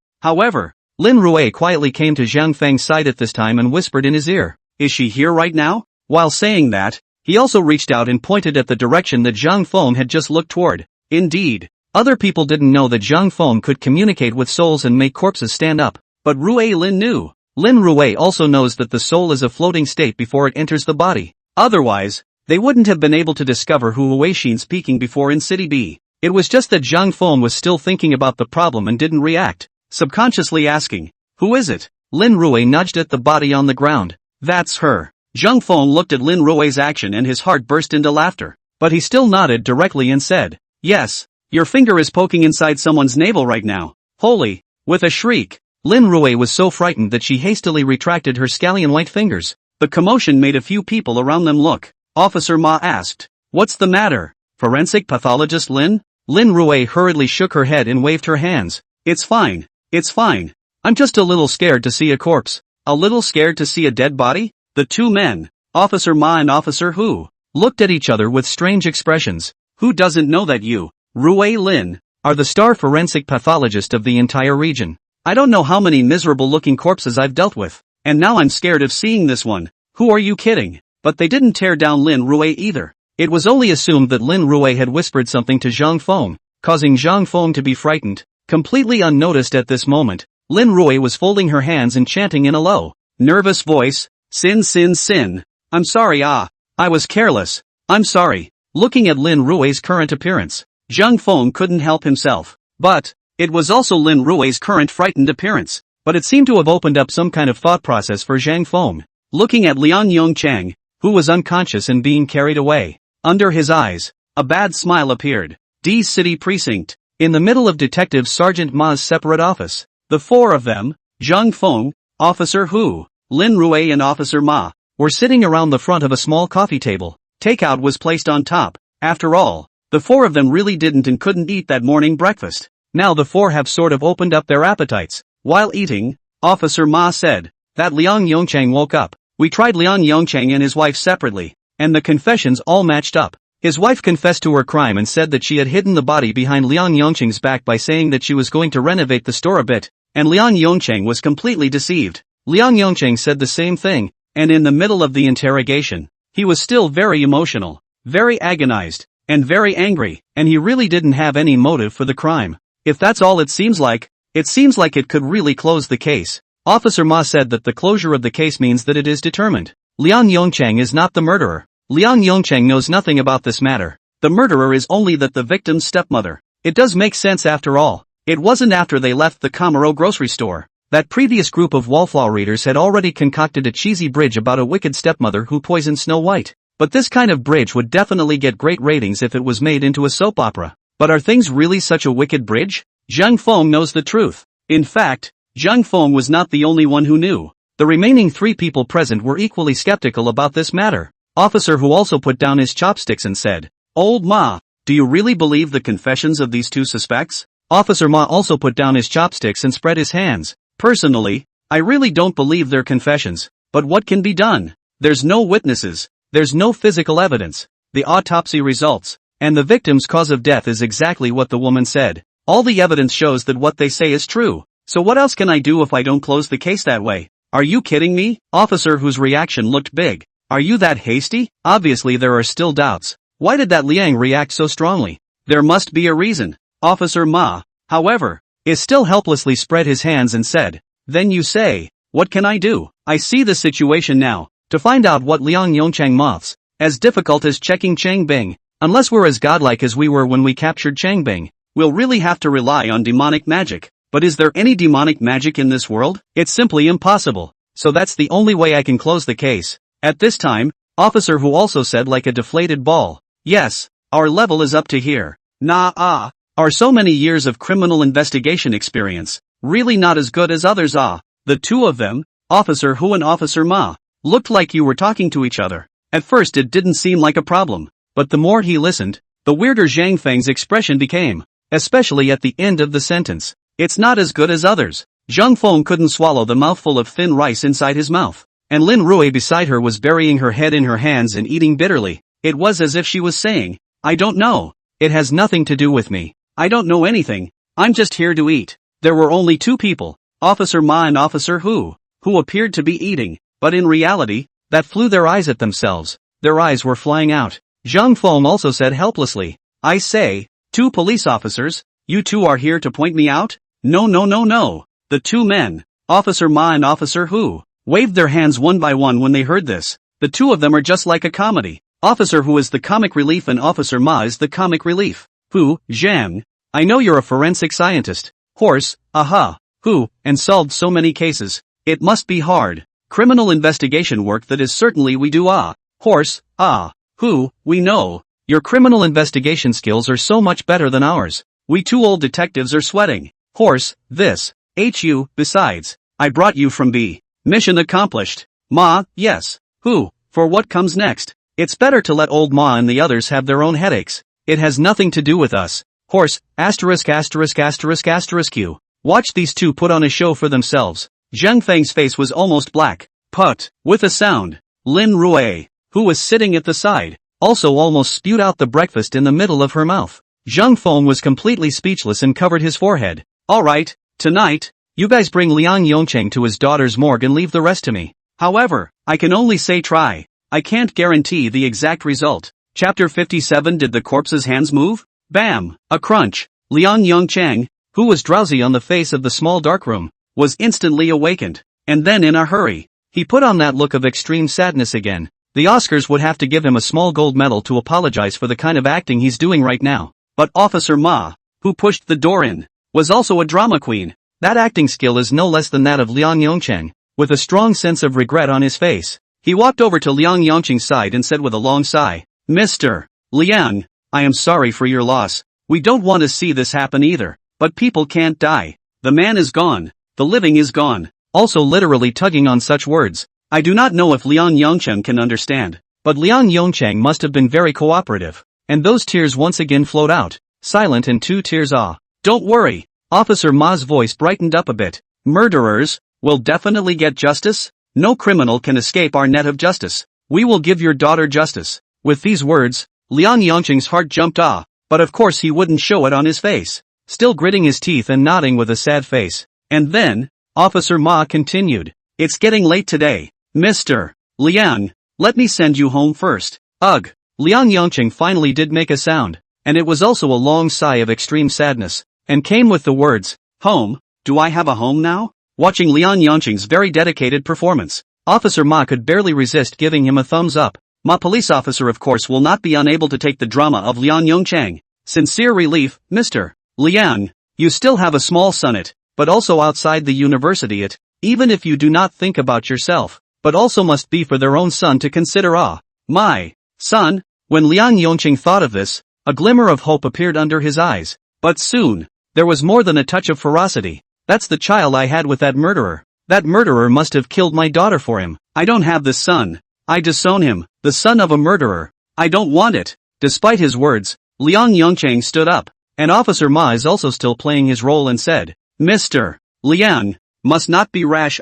The murder of another person, and this child has nothing to do with well at least, that is also your flesh and blood. Officer Ma's words of persuasion always seemed to be mixed with some unusual meanings, but this Liang Yongcheng did not hear, still sighing heavily, and then slowly said, Thank you, Officer Ma. You're welcome. Officer Ma waved his hand. Let's go. I'll send you back. Good. Liang Yongcheng did not hesitate this time and turned his head to follow Officer Ma out of the room. However, when he came to the corner of the corridor, Officer Ma once again spoke. Mr. Liang, your daughter. Our forensic side still needs to come up with a detailed autopsy report, so we can't hand it back to you just yet. However, we can make an exception and let you see your daughter again. Go look around. Talk. No one will bother you. Liang Yongcheng's heartbeat accelerated a few points when he heard this. He was obviously afraid to face his daughter. It's tempting to subconsciously reject it outright, but if he refused now, wouldn't all his previous acting be for nothing? It might just arouse Officer Ma's suspicion. Therefore, Liang Yongcheng also said stiffly, "Well, thank you, Officer Ma." A flash of light flickered under Officer Ma's eyes. "Here, the morgue is this way." Saying that, he walked towards the passage on the other side of the corridor, with Liang Yongcheng following behind him. At the end of the corridor, a cold door stood quietly. The closer he got to this gate, the more Liang Yongcheng felt some chills down his spine. All the way to the end, he actually felt a chill all over his body, and even the temperature had dropped quite a bit. Officer Ma thoughtfully opened the door for Liang Wingxing and guided him inside. Then he said to Liang Yongcheng, "You two, father and daughter, have a good talk. I'll wait for you outside." After that, Officer Ma closed the door, but the force of the door closing seemed extraordinarily hard. Bang! The loud bang. Originally, Liang Yongcheng was alone in the middle of the gloomy morgue. The temperature around them still seemed eerily cold. This sudden slamming of the door made Liang Yongcheng scared. Jumping 3 feet high, the sweaty hairs on his body were standing on end. It took a while to slow down a bit, but the whole thing still looked a little pale. The morgue at night was lit only by a light that appeared to be somewhat dim. And where the light shines, it's the platform used to park the bodies. On the platform, a young girl, all gray and white, lay quietly. A tiny window was open. The breeze from the window ruffled the curtains. The white curtain bounced back and forth between darkness and dim light. It made Liang Yongcheng unavoidably both scrunch up his neck. There was no sound in the middle of the morgue. Only Liang Yongcheng's slightly ragged breathing alone. A pair of nervous pupils, as if they didn't dare to look directly at the gray corpse, kept dodging. But no matter what, Liang Yongcheng knew that he was the father of that young girl. As a father, with his daughter's body right in front of him, should he go up and take a look in case there is surveillance in the morgue? You can't explain yourself if you're found out. So it was that Liang Yongcheng also gritted his teeth slightly and carefully took a nervous step in the direction of his daughter. The footsteps were slow and light. It's like stealing something for fear of waking the owner of this house. Growling. There was a sudden noise in the middle of the darkness. Whoosh! With a sound, Liang Yongcheng instantly turned his head to look into the middle of the darkness where he couldn't see his fingers, and bellowed nervously. Who's there? Bark! The crunching sound came. A ballpoint pen slowly rolled out of the middle of the darkness. Liang Yongcheng's whole body was in a cold sweat at this time. When he saw the ballpoint pen, his face was also hard and scared, patting his own chest and spitting. "You, what are you doing? Don't you put the used pens away and just leave them lying around?" This kind of sound, in the midst of the environment Liang Yongcheng was now in, was indeed very terrifying. But unbeknownst to me, a few people were on the verge of bursting into laughter at this point. Officer Ma left directly after sending Liang Yongcheng to the morgue, came inside the morgue's exclusive surveillance room. In addition to Officer Ma, there were Officer Hu Weixin, and Lin Rui in this room. The image above the computer screen happened to be Liang Yongcheng blowing up in the middle of the darkness. Liang Yongcheng cannot see, but they see clearly.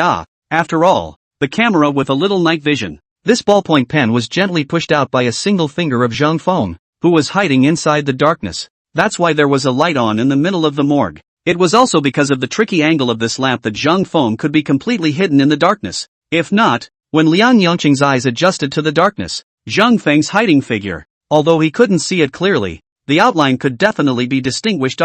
Officer Ma also came right out and said, "Be a thief. How can he be so scared if he's not weak-minded?" Just this time, is looking at the monitoring some snickering police officer who pupils but a slight stiffness, and then voice or some trembling said, "Wait a minute, that victim's body's hand, did it move just now?" Chapter 58, Daddy don't leave me, I'm scared. Chapter 58, Papa don't leave me, I'm afraid. Listening to Officer Hu's nervous voice, Officer Ma's face couldn't help but stiffen instantly, looking dead in the middle of the screen, the body lying flat on the morgue, and then spoke somewhat stiffly, "Old Hua, you're not kidding me, are you? That's not a good joke." But the two men, Officer Hu and Officer Ma, found nothing more out of the ordinary. The two were also relieved, and Officer Ma said to Officer Hu in a bad mood, "You just know how to scare people with your nonsense all day long." Officer Hu also waved his hand awkwardly and apologized. "I guess I misread it then." But unbeknownst to them, the two women behind them had different expressions on their faces. First of all, Hu Huixin. This girl looked at the picture of the monitor in front of her. Her eyes are completely surprised. Ha ha ha, Zhang Feng, you can't pretend anymore, can you? Right now my dad and Uncle Ma are in front of the monitor watching you. I'll see how you explain it then. That's for sure. In Hu Huixin's eyes, since Zhang Feng took the initiative to ask for Liang Yongcheng to go to the morgue alone to see his daughter's body at night time, that's definitely going to raise the corpse again and then identify Liang Yongcheng on the spot. As long as Zhang Feng corpses together, then he couldn't hide the fact that he wasn't normal at all. I'll see how you'll act then. Humph. Hu Huixin's little mouth turned up in happiness, but Lin Rui and Hu Huixin's expressions were very different. It's over. It's over. It's over. How did I forget about this? Zhang Feng is not also forgotten. The two officers across here to watch the surveillance. No. I have to go and warn Zhang Feng before I'm completely exposed. Saying that, Lin Rui slowly moved her feet without moving and quietly left the monitoring room. Because Officer Ma, an officer whose attention was focused on the surveillance screen, they didn't notice Lin Rui, who had disappeared. In the middle of the morgue, Liang Yongcheng regrouped his mind and slowly leaned over in the direction of the morgue. The good thing is that the ride didn't turn out to be any more of a mischief. As if worried that his legs were a little weak from nervousness and fear, he even reached over and pulled a chair over and eased himself into it. And for the first time, his eyes fell on his daughter's gray and cold cheeks. Gulp! Because of his weakness, he hadn't been able to hold back a swallow. It's a good thing my daughter's body had her eyes closed at this point. If he saw his daughter's pupils, maybe Liang Yongcheng was scared to pee at this time. Looking at his daughter, whose body was still covered with cement, Liang Yongcheng kept taking deep breaths and finally relieved himself in his heart. Anyway, she's already dead. What can a dead person be afraid of? Fixed his mind. A voice finally came from Liang Yongcheng's mouth. Daughter, Daddy's the one who's sorry. It was a statement that was clearly sincere. But the next sentence didn't seem much more sincere. It's Dad's fault for not recognizing that murderer and actually marrying her to renew his marriage. It's Dad who caused you to suffer. I hope you don't blame Dad. You will rest here in peace. While saying that, Liang Yongcheng also tremblingly stretched out his hand, ready to go and touch his daughter's cheek for the last time. But just as his hand was raised, Liang Yongcheng didn't know whether it was an illusion or true, but he seemed to hear a phrase in his own ears. Haste makes perfect. It must be an illusion. Liang Yongcheng was certain in his heart. How can there be anything as such at this point? But just as his own palm, less than 3 centimeters from his daughter's cheek, suddenly, the eyelids of his daughter's corpse, still stained with cement, opened momentarily, revealing the grayish pupils within. See this scene. Liang Yongcheng's hand instantly stiffened. The color in his face faded like the tide.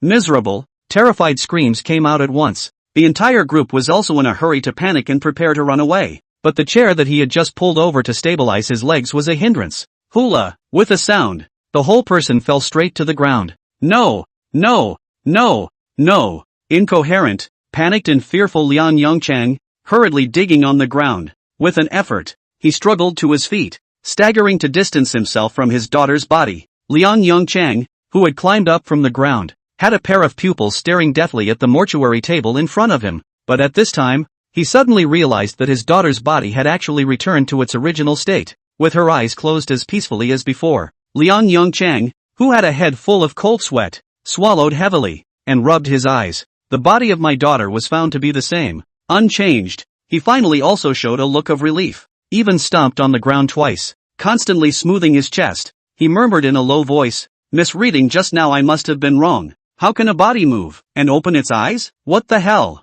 How can that be? How can there be ghosts in this world? Liang Yongcheng kept comforting himself. Pupils dodged as they looked at the body on the morgue. As if he wanted to be sure, he reached out nervously, swinging gently over the face of his daughter's corpse. Sure enough, the body didn't react anymore. Now Liang Yongcheng was completely relieved. I was really wrong about myself. But, this is a place of right and wrong. One cannot stay any longer. If he stayed any longer, he was afraid that he would have nightmares every night in the future. So, gulp! With a sound, Liang Yongcheng once again swallowed a mouthful of saliva and quickly said, Daughter, you reincarnate well and don't miss your father anymore. After saying this, as if escaping, Liang Yongcheng turned around and was about to leave. But just the moment he turned around, an ethereal and distant female voice, hung with a thick chill, rang out from the middle of the morgue, Dad, I'm so cold. Liang Yongcheng's footsteps instantly stiffened. The whole person directly froze on the spot. The shuddering motion was like a washing machine's tumble dryer.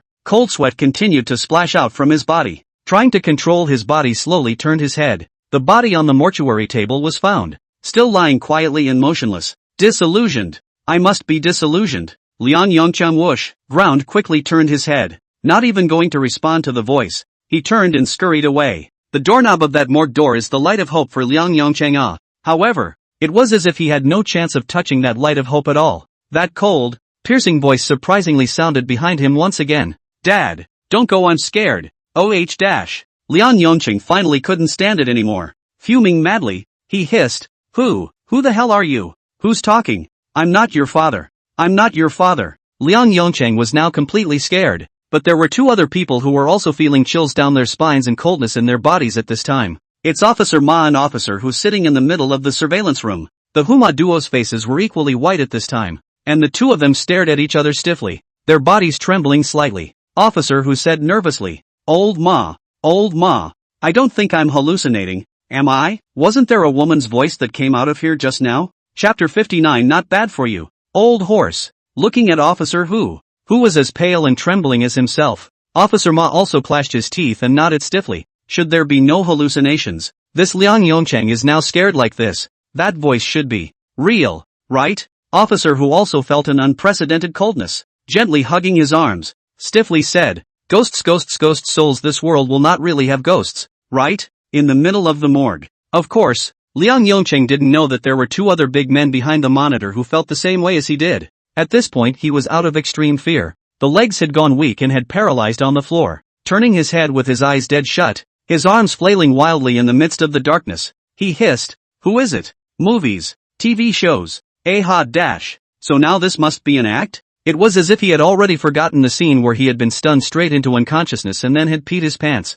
What thing? Hu Weishin heard Officer Ma's voice. The whole person was like a fool, looking at Officer Ma and said loudly. His mouth still said, cackling, which was the sound of bones rubbing together as his neck stiffened and turned. Liang Yongcheng, who was crying and howling, had his psychological defense completely and utterly shattered. Both hands pawed at the ground haphazardly. Just hear that LAM forensic makeup playing comment from Officer Ma inside. Instantly, he also braked himself. The two men's bodies gradually became less shaky. I know it's wrong, daughter, I know it's wrong. You guys are the ones who didn't see it. The scene where Zhang Feng directly made 7 headless corpses stand up. Yeah, where is she? Visible to the naked eye. Who says that has to be a corpse that's already dead? What if she was played by Dr. Lin in makeup? But for some reason, Officer Hu and Officer Ma listened to Hu Weishin's voice, clinging to each other for warmth, but with equally pale faces. Look at the way the two big men look now. Lin Rui nervously and quietly left, ready to go remind Zhang Feng, don't play God. But no matter how much Liang Yongcheng cursed and hissed angrily, isn't it just a crappy insurance policy? But his daughter's body just seemed to stick to him, and he couldn't shake it off. Liang Yongcheng's tears and snot came out of his face. As much as I love reading fiction, I can separate reality, right? It seemed to be afraid of being looked down upon by other little girls, and it also seemed to be reacting to something in general. Since it's already been discovered, come back and find a way to explain to Officer Ma and Officer Hu first because he saw clearly. Officer Ma slowly said, Yes, Hu Weishin's words have reminded me. This was exactly what Zhang Feng, as well as Officer Ma and Officer Hu, needed. Liang Yongcheng, who had his eyes closed, gradually quieted down. No, it isn't. What acting? What kind of acting? Can acting make an already dead body stand up? Uncle Ma, what nonsense are you talking about? The two big men were actually holding hands, hugging each other and backing away frantically, retreated straight to a position in the corner. By now it was empty,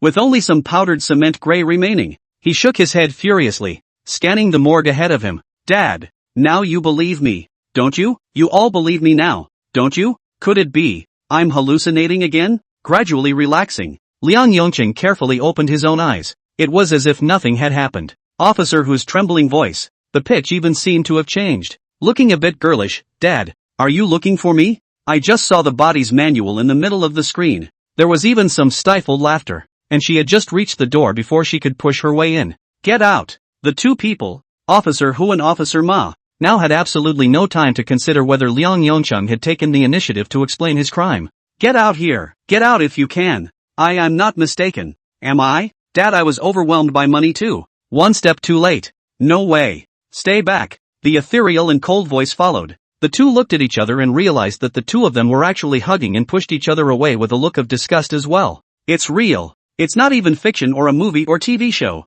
And the body of the victim. Stand up. Standing up? Instead, Hu Weishin was confused. That's how scared you are? You guys wouldn't wet your pants if you saw that scene, would you? Isn't Dr. Lin just where is he? Finally, in the midst of extreme fear, Officer Ma's teeth were also clashing at this point, his face pale and sweating profusely. On the contrary, Hu Weishin, who has long been accustomed to the situation, looked relaxed. Lin Rui, who was now standing in the middle of the corridor that was separated from them by a wall, looked strange, and even had a touch of stifled laughter under her eyes. Daddy really knows it's wrong. Daddy really knows it's wrong. While running away, he hissed and cried. It seemed to be a general desire to find out where his daughter's body had gotten to. Officer Ma, however, was very sure of himself and said with a Sherlock Holmes look, "This visitor stood up the moment the body on the morgue stood up." As it turned out, she had just walked to the door of the morgue. Didn't Zhang Feng tell us during the day to cooperate with him in his act?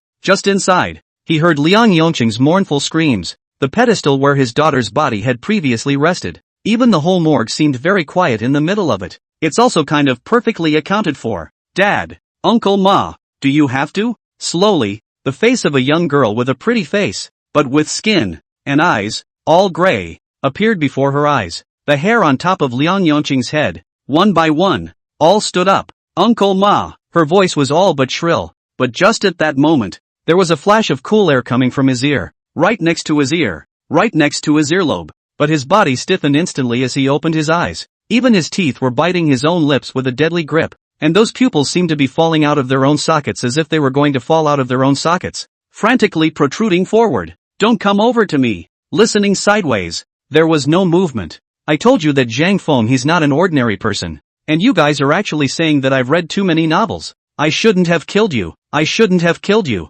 Forgive daddy. Forgive daddy ah dash. Lin Rui instantly gave a dark cry of no good. When she said this, Hu Huixin's face still had a touch of pride on it. Fraudulent, fraudulent, fraudulent, fraudulent, fraudulent, fraudulent, fraudulent, fraudulent, fraudulent, fraudulent. The icy voice never sounded again. A sharp shriek like a baby's came out. I saw something. I saw something. And this young girl, still leaning slightly against her neck. Liang Yongqing spoke the truth. Do you want to hear what you're saying? Just, in the middle of the surveillance room, hearing Officer Ma's voice, Officer Hu slightly skimmed his lips and didn't say anything else. Dr. Lin was just here. Where is she? Like a dog. He quickly tried to distance himself from his daughter's body. Standing outside the door with a thumbs up, he kept exclaiming, "Not bad for you, old Ma. You really are an old detective." Chapter 60, Lin Rui, I'm just so worried. Being a decades-old detective, the most important thing you have is of course the power of observation and memory. How could Officer Ma forget that Rui Lin shared a room with them just now? However, it makes sense. After all, both Officer Ma and Officer Hu were frightened by the images of reality among the monitors. It's still weak. Their first reaction, especially Officer Ma, of course could not possibly believe in the existence of ghosts in this world. Subconsciously, you have to give a rational explanation.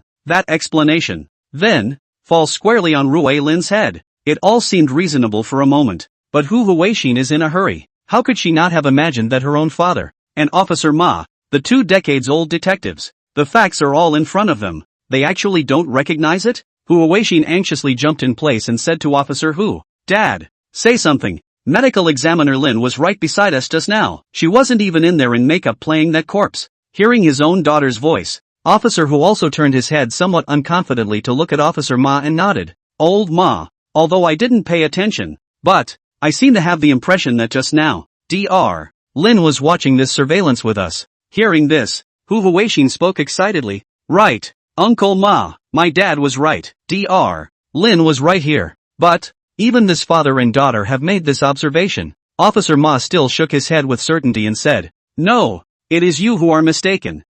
Hu Huixin covered her cheeks with a speechless face. Officer Ma's voice continued, "Except that it was turned to Officer Hu, old Hu. Could it be that your faith has been shaken? We can all be in the business for decades. We can both be staunch materialists. Do you really believe that in this world, there are ghosts?" Nice guy. Officer Ma's sentence was actually a direct rise to such heights? This makes Officer Hu have to respect Officer Ma. A bright light actually appeared in his eyes that a star's fire could start a prairie fire. Snap! With a sound, he grabbed Officer Ma's hand, while his voice said firmly, "Tavares, you're right. I just misread it. There are no ghosts in this world at all. Dr. Lin's acting is so good. Looking at the two of them, his father and Officer Ma, in this state now, Hu Huixin is crazy. What the hell do you want? You wait." Hu Huixin said firmly. That female ghost was definitely not played by forensic Dr. Lin. "If you don't believe me, we're going to the morgue right now." Lin Rui, who had been hiding outside the door and eavesdropping, heard the words. Instantly, all in a flurry, he turned and scurried away. And that was when Lin Rui had just disappeared into the middle of the corridor. The door to the surveillance room was opened. Hu Huixin pulled her father with her left hand and Officer Ma with her right hand with an exasperated face, dragged them out alive. At this time, inside the morgue, Liang Yongcheng was just like being scared silly, sitting paralyzed on the ground, with a demented face, and Zhang Feng had already dispersed the young girl's soul. I believe the young girl is now free of any other obsessions, and when she gets down there, it probably won't take long for her to be reincarnated. Zhang Feng himself felt a huge wave of aura energy that surged into his dantian. Surprisingly, it was the same energy that he had gained from saving that young girl who had been drugged by the evil cultivator. He felt that his cultivation level was steadily rebounding. It wouldn't be long before he could ascend to the next realm and make his golden light mantra even more solid, but it was at this time. Splat! The door to the morgue room was slammed open from the outside. Lin Rui, in a hurry, ran in from outside. As soon as he came in, he pounced on Zhang Feng and spat out with a speechless face. Zhang Feng, you really let break your heart. Zhang Feng looked at Lin Rui confused. Director Lin, what's going on? What else? Lin Rui waved her hand. I'll explain it to you later. You first hurry up and put this female corpse inside the cooler. Hurry up. Although I don't know what Rui Lin is going to do. But Zhang Feng did as he was told. Once he had deposited the body of the young girl, he turned his head and realized.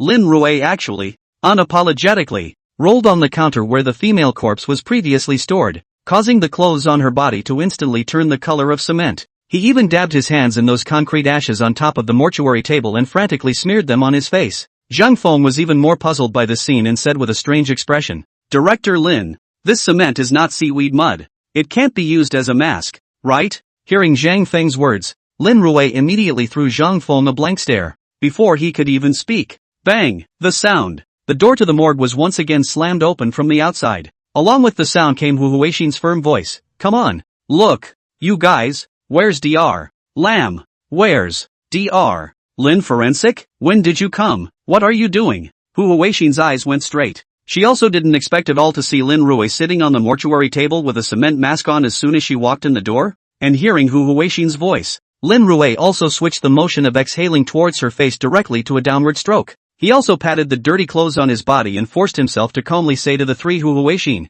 Ah, it's fine. Aren't I just removing my makeup? Remove your makeup? Hearing this, Hu Huixin, including Zhang Feng's face instantly turned strange. But Officer Ma was instantly relieved and waved his hand directly in excitement. See, what did I say? Dr. Lin, you're such a good actor. It all scared old Hu and me. Thought there were really ghosts in this world. It was also because of this statement by Officer Ma. Zhang Feng understood. When I started my own corpse just now, I had really forgotten about the whole monitoring thing. It was the comedy that the Huma duo gave themselves during the day-to-day that confused them. Good thing. Director Lin's reaction is really resourceful. Zhang Feng slowly gave a thumbs up to Lin Rui from a very hidden corner. Lin Rui, on the other hand, simply rolled her eyes and chose to ignore it. However, at this moment, Liang Yongcheng, who was sitting paralyzed on the ground, let out a sharp popping sound. No, there really are ghosts in this world.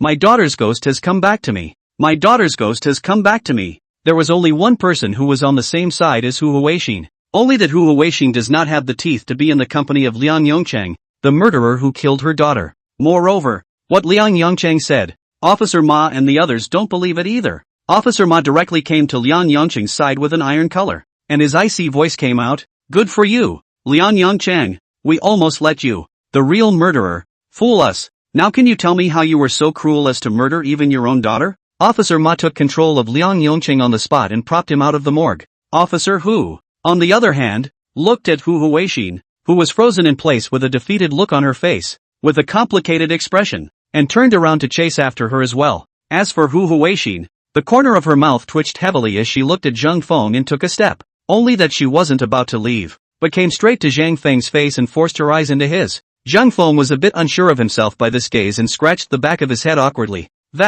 Why are you looking at me like that? Chapter 61 The Great Victory of Officer Jr. Whose combat? Zhang Feng and Lin Rui both knew. Hu Huixin had seen these amazing maneuvers of Zhang Feng with her own eyes. In particular, Zhang Feng also had some indescribable things happen with Hu Huixin in the middle of the undercover operation in Blossom Earth. So when facing Hu Huixin, Zhang Feng was still rather nervous. But Hu Huixin just stared straight into Zhang Feng's eyes. There was no talking for at least a minute. Finally, Hu Huixin moved. Snap, the sound. She actually gave a cupped fist salute directly to Zhang Feng, and then spoke up in a hard voice. Convinced? Zhang Feng, I'm completely convinced. Lin Rui and Zhang Feng were stunned and uncertain when they heard Hu Huixin's words, but Hu Huixin's voice didn't stop there. I did my best. But nah, piggybacking is a real carryover. I'll be honest with you. My dad thinks you're quite evil as a person, and asked me to follow you, observe you, and find evidence that you're evil. But I found evidence. But they don't believe it. No way. Hu Huixin shook her head inside with a breathless expression, and when she raised her head again,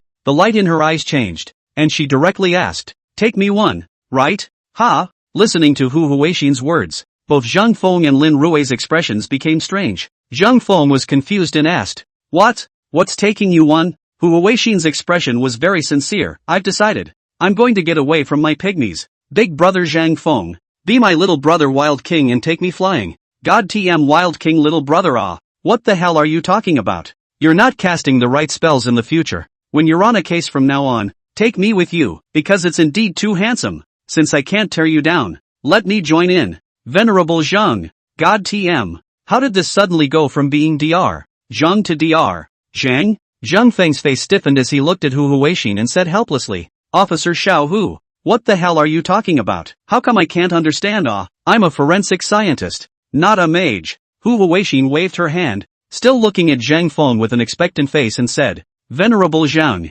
stop pretending, seeing as I'm all over, inside and out, for you to see, even pinched over the part. You let me join you. What the hell? Hu Huixin's words fell. Zhang Feng's eyes instantly widened. But Lin Rui, who was still sitting on the mortuary table next to her, instantly let out a shrill voice, Zhang Feng, I didn't realize that you, with your thick eyebrows, had defected to the revolution? Come on, our venerable Zhang, explain to me when this happened? Lin Rui said as she jumped straight off the morgue. Those unkind eyes despised Zhang Feng. A strong, sour odor wafted out from among the air, and when Hu Huixin saw this scene, a bright color appeared at the bottom of her eyes. With a wave of his hand, he said, I don't care, Venerable Zhang, I've already decided to join you, you can't even if you don't agree. After saying this, Hu Huixin surprisingly left directly. She, gone? No. Hey, you stand still, speak clearly In the midst of Lin Rui's unkind eyes, Zhang Feng was all tense, but Hu Huixin could completely ignore Zhang Feng's voice and directly disappeared. Zhang Feng wanted to chase him out, but Lin Rui grabbed Zhang Feng and said pointedly, Venerable Zhang. Venerable Zhang. Obviously there's one sitting inside the bowl, and I'm stupidly waiting for you to welcome me here. You've actually gone inside the pot to stir up someone else? When was that? Zhang Feng is crazy. What kind of tiger and wolf words is Lin Rui talking about? What do you mean? Welcome? What do you mean by stirring the pot? I didn't. Isn't that all about the mission? I'm undercover. Listening to the morgue, Zhang Feng wailed in pain. Hu Huixin's face hung a smile of triumph, and she even snickered and came up with, Zhang Feng, you also have today. Hu Huixin had finally managed to disgust Zhang Feng. Sweep away all the gloom in your mind. It's like winning a war. Zhang Feng, on the other hand, explained half a day to Lin Rui bitterly. After all, the two had been ready to fake their way through B City before. There's also absolutely no need to break the ice between the two. The real situation was really the same as what Ruilin said. She was just waiting for Zhang Feng to arrive and say that welcome. And this let Hu Huixin get in first? Yeah. No wonder Officer Hu's phone calls every time he has to run an errand. So it's paving the way for his daughter. Darkness? Officer Hu. You still have to be the one to play with the flowers. Achoo. Officer Hu. Who was interrogating Liang Yongcheng with Officer Ma and the two of them together, sneezed for no reason. Feeling a little chill down my spine, a shudder ran through his body and he said, Who is this cursing me?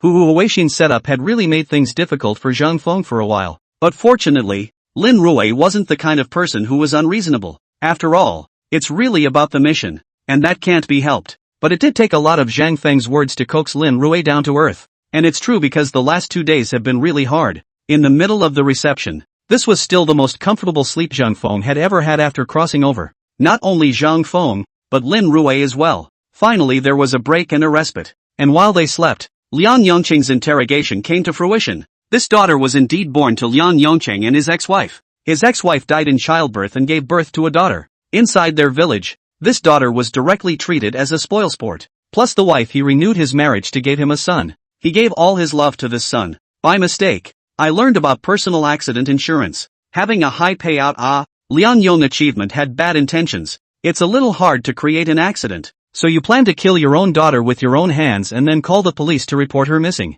Anyway, after 2 to 4 years of disappearance, you can be recognized as having died. This insurance goes into effect. And the young girl's stepmother was involved, though not directly. After killing the young girl, the husband and wife conspired to have the wife come forward and turn herself in, if ever discovered. Then after receiving the compensation and insurance, all of it was given to the son she and Liang Wingxing had given birth to, so that he could go to the top of his life. And that's exactly why this woman is willing to do it. And their plan was very successful. If it wasn't for Zhang Feng, maybe this case would really be over like this. It's a shame. Other people, Zhang Feng, can raise corpses. It'll actually make the body talk. So there's nothing to hide about who the real killer is. Among the reports filed by Officer Ma and Officer Hu, Zhang Feng's credit, that was definitely not portrayed heavily and fiercely in thick ink. Zhang Feng, who was in the middle of the hospitality center, was completely unaware of what he had been blown up into by Officer Ma and Officer Hu. He really didn't care at all about the credit given from above.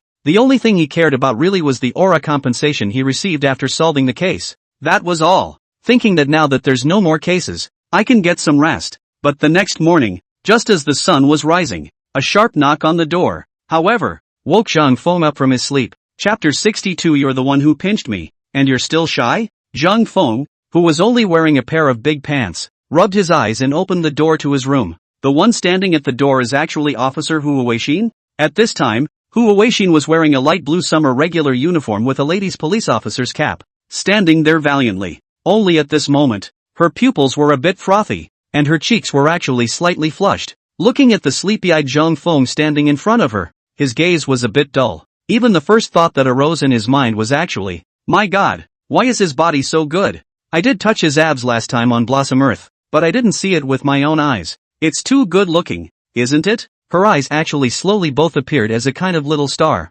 And at this time, Zhang Feng finally came to his senses. The main thing was that the way Hu Weixin looked at herself was just a bit. No, why are you still swallowing? Making Zhang Feng a little embarrassed, he slowly raised his own hands, one on the left and one on the right to protect his two locations that were different from the color of his skin, and then said stiffly, is there something wrong? With this image of Zhang Feng in this action, it would fall into other people's eyes and they would think that Hu Weixin was going to do something to Zhang Feng. Hearing Zhang Feng's voice, Hu Weixin also finally woke up instantly. Ahem, coughing twice to ease his embarrassment, and then threw his hands up in the air and said, my dad told you to change into these clothes today and get ready. There's an event today that we need you to attend with us. It was then that Zhang Feng realized that Hu Weixin was still holding a set of summer regular clothes in her hands. Is this for yourself? Speaking of which, it's true that I've only been on the job for a few days, and my organization hasn't issued me any work clothes yet. It was the first time I had ever seen my own work clothes. It's a police uniform.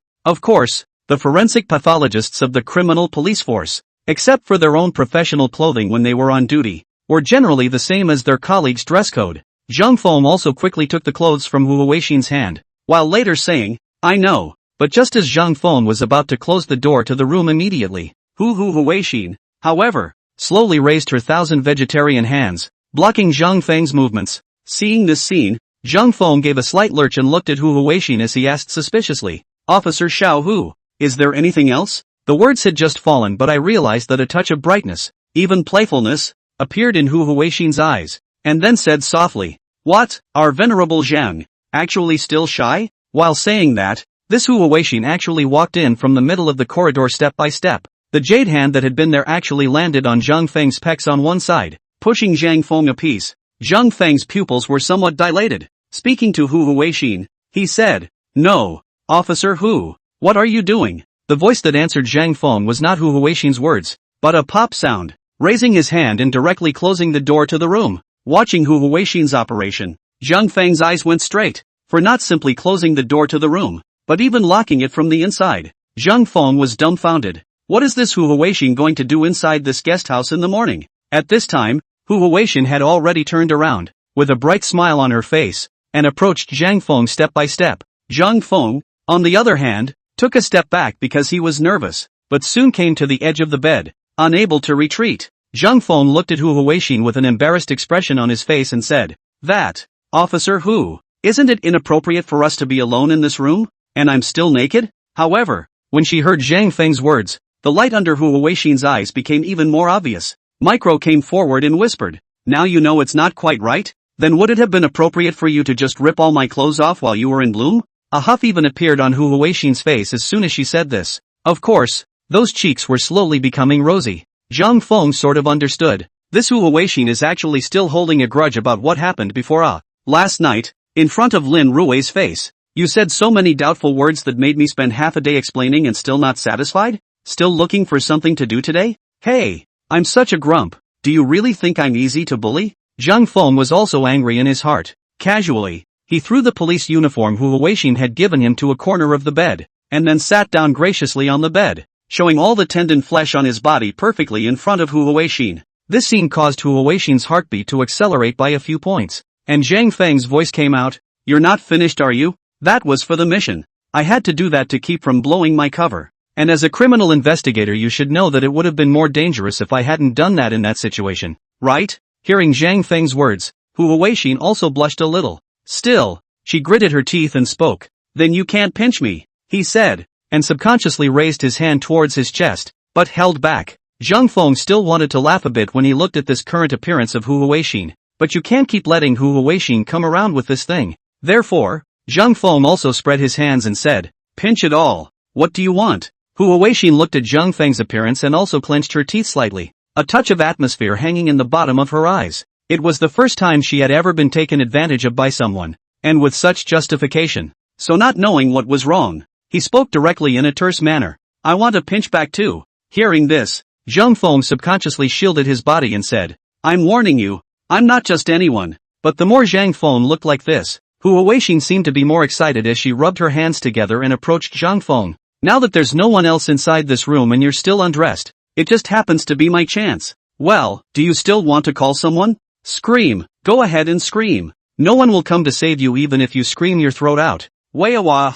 Hearing Hu Huixin's voice, Zhang Feng was all weirded out. Good lord, there's something wrong with the composition of this Hu Huixin. He's not some rogue reincarnated, is he? But how could he, a big man of the hall, be toyed with by a little girl? Therefore, Zhang Feng also spoke directly. "This is what you forced me to do. Although Master Dao, I'm not a casual person. When I'm casual, I'm not a human being." After saying that, Zhang Feng's eyes flashed with a brilliant light. Snap! The sound grabbed Hu Huixin's lotus root arm. In the midst of Hu Huixin's exclamation of surprise, she directly pulled Hu Huixin onto her bed, and then cover it up. The state between the two now was exactly the same as when they were inside the Blossom Earth's quilt. Put! With a click, Hu Huixin's face instantly turned red. Her intention was to see that Zhang Feng was actually shy, so she wanted to deliberately come in and disgust Zhang Feng, but I didn't realize that I was actually a sheep in a tiger's mouth. Subconsciously, she was about to struggle and break away from Zhang Feng's control, but at this moment,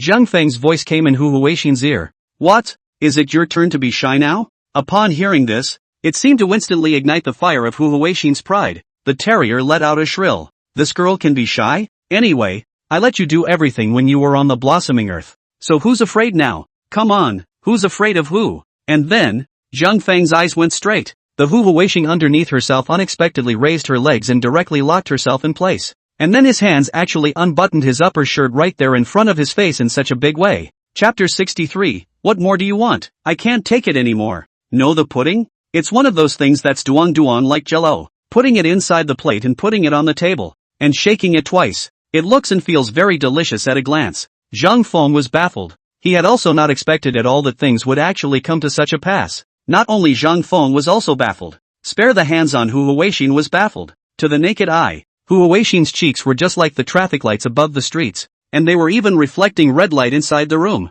What Zhang Feng was doing and saying to Hu Huixin right now was purely an attempt to turn the tables on Hu Huixin. Let Hu Huixin know what to do. But whoever thought, how does one's own behavior have a feeling of provocation? Provoked this Hu Huixin or stressed to such a point? Now, Zhang Feng was indeed a bit nervous. After all, he was still having a bit of an affair with Lin Rui over there. Yesterday, he even explained to Lin Rui for half a day because of Hu Huixin's matter. But now, he was actually lying in bed with Hu Huixin in this state again? Ahem. Coughing slightly, Zhang Feng slowly straightened up, watching Zhang Feng's movements. The red-cheeked Hu Huixin actually spoke again, and her voice was still so terse. Venerable Zhang, have you finally admitted that you're shy? What are you afraid of? Go on and finish what we didn't finish that day on the blossoming earth. Come on. Nice guy. This Hu Huixin. His own heart was jumping out of his throat while inside. She actually said that? Is this what they say? To save face is to live with it? Don't care about anything for the sake of tossing Zhang Feng? Hey, I'm such a grump. Just now, in order to threaten Hu Huixin, Zhang Feng is his own himself casually up as not a person. Wouldn't it be a slap in the face if we really conceded at this point? That's not good. As a result, a look of fury also appeared in the bottom of Zhang Feng's eyes. Little girl, this is what you forced Master Dao to do. When he finished, he leaned straight down. Well, the sound. Hu Huixin's eyes instantly dilated. Those star-filled pupils began to tremble violently. Hu Huixin was also stunned at this time. She also didn't expect Zhang Feng to actually continued. A strong flash of remorse also appeared in her heart now. Why did he even try to provoke people with a stiff upper lip just now? My first kiss. Woo hoo hoo. How did it get taken over by this mage in front of me? No, it can't go on. Hu Huixin's two lotus root arms were raised high, seemingly making a move to shove Zhang Feng. But halfway through this movement, it suddenly changed direction. Slowly, he encircled Zhang Feng's neck. Even those eyes, which were trembling violently, were slowly closing. Hu Huixin shouted frantically in her own mind, saying it wasn't his intention. Her body, however, was indeed so honest, so natural. Over time, it was as hot as a Hawaiian beach in the middle of the tiny room of this guest house. Not only Hu Huixin, it seemed as if Zhang Feng's brain was a bit blank right now. Barf. The sound sounded like the crunch of a belt buckle. Immediately afterward, the foot of the bed that Zhang Feng used to place the police uniforms. There was actually more than one set of female police uniforms that could not be folded in time, and Zhang Feng understood at this time. Even if the pudding doesn't need syrup, it still tastes very delicious. That said, a great wind rises and clouds fly, and flags hunt. The great generals of both sides had come to the front of the line. Zhang Feng was holding a 10-foot snake spear in his hand and was sitting on top of his horse with great vigor. The eyes were full of solemnity, looking ahead at the military formation hidden in the middle of the forest. He is going to charge up and do a handful of 7 in 7 out to pay tribute to his ancestor. Changshan Zhaozilong. The sound of drums and shouts came pleasantly. The war drums that shook the heavens seemed like they were all expecting a good battle. A drum is a drum, and a drum is a drum. Zhang Feng knew that he couldn't wait any longer, so he let out a loud cry with his almond eyes wide open. Knock knock knock. Crisp knocking came on the door. Zhang Feng, who was riding on the back of his horse, instantly opened his eyes. Plop, he said, and fell off his horse with a startled thud. The scene in front of us has changed forever. Where are you in some ancient battlefield? This is in a guest house. And outside the door, surprisingly, came Officer Hu's voice. Little Zhang? Ah, are you up? Have you seen Hu Huixin, that girl? I asked him to send you a uniform. What is this sent to? Me so. The sound. Zhang Feng instantly bounced up from the bed, tugged at his pajama pants and scrambled to pull them on. Hu Huixin on the bed also opened her eyes at this time, and her pupils were filled with the 3 words stunned. The two people's originally blank brains were finally restored to clarity. Nice guy. What was this thing that the two of them had just almost done? Hu Huixin was quick, directly pulled over Zhang Feng's quilt, wrapped himself tightly.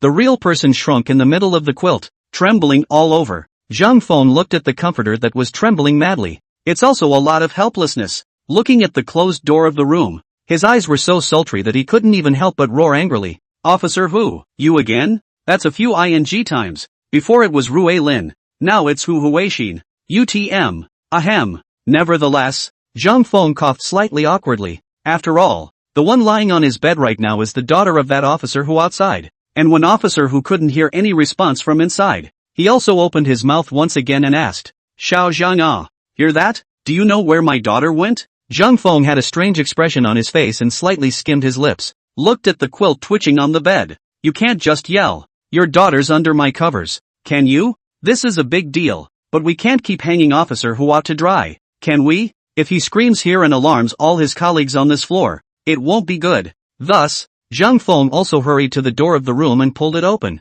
Ah, Officer Hu, good morning. Seeing Zhang Feng standing naked in the doorway, Officer Hu also brightened up and said, Little Zhang, I didn't expect you to have such a good figure. Hearing this, Zhang Feng had a chill, covering his body with both hands and groggily exclaiming, Officer Hu, I don't have any special fetishes. His eyes changed as he looked at Officer Hu and said, Why are both you father and daughter so perverted? Ha ha ha. Officer Hu, who certainly didn't have any special fetishes left, casually snorted. This angle of the doorway was just enough to see a corner of the bed. Not the covers, but a police uniform had been seen. Officer Hu also said, She already gave you the uniform? Then where is she? Why can't I find her? Uniforms? Zhang Feng froze and turned back instantly, realizing that the uniform that Officer Hu saw in that corner was not his own, but that of his own daughter. Hu Huixina. Even, there was a little black high-heel leather shoe dangling there. Whoosh, the sound. Zhang Feng directly reached out and propped himself up on the wall,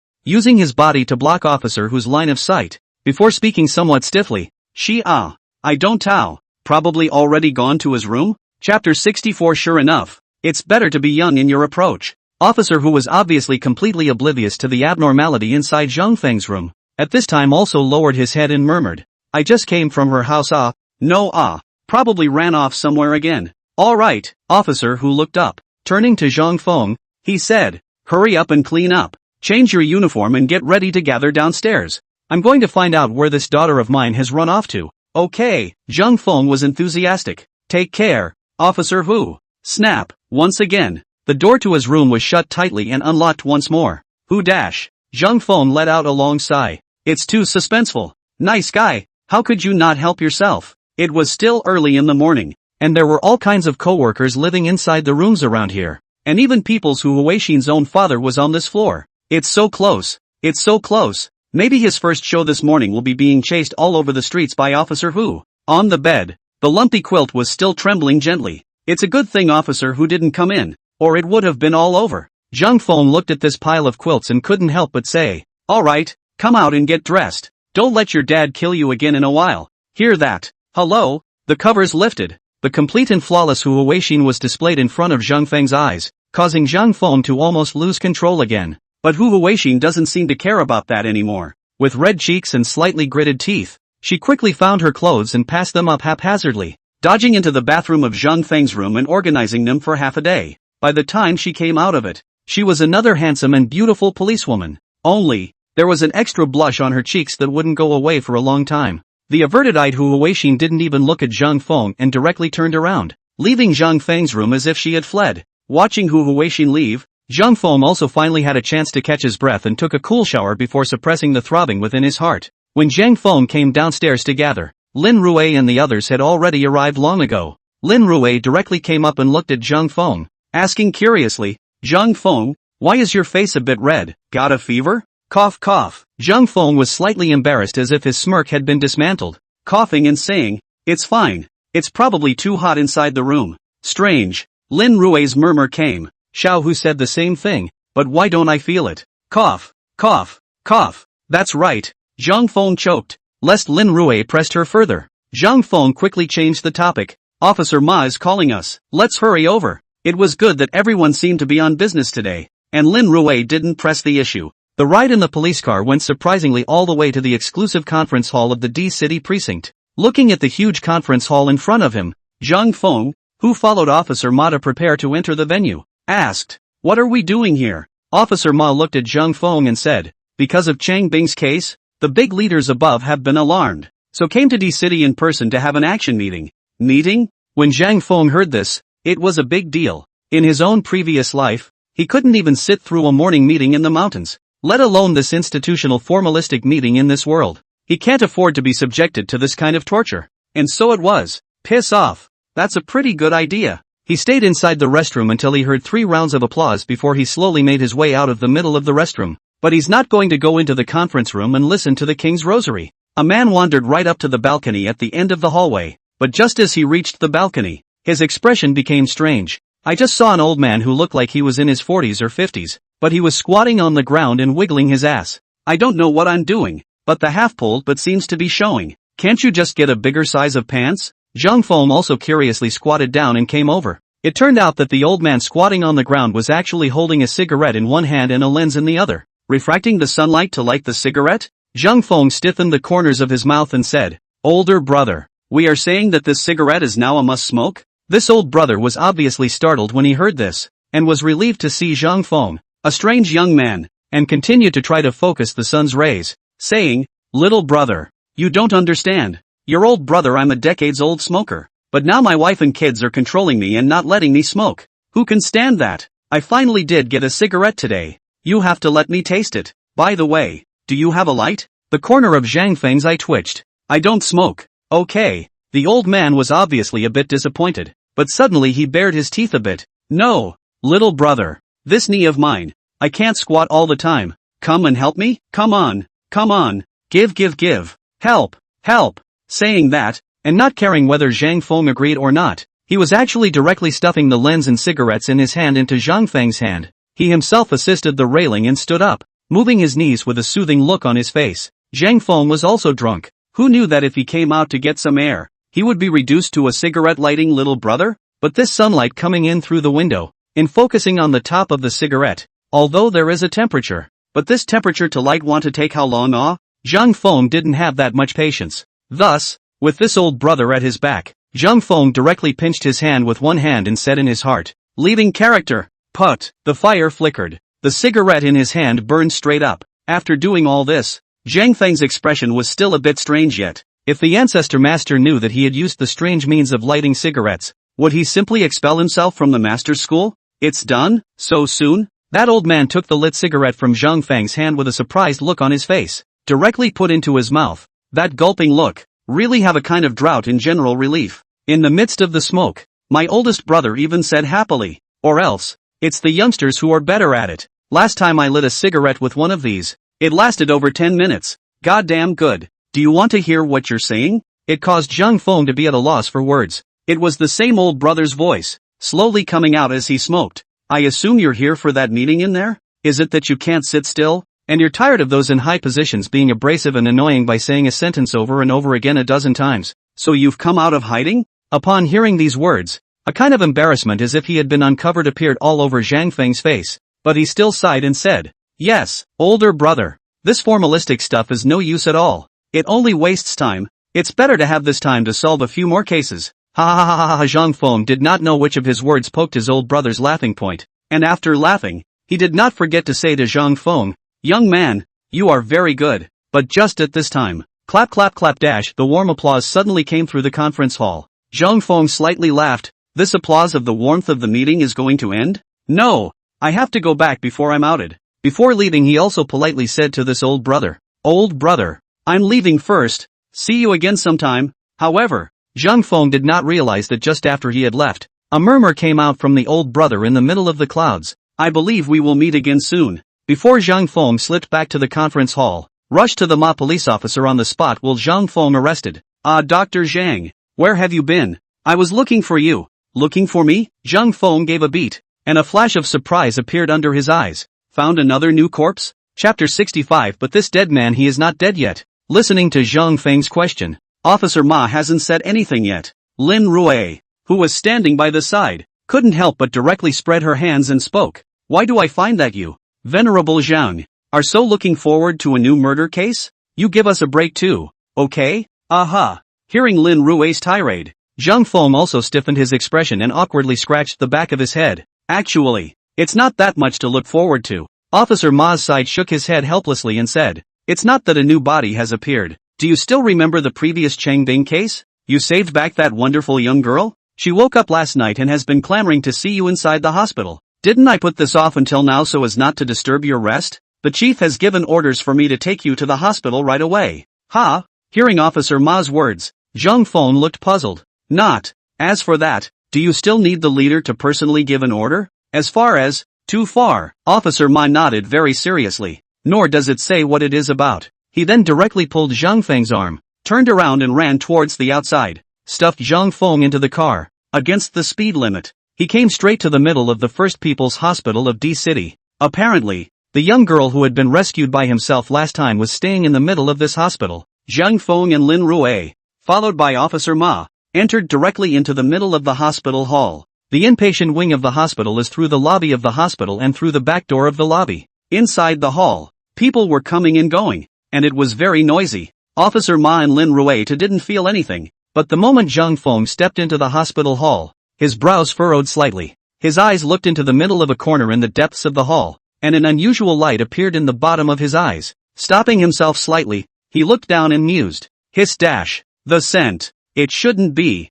should it? Is it hard to believe that such people exist in this world? Officer Ma, who had already walked out a long way, realized that Zhang Feng had actually frozen in place. Also helplessly, he beckoned and yelled, "Forensic pathologist Zhang, what are you doing? Don't just stand there. Get going." Zhang Feng shook his head slightly. It should be an illusion. Coming. He looked up in greeting and hurriedly followed Officer Ma's footsteps. But it was at this time. Woo woo. Clear cries came out from the middle of the corner that Zhang Feng had been gazing at earlier. A series of footsteps followed. Several paramedics in white coats slowly walked out pushing a stretcher bed. The person lying on it had been completely covered with a white cloth. And following the stretcher truck behind is a few scattered, presumably the patient's family members look like, face all hung thick sadness, constantly let out choking sobs. The appearance of this scene caused the noisy crowd inside the entire hall to quiet down quite a bit. There were even quite a number of people who came close. All of them hastily dodged away with a face of obscurity. Officer Ma, who saw this scene, also shook his head slightly and sighed softly. Alas, old age, sickness and death, human nature. This scene can be all too common inside hospitals. It was only Zhang Feng who spoke with a touch of hesitation at this time. Officer Ma, are they planning to push that person somewhere? Officer Ma, slightly stunned, looked up to the front and said, this seems to be pushed out from among the emergency room. It is estimated that the person has not come back. It should be stored in the hospital underground morgue inside first, right? But he's not dead yet. Zhang Feng's sentence exited. It made both Officer Ma and Lin Rui instantly freeze. At the same time, he locked his strange gaze on Zhang Feng. Lin Rui spoke stiffly. Zhang Feng, do you want to hear what you're saying? Zhang Feng seemed to have no intention of explaining to Officer Ma and Lin Rui. Turning around, he quickly met the group pushing the body directly, stopping their movement with open arms. Please wait. The paramedics stopped in their tracks even as they watched an officer suddenly stopping them. A middle-aged doctor who looked like he had just finished performing the final first aid and still had a somewhat tired expression on his face,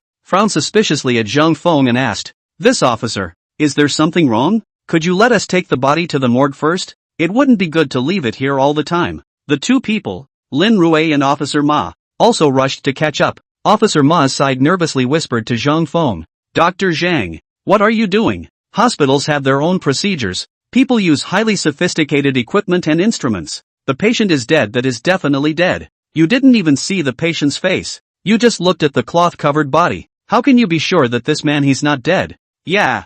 Zhang Feng had just taken a look at this team transporting corpses from afar. Why did you open your mouth and say that this man is not dead? You saw it? You checked? Or are you looking for trouble on purpose? It shouldn't be. You're still wearing your police uniform. But Lin Rui stepped forward and pulled Officer Ma, whispering, Officer Ma, why don't you let Zhang Feng take a look? What if what he said is true? Aren't we saving a life here? But this, Officer Ma's eyelids also jumped wildly when he heard Lin Rui's words. What's going on here? This himself was only ordered to bring the hospital to let Zhang Feng meet people. As a result, we haven't even seen the person yet. And we are saying that the dead person who has already been characterized in the hospital is still alive? That's add up. NDR. Lin came out to speak for Zhang Feng? Amount. Officer Ma was completely speechless and just shut up with a show of hands. Who made the two of them forensic scientists? To the corpse that must have had absolute power of speech. Let them be, as long as they don't make a big mess. Zhang Feng's side had already spoken to the paramedics.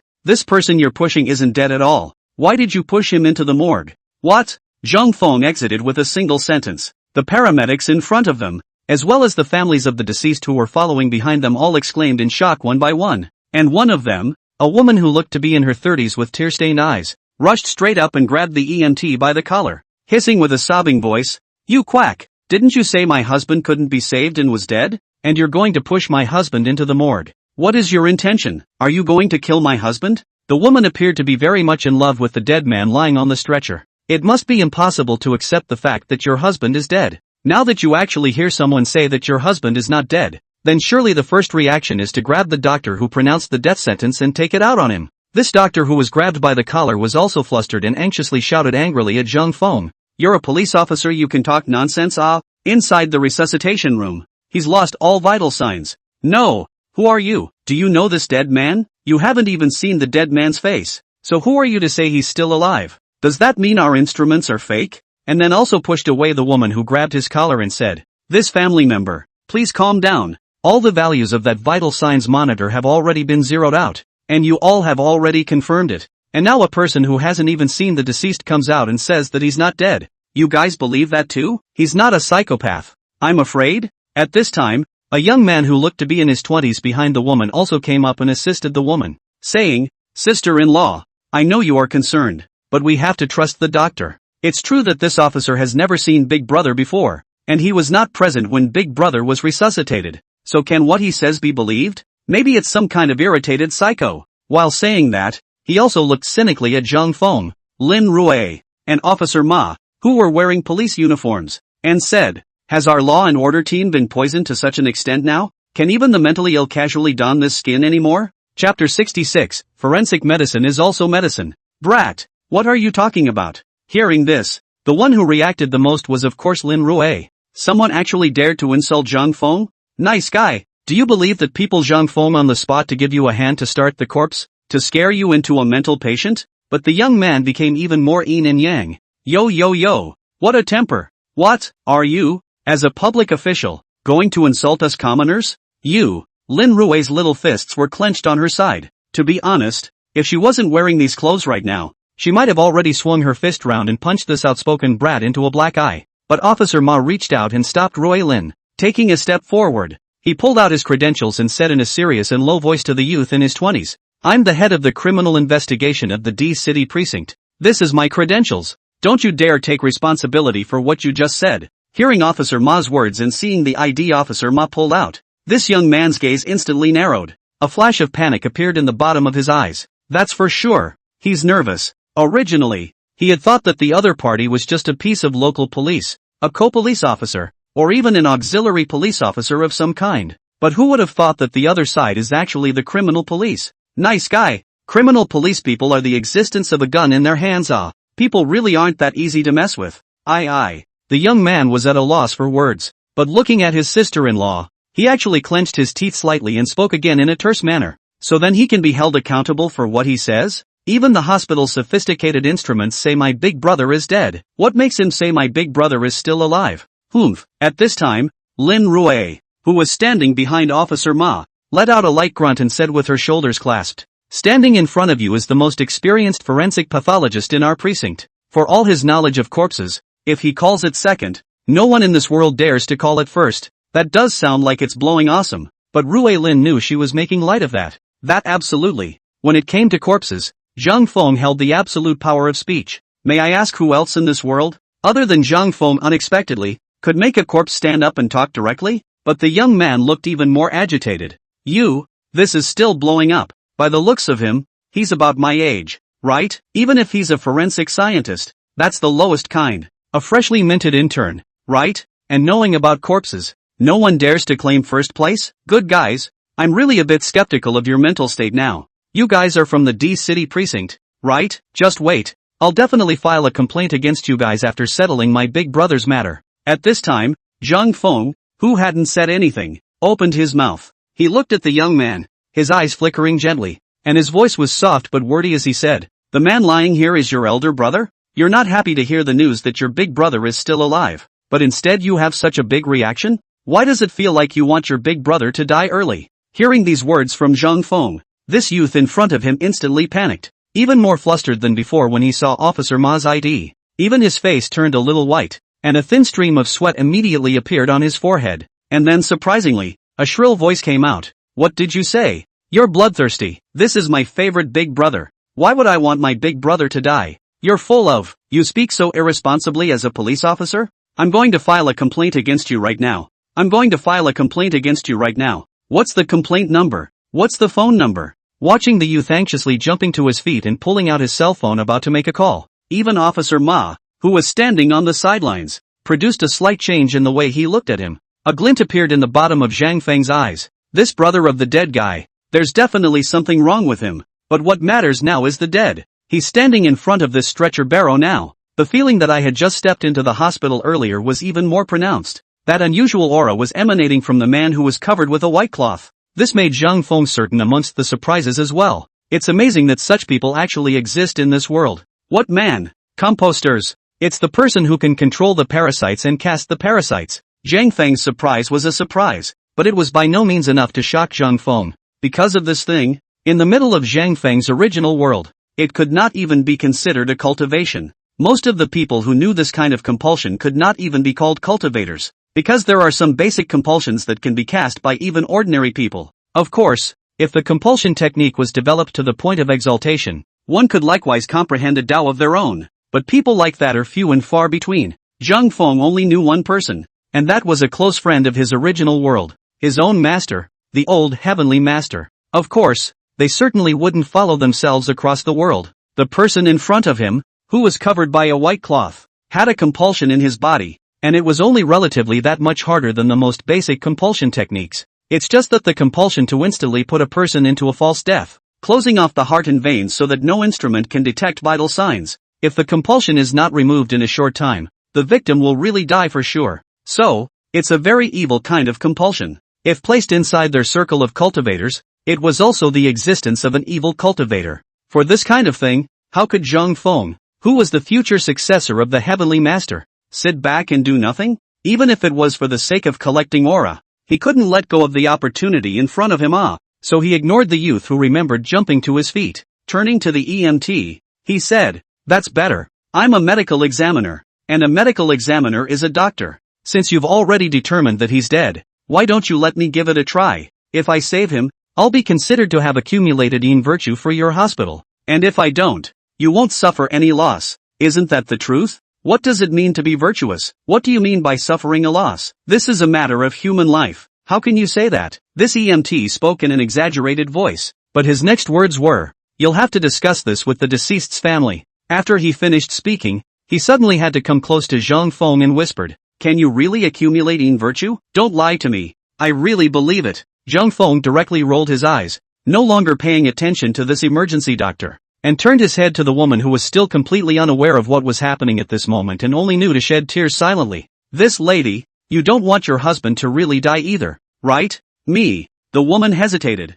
The gazes of the observant officer Ma and Zhang Feng both shrunk slightly. This hesitation was very short before she appeared to be very agitated and stepped forward to grab Zhang Feng. "You really say my husband is not dead? You can really save my husband? If you can save my husband's life, you'll be my great benefactors, and I can give you money. Lots and lots of money." Despite his words, Zhang Feng still exchanged glances with Officer Ma. Officer Ma nodded slightly, and the two exchanged a meal of something as if they had a heart-to-heart. The woman hesitated very briefly though, but it was in stark contrast to her earlier mad dash to grab the EMT. The two of them, Zhang Feng and Officer Ma, instantly smelled a touch of unusual flavor. Chapter 67. That's some strong finger work. Zhang Feng asked this emergency doctor for a secluded little room. The EMT was trying to build up his morals, so he did it quietly and alone. "Don't want anyone to know yet, and I don't know if I want to eat alone." But none of it had any effect on Zhang Feng. He invited everyone out, leaving only himself and Lin Rui alone. The white cloth covering the stretcher bed was lifted to reveal a man in his 30s below. At this point the man was pale and the skin on his body was cold, but there was no look of pain on his face, and he still looked so peaceful. But this state is definitely a state of having died. Therefore, Lin Rui also slightly skimmed her lips and asked, "Zhang Feng, are you sure he's still alive?" Zhang Feng looked at this man on the stretcher bed and gently waved his hand and said, "In a few minutes, then he will indeed be dead through and through." After saying these words, Zhang Feng suddenly gazed like electricity. Since Lin Rui was the only one at the scene, Zhang Feng had absolutely no need to hide anything. So that weird hand decision is back. When Lin Rui saw this scene, she knew that our venerable Zhang had started casting spells again. She even subconsciously looked around to see if there was any surveillance inside this room. The good thing is that it wasn't noticed. This action of hers had almost become subconscious. Indeed, she was worried for Zhang Feng now, but immediately afterward, her eyes instantly straightened. This was because she could clearly see that a glistening light had actually appeared on Zhang Feng's finger. It was a good thing that he had seen Zhang Feng's miraculous maneuver of raising a corpse before. Otherwise it would have exclaimed in shock by this time. Still, she couldn't help but marvel in her heart. Venerable Zhang. Truly worthy of being Venerable Zhang. It's a shame he doesn't go into magic tricks and scams. Goddamn scam. Zhang Feng knew that there was definitely something wrong with Lin Rui's ingredients. However, Zhang Feng didn't bother prying into Lin Rui's heart. He had quickly unbuttoned the dead man's shirt. The chest of the dead was revealed. Then, the faintly glowing finger slowly rested on the chest of the dead, slightly near the heart. Put. The sound. Lin Rui instantly drew in a breath of cold air and covered her surprised little mouth with both hands. She's visible to the naked eye. Zhang Feng's finger had directly entered the chest of the dead man. Nice guy. Normally this kind of action requires a scalpel. Zhang Feng's fingers were actually sharper than a scalpel? Not even blood came out of the cut. Holy. Lin Rui's expression was strange as she chanted. If every doctor mastered this technique, then medical equipment manufacturers would have to declare bankruptcy. Of course, that's not what's at stake right now. Zhang Feng's fingers only entered the dead man's chest in a very shallow position, as if it did not even break through the muscle tissue, but even the skin of the cut appeared with a glow. In the next second, a faint black liquid slowly flowed out from this position. Immediately afterward, Zhang Feng's gaze flickered slightly. It's like finding what you need. Miso, with a sound, his hand was withdrawn from the chest of the dead. It was also the moment Zhang Feng withdrew his finger. Hiss. Who? The dead person, who had already been declared dead by the doctor, had his chest rise and fall momentarily. There was a sudden sound of breathing among the mouth and nose. Holy! Lin Rui, who saw this scene, finally still couldn't help but let out a cry that was the essence of human civilization's language. He's really come alive? Seeing Zhang Feng's strange gaze, Lin Rui also blushed slightly and lowered her head in slight embarrassment, saying, "Sorry, it was really too shocking. I couldn't hold back." After all, Lin Rui was at least a little girl, and it was really not Lin Rui's character to talk dirty without moving. But Lin Rui said that Zhang Feng was right. People used to never swear, but ever since I saw your Zhang Feng corpse in the surveillance center, this swearing really can't stop. Zhang Feng didn't care about Lin Rui's language problem. Attention was all focused on his fingers. Rui Lin also found out, right at Zhang Feng's index and middle fingers only, there was actually a hanging black slime worm. Seeing that this bug was actually still in Zhang Feng's fingers only twisted its fat body. It made even Lin Rui feel an upset stomach and some dry heaving. However, even Zhang Feng did not expect that Lin Rui actually resisted the urge to vomit and directly said, "This is a parasite?" Listening to Lin Rui's voice, a look of surprise appeared under Zhang Feng's eyes. "Director Lin, do you know what this is?" Lin Rui tried to divert her gaze so that she wouldn't throw up, looked at Zhang Feng and nodded. "I've seen dead ones, but this is the first time I've seen a living one. A couple of my peers in the southwest region are my college buddies. I remember when we had our first college reunion, our college friends back from the southwest told us about this kind of thing, said in the southwest region of the criminal investigation, encountered those corpses, homicide cases, 10 inside at least one is related to compulsion. Compulsion. At that time, they also showed us pictures of the parasites they took out from inside the victim's body during the autopsy. And goodness, it gave us all a nausea." Listening to Lin Rui's explanation, Zhang Feng also nodded slightly. It seems that compulsion is pretty much the same in this world as it was in his previous life. Some of the most minimal compulsion techniques can be performed by ordinary people, and the most widely distributed, that is, in the southwest. After all, this stuff is really something that has been passed down from the ancestors. Spare a thought for the current criminal investigation. They can't outright deny the existence of such a thing. Since Lin Rui and the others knew about it, there was no need for Zhang Feng to find any other excuses, just in time to save the day as well. Therefore, Zhang Feng also nodded directly and said in a deep voice, "It seems that this matter can really be characterized as a murder case. Homicide indeed. Although the dead did not die, but if Zhang Feng came a step earlier or later, this dead will definitely be pushed into the morgue. The moment the parasite dies, the dead become dead. Attempted murder." When saying this, Lin Rui's original serious look once again became strange, and even looked a little helpless as she spread her hands and said, "Okay, now you're satisfied. The homicide you're looking forward to is here again." Aha! Hearing Lin Rui's somewhat spiteful tone, Zhang Feng also looked embarrassed and said unconfidently, "I'm not looking forward to any murders. Don't slander me." Ahem! Lin Rui rolled her eyes, and in reality, she just spat it out. After all, this case would have happened with or without Zhang Feng. It just let Zhang Feng happen to give it a chance. But it's good. Zhang Feng can at least speed up the solving of the case, and also save more voices. Lin Rui's side waved her hand and said, "Then let's hurry up and tell Officer Ma about this and file a case for investigation directly." With that, he was ready to turn around and leave. However, Zhang Feng slightly raised his hand, stopping Lin Rui's movements. Looking at the compulsion in his hand that was struggling with its movements getting weaker and weaker, Zhang Feng's eyes glittered as he said, "Don't be in a hurry first. While this parasite is still alive, we can do something else." Chapter 68, Sister-in-Law. Don't look back. I'm my brother. Lin Rui's gaze gave a slight lurch. Hearing Zhang Feng's voice, a curious look appeared on his face and asked,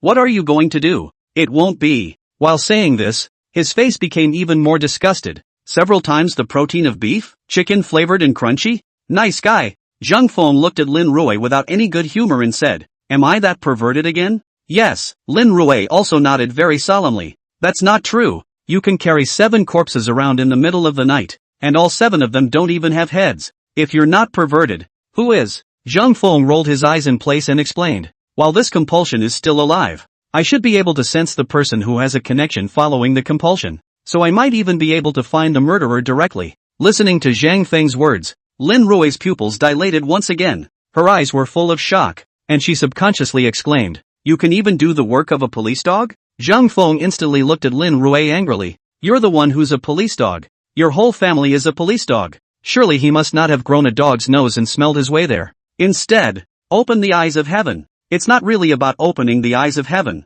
Because the current Zhang Feng had not fully recovered his strength, he was not able to do that. It was only that one could, by some means, allow oneself to see things that ordinary people could not see. So it was that he eased this dying parasite into his eyes, then closed his eyes, slightly mobilizing the aura in his dantian. To be honest, Zhang Feng wasn't very confident right now, because his own strength had regressed too obviously. If it wasn't for the fact that through the accumulation of various aspects before, one's cultivation realm already felt almost 1/10 of what it did in one's previous life, he wouldn't do such a thing either. Even if you do it now, it won't always work. Zhang Feng stood there with his eyes closed as a sizzling sensation came from the middle of his dantian. Lin Rui stood aside and didn't know what Zhang Feng was doing. He also said that this mage is really worthy of being a mage. He can fall asleep while standing. She also did not dare to go up and disturb her. After all, what Zhang Feng was doing was definitely something that surpassed her 3 views. It's a good thing it wasn't long. Zhang Feng suddenly exhaled a mouthful of turbid air from among his mouth and nose. Then came a low voice, "Open." At the same time, the eyes that were slightly closed a moment ago opened wide. Lin Rui gave a slight start as she realized that Zhang Feng's pupils seemed to have turned golden the moment he opened his eyes. However, while waiting for her to focus, she realized that Zhang Feng's pupils were still the same as before, with no difference. Am I wrong? Lin Rui asked herself with some lack of confidence. But Zhang Feng's surprised voice had already come. "It's done." That's right. Something that Zhang Feng wasn't even confident would work actually did. His eye in the sky. Surely he can't open it now. But he had seen an unusual thing. It was this parasite that floated around. A vague black air current. And the stream, slowly parting into a faded dashed line, slowly dispersed outward. Zhang Feng did not hesitate and concentrated his mind to stare closely at this imaginary line produced by the black chi. The eyes seemed to have detached themselves from their own and drifted slowly out along the thin line. Came to the outside of the room. I saw the police officer standing outside the door, waiting anxiously, the emergency doctor, and several families of the dead. However, he did not see the brother of the deceased or his wife. This caused Zhang Feng's gaze to flutter slightly. Continuing to follow this black line, it drifted through the noisy hospital corridor to the restroom at the end of the corridor, or the ladies' room. Watching this thin black line spread straight in, Zhang Feng looked strange, and he still had to think about whether or not he wanted to focus his sight in. Is it not good to peek into the women's restroom in a manner similar to opening the eyes of heaven? I'm a cop. I'm a forensic scientist, and I'm here to solve crimes. Zhang Feng is so persuaded himself, but he is right. He is in order to solve the case. So with a clench of her teeth, her eyes slowly drifted into the middle of the restroom. Following this black line, it drifted toward one of the compartments. The moment Zhang Feng was overcoming his inner morality and jumping into the cubicle, suddenly, a man's voice actually came from inside the women's restroom. "Sister-in-law, don't turn around. I'm my brother." Zhang Feng instantly sweated. Next, Zhang Feng instantly severed his connection to this black line. And then, Pookie, with a sound, he crushed this parasite in his hand on the spot. Covering his eyes with both hands, he crouched on the ground and wailed in pain. My eyes, my eyes. This sudden change scared Lin Rui so much that she crouched down in a hurry and spoke with a tense and anxious face. "Zhang Feng, what's wrong?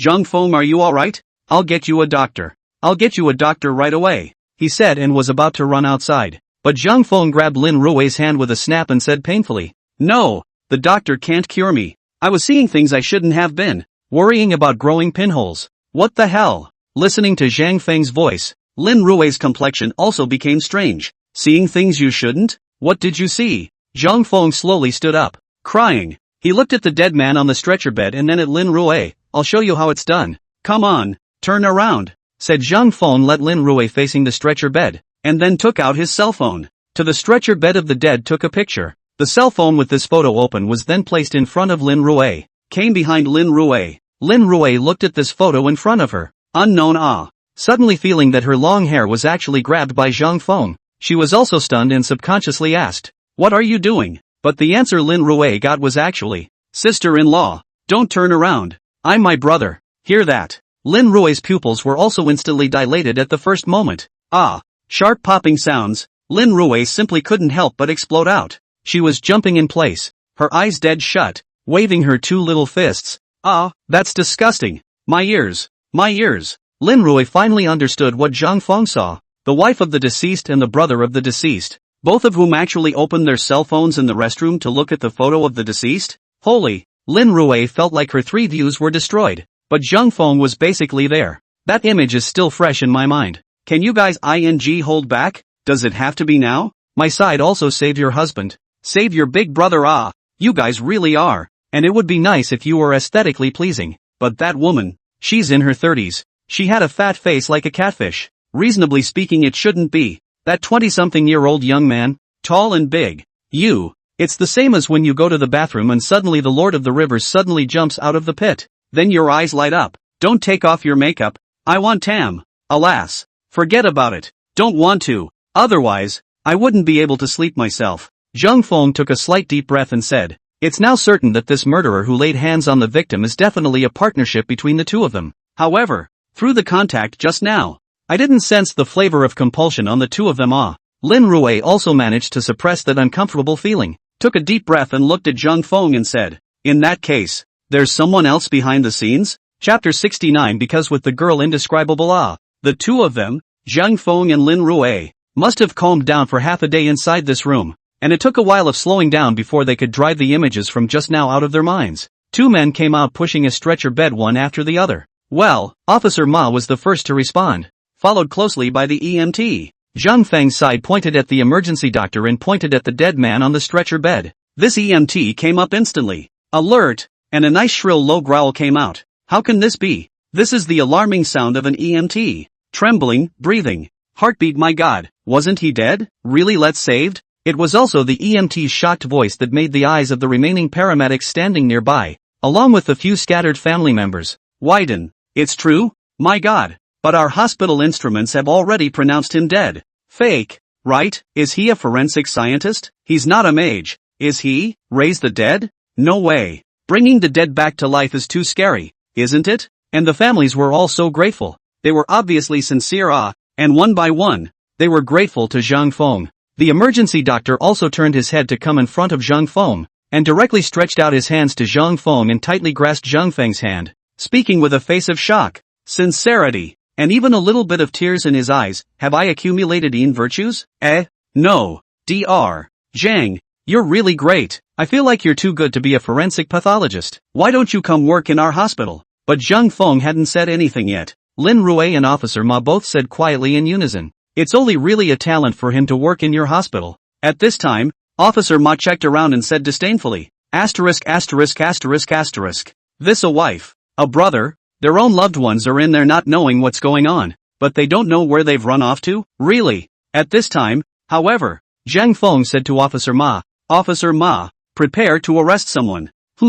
Officer Ma, who heard this, raised an eyebrow, and then, Zhang Feng slowly lifted up the parasite in his hand that he had crushed to death. Compulsion? Officer Ma's pupils shrunk slightly, since Lin Rui knew what it was. How could Officer Ma, who had been a criminal investigator for over 20 years, not know? At the first moment he saw this thing, Officer Ma understood what Zhang Feng meant when he said that he was arresting people. Instantly, he pulled out his cell phone and dialed the number. A group, immediately come to the First People's Hospital to gather. Be fast. And then turned his head to look at Zhang Feng and said, is it that woman just now, and that shifty little man? Asterisk. Let these two get away? I'll go find the hospital and transfer the surveillance immediately. However, Zhang Feng helplessly raised his hand and said, there's no need to trouble. Monitor data. Corner of the hallway. Women's restroom. 3rd stall. Officer Ma's body trembled heavily at Zhang Feng's words. How do you know? This sentence in turn froze Zhang Feng's question. Good guy. His mind is full of images from just now. He forgot to cover up. What can be done about this? Then Lin Rui swept Zhang Feng a glance with a look that said, how can you live without me? And said, I just went to the restroom and saw it. When did you go to the restroom? Officer Ma got even weirder. But people Lin Rui terrier gas not Zhang Feng so fearful directly is a sentence. Officer Ma, I go to the restroom, do not have to give you a report, right? That's true. Officer Ma nodded with an embarrassed look on his face. And then a little stiffly, that women's restroom. It's not a good idea for me to go in there, is it? Let me get the guy first. Is he in the men's restroom? No. Lin Rui shook her head with a slightly pale face. Both of them are in there. What? The exclamation of surprise did not come from Officer Ma's mouth. It's the victim's family. They've just been listening, completely unaware of why they were arresting the other two people inside their home. They didn't know and certainly didn't dare to ask. But at this time, I heard that the uncle and sister-in-law were actually inside the same toilet cubicle.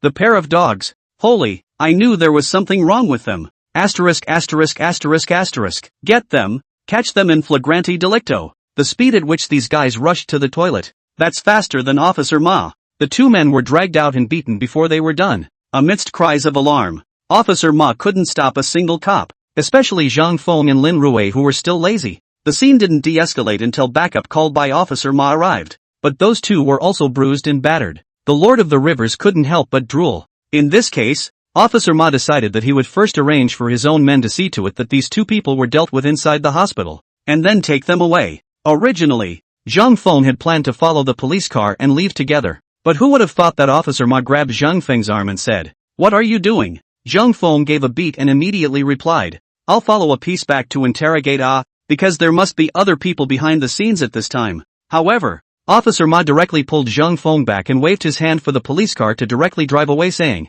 "My men can interrogate as well. You now first go with me to fulfill the order given from above." Command from above. Zhang Feng almost forgot. The reason he had come to the hospital was because Officer Ma said that the head of the D City precinct had given an order for him to make sure he came over and meet that wonderful girl. Officer Ma, isn't there a case here? Or should I not see it? No. Officer Ma directly and sternly rejected Zhang Feng's bitter request. It can't be helped. Zhang Feng really doesn't want to see it. Isn't that indescribable with others? After all, didn't that wonderful girl have a drug attack? He himself had no choice but to come to his aid at that time. He didn't want to see it. He just didn't want to remember that awkward and fiery image from that time. But now, it won't work if you don't see it. Zhang Feng, alone with a speechless face and a lowered head, followed behind Officer Ma and entered the hospitalization department. When he arrived at the floor he was on, as soon as the elevator door opened, Zhang Feng heard Officer Ma's voice saluting. "Director." Zhang Feng looked up. A middle-aged man in regular clothes stood in front, his face looking still a bit anxious. This is obviously the chief of the D City precinct. He looked very anxious. "You guys are finally here. You're Dr. Zhang Feng, Zhang forensic doctor, right?" Zhang Feng nodded. "Come with me." With that, this leader pulled Zhang Feng's arm and quickly walked towards a ward. Looking at Zhang Feng was confusing. It's just meeting a girl. Is it worth your big chief's haste? Soon, into the middle of the ward. It was only then that Zhang Feng realized that this was actually a luxurious single room. There was only one bed in it, and the young girl who wore it was still a little pale in her hospital gown. And beside the bed, stood a few men, wearing the same regular clothes, but their regular clothes, indeed, were white. Although Zhang Feng had just entered this system not long ago, he knew what the white regular clothes represented. This caused Zhang Feng's heart to flutter a few times. Who the hell is this girl? And why is she all alarmed about the white shirts? However, Zhang Feng noticed a middle-aged man wearing only civilian clothes on his body, and his face was delighted. Just entering the door, he directly raised his hand to, "Older brother. You're here too?" But the instant his words fell, a figure in a white shirt suddenly let out a low cry. "Nonsense! How dare you call yourself a brother to the great leader?" Chapter 70, When Will You Marry Me? It's so unbridled. A huff appeared on the faces of several white shirts, and Officer Ma froze. The chief standing beside Officer Ma also rushed forward and said, "I'm sorry, the blame lies with me. I didn't introduce him earlier. Zhang Feng, this is the big leader of the inspection team. Team leader Shin Hanshan. No insolence. Quick, hit the salute." Hearing the director's voice, Zhang Feng froze. "Shen Hanshan? That's the name Officer Ma told me. It is said to be the father of the girl lying in the hospital bed. Nice guy. He's actually the leader of the inspection team?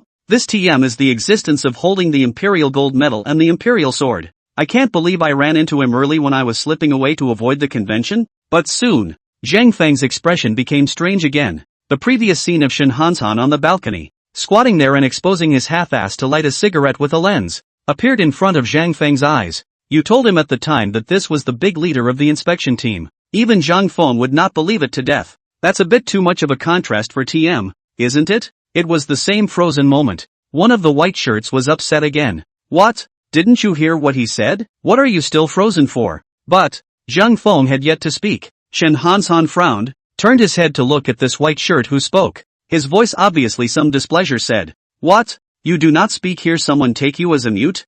This. Hearing the words of the other's great leader, this white shirt, who was still modeling his face and forcing his majesty, suddenly froze. And then the light among the pupils instantly tensed. Shen Hanshan's voice hadn't stopped yet. Who fostered such a great official aura in you? Is it the people? Or is it those pugs you've got working for you? Good guy. Shen Hanshan's short few words, the kind of temperament that burst out of his body. Directly, all these people present, except for Zhang Feng and the young girl lying on the hospital bed, were pressed to the point that they were all a bit breathless. These few white shirts were also terrified, and hurriedly stood still and bowed their heads, nervously saying, "The lesson from team leader Shen is." Shen Hanshan glared at them again before turning his head to look at Zhang Feng. As he looked at Zhang Feng, the icy expression on his face instantly melted away, replaced by an amiable smile, and his voice became calm. "Little brother, we meet again. I didn't expect you to be Zhang Feng, my daughter's savior." Hearing Shen Hanshan's voice, Zhang Feng smiled back, but it was with a smile that he gave Shen Hanshan a thumbs up and said,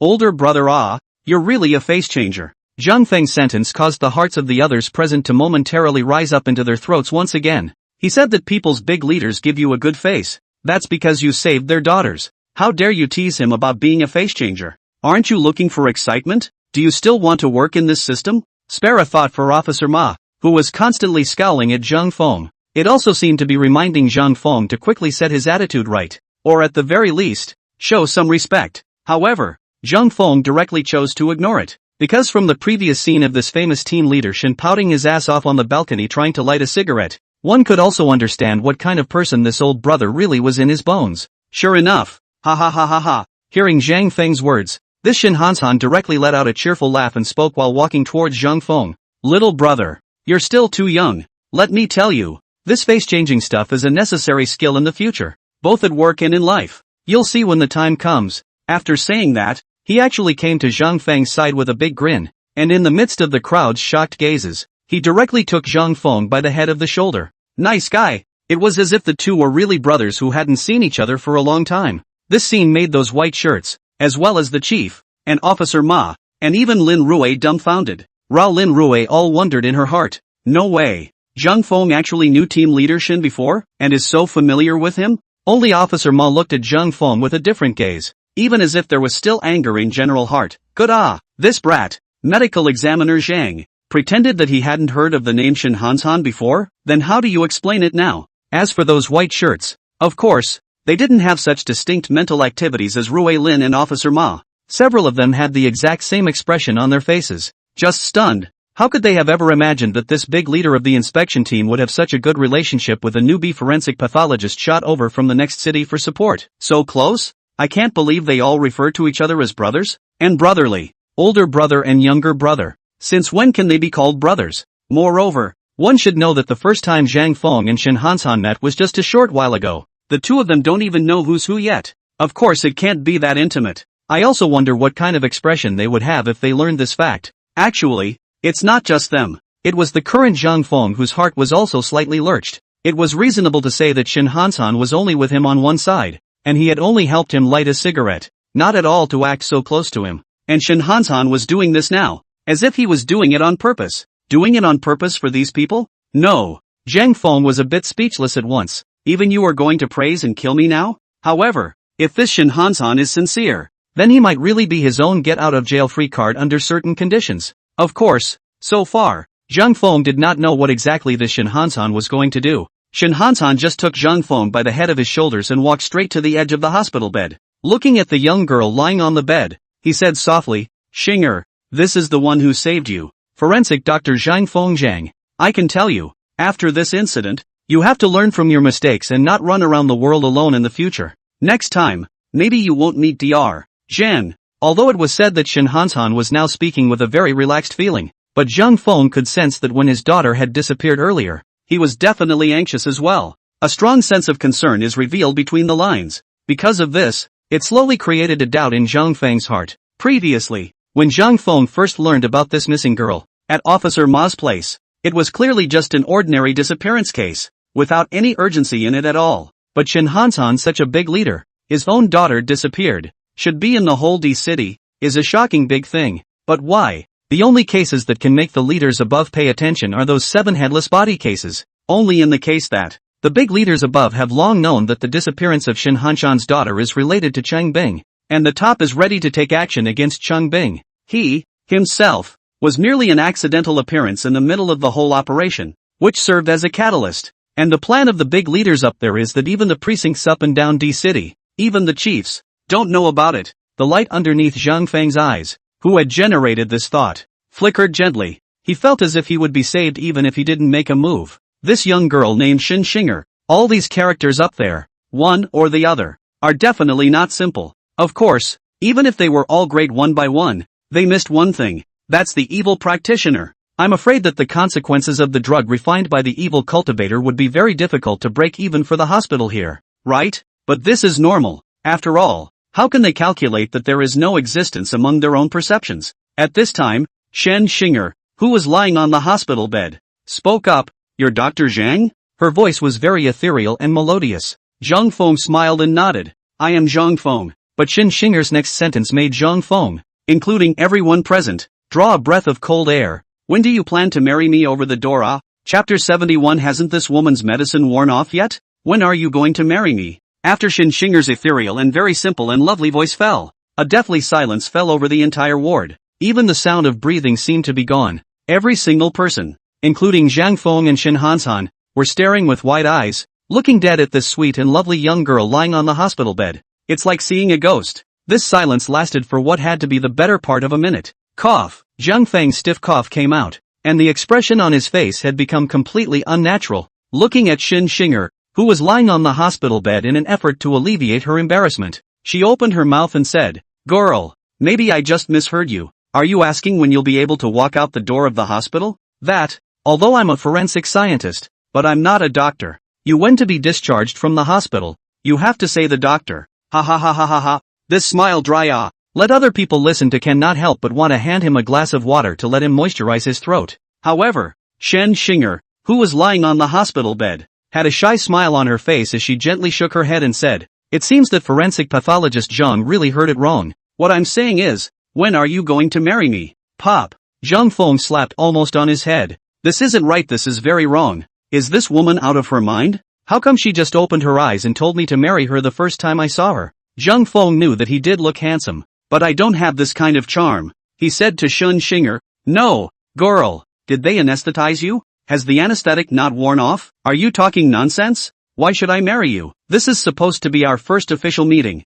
right? Listening to Zhang Feng's distressed voice, Shen Shinger's face, however, became more pink saying, No, it seems to be one of my instinct. At the moment I met you, I had already decided that you were my future husband, and I also knew that I would be very happy to be your wife. As Zhang Feng listened to Shin Shinger's words, 3 huge question marks appeared on his head. What do you mean by instinct? What do you mean? You're sure of me? How's this? And so on. Zhang Feng's gaze suddenly narrowed. It's that drug. That's right. Zhang Feng certainly knew that the drug made by that evil cultivator could control a woman's mind. After allowing yourself to have sex with this person, you implant an instinct inside this person's subconscious mind that is so ingrained that it cannot be removed. It is to identify the other person as one's master. The master does whatever he tells himself to do. He himself did not have a relationship with this Shin Shinger in the true sense of the word. It was only through his own methods that he eased Shin Shinger's blood that was about to boil, as well as using his own aura to force the toxins out of Shin Shinger's body. But that should be fine. But how does she still have that instinct? Though, she didn't identify herself as her master, didn't kneel at her feet like a dog. But, the instinctive idea that she should marry herself isn't right either. What can we do about this? Is it hard to believe that I didn't clean the drugs out of her system? But Zhang Feng hadn't figured this out yet. Suddenly he felt a slight chill run down his spine, sending a shiver down his spine. And 2 icy glances were noted at the back. A gaze belonged to Shin Shinger's father, Shin Hanshan. The look was as if he was looking at a wild boar that had arched his family's cabbage. And the other gaze, of course, belonged to Lin Ruei. That look in Lin Ruei's eyes was even more sour than last night after hearing what Hu Huixin said. Good lord. Yesterday's Hu Huixin herself explained half of it. What to do with this girl today herself? And naturally, Officer Ma, who knew how to read people's words the best, noticed Lin Ruei's gaze. He had long heard about the relationship between Zhang Feng and Lin Ruei from Officer Hu's side. Gulp. Officer Ma couldn't help but swallow a mouthful of saliva. It was as if they were about to witness the birth of a Shura. But one of the protagonists of this Shura is the daughter of a great leader of others. Good man. If the big leader can't stand it then, Won't it fall apart? And so, Officer Ma also hastily pulled a hand on his chief and made a frantic wink. And the chief is a human being. The atmosphere of the scene was not quite right. If it was anyone else, it would be fine, but it was the great leader. So, too, he was frantically scowling at the white shirts in front of him. A few people instantly realized, and then one of them quietly backed away without moving. Silently they all exited the room. Even if something weird does happen in a moment, as long as he and the others didn't see it, the big leader wouldn't get off the ground. For the great leader, for himself, they had better decide to disappear for good. There were only 4 people left in the middle of the room. Shin Shinger person on the hospital bed, Shin Shinger's father Shin Hanshan, Zhang Feng, and Lin Rui who had a grimace on her face. Gulp. These 2 gazes that were like thunder caused Zhang Feng to swallow a mouthful of water.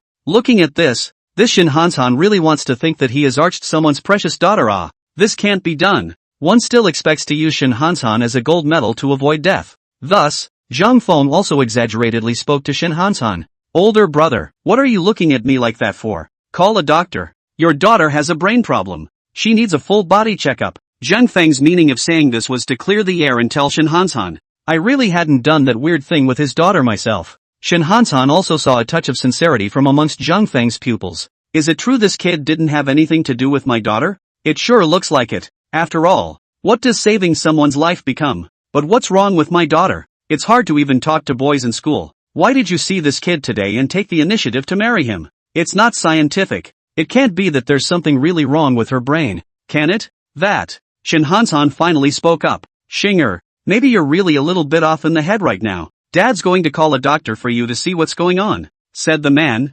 literally ready to ring the bedside call bell. However, Shin Shinger raised her own delicate little hand and blocked her father's movement, saying earnestly, Dad, the doctor didn't give me anesthesia, and there's nothing wrong with my brain. That's what I think and wish for. Then he looked at Zhang Feng again and said, let's go get a license tomorrow, okay? God damn on the license. Not good. Zhang Feng cried out in alarm almost by reflex. You control your daughter. You control her. Old brother. Your oldest brother said he didn't know what to do. Zhang Feng had no choice. Snap. The sound grabbed the small hand of Lin Rui beside him, pulled Lin Rui to his side, surprisingly as directly with Lin Rui to a 10-finger clasp, said seriously to Shin Shinger, girl, I'm not hiding it from you. In fact, I already have a girlfriend, and we already intend to get married. The wedding will be next month. Believe it or not, it's up to you. Chapter 72, I'm a traditional girl. Lin Rui was baffled. When did you get married next month? Why didn't I know about this good thing? This is still the first time with Zhang Feng 10 fingers tightly. This heartbeat feeling really cannot control. However, this beautiful scene was interrupted by Zhang Feng scowling. She knew this was Zhang Feng looking for himself to act. Good lord, here we go again. I don't know how many similar plays the two of them have done. Lin Rui also gathered her mind, turned her head to Shin Shinger who was lying on the bed and nodded solemnly and said, he's right, we're going to get married next month, so he really can't marry you, and if he does, then what about me? I don't know why, but the tone of this Lin Rui's speech, how come there was still a feeling of ghostly resentment? Regardless of her, Zhang Feng just thought it was his own illusion, and standing on the other side of the Shin Hanshan heard this as also rushed to his daughter nodded and said, that's right, daughter, you see the other couple are getting married. You don't follow blindly involved, okay? And Shen Shinger, who was lying on the bed, looked at Zhang Feng's pupils actually slowly dilating, and not only that, her breathing even became a bit rapid, her voice dry. What did you say? Good guy. It is not easy to save back, to be because of their own 2 people and give away cannot. Sister, Shen Shinger's voice was crisp, only the direction that this little hand reached out to was Lin Rui. The doctor said that because of the shock that Star received earlier, now even though she said she has woken up, she still can't be stimulated, and it will be dangerous as long as she receives stimulation. Finally, over here, Shin Shinger slowly stretched out her hand from among the sheets. Good guy, the hall of the inspection team's big leader, now a mouthful of TM. Good thing there was no one else present. This if someone else looked at it, may want to pass out what words it. Only Zhang Feng, with a bright smile on her face, Shin Shinger said to Lin Rui, completely unaware of the scene outside the ward. In the middle of the corridor, subsequently, visible to the naked eye, this Shin Shinger's chest continued to rise and fall. Who let himself be the lowest ranked here now? Sister, don't worry, I won't ruin your relationship. If I had met Zhang Feng a little later than you, maybe Zhang Feng would really marry you. So calm down, dude, Why does it feel like your future husband is one of those love at first sight people to you? Now, Shin Shinger actually took Lin Rui's hand and said she was a traditional girl? It's because of time. Yes, it's because of time. Lin Rui and Zhang Feng, as well as Shin Hansan, who was standing by the side, let out a long breath of relief. It's good to be a traditional girl. And it's working really well. Shen Shinger, whose breathing was still very eager just now as if she had asthma, heard this and then her breathing ground situation obviously stabilized. But what exactly was this premonition? Zhang Feng didn't know. After all, wasn't this also to relieve Shin Shinger now? Shin Hansan also instantly opened his mouth wide, exaggeratedly waving his hand frantically and said loudly to his daughter, "Daughter, ah, this kind of words do not Xing say ah. Is that really a nice thing to say about your husband?" Of course, Zhang Feng did not open his mouth to deny it. Lin Rui's words made Zhang Feng, who was standing by the side, couldn't help but have the corners of his mouth twitch. "You showed up, after me. In fact, you see Stargirl, you look so pretty, right?" This should make her give up that rude request to Zhang Feng, right? Shin Hansan looked at his daughter, slowed down a bit, also as tentative to the Shin Shinger said, "Shinger, daughter, you see, other people's young couple is so happy now, will soon be married. We cannot go to destroy people's feelings, to be the third party, right?" There was also a slow nod. "Daughter, Starlet, how are you? How are you?" Tai, grounded. Lin Rui had originally been sitting on the edge of Shin Shinger's bed. "Don't mind. Of course I don't mind. You can be as small as you want to be something?" Sap, the slap on his face, covering his head. His heart was screaming, I knew it, I knew it." Lin Rui didn't react at all and said so. Lin Rui first froze and glanced at Zhang Feng, associating it with Shin Shinger's condition of not being able to be stimulated just now. It also took the initiative to reach out and grab Shin Shinger's small hand, and the two of them pulled hands like little sisters. "Miss Shin Shinger, don't get excited first." Zhang Feng, who saw this scene, suddenly had a bad premonition in his heart. Lin Rui nodded joyfully. "On it, sister. And if that's the case, I'm relieved." This scene felt like Zhang Feng had seen it somewhere before. "No way, I don't think so. It's the rule of law now. The information age. The tradition she's talking about is definitely not. To hear you say that, I'm happy." And Shin Hansan was even more anxious. Officer Ma is really in tears now, looking at Zhang Feng, and then at Lin Xiao. His voice soothed quite a bit and said, after hearing this, both Zhang Feng and Lin Rui were shocked. A group of people were anxious inside the hospital room. Her hands were small and tender, but her face did not show disappointment. However, from time to time, someone said, "You, Comrade Xiao Ma, do not do a good job ah. Nothing cannot hear what is a criminal investigation ah." The sound of breathing was also getting more rapid and ragged.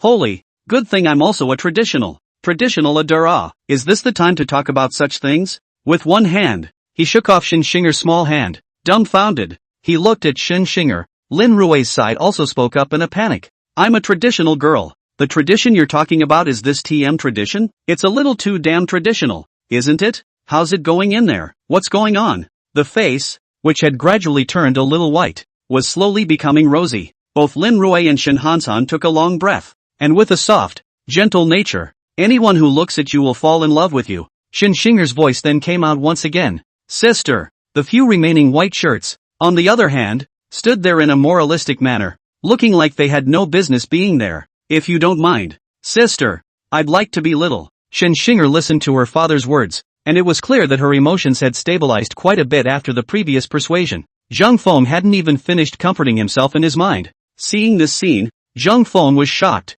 Officer Mao was alone, pouting and poking at the doorway, and he didn't know whether he was eavesdropping or peeking. At first, when he didn't see any look of disappointment on Shin Shinger's face, he developed a touch of bad premonition. Shin Hansan said as if he had thought of something, "I almost forgot." However, both Shin Hansan and Lin Rui completely failed to notice Zhang Feng, whose pupils were slowly dilating. Hearing Shin Shinger say that. But now, as if she was on fire under her ass, she flew straight up, but there was no response at all. That breathing was more rapid. "There's something wrong with this woman. There's definitely something wrong. That drug must not have worn off yet. Definitely not." And Officer Ma's chief was standing right behind Officer Ma, prodding him one by one. That expression seemed to be exactly the same as the first time he had seen Zhang Feng rise from the dead. "Somebody help me." But at this very moment, Officer Ma's gaze instantly narrowed. "Me so." The ground flashed straight to the side and stood straight against the wall. Chapter 73, Each to his own? Son-in-law, I'm your big brother.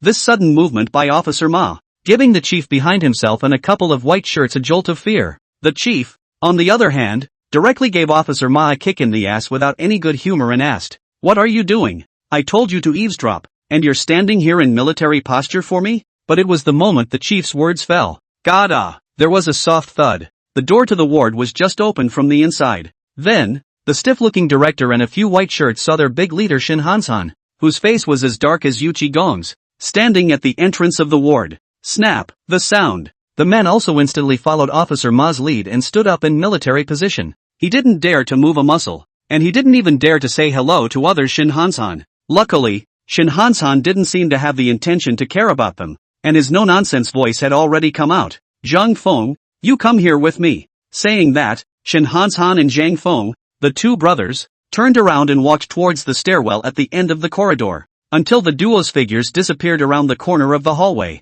It was only then that Officer Ma and his group breathed a long sigh of relief. But soon, they each looked at each other again, and quietly and actually tried to feel their way over again in the direction where the two had disappeared. "You've been eavesdropping long enough, haven't you?" In the middle of the stairwell, Zhang Feng looked very embarrassed. Because that look Shin Han-san was looking at himself at this moment, it really wasn't quite right. He wiped a cold sweat from his own forehead and said slowly, "That older brother doesn't." "Leader, let me explain." But who would have thought that Shin Han-san actually waved his hand and said, "There's nothing to explain." This. Zhang Feng hadn't reacted yet. Shin Han-san's voice then followed. "What I ask, you answer. Do you hear me?" At this time, Shin Han-san's body burst out that kind of superior's aura, and to be honest it was really bluffing. It was also Zhang Feng who he was the heir of the future heavenly master and had an innate resistance to this kind of aura. Otherwise, he'd have turned into a soft chicken ****** just like Officer Ma by now. However, at this moment, he also nodded and said, "Okay." Shin Han-san looked at Zhang Feng. "You and my daughter. Nothing actually happened, right?" Zhang Feng originally subconsciously wanted to go back to no. But then the scene of himself relieving Shin Shinger of the drug's strength at that time had to appear in his mind. So also looked a little embarrassed and said, "Can't say no. Only, okay." Second question, who knew that the other person, Shin Han-san, would not give Zhang Feng a chance to explain at all? Then he righteously asked, "You and that Lin Rue, it's actually a fake, right? You haven't gotten a license at all. And you won't be getting married next month, right? This thing, indeed, is false." Shin Han-san can see it. Zhang Feng's acting skills weren't that good, so he directly nodded, "Yes." And then, Shin Han-san continued, "Well, in that case, from now on, we'll talk about each other. I'll call you son-in-law, and you'll call me big brother, okay?" What the hell? Zhang Feng's voice had actually become somewhat broken. No, older brother, calm down. Shin Han-san, son-in-law, I'm calm now. Zhang Feng, you big man. Shin Han-san, then you should call great-grandpa. Zhang Feng now can't wait to directly give the Shin Han-san drop a sentence of ********** and then turn around and leave. But that girl Shin Shinger's matter couldn't be hastily resolved like this, or else the future would definitely be a long night. Therefore, Zhang Feng also lowered his voice and said seriously, "Older brother, let me tell you, when I was saving your daughter was actually drugged. Just this situation now. You listen to me to analyze you With this, Zhang Feng pulled Shin Han-san, and the two of them hooked up and sat on the steps in the middle of the staircase. Then he told Shin Han-san about Shin Shinger being drugged before, and this drug was very weird and only he could handle it. As for why this should be handled only by Zhang Feng, before Shin Han-san could ask a question it had already been changed by Zhang Feng. Tell Shin Han-san that now Shin Shinger will have this kind of thought. Maybe because there is drug residue. The drug may wear off on its own over time,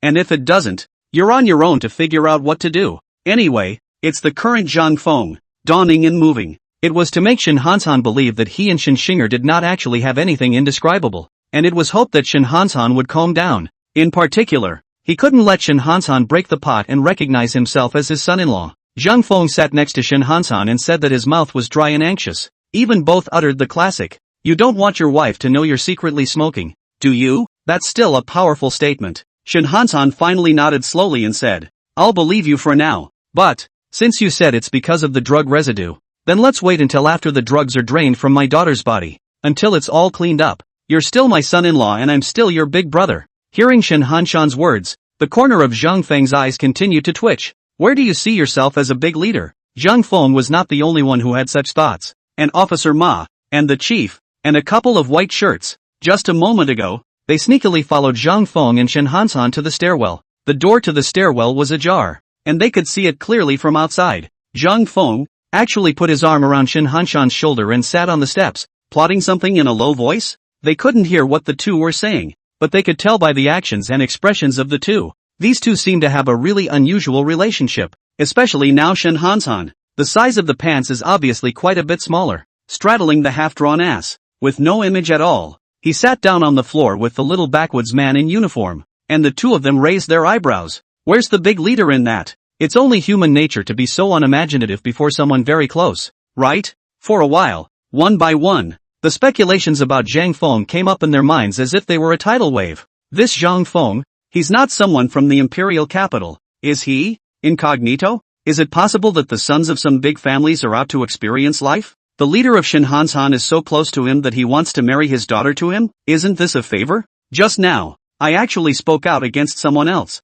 Comrade Xiao Zhang? It's over. It's over. It's over. If he's really the son of some big shot's family who's come over here for a private visit, wouldn't I be screwed if he holds a grudge? No way. We have to think of a way to stabilize the relationship before they reveal their identity. Not to say that this group of people elite, day after day of business not to do, speculate this, speculate that, to their own brain hole or cultivated so big. You've got all this time to waffle. You might as well be catching problems within the system. Jingle bells. The group was scratching their ears and sneaking around when the ear-piercing ringtone of a cell phone suddenly rang out. Frightened, each of them turned back instantly and glared at Officer Ma, who was holding a cell phone in his hand and at a loss for words. Officer Ma looked embarrassed, pretended to know nothing and turned around, not forgetting to pick up the phone. A henchman's eager voice immediately came from the middle of the phone. Boss, the results of the interrogation of that pair of dogs have come in. Chapter 74, Hobo? Skeletons crawling with maggots. To the police car speeding to the precinct.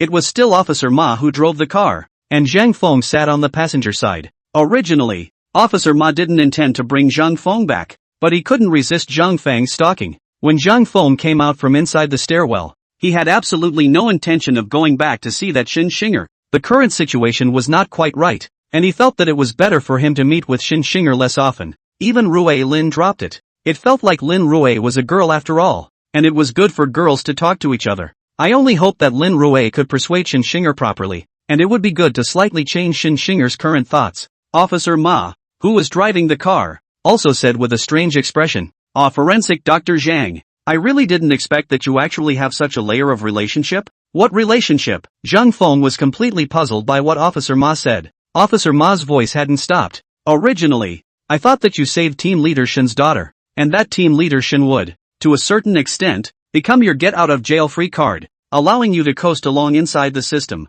But I didn't expect you're actually the son-in-law of Team Leader Shin? Originally, Zhang Feng thought that Officer Ma could say something, but it turned out to be this. You can shut up you. Zhang Feng's face had darkened, and he said to Officer Ma in a bad mood, what's going on here? Don't bother explaining it to you guys. All you need to know is that I have nothing to do with that Shin Shinger. We have nothing to do with each other. Yo yo yo yo. Why is this still urgent? Who knew that Officer Ma actually had an expression of looking at the situation? Can't you tell me about it?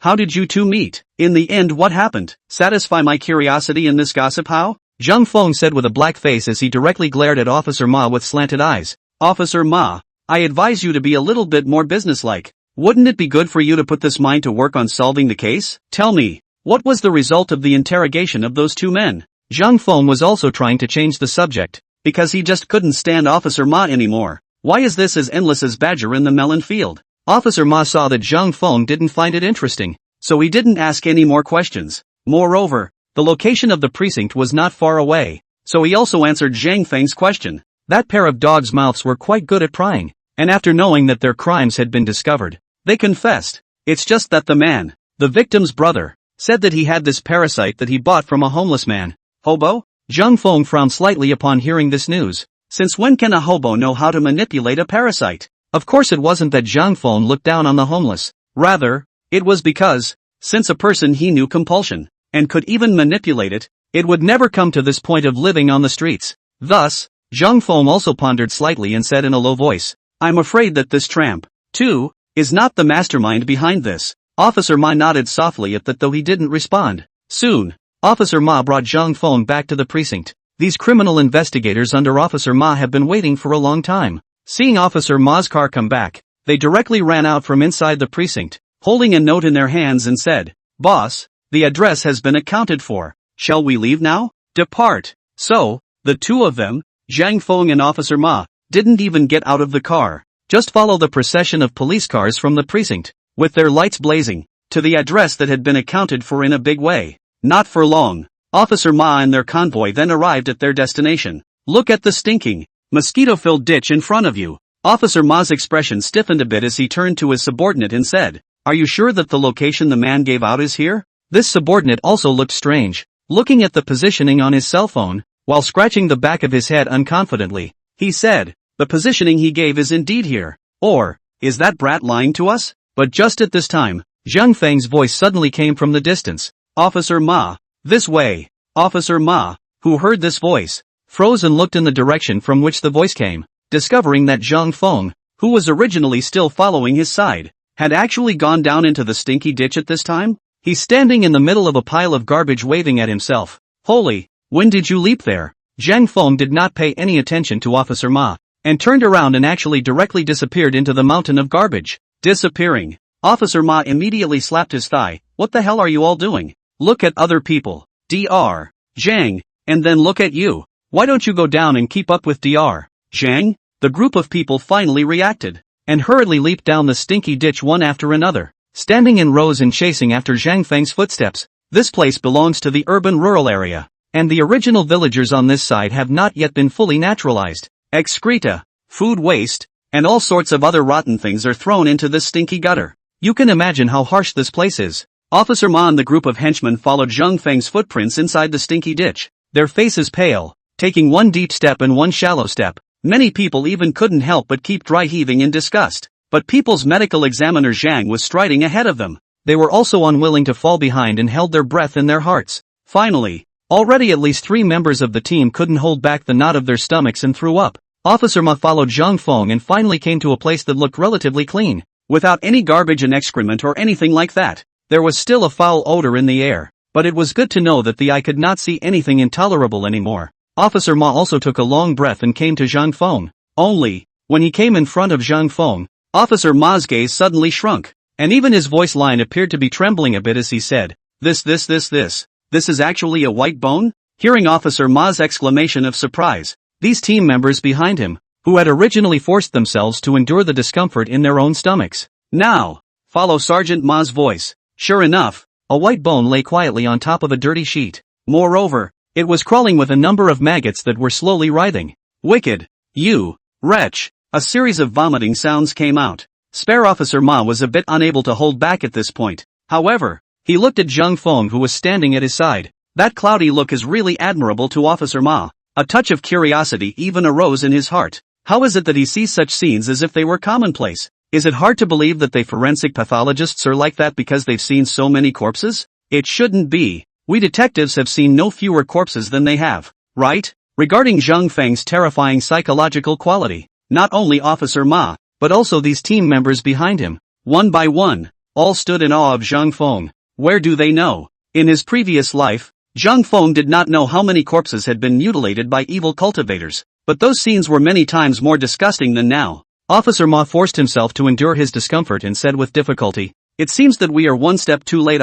This remains. It seems to be that homeless man." Zhang Feng frowned and also nodded slightly, only that there was still a touch of serious contemplation in his eyes. On this vagrant skeleton, there really isn't any compulsion emanating from it. The black hand behind it is still someone else, but who could it be? However, right at this moment, Zhang Feng's gaze suddenly narrowed. Chapter 75, Photos? Have the clues been broken again? What's that? Suddenly, Zhang Feng pointed in the direction of the corpse and let out this query. It made Officer Ma pause. What the what? But not before Officer Ma reacted. Zhang Feng directly walked towards the skeleton and crouched down. It also didn't care at all that the skeleton was crawling with maggots that were wriggling all over it. Straight away, he grabbed the skeleton's wrist and lifted it. Seeing this scene, Officer Ma and the others had another hard look on their faces. But when Zhang Feng stood up, he unexpectedly had a small piece of paper in his hand. This is even a picture? With curiosity, Officer Ma, who had forced down the feeling of nausea in his heart, walked over to Zhang Feng's side and let out a gasp of surprise as he looked at the object in Zhang Feng's hand. Zhang Feng nodded slowly and said in a deep voice, "Officer Ma, I feel that this photo, I'm afraid, has something to do with the cause of this homeless man's death. So, can you figure out how to fix this picture? Zhang Feng's expression was very serious when he said this. Officer Ma was also sensing an unusual flavor. Plus, Zhang Feng's various magical maneuvers had helped them solve the case before. Therefore, at this moment, he had 100% trust in Zhang Feng. Officer Ma also nodded directly and said, "Don't worry, the colleagues in the technical section are definitely capable of doing this job." Zhang Feng nodded slowly, but the look on his face didn't ease up, because the eyelids were always fluttering gently when he got this picture. At Zhang Feng's realm, something like eyelids could never flutter casually. You know, the last time his eyelids started to flutter was when Officer Hu was in danger. This time the eyelids didn't jump as intensely. That was enough to prove that the photo was obviously not simple. Officer Ma also greeted his men and carefully searched around the area to see if there were any more missed traces or details. Eventually it was time to pack up the body, which was nothing but skeletons, and take it back to the precinct in one piece. Waiting to get back to the precinct, Lin Rui has returned from the hospital. Seeing Zhang Feng originally thought of coming up to break bread with Zhang Feng, why he left without himself when he was in the hospital. But then he saw the shrouded body bag that came back immediately after Zhang Feng. There was also the exhibit that was carefully held in Officer Ma's hands. The expression also became serious. Only Officer Hu, who was also in the precinct, said to Officer Ma with a spiteful face, "No, old Ma, Zhang should be from our precinct, right? How come he's working more cases in your precinct than in his own unit? You really don't think of yourself as an outsider." Officer Ma looked at Officer Hu and laughed. "Isn't this catching up? Besides, who are we? Cut. Bull ********.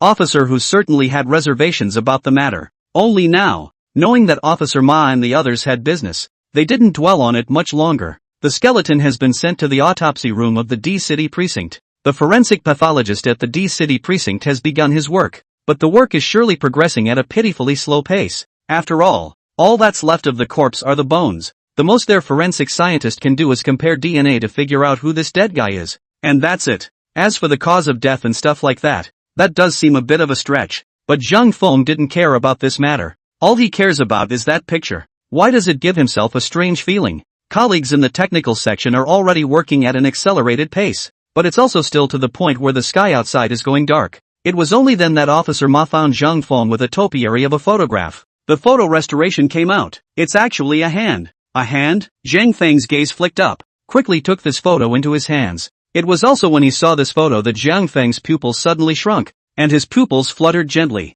It's impossible to tell if this hand in this photo is a man or a woman because it all looks like it's withered. It's a bit of a stretch to say it's a living person's hand. It looks barely distinguishable from a corpse that's been dead for a long time. Of course, none of this was reason enough to warrant a tremor in Zhang Feng's pupils. Rather, it was because the hand in the middle of the photo actually had a tattoo on the back of the hand, in the bit near the small of the arm. Tattoos of the cross. When he saw this tattoo, the beating of Zhang Feng's eyelids completely stopped. He looked up and grabbed Officer Ma and said quickly, "Is Chang Bing still in the station's detention room?" Officer Ma didn't know why Zhang Feng's reaction was so big, but he still nodded.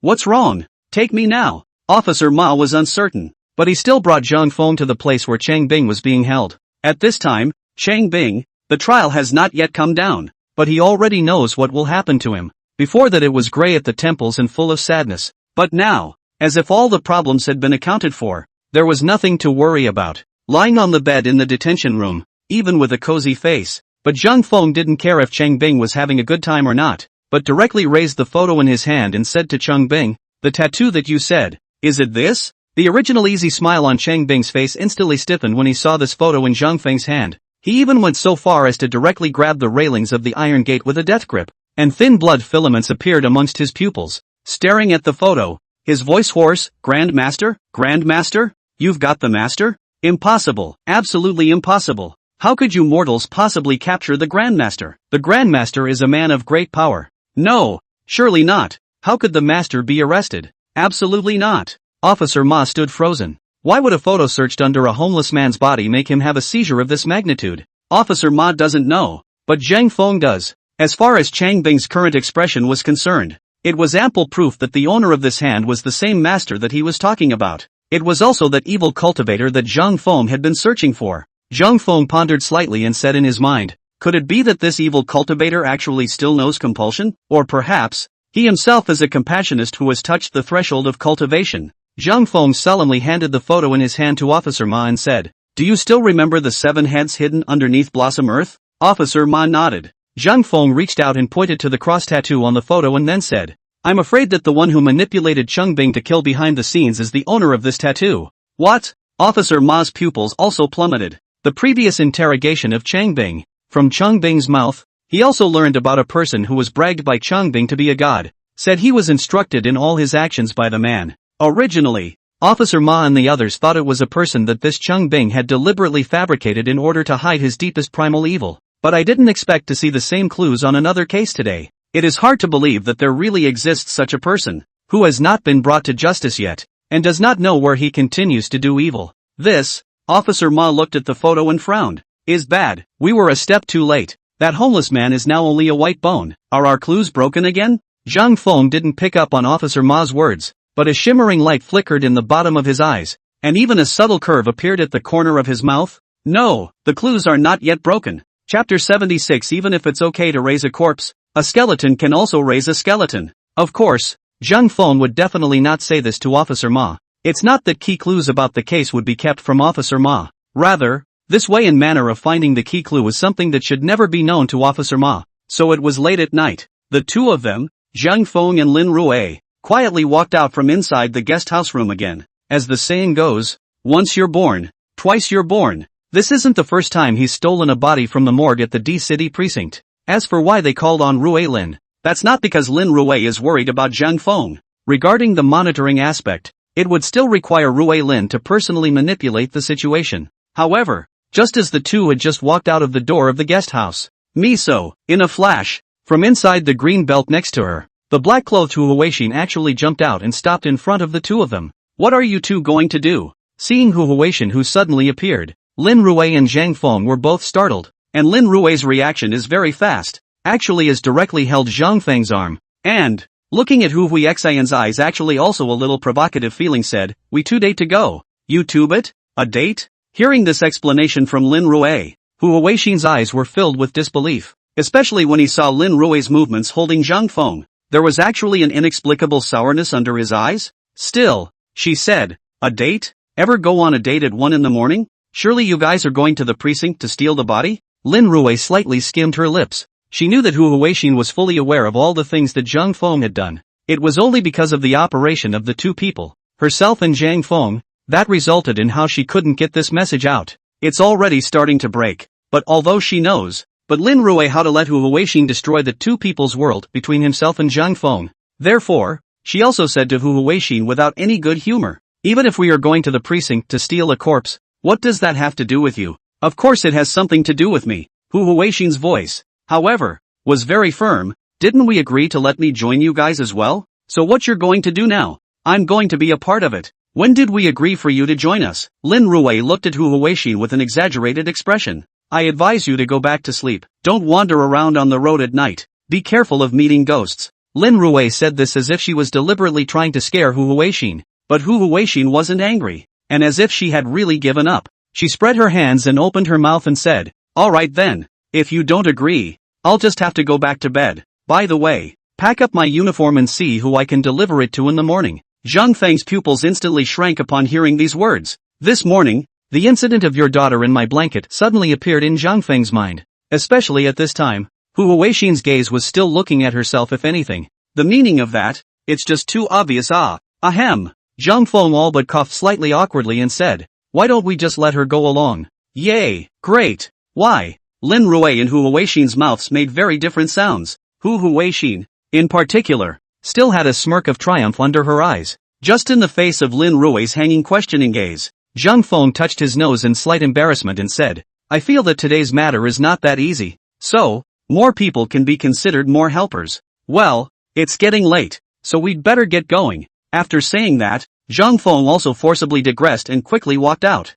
And the two who fell behind, Lin Rue and Hu Huixin. Surprisingly, they were both thrusting their hips and holding their shoulders, with a pair of provocative eyes staring at each other dead in the face. Zhang Feng even seemed to have heard the sound of nuisance current coming from behind himself. If it wasn't for the fact that Zhang Feng knew what kind of scene was behind him, it might have thought that someone was preparing to cast a thunder spell behind their back to sneak up on them. Not for long. A group of 3 arrived at the D-City precinct. It was because it wasn't the first time Zhang Feng and the others had visited late at night. especially since Zhang Feng's fame was now skyrocketing. Even the director came back today and expressed caution towards Zhang Feng, so there was absolutely no stopping or questioning by those on duty either. It just warmly greeted Zhang Feng and let them in. Now it's as easy for them to come here as it is for them to go back to their homes. Lin Rui turned her head directly ahead to the surveillance area of the morgue. Hu Huixin, on the other hand, followed Zhang Feng into the morgue piece by piece. After minding the door, Zhang Feng slowly pushed the skeleton, which was only a skeleton, out. When she saw the skeleton again, Hu Huixin's gaze was heavily contracted. Holy cow, the corpse you're going to steal today is actually the skeleton? Hu Huixin was not involved in the actions of Officer Ma and the others during the day today, not realizing of course that the body had actually turned out like this. Look at this gruesome skeleton. Hu Huixin even had some regrets. His face was pale, and his body was trembling a little. Originally, she was a criminal investigator who had just started her career. I've seen a few bodies, but really not many, and I get nervous and scared every time I see one. Now, to actually have her look directly at a corpse that is nothing but a skeleton? It made Hu Huixin feel like peeing in her pants a little bit. Looking at Hu Huixin's current appearance, Zhang Feng, who was standing next to the skeleton, said with a touch of teasing under his eyes, "What, scared? How come you didn't know to be afraid when you just threatened me with the morning's events that I had to come along?" Hu Huixin, this little girl, the most need is to stimulate ah. If it weren't for that characterization, the two of them wouldn't have come so close to rubbing each other the wrong way in the morning. Therefore, at this moment, Hu Huixin clenched her teeth, stretched her neck, and said arrogantly to Zhang Feng, "Who said this girl is afraid? This girl is just curious." "Yes, just curious. When you raise a corpse, don't you always raise the kind of corpse that still has skin and flesh? Can you also lift the skeleton?" This question, indeed, was something that even Lin Rui wanted to ask Zhang Feng. She's heard of necrophilia, and she's seen a lot of movies and stuff, but she had never seen anyone drive a corpse. Drive a skeleton ah. If this skeleton can move, isn't it purely haunted? The white bone monster. Ha! But Zhang Feng was too lazy to explain to Hu Huixin. She wouldn't understand if it was explained anyway, so it was also ignoring Hu Huixin. Looking at the skeleton lying flat on the autopsy table, he slightly closed his eyes. The familiar one-handed pinch. The familiar incantation talisman, ghost door open. Yen Luo order. In souls return to their places. Tai Shan Lao Jun is in a hurry. Rise. After the words fell, Hu Huixin, who was standing not far from Zhang Feng, instantly felt a gust of gloomy wind. In the middle of summer, it felt like the hem of her skirt was a bit chilly, and her body moved a few points closer to Zhang Feng for no reason, seemingly for warmth, but also because of the fear in her heart. Kalala. It was at this instant that a series of toothsome bone-rubbing sounds came. Hula. With a sound, the skeleton actually did sit up from the autopsy table. Holy. Although Hu Huixin knew that Zhang Feng could raise corpses, this was the first time she had observed the whole process of raising corpses from Zhang Feng so closely. With a shocking gleam in his eyes, he couldn't help but burst out. "This is too damn powerful, right? You really got the skeleton up?" But just after her voice fell, with a clatter, the skeleton that had just sat up in front of him directly fell limply once again, without any more sound. Seeing this scene, Zhang Feng's gaze suddenly narrowed, and his brows instantly furrowed. Hu Huixin also transmitted a voice of surprise. Failed? Chapter 77. It's too late to enjoy the delicious pudding. Zhang Feng looked at the flimsy skeleton at this moment and frowned. It does do what Hu Huixin said. How did this fail? Zhang Feng is also curious.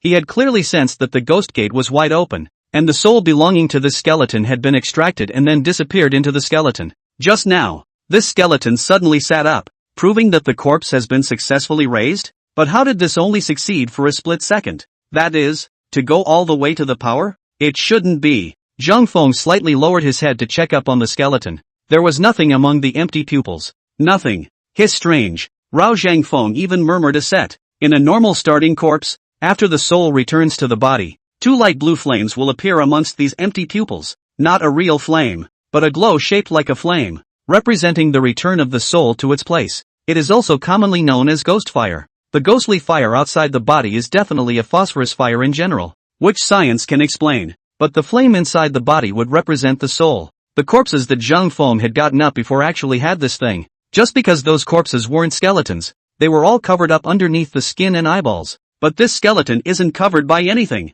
He did succeed in detaining the spirit himself, and he did get the spirit to return to its place. But why is there no soul fire? Looking at Zhang Feng's strange appearance, Hu Huixin also looked curious and came up. What's wrong? What are you worried about? She was a little afraid to look the skeleton in the face, but she couldn't help but be curious. Lowering his head, he came up, his head almost on the verge of being next to Zhang Feng. It seemed like he wanted to see what exactly Zhang Feng was looking at, but the moment she looked down, an unexpected voice came, "Oh my god, this skull is on fire? On fire?" Zhang Feng froze. Hu Huixin can see it, how can I? Before Zhang Feng could finish questioning his own words, poof, two sounds. The sound of fire rising instantly came. Flames instantly flared up in the middle of this skeleton's huge and empty eye sockets. This time, Zhang Feng saw it clearly. Hu Huixin should have happened to see the fire starting just now. However, Zhang Feng's brows were furrowed even more tightly at this moment, and even a touch of an enemy-like feeling appeared among his pupils. For the flame that rose up among these eyes was not blue, but red. Look out! Zhang Feng instantly transmitted a low cry, and then he reached out and grabbed Hu Huixin, who was still lying on top of the skull, and pulled backward with force. But the skeleton's movements were actually just as electrifying. That sharp finger bone instantly poked up towards Hu Huixin. Stab! A sound! Hu Huixin's chest clothing was instantly pierced and shattered, hardened by the skeleton tearing off a large part of it. At once, the pudding that had just been seen in the morning, half pulled again, appeared in front of Zhang Feng's eyes. It was just that at this moment, Zhang Feng could not care about appreciating these beautiful views, and the pale-faced Hu Huixin could not notice this at this moment. If it wasn't for Zhang Feng's quick reflexes, the finger piercing through would not have been his own clothes, but his neck. Stomp!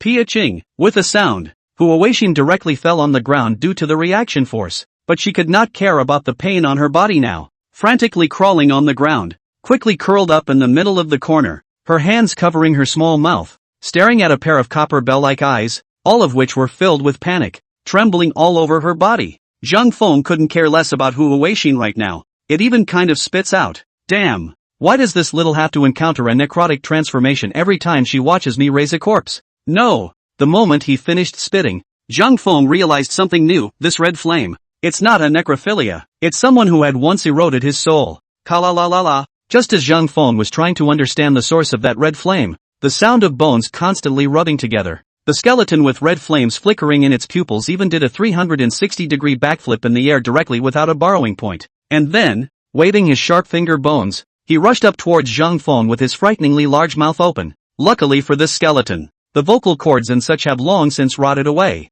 Otherwise there was definitely that teeth-grinding, ear-piercing scream coming from inside his throat right now. The heaven and earth Xianzong, the root of all air. Because of the restoration of his cultivation, the strengthened golden light spell instantly covered Zhang Feng's entire body. Clang! A tremor like the ringing of a bell came. The two skeletal palms rubbed dazzling sparks on Zhang Feng's body. At the same time, the D-City branch colleagues on duty outside instantly looked up. What's that noise? With a touch of suspicion, gripping the baton in his hand, he slowly got up and slowly felt his way in the direction from which the sound had come. On the other hand, Lin Rui in the monitoring room also had her eyes wide open. How did this turn into a corpse again? Zhang Feng knew that this necrophilia was different from the previous one, but Lin Rui didn't know. All he knew was that the corpse had jumped up to attack Zhang Feng again. And the afterglow. Holy, it's a shock to the others. What about this? Is this going to be discovered? No way, no way. I'll have to do something about that. Rui Lin is worrying again. She turned and stormed straight out of the surveillance room,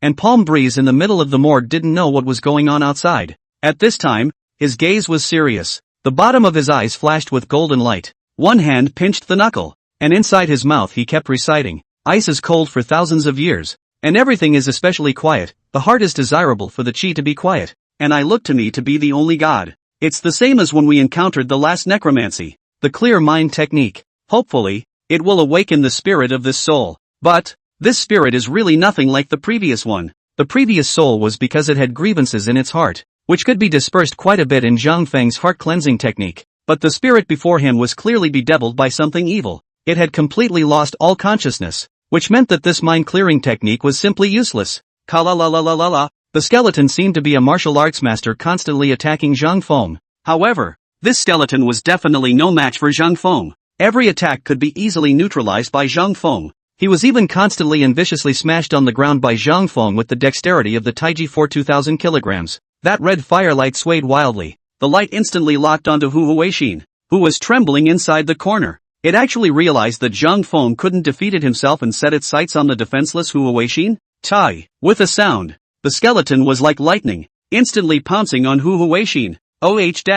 Seeing this scene, Hu Huixin, who was cowering in the corner, finally couldn't help herself and let out a sharp shriek. It's too late. Zhang Feng's eyes flickered at this moment as well. It seems there's no way to awaken its sanity. Is this the only way? Zhang Feng's gaze slowly sank. A soul that has been corrupted by evil can no longer be awakened, so it can only be destroyed. In an instant, a flash of greenish-white electricity actually appeared under Zhang Feng's eyes, and a completely different low voice from before came out. Thunder from Taishan Mountain in the east. Thunder from Hongshan Mountain in the south. Thunder from Huashan Mountain in the west. Thunder from Hongshan Mountain in the north. And thunder from Songshan Mountain in the center. 5 thunders of speed. Palm Thunder. Chapter 78, Officer Xiao who still has this fetish? Palm Thunder. After Zhang Feng's voice, which was like the sound of the great Tao Brahma, fell, electricity flashed instantly inside his palm. Ka-la-la. The sound was not that of bones rubbing together. Instead, an arm-thick thunderbolt instantly shot out. It landed directly and steadily on the skeleton that was pouncing on Hu Huixin's body. The skeleton was frozen in place on the spot. Thunder constantly traveled among the hollow skeleton, instantly wrapped the red fire among the skeleton's pupils. This fire burned even more violently amidst the wrapping of Zhang Feng's palm lightning. Of course, that doesn't mean the fire is strong. That frantic swaying gesture was clearly a struggle, but no matter how majestic its fire was, it couldn't resist Zhang Feng's palm lightning. It was also flickering for probably a few breaths. Put, with a soft sound, all the flames instantly extinguished and disappeared. In the meantime, a ball of black gas, which only Zhang Feng could see, pulled out from among the skeleton and slowly dissipated between heaven and earth. It was only this dissipation that slowly coalesced into a hideous human face, and this human face opened its mouth wide, as if with difficulty, and with all its strength, let out a hiss. Hai Chang. Then, peace returned between heaven and earth. All the black gas completely disappeared into thin air. This sound, this scene, of course, Hu Huixin was completely unable to hear or see it. Zhang Feng knew that the black gas was the last remnant of the soul belonging to the owner of the skeleton. Before dissipating, it endeavored to transmit all the information it possessed through the tremors of its soul. Sea City? Zhang Feng pondered slightly. Could it be that this is the whereabouts of that evil cultivator? However, at this moment, Zhang Feng's face was slightly pale. The body shook slightly. Luckily, a very sizable amount of aura instantly filled Zhang Feng's dantian. This aura seemed to be the feedback that came from helping the homeless man's soul to be liberated by himself. Still, Zhang Feng still shook his head somewhat helplessly and said, I'm actually weak to this extent now. Does even palm lightning consume me this much? Definite. This palm thunder could be completely different from the Qi Menjin Z technique that Zhang Feng had used to destroy the electric box before. 1/10. After all, his own cultivation was now only restored to 1/10 of its former level. With this realm, it wasn't even enough to learn palm thunder in his previous life. The most basic thunder technique was fine, but the palm thunder that communicated the thunder of the 5 mountains, that would be possible only when Zhang Feng's strength had recovered to at least 1/10 of 1.5% of its former strength. Therefore, the current Zhang Feng was completely overstepping the boundaries, so the consumption would be high. This reinforced Zhang Feng's thoughts. No way. I have to solve more cases in the future. Otherwise, I'll really become a weak chicken. Poor eye came a soft thud. The skeleton, which had lost all its strength, smashed down lightly. Reasonably speaking, the 5U thunder was enough to blast this skeleton into slag. It was just that this was yet another reason why Zhang Feng had consumed so much. It was because he controlled the body of the thunder attack. Because this skeleton is at least a skeleton inside someone's D-City branch morgue. Let yourself be blown to pieces, and in the end the officers think the body has been stolen and it's all over the city again. That's not good. Therefore, Zhang Feng forcefully controlled the palm lightning to only attack the soul. It led to Zhang Feng even bringing about a slight backlash against himself. Luckily, though, the seamless replenishment of aura counteracted the backlash damage. Zhang Feng was unharmed. Hu Huixin is going to be hurt, because the skeleton was originally rushing towards Hu Huixin to attack her. So, with a pia sound, the skeleton was actually directly on top of Hu Huixin's body.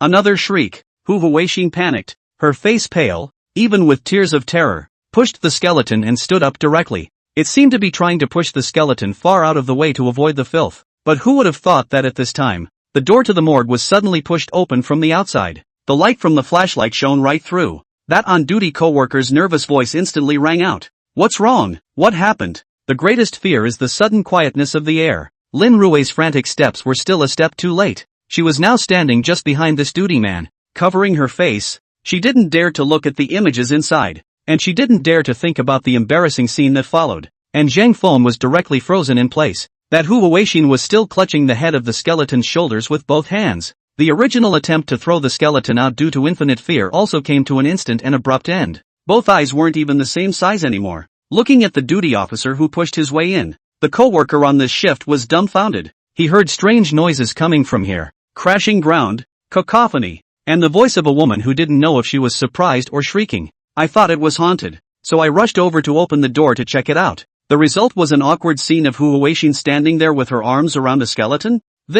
This officer on duty immediately had a strange expression on his face, and directly issued his reading comprehension regarding the scene in front of him. Officer Hu, you're dancing with a skeleton? Dancing? The moment the word exits, it caused Zhang Feng and also Lin Rui outside to be given a beat. You don't say. The way Hu Huixin grabbed the skeleton's shoulders, it was really the same as a ballroom dance. Lin Rui's reaction is still fast. Snap, but slapped his hands, applying pressure. Officer who just loves to dance.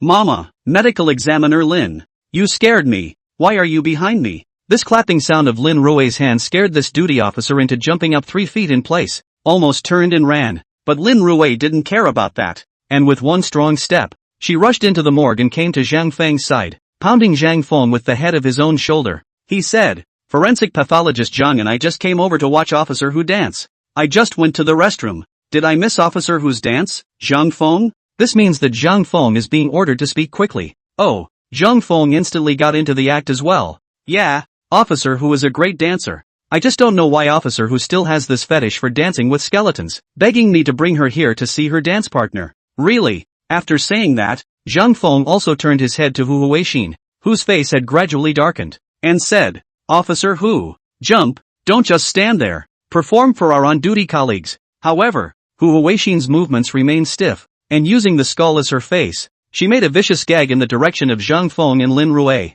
The shape of the mouth, anyone can tell, is definitely not a good word. The duty officer standing in the doorway watched the three of them, and the corner of his eye twitched as he listened to the three of them, finally swallowed a mouthful of saliva and said, This I still have work. I'd better not disturb Officer Hu's pleasure. Officer Hu, you continue. After saying that, he exited the morgue with an embarrassed face, not forgetting to close the door of the morgue room. Before leaving, he even shook his head and came up with a weird look on his face. There really are all kinds of people nowadays, aren't there? This little officer who looks like she has a clean and innocent look, but I didn't realize that she still has this kind of fetish? Really? Only, the duty officer who left didn't hear a wail coming from the middle of the morgue. Zhang Feng, Your Honor. Chapter 79 Hubby, I want to give you a baby. Leave the precinct and make your way back to the guest house. Hu Huixin's face was ironic, one hand covering her spring-lit chest, while she gritted her teeth as if she was about to break her back teeth. On the other hand, Lin Rui and Zhang Feng on the other side all had snickers on their faces. What are you laughing at? These two people's smiles were like knives, deeply piercing Hu Huixin's heart. This girl's honor, Zhang Feng, to cover for you. This girl is now inside the unit, so she might be rumored to have some special fetish.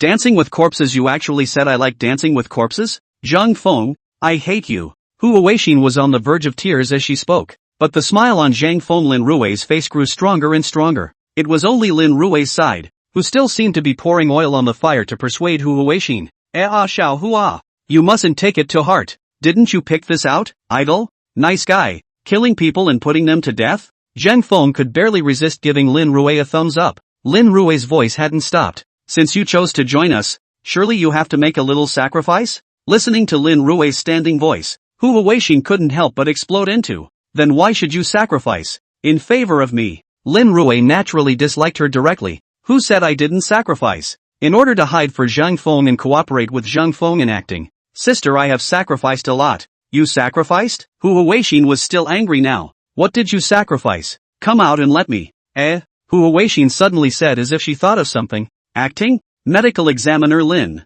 The rumors of you and Zhang Feng being boyfriend and girlfriend couldn't be an act, could it? That's when. Lin Rui's words were just half said when she suddenly realized that Hu Huixin's question was a bit off. A flash of vigilance appeared in her pupils and she looked at Hu Huixin and said, What do you mean? And Hu Huixin from Lin Rui's performance is also completely understand. Lin Rui and Zhang Feng really is acting earlier, to be honest, she was worried that this kind of uncontrollable love affair that happened between herself and Zhang Feng would ruin the relationship between the two of them. It seems that, a bright light suddenly appeared in Hu Huixin's eyes, and then, the hole in her own blouse she didn't cover up. Surprisingly, She was directly stepping forward and very intimately took Zhang Feng's arm. In the midst of Zhang Feng's shocked gaze, he said to Lin Rue in a provocative manner, "Then I don't have any psychological burden. Honey, let's go back." "What?" Zhang Feng and Lin Rue both let out a gasp at the same time. Zhang Feng's reaction was particularly exaggerated. "Old what? Tell me again. What do you call me, old what?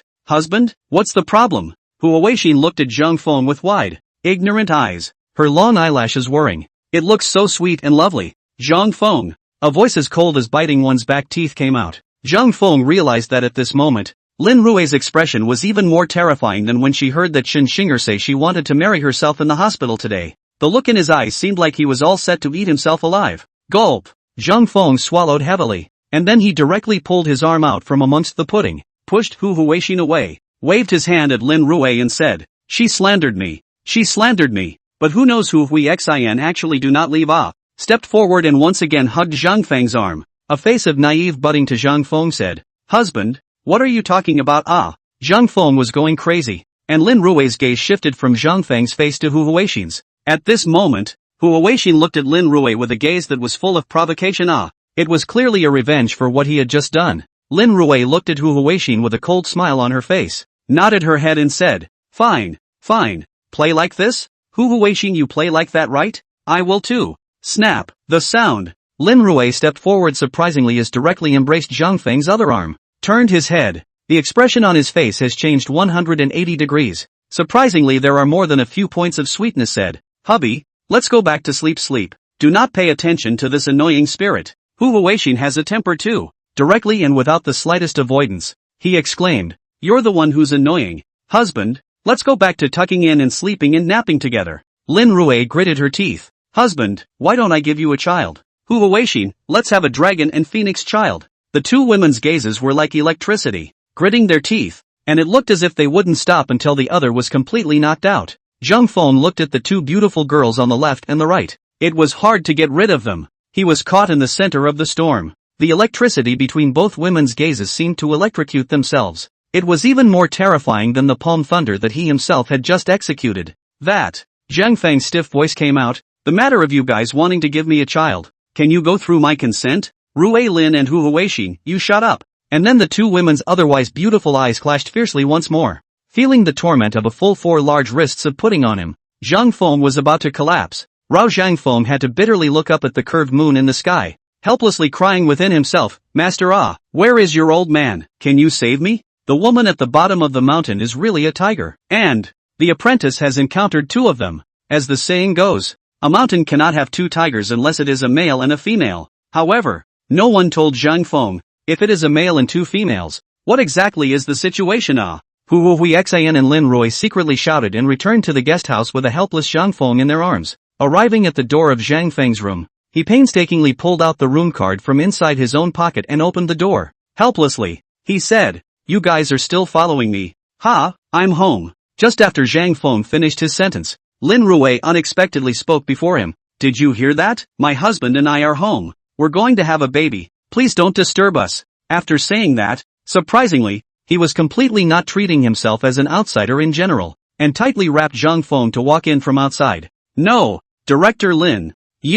This side." Zhang Feng has not said anything yet. Hu Weixin actually also directly walked in and said, "This bed my husband and I have already slept in. How could it be about you? It should be that you do not want to disturb us to have a baby, right?" Zhang Feng cried helplessly. "Who wants to have a child with you guys?" However, the two women did not give Zhang Feng a chance to refuse at all. Pushing and shoving each other, they actually surged into Zhang Feng's room. Inside the room, the one and only queen-sized bed, Zhang Feng sat in the center. On the left, there was Rue Lin, who was clutching her shoulder and gritting her teeth. On the right, is Hu Weixin with her arms crossed and pouting. Zhang Feng looked left at this and right at that, slightly skimmed his mouth, and somewhat stiffly spoke. You two together? Chapter 80. Dad, let me explain. How about you two together? Zhang Feng's stiff voice came out. These two women who were still exchanging eye contact froze at the same time and turned their heads to look at Zhang Feng and asked, "Together with what?" Zhang Feng spread his hands. "Didn't you guys say you wanted to have a child with me?" Poof, 2 sounds. Both Lin Rue and Hu Weixin's cheeks turned red at the same time. Moreover, both of them clenched their teeth and became ruthless, and the small fists that they wielded were as if they were going to directly smash Zhang Feng. but both men gave a simultaneous lurch when they saw the other move. Lin Rui was the first to react, as if she had caught Hu Huixin's little tail and said, "Yeah, are you going to hit him?" Instead, he felt that his arm was heavy, and surprisingly, it was being held down by something. It hadn't been much of a stretch to think about lifting the other hand, but I realized that I couldn't lift this one either. Reaching out, he pulled the door straight open. The knocking continued. "What is it? Gotta." Zhang Feng, who was sitting in the center, was completely devastated. "Dawn. Of course not. There's no chance of that." Although last night, Zhang Feng said, "Why don't you guys join together?" But of course such a thing could never happen. The skin on his face couldn't help but draw up as he looked at the three men stiffly. He looked at Zhang Feng, looked at his daughter, and then looked at Lin Rui on the other side. While lying on the bed, Zhang Feng, with an embarrassed face, slowly waved at Officer Hu and said, "Hi Officer Hu. Good morning." Himself actually slept with two big girls in his arms last night? Holy, knock, knock, knock, swish. With a turn of his head, he actually realized that Lin Rui was slowly getting up from the other side of his body. Nice guy. They don't sleep. They have to sleep themselves. It didn't matter what these two women were going to do in the latter part of the night, as long as they didn't disturb their sleep, for no other reason than that. His own hand was actually inside the waistband of someone's pants? Originally, Officer Hu was going to leave after saying this. Together? What do you mean drag your daughter along?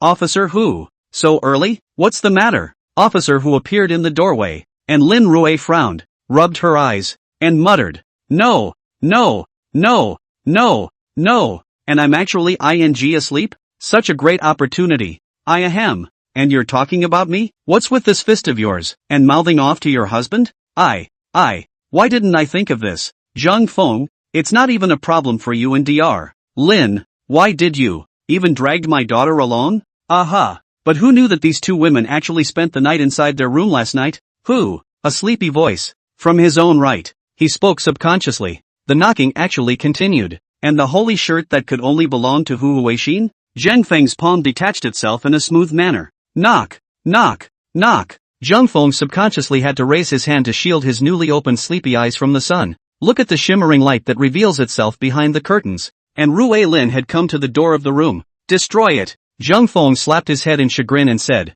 "If you guys don't sleep, I'm going to sleep. You guys can do whatever you like." Hu Huixin didn't notice it at all, and even got up a bit to murmur in a general low voice, sorry, I knocked on the wrong door. I was going to look for Zhang Feng. I'm sorry, Forensic Dr. Lin." And at that moment, Officer Hu's entire body was dumbfounded. The two of them, Lin Rui and Zhang Feng, waved their hands frantically. Saying that, he turned around and was ready to leave, but then he swept the door number, which was nothing, but immediately afterward his pupils suddenly shrunk. Not right. This is Zhang Feng's room. Zhang Feng opened his eyes in a daze. But who would have thought that just at this time, a lazy voice came out from inside the room. "Dad, what are you calling me for so early?" "Who said that?" Hu Huixin stretched her neck and directly retorted loudly. He was too lazy to pay attention to these two women now. Snap! The sound was the sound of Zhang Feng's hand pulling out from it with Lin Rui's movements and the waistband of his pants falling back into place. Completely unnoticed at this time, Officer Hu's eyes wide open,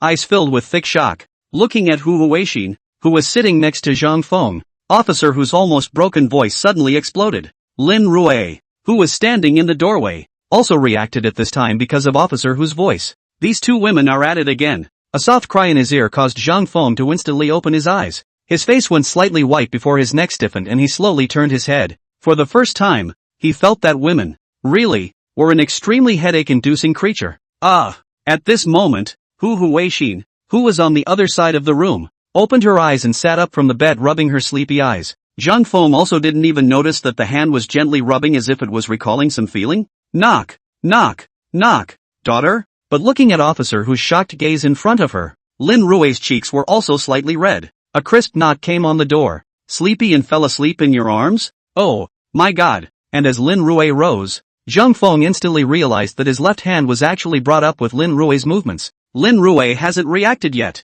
What? Can't you have a baby? And there's something familiar about the touch? The pupils of Zhang Feng, Hu Huixin and Lin Rui were all instantly dilated. This had to make Zhang Feng hold his breath. And there was actually a touch of warmth in the center of his hand? Zhang Feng instantly drew in a breath of cold air. Amidst the doubts, Zhang Feng's fingers gently exerted force. "Good guy. Still say he is your husband. You are not. Shy." Hiss. At this moment, Hu Huixin's little head was leaning on her shoulder, and although she was still asleep, it seemed as if she was slightly frowning because of her actions just now. It was just that while breathing a sigh of relief, a flash of disappointment passed under his eyes, not knowing what it was. It was good that officer who knew about the relationship between her and Zhang Feng in advance, and also nervously, awkwardly came up with, "Sorry, did I disturb you guys again? You guys go on. You guys go on." Officer whose pupils suddenly shrunk, and Rui Lin's face is slowly stiffening. "What did I do with Hu Huixin and Zhang Feng yesterday?" Bang! The sound.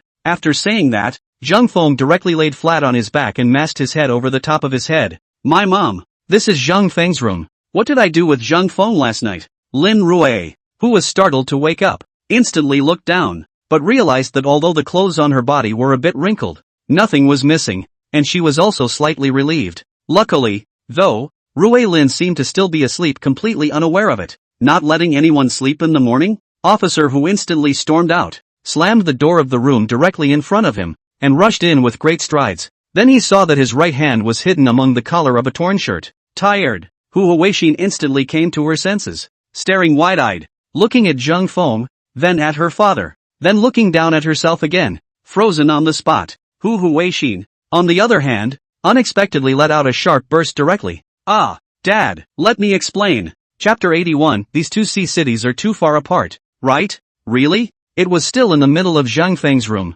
The door to the room was naturally closed at this time. Officer who sat in the only chair, and on the bed opposite him, Zhang Feng was sitting in the very center, and the two of them, Lin Rui and Hu Huixin, were sitting on Zhang Feng's sides respectively. Zhang Feng is okay. The two of them, Lin Rui and Hu Huixin, sat there in a posture that was just like that of a kindergarten good boy, especially Hu Huixin. The look among her pupils actually appeared to be a bit pious. All three nodded at the same time. Really? Officer whose face is still a bit unnatural, and his eyes obviously still carry a bit of skepticism. Did the three of you really study the case last night? Studied for a whole night and did nothing? Didn't do it. Really didn't do anything. Zhang Feng and the three of them spoke in unison. That's certainly true. Although the three men weren't working on a case last night, but there really was nothing to do all night. Although it was said that Zhang Feng had proposed a wonderful smooth enjoyment, that is, the two of them, Lin Rui and Hu Huixin, together. Apparently it was rejected by both women together, but Zhang Feng didn't know that this war between women had begun, and it really wouldn't be that easy to stop. Officer who took a look at the pious-faced trio, and then at the clean and tidy sheets behind them. Another look at the clothes that hadn't been removed from the three men. But why is your own daughter's collar torn? He didn't want to think any deeper, preferring to believe the explanations the three men had just given themselves. If he doesn't believe it, what those three did yesterday, that's illegal for a second. First of all, it's against social norms. Is this okay? Therefore, Officer who also directly shook his head, trying to shake all of those unhealthy thoughts out of his mind and said, "So what have you guys researched out?" "We study." Hearing Officer whose question, Hu Huixin subconsciously tried to answer, but the voice stiffened instantly, because the three of them weren't even working on the case last night. But the war between themselves and Lin Rui. What conclusions can be drawn from the research? It was also Hu Huixin's sudden knot of words that made Officer whose face turn a little white, and in his heart, he secretly said in horror, "Daughter, this is the time for you to not scare Dad.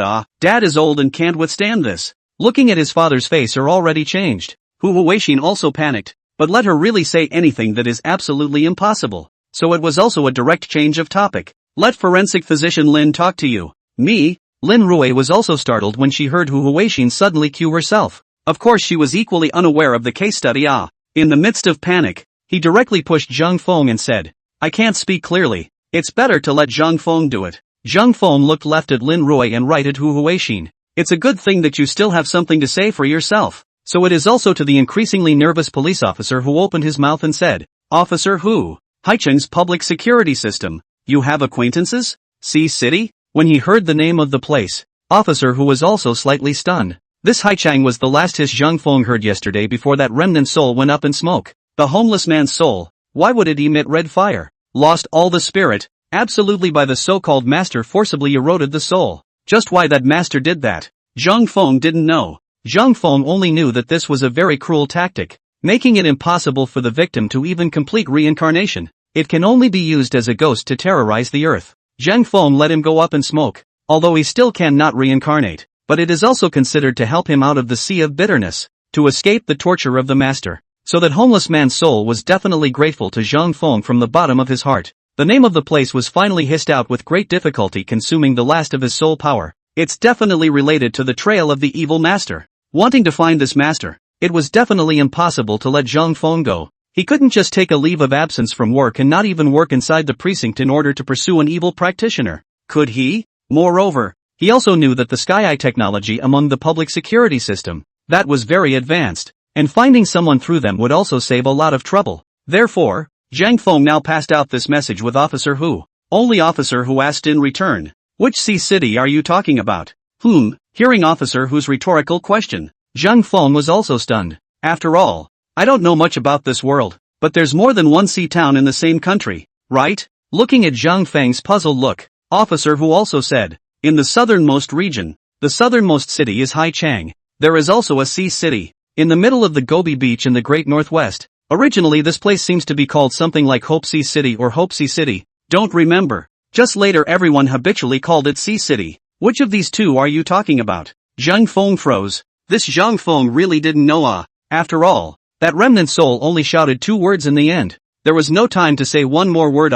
Also, the locations of the 2 sea cities are too different, aren't they? One in the southernmost cape, the other in the great northwestern sky? What a guy. How much time will be lost if we find the wrong place? Either, or, together? With this thought, Zhang Feng looked up and said to Officer Hu, "Do Officer Hu have any acquaintances inside the public security system of these 2 Haichang cities?" Officer Hu slowly shook his head and said, "The one in the south, Haichang. Their CID chief joined the job at the same time as both Old Ma and I, and still has occasional contact. As for the northwest one, no, but if it's because of a case, requesting their support they'll certainly help. But, why do you ask? Just have an acquaintance who can work." Zhang Feng spoke directly. "Find someone." Officer Hu, remember that photo recovered by Officer Ma and their technical section? Through heavy clues, I analyzed that the one who has the cross tattoo on the photo, I'm afraid he went to Haichang. Listening to Zhang Feng's words, Officer Hu's expression slowly became strange again. "All sorts of clues? Can you tell me what the clue is?" This. Zhang Feng instantly became embarrassed as well. "What's the clue? You can't say that the skeleton told you, can you?" That's something Officer Hu wouldn't believe even if he said it. "What about this?" With a stiff expression, Zhang Feng could only come up with a dry sentence. "This. The 3 of us chatted about it yesterday, and we forgot the specific clues." "I forgot, but the result is definitely Haichang." "Forgot?" Hearing such a far-fetched explanation from Zhang Feng, Officer Hu couldn't help but twitch the corners of his eyes twice. "Look at Rui Lin." Lin Rui also nodded quickly. "Forgot." Looking at her daughter again, Hu Huixin also nodded her head directly. "Forgot." Just 3 people's performance. So that Officer Hu just put down the heart once again raised. Coughing, he said, "Since I've forgotten, then forget it. I'll reach out to contact my colleagues in Ocean City in a few minutes." After saying this, Officer Hu looked at Zhang Feng and slowly said, "That, Xiao Zhang can I have a word?" Chapter 82, Your Own Father. Letting his daughter be the spare tire? Confused, Zhang Feng followed Officer Hu out of his guest house room and into the middle of the corridor. Looking at Officer Hu curiously, he asked, "Why, Officer Hu, is there anything else?" Officer Hu looked at Zhang Feng's eyes, filled with a strange light, making Zhang Feng a little nervous. "Xiao Zhang, you're my savior. And, there's outstanding work in our precinct as well as Old Ma's and their precincts, so I believe what you say a million times over. Tell me honestly, the 3 of you really didn't do anything last night. Did you really do nothing?" Nice guy. It turned out that this Officer Hu was still obsessed with last night's incident. But that makes sense. When I knocked on Zhang Feng's door in the morning, it was Lin Rui who opened the door, proving that the 2 of them slept last night. But there was still his own daughter inside the room that was his own daughter. Even if his daughter was the only one, Officer Hu would never feel as bad as this. After all, it's 3 people. 3 people. How could such a thing be acceptable to Officer Hu? Ahem. Zhang Feng also coughed awkwardly, but still nodded solemnly and said, "Officer Hu, I can swear to the ancestors, the 3 of us definitely didn't do what you think we did last night." God TM swore to the ancestors. Such a righteous appearance. To the police officer who are not confident, dry smile said, Small Zhang, see what you say. What can I think? What do you think I'm thinking? Not so much, not so much. It would be unnecessary to alarm Song Ci, his old man. Song Ci? Zhang Feng looked strange. The Grandmaster of Forensics. I'm talking to our Taoist Grandmaster. Forget it. The effect is the same. After all, in Officer Who's eyes, he was just a mere forensic scientist. No is good. No is good. Looking at Zhang Feng swearing so seriously, Officer Who was also quite relieved. However, what Zhang Feng did not expect was that Officer Who actually changed his mind and looked at Zhang Feng and said, "Actually, it's not a no-no if it happens as long as you don't have 3 people together." Listening to Officer Who's words, Zhang Feng's pupils were instantly dilated as he exaggeratedly said to Officer Who,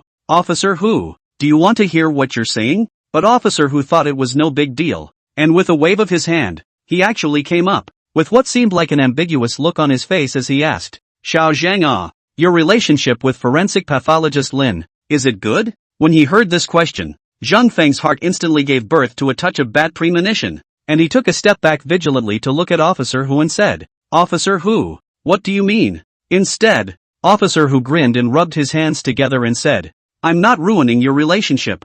I mean, after all, you're not dating right now. It's inevitable that after a long time, it's what's inappropriate. It's better to find out before it's too late and call it off before it's too late. I just hope that, by that time, you'll try my daughter, Hu Huixin, as a spare tire." What the hell? Zhang Feng almost jumped 3 feet in place at Officer Who's words. "Good my Officer Who." Zhang Feng looked at Officer Who, his expression stiff with disbelief, and shook his head while saying, "It's really worthy of you, Officer Who. Hu Huixin is your daughter. She's your own daughter. Can you even say that?" But Officer Who was not ashamed, but rather honored to straighten his back and say, "What's wrong? What's wrong with me being an old man and fighting for my daughter's happiness? Is that really true? Then you've gone a little too far in your quest for happiness, haven't you? I can't believe you let your own daughter be my spare tire. Are you still a father?" It seemed that because of the way Zhang Feng looked at him, it made Officer Who a little embarrassed. So it was also said, "No matter what, it's good for you to see my daughter.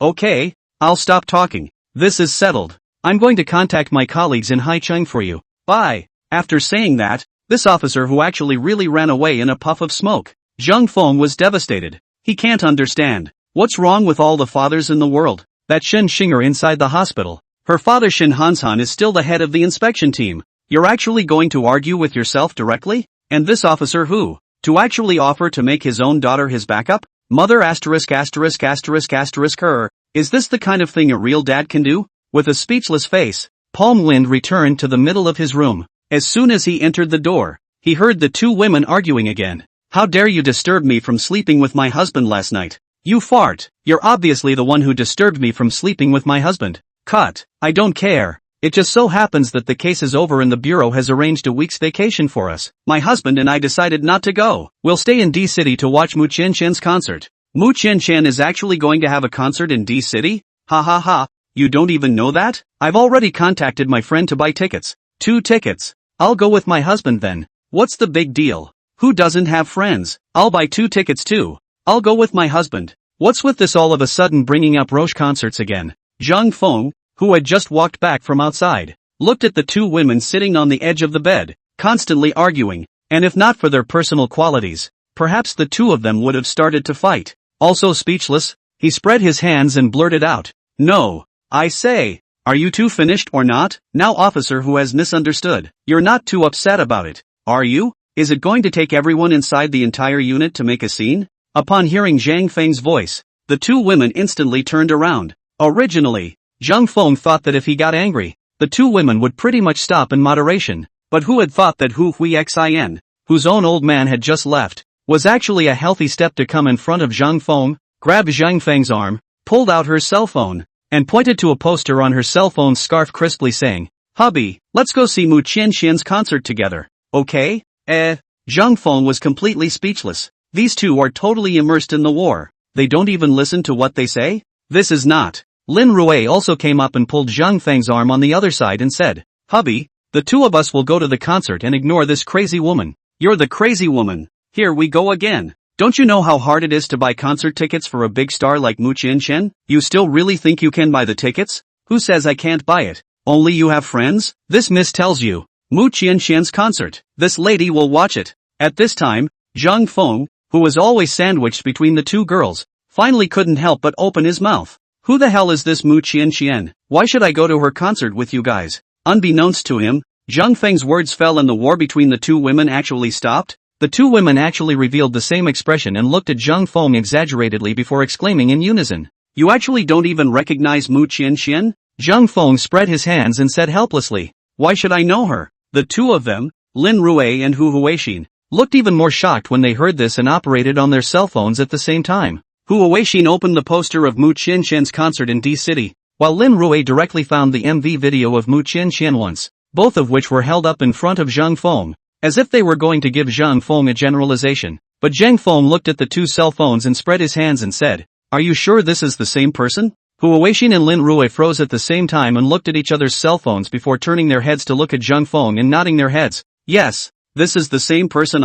It was only when he heard these words from the two women that Zhang Feng's pupils suddenly shrunk, and a flash of intense surprise appeared in the bottom of his eyes. An unusual flavor came to life. Chapter 83 Fate is different. Could it be a double murder? Zhang Feng raised his head to look at the two women and said with a serious expression, You two take a look again. Are you sure this is the same person? The two women were also a bit confused by Zhang Feng's sudden change, but grabbed the other guy's cell phone anyway. Not long after, the two looked up at the same time and nodded their heads once again. Yes, this is the same person. Mu Qianxian. This is the video of Mu Qianxian's concert last year. This is this year's poster. Doesn't it look exactly the same? But the look in Zhang Feng's eyes became more and more obvious. He even took it upon himself to reach over and take both women's cell phones and compare them on the screen himself. Indeed, the two women looked like they really looked a smattering of different. But how is this destiny very different? That's right. Zhang Feng was at least a Taoist priest. In his previous life he was on the verge of inheriting the position of heavenly master. The eye for people has reached a point of superlative. Like Officer Ma, Officer Hu, Rui Lin, Hu Huixin. Why would one reason to share the case with them? That is to prove that they are all righteous people by the destiny shown on their faces. And just before he came to D-City, he was not mocked by that forensic pathologist called Li something or other inside the autopsy room. Zhang Feng did not even get angry, thinking that there must be a reason for it. That is, by looking at Li something or other's facing, it is evident that he is destined to be, in fact, a righteous man. If not, Zhang Feng wouldn't have spoiled that Li Feng so much. But now, these two women on these two cell phones, it was beautiful, and Zhang Feng admitted it. The two people also looked almost exactly the same, because the video of the concert was after all a medium view video, and Zhang Feng couldn't tell if there were any subtle differences in the faces. Zhang Feng could only see that the destinies of these two people were clearly completely different. Lin Rui's cell phone among this 1 year ago concert video among the Mu Qianxian, just a glance to see Ming, that the appearance of the fullness of the heavenly court,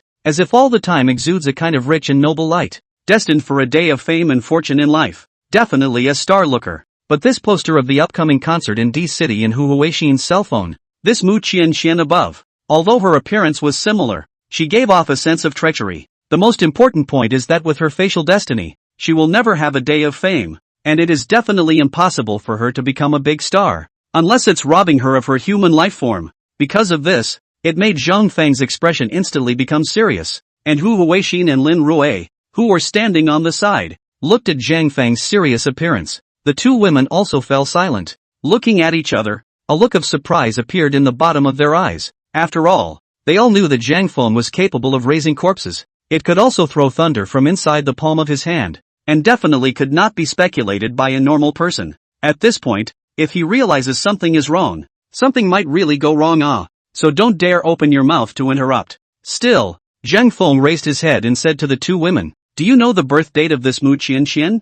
Birth date? The two women froze, and then shook their heads at the same time. I don't know, but we know the year she was born. That counts. After learning about Mu Qianxian's birthday from the two women, Zhang Feng immediately closed his eyes slightly and began his trademark finger pointing, looking at Zhang Feng's action of counting with his fingers. The two women's complexion instantly became unnatural again. Look at each other and think, he's not going to find another hit, is he? Don't we just want to take advantage of the vacation to see a good concert? Even the two women kind of regretted telling Zhang Feng about the concert. Not for long. Zhang Feng's pinching motion stopped, and then he looked up with a strange expression and said to the two women, This birthday, it's also a fake, right?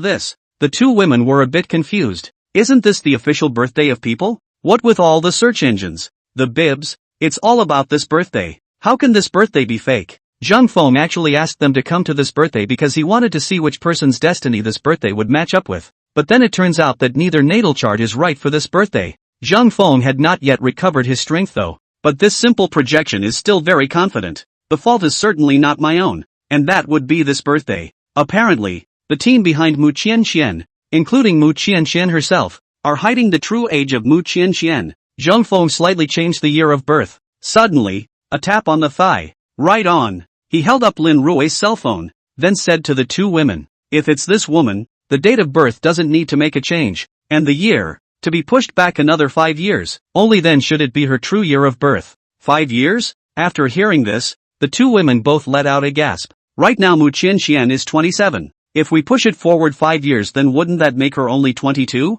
Impossible. How does the 22-year-old Mu Qianqian have a 5-year-old daughter? Can't it be that she gave birth when she was 17?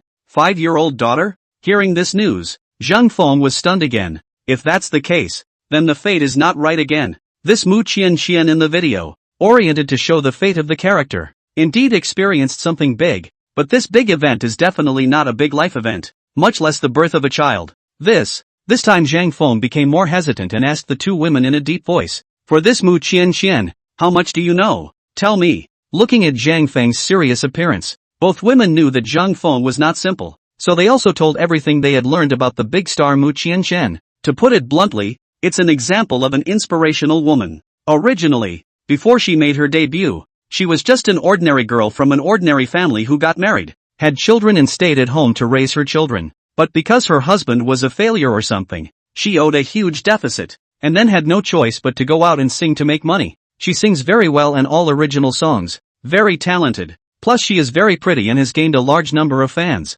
In just a few short years it has become the top stream in the entertainment industry. Putting aside the matter of getting married and having children and raising them, the rest of the life experience, however, can be matched with what is seen on the fortune chart, but only this Mu Qianqian in the concert video last year, and this Mu Qianqian on top of this year's D-City concert poster remains, well, very different. Narrative completion looked at the silent Zhang Feng's children. In the eyes are hanging a touch of hesitation. Lin Rui carefully came up and asked, Zhang Feng, do you see something wrong? Zhang Feng raised his head and slowly nodded at his son and daughter, because both of them know that they will raise a corpse. Then there is nothing to hide with them. Also said, I see these two people facing, completely different, although they look the same, but you guys say that she is the same person. I'm a little bit not too safe. What? The two women after hearing this were both already, you can also read faces? You wouldn't have learned it from the fortune-telling blind man at the side of the main road, right? The surprised voices of the two women caused Zhang Feng to roll his eyes on the spot. Ahem. The two women also associated themselves with the fact that they could not speculate on Zhang Feng as a normal person, and each swallowed a mouthful of saliva. A terrifying word appeared in the middle of the two women's minds. Substitute murder. Hu Weixin came up and said, Zhang Feng, do you know what you're talking about? If this matter is true, with Mu Qianqian's popularity and status, then the whole entertainment circle, even outside the circle, will have a big earthquake.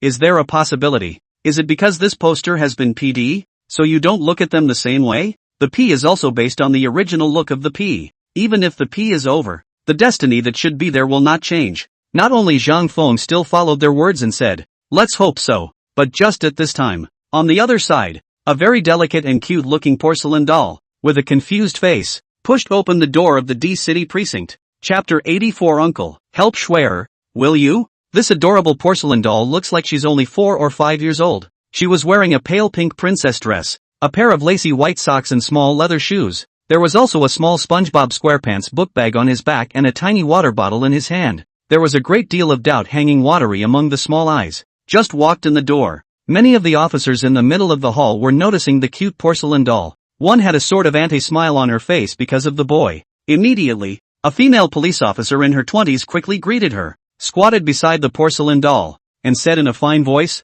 little friend, why did you run here? Where are the adults in your family? This porcelain doll looked at the female officer in front of her, and there was none of the timidity and shyness of other children who hide at the sight of others. Instead, she said crisply, excuse me, sister, is this a police station? This little girl's clear and nice voice caused this female police officer to have a feeling like a spring breeze. Then he nodded and said, yes, this is the police station? Little friend, are you lost? The porcelain doll immediately shook her head and said, sister, I'm here to call the police. Call the police? Hearing the voice from the porcelain doll's mouth, the policewoman in front of her froze. The look was also serious for a few moments, holding the little girl's hand to the other side of the hall, picking her up and placing her on the soft sofa, asking, little friend, have you encountered something? I can't find my mommy. Oh, There was a moment of realization for all the officers inside the entire hall. It turns out that you really are lost. However, after relaxing quite a bit, also could not help but mentally spit on the parents of this little girl.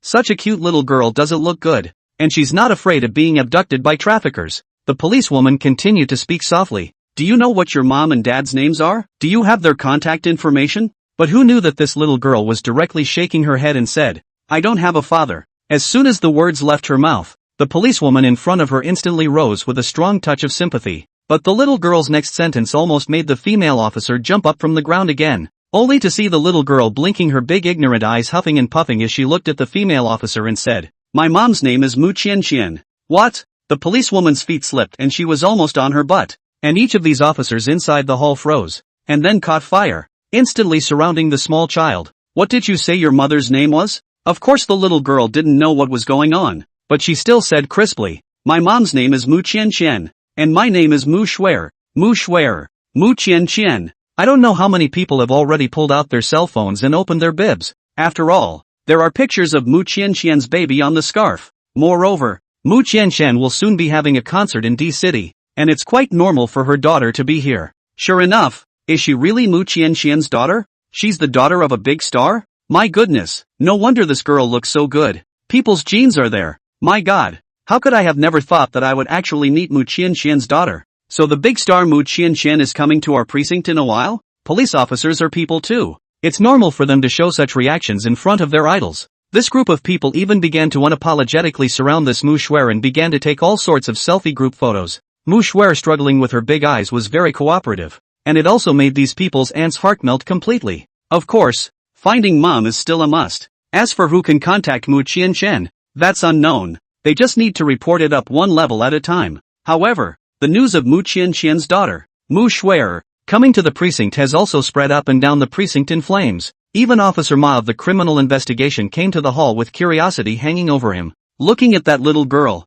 he was also full of joy, but he didn't forget to pull out his cell phone to find Officer Hu's phone and dialed out. Old Hua, do you know who's coming to our precinct? Who is it? Officer Hu's voice was full of doubt. Mu Qian. Mu Qian? Officer Hu was clearly impressed. Isn't this that star? My daughter's a big fan of hers. What's she doing in your precinct? A sympathy show? What the heck, consolation show? Officer Ma was speechless. It's her daughter who got lost and found us officers. The above has figured out a way to contact Mu Qian. She'll be coming to claim her child in a while. Do you want to come over and see the big star? I see. What big star? A handful of years old all. Officer Hu smiled helplessly. However, you can let my daughter go over to take a look. Doesn't she like this Mu Qian very much? So it was that Hu Huixin received a call from Officer Hu. What? Surprise, amazement, all kinds of complicated emotions were expressed from Hu Huixin's two words. Only after hanging up the phone, the surprise on his face slowly faded and all that remained was complexity.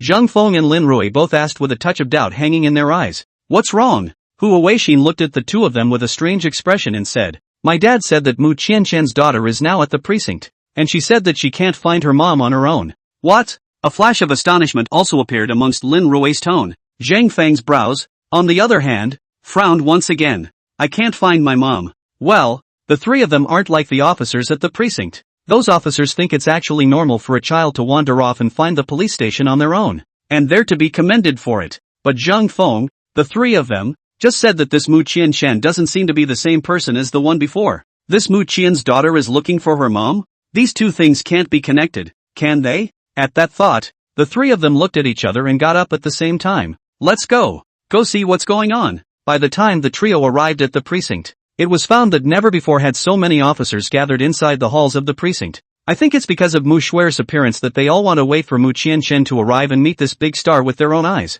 Now it seems that Mu Qian should not have come yet, so the crowd wasn't quite as enthusiastic. The three of them, Zhang Feng, easily walked closer. In an instant, both Lin Rui and Hu Huixin's eyes were about to melt. After all, this child is really too cute.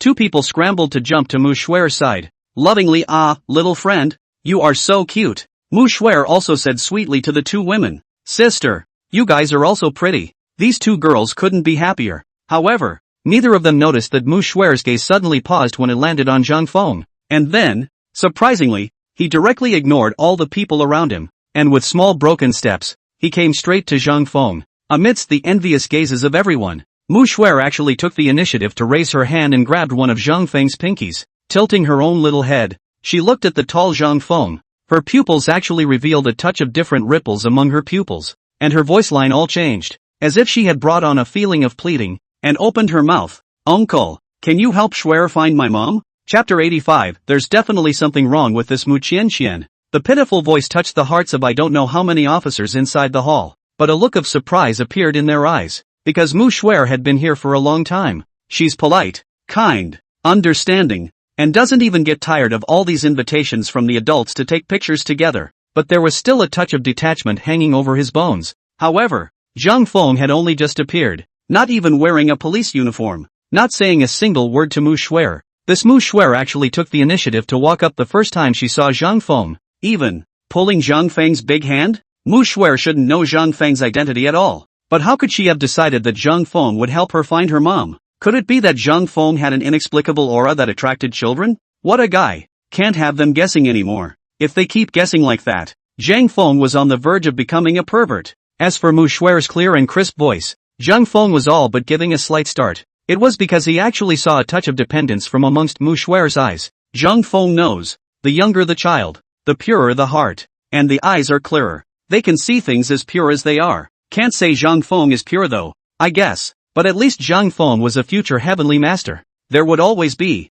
if nothing else, an aura about him that these pure children would love. And Mu Shuer was precisely because of this aura emanating from Zhang Feng. Only then did he develop a sense of dependence on Zhang Feng. Looking at Mu Shuer all seemed like she was about to cry. Zhang Feng naturally would not leave Mu Shuer out in the cold, slowly squatting down and gently stroking the top of Mu Shuer's head. This action, for some reason, made Mu Shuer feel very warm. And she even actually pressed herself against Zhang Feng's chest and leaned into his embrace. This scene didn't know how many hearts around them were soured to the core. There were even people who were mentally spitting out where they were inferior to Zhang Feng. Why is Zhang Feng so attractive to children? Of course, Zhang Feng didn't care about the gazes of these people, but whispered in Mu Shuer's ear, "Don't worry, Uncle will definitely help you find your mom." Uncle? As he finished his sentence, Zhang Feng's face suddenly stiffened. Only then did he realize why Mu Shuer called both Lin Rui and Hu Huixin her sister. But when it was his turn, he called her uncle? Do I look that old? Zhang Feng thought somewhat unconvincingly in his heart.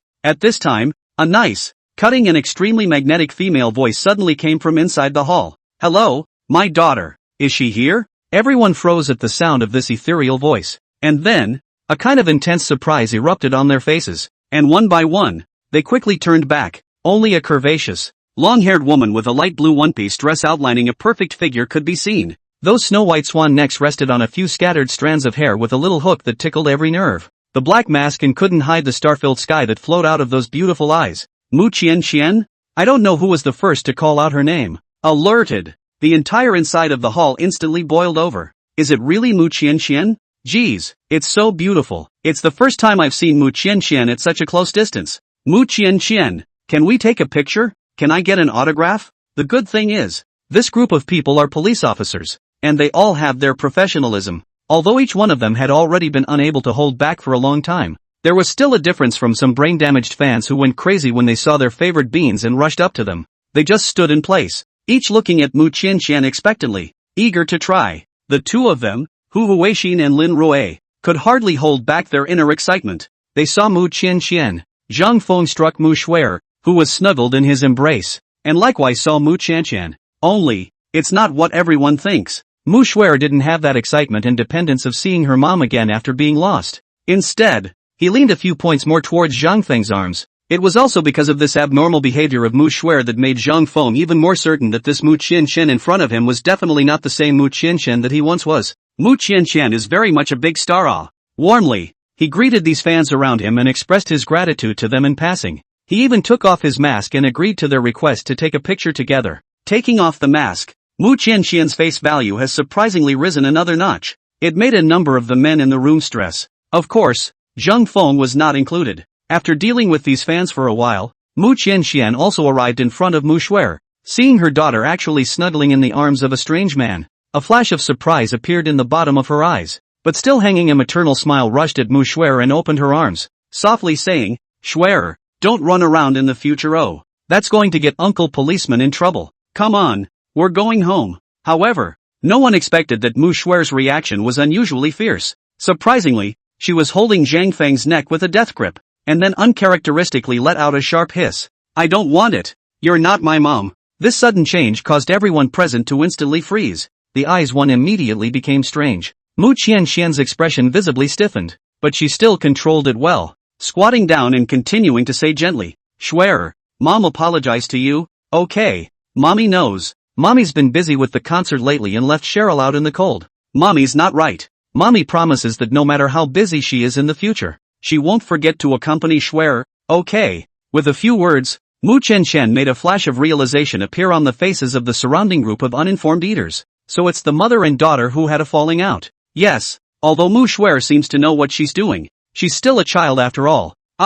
She needs her parents' company. It's normal for a mother to be a little angry when she's too busy to take care of herself, but the look in the eyes of both Hu Huixin and Lin Rui can gradually appear a touch of unusual awe. The two of them had heard Zhang Feng's analysis inside the guest house before. There was a suspicion in his own mind. Now, this state of Mu Shuer, that is, this state of Mu Qianxian's daughter, this resistance to Mu Qianxian, it made both of their hearts lift on the spot. The two people looked at each other. All of their eyes were surprised. It won't really let Zhang Feng get it right. Zhang Feng always looked at Mu Qianxian's eyes and did not say anything. Mu Shuer, on the other hand, was arching into her own arms, and kept opening her mouth to plead. Uncle, help Shuer, help Shuer. Mu Shuer's voice sounded genuinely a bit heartbroken, but at this time, another woman's voice rang out from behind Mu Qianxian. Shuer, so you're here. You've made Auntie anxious. Mu Shuer's agent, Wang Qian, has arrived, and a very different picture emerges than before. Mu Shuer,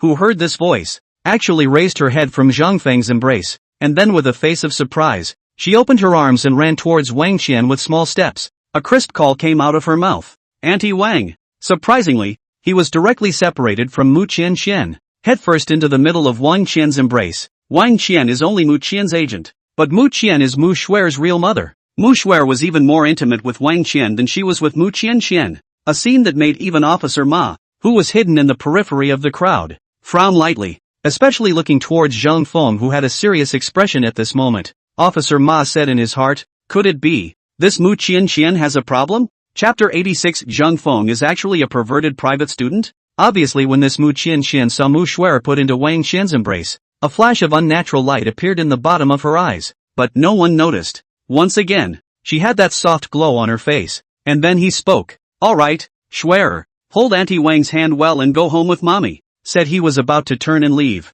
However, at this time, Zhang Feng, who had never spoken, came out with a voice. I'm sorry, this young lady, this child, you can't take it away. What? After hearing this, many people around them let out a low cry. Everyone's gazes instantly turned to Zhang Feng. Mostly it was disbelief, confusion, and curiosity. What is this Zhang Feng doing? Everyone knew that Mu Shuer was Mu Qianxian's daughter. Why don't you let people take their daughters away? Mu Qianxian's footsteps gave a slight lurch, and a touch of gloom appeared in her gaze as she backed Zhang Feng, but she managed to control it quickly, turning her head to look at Zhang Feng and asking with the same touch of curiosity, Mister, may I ask who you are? Why did you stop me from taking my daughter? The tone of voice was very soft and gentle, without any negative emotions. Gives a very comfortable feeling. It gives a sense of conviction that simply cannot be denied. However, Zhang Feng still spoke firmly. My name is Zhang Feng, and I am a forensic doctor, because I promised Mu Shuer that I would help her find her mother.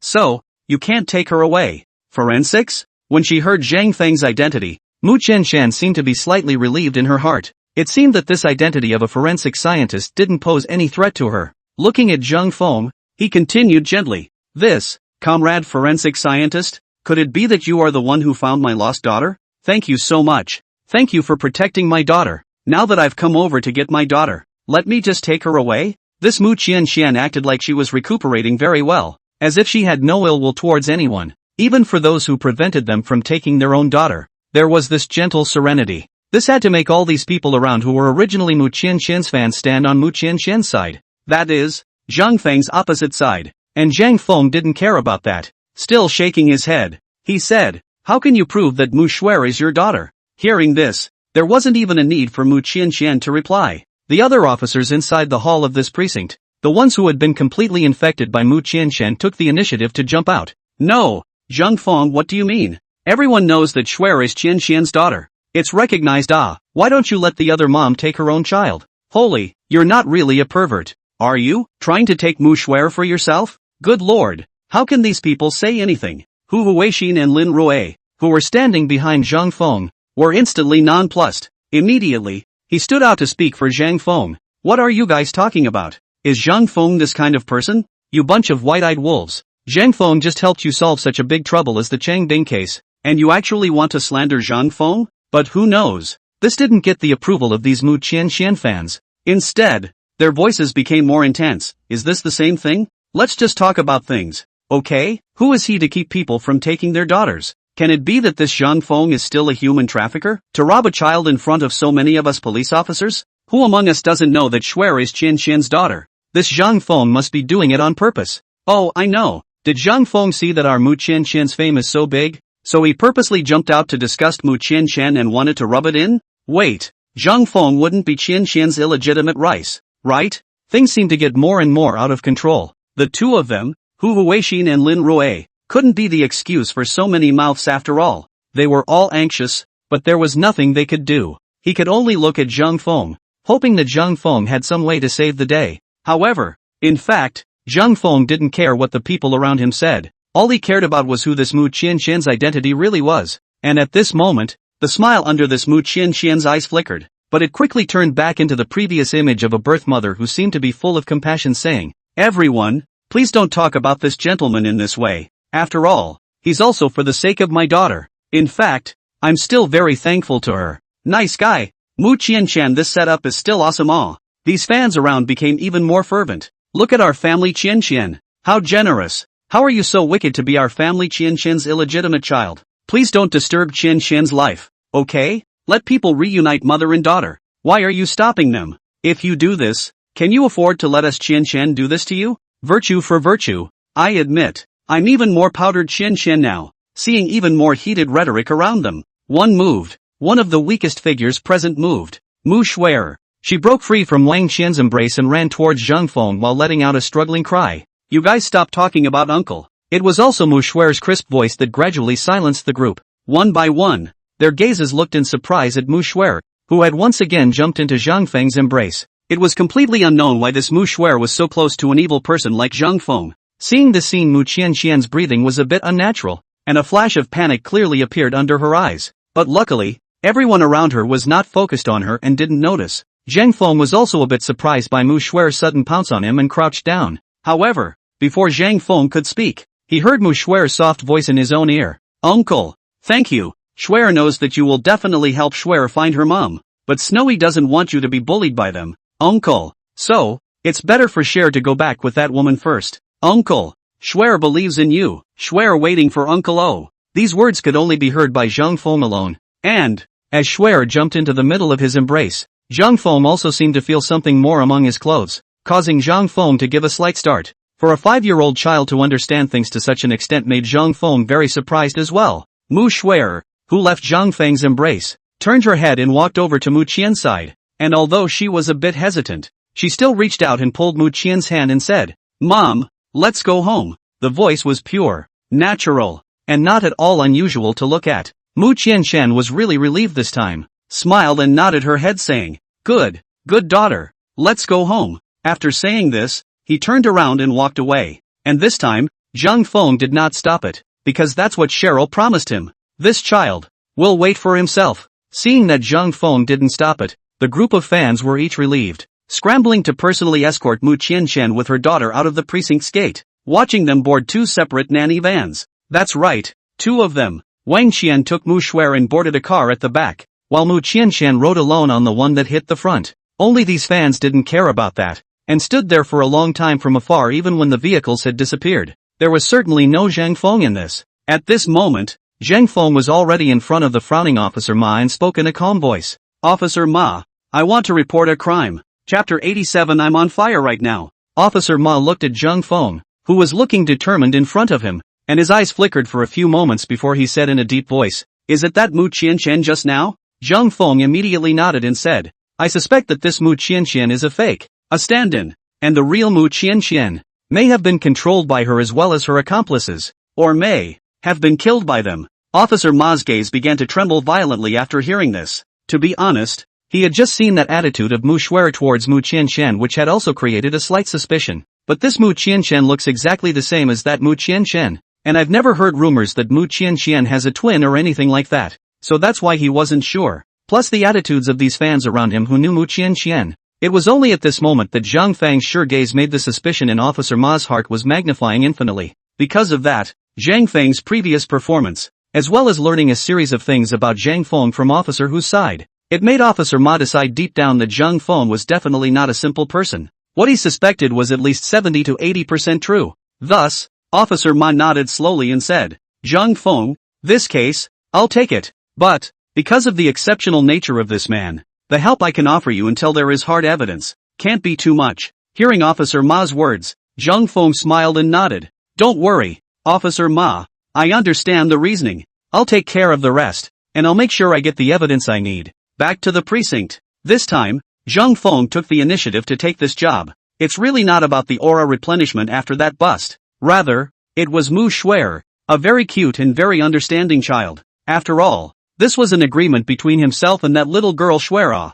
Zhang Feng turned around and left. He naturally had to start his own work. Hu Weixin and Lin Rui naturally followed immediately. Those fans outside escorting Mu Qianqian away have gone and returned, one by one. When they saw Zhang Feng, they didn't say anything though. However, the kind of disgust and dislike in the bottom of his eyes was unreservedly slammed into Zhang Feng, and among the speeding nanny car, the expressions on the faces of the people in the front and back of the car varied. Wang Qian, who was holding Mu Xuer's small hand, had a touch of struggle and complexity hanging in the bottom of her eyes at this time, even kept looking back in the direction of the precinct. I don't know what's going on in my mind. And among the nanny car in front, Mu Qianqian, sitting on the back seat, had gloomy eyes, but in the midst of the darkness, a man's voice actually came out. What took you so long? Too many fans in there? With that voice, a man slowly sat up from the seat he had put down. This man looks handsome face, but more than 20 years of age, but the skin looks a little pale. Eyes, actually also revealed a kind of like a mouse sneaky.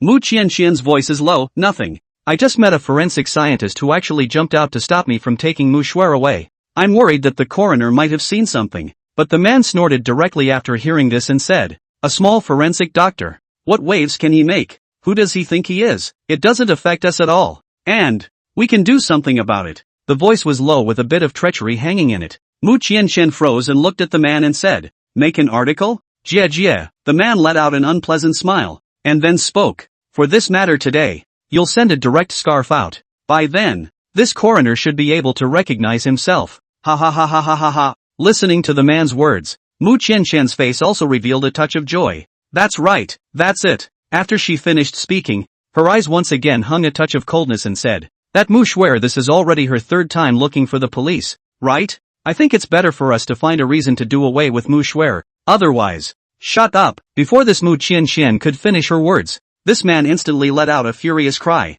Surprisingly, he lifted his foot and kicked Mu Qianqian's leg hard. After a miserable scream, Mu Qianqian panicked and looked at the man, waving her hands with tears hanging in her eyes in fear. No, I was just talking. I didn't mean to do anything. I didn't. Snap. The man also seemed to not care about this Mu Qianqian's explanation, directly grabbed Mu Qianqian's hair, came up and said with an icy voice, I'm telling you, Shui Er is her daughter. When she willingly does my woman, that's my daughter. If you dare to move a finger of my daughter, I'll let you lose everything you have now, including life. Listening to the man's horrible voice, Mu Qianqian panicked as her tears couldn't stop flowing out. Her voice strained.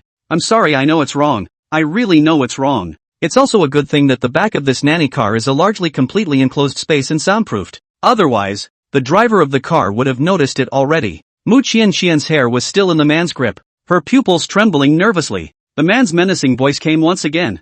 I'm on fire right now. Hearing these words, this Mu Qianqian gave a slight start. On the other hand, Zhang Feng and Hu Huixin, as well as Lin Rui, had already returned to the middle of the guest house, closed the door to the room. It was the same as last night, a man and two other women sitting on the bed. Only the scene is very different from last night. All three men sat there with a look of seriousness on their faces, and both Hu Huixin and Lin Rui were both still more than a little sad. The two women looked at each other, or Lin Rui took the lead and said to Zhang Feng, what should we do now? They're all treating you like the big bad now. And that's not good. Hearing this, Zhang Feng slightly raised his head to look at Hu Huixin, who was close to the windowsill, and said, "Go ahead and close the curtains." Hu Huixin was slightly stunned when she heard this, and in the next second, her complexion suddenly became strange, and she said exaggeratedly with her hands protecting her forehead, "Wow, no way. Zhang Feng, at a time like this, you actually still want to do this kind of thing?" In the midst of Zhang Feng and Lin Rui's speechless gazes,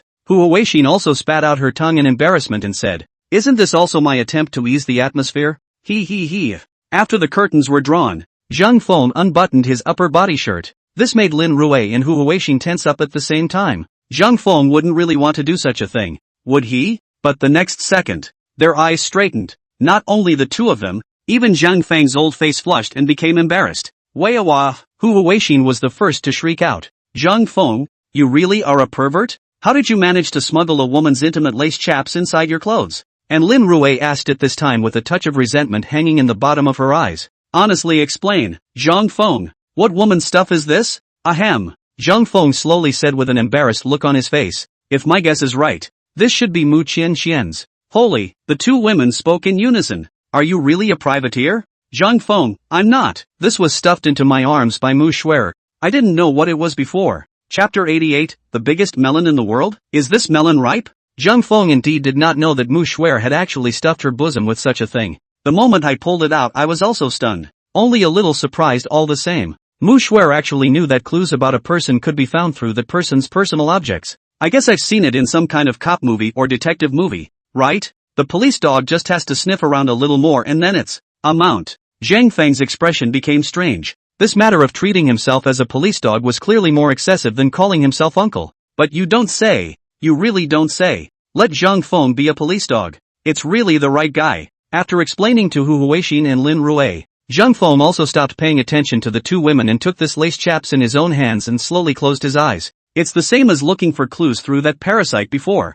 Zhang Feng quickly choked and recited the incantation. The low-profile version of the heavens eye instantly unfolded, and a golden glow appeared underneath Zhang Feng's eyes. Previously, Zhang Feng had been able to spew out thunder inside his palm. So wasn't it normal for golden light to appear inside his eyes? That's why the two of them, Lin Rui and Hu Huixin, have long since become accustomed to it. However, after a short period of time, the golden light under Zhang Feng's eyes disappeared. A look of sadness appeared on his face instead. The two women looked at each other and asked at the same time, "What's wrong? No clues?" Zhang Feng shook his head and said, "There are clues. I can determine that the owner of this object is in D City, only I don't know exactly where it is located. If this object has not been previously cleaned, there is still some residue on it." "Okay, stop it," Hu Huixin and Lin Rui both instantly shrieked. "Nice guy. If you keep talking, you'll be labeled a pervert." Ahem. Even Zhang Feng with such a thick skin was blushing in his old face. He really didn't think much of what he said just now. If there is something left on this, then it might certainly be possible to determine directly where I am. It's just that it's a bit of a thing to say. Not important. So what do we do now? Hu Huixin and the two men had the same seriousness hanging in the bottom of their eyes. "We can't have Officer Ma digging up D City to find someone, right? That would be too much commotion." "Yeah, after all, it's just the three of them who know now. And there's no hard evidence yet. It's going to be a disaster to make so much noise. And surely Officer Ma would not agree." But it was at this time. Knock knock knock. A crisp knock on the door came, causing the trio to faintly stare. "Who's knocking at the door at this hour?" Zhang Feng didn't move and tucked the lace chaps under his pillow. This scene made both Lin Rui and Hu Huixin feel uncomfortable. Rui Lin stood up and walked towards the door of the room. Opening the door to the room, she found a careful and still slightly glutinous woman standing at the door. Letting out a hesitant voice, "Excuse me, is forensic Dr. Zhang Feng here? You're Wang Qian, Mu Qian's agent?" Lin Rui recognized the identity of the woman in front of her the first time. This woman also nodded and said, "Yes, it was Officer Ma from the precinct who told me to come over here." "Is forensic Dr. Zhang here?" "Yes, he's here. Come on in." Although she didn't know why this Wang Qian was looking for her at this time, Lin Rui instinctively felt that the turn of events appeared. In the middle of the room, Wang Qian sat on a chair and looked at Zhang Feng, speaking with a serious expression. "Dr. Zhang, can I trust you?" Zhang Feng naturally nodded his head without hesitation and said, "Xuer believes in me. I think that already speaks for itself." "Yeah." Wang Qian was also thinking of Mu Xuer's attitude towards Zhang Feng when she was at the precinct. So, she was also firm and nodded her head to Zhang Feng. "Dr. Zhang, I won't hide it from you. I also suspect that the Qian Qian now is not the same Qian Qian as before. Hearing these words, the bottom of the eyes of the two women, Lin Rui and Hu Huixin, immediately revealed a strong excitement. Zhang Feng, however, did not say anything and looked at Wang Qian, waiting for her to narrate. Wang Qian unfolds the narrative in a variety of ways. From Mu Qian's attitude towards herself, the closeness in the past, and the estrangement now. There's also the bottleneck in songwriting. So far there's not a single new song. It's all old songs, especially towards Mu Shuer. Mu Qian used to be inseparable from Mu Shuer except for work, but now they rarely see each other. Wang Qian said a lot in one breath. I've long suspected it, but I've always been afraid to say it. If I say it, with Qian's status in the entertainment industry, it's definitely a shocking big melon. Not only will it affect Qian's reputation, but likewise, I'm worried about my personal safety. Fig. Astonishingly large melon. Indeed, don't people in the entertainment industry just love to eat melon? If this kind of thing comes out, even if Mu Qian is Mu Qian herself, then Mu Qian will be greatly affected. Wang Qian, who has been a sister to Mu Qian for so many years, doesn't want to see it either. However, at this time, Zhang Feng spoke up and said, "Do you keep this melon ripe?" "What? Keep it ripe?" The three people present were stunned, not knowing what Zhang Feng meant by this. Cough. Zhang Feng also coughed, accidentally, unexpectedly. After all, when he heard the melon, he subconsciously did not hold back. He shook his head and said, "I mean to ask you, is what you say true?" "True." Wang Qian immediately nodded her head. "I'll definitely keep this melon ripe." Hey, you guys have some interesting forensic blackmail, don't you? God TM. And blackmail? That's not what it means. Forget it. It's the same. It doesn't matter. Zhang Feng skimmed his lips and didn't dwell on such a problem, but said to Wang Qian, "I won't hide it from you. I now suspect that this current Mu Qian is a body double and not Mu Qian herself. As for Mu Qian herself, I presume that she should be imprisoned." Zhang Feng didn't say anything about being killed. After all, Wang Qian has a good relationship with Mu Qian. If she knows that Mu Qian may have died, she may not know what will happen. But it was enough to shock Wang Qian. "What did you say?" Then, the light in her eyes flickered. "I say why Qian is now secretly buying a move of a seldom visited house in the suburbs every time she arrives in a city." Buying a house? Hearing the keyword from Wang Qian's mouth, Zhang Feng instantly opened his mouth. Wang Qian nodded and said, "That's right. When we first arrived in D City the day before yesterday, she bought a house in the southern suburb and moved in on the same day. And it's in every city. Even this house won't let me in. Not even Mu Shuer, her own daughter. Can you send me the exact location of that house?" Zhang Feng, Lin Rui, and Hu Huixin all had glimmers in their eyes. Clue. Isn't this coming? Zhang Feng had ascertained through the lace chaps that Mu Qian herself was in D City. Only the exact location is not known. But isn't this agent bailed ripe for a big melon to come? Of course. Wang Qian immediately sent a location to Zhang Feng through the method of adding Zhang Feng's contact information. Looking at the location that Wang Qian had passed to him on his cell phone, Zhang Feng's eyes glittered with a flash of light in his heart. "Officer Ma, the evidence you wanted. Isn't this coming?" Only, the three people inside the room didn't know it at that moment. Mu Qian, who has returned to the middle of this house that Wang Qian said in her mouth, has logged on to her own scarf media. A colorful, additive piece of scarfing just clicked to send the case. Within a short span of 3 minutes, the entire network instantly set off a furor. Chapter 89 Master Dao. I'm a bit angry now. Hashtag shocked that there are actually perverted private citizens in the public safety sector? Hashtag pathetic. A big star's search for her lost daughter is rejected on the spot by the coroner? Hashtag horrible that such a tumor exists among the state apparatus? One by one, bright red hot searches instantly filled the cell phones and computer screens of countless netizens. Mu Qian's scarf has a huge fan base. She just took a narrative tone about what happened to her today at the D City precinct, which also brought up Zhang Feng, forensic scientist, and words like that more than once. She certainly still has that same gentle demeanor. He even expressed his gratitude for Zhang Feng's love and care for his daughter again in the middle of his scarf. But what can be the effect of such words? Those fervent fans of Mu Qian were as if they were pumped up with chicken blood as they made all sorts of horrible remarks in a frenzy to attack D City's public safety system. Attacking this tiny forensic pathologist called Zhang Feng. Holy, you're a forensic scientist, not a criminal investigator. What gives you the right to detain our share? Withholding is the word used. Good lord. Our Snowy got lost and let him pick it up? Definitely not possible. There must be something fishy about this matter. Maybe Cher was abducted by this pervert? Is there anyone inside the system to expose this Zhang Feng? Who the hell is he? Why don't you let our Qian take our daughter? Flesh him. Expose him. This tumor must be eradicated from inside the public safety system. At D City branch. Hand over this named Zhang Feng. Is there a team to blow up a police station? I sign up? Anyone else? Nice guy. This group of fans can no longer be described as rabid. One could even describe their current rhetoric as insane. I can't believe I thought of blowing up a police station. How dare they? This situation instantly caught the attention of a number of people up there. The D City Precinct Chief's phone is ringing off the hook from above. There's nothing he can do about it. One can only listen to the angry roar inside the phone with a stiff upper lip and a sweaty head. Not daring to make any comment himself, his anger could only be directed at Officer Ma's head. And like the chief, Officer Ma just listened with his head down and didn't make any comments. But this is getting bigger and bigger. If they don't do something they won't be able to control it at all. Yeah, but they don't know what to do. Make these remarks? Or are these accounts banned? And then an official statement? I am afraid that this series of operations can only intensify the conflicts, right? However, at that moment, the chief of the D City precinct rang a man. Shen Hanshan. Right, isn't this Zhang Feng related to team leadership? People's big leaders are here. This kind of thing, it's better to let the official people worry about it. Therefore, he finally found Shen Hanshan's contact information after several attempts. Thus, Zhang Feng, who was chatting with Wang Qian in the middle of the guest house, received a call from Shen Hanshan. Looking at the caller ID, Zhang Feng's expression was still a bit strange. He's not calling to make me his son-in-law, is he? Although this phone call Zhang Feng did not want to answer, but there is no way. The official level is After connecting the phone, they have not yet opened their mouths. But Shen Hanshan preempted the voice. Xiao Zhang. I haven't even left this inspection team yet and you're causing such a mess? The phone calls are coming to me. What? What mess? Listening to Shen Hanshan's voice, Zhang Feng was dumbfounded. What did I do? I haven't done anything yet. You actually don't know? Shen Hanshan was also surprised at Zhang Feng's current reaction.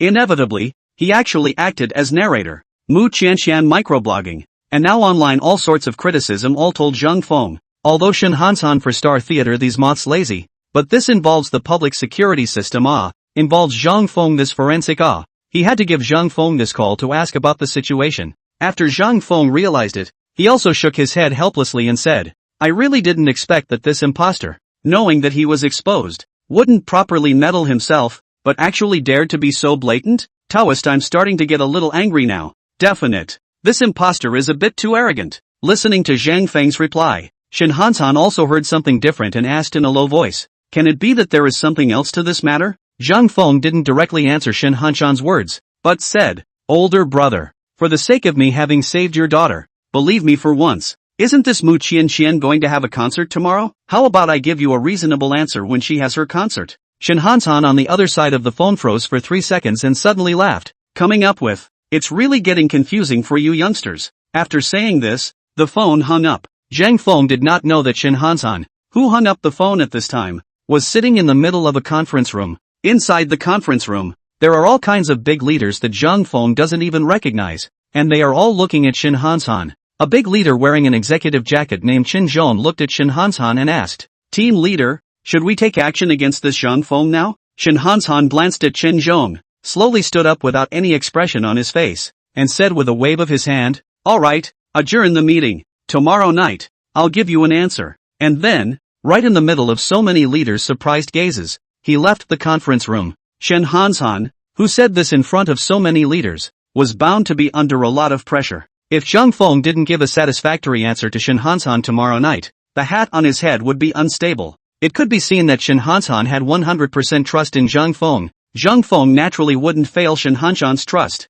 On this side, he had already sent Wang Qian away, and before he left, he didn't forget to explain, tomorrow afternoon, when they set off to the concert site, remember to let me know. That's right, it was to wait until the concert, and Zhang Feng planned to go to that house to take a look at it in person. As for today, let this public opinion fester for a while longer. The level of insanity of the fans in the rice circle is really beyond anyone's imagination. The next morning, that D City precinct was directly surrounded. Even dare to surround this place. What else can they not do? One by one, all mouths were open and all sorts of dirty words were smashed out. Their purpose, of course, was to make the D City branch hand over Zhang Feng. It made Zhang Feng look like a war criminal. And everyone shouted at him. The whole D City precinct is burnt out inside. They couldn't just rush out and arrest the whole bunch, could they? They had only surrounded the place, and it was still only Zhang Feng alone who had shouted insults. and they hadn't rushed the police station or done anything else, so it was not really good for them to make a move. But it's a situation that's only going to get worse with all the media effects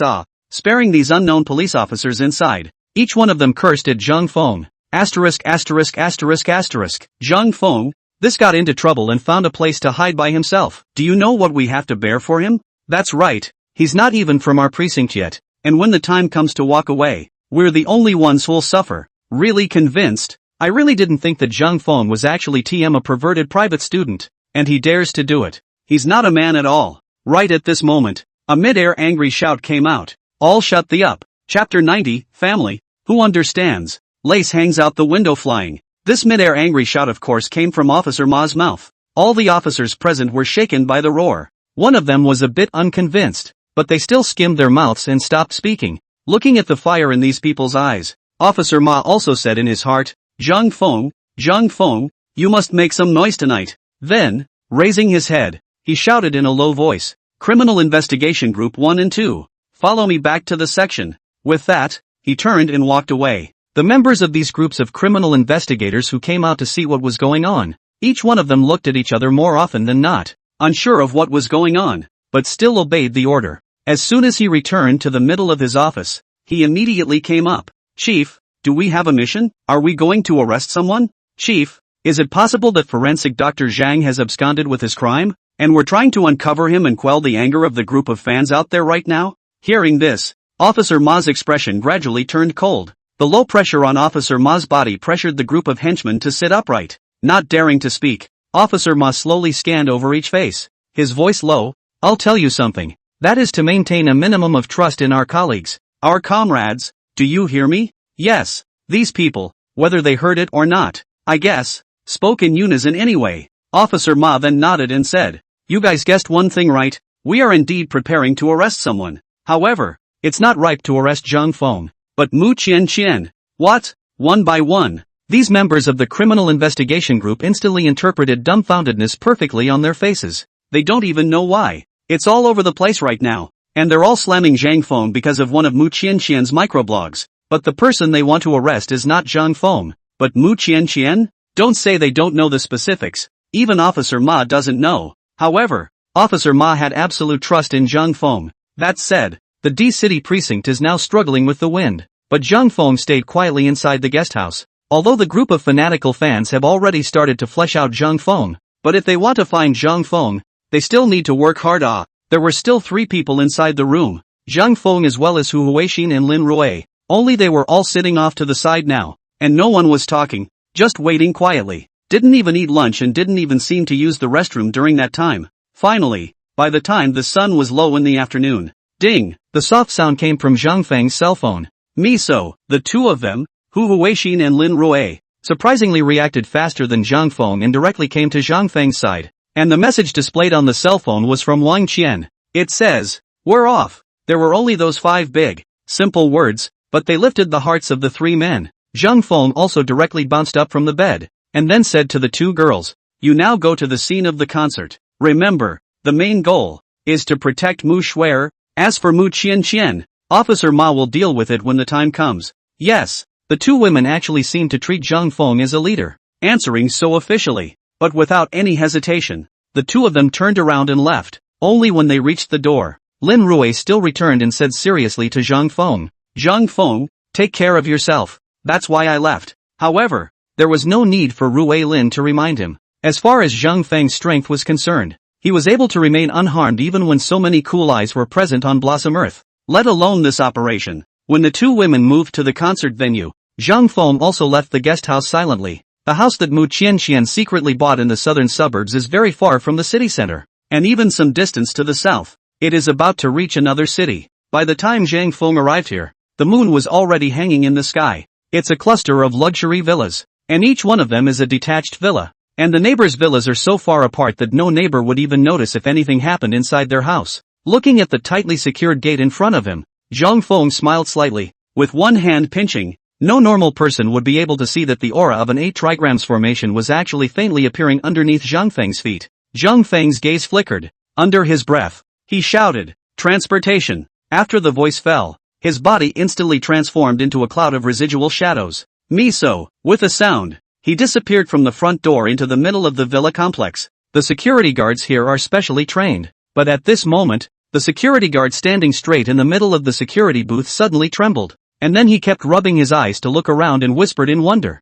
Holy, did a big black rat just go by? But there was no one at all as far as the eye could see to the left or right. The security guard also rubbed his eyes and spread his hands. It seems that he has been standing guard for too long and his eyes are blurred. Zhang Feng had already disappeared into the entrance by now, according to the location that Wang Qian had sent himself. Soon, he arrived in front of a villa that was pitch black. Of course, it wasn't that the outside walls of the villa were painted black, but the lack of any light reflecting from the inside made it look dark and somewhat oozy. Zhang Feng slowly pulled out the magic weapon from his pocket. Looking at this magic weapon, Zhang Feng's face is still a little stiff and red, because what else could it be if not the lace panties? Zhang Feng can't help it. He only has this one thing related to the real Mu Qian. So the only way to cast a spell at this point is with this thing. Standing at the dead center of the villa complex's surveillance, Zhang Feng slowly raised his lace chaps above his head. Now you know why you want Hu Huixin and Lin Rui to protect Mu Shuer, mostly because it's not a very dignified scene. He looked up at this little panty waist,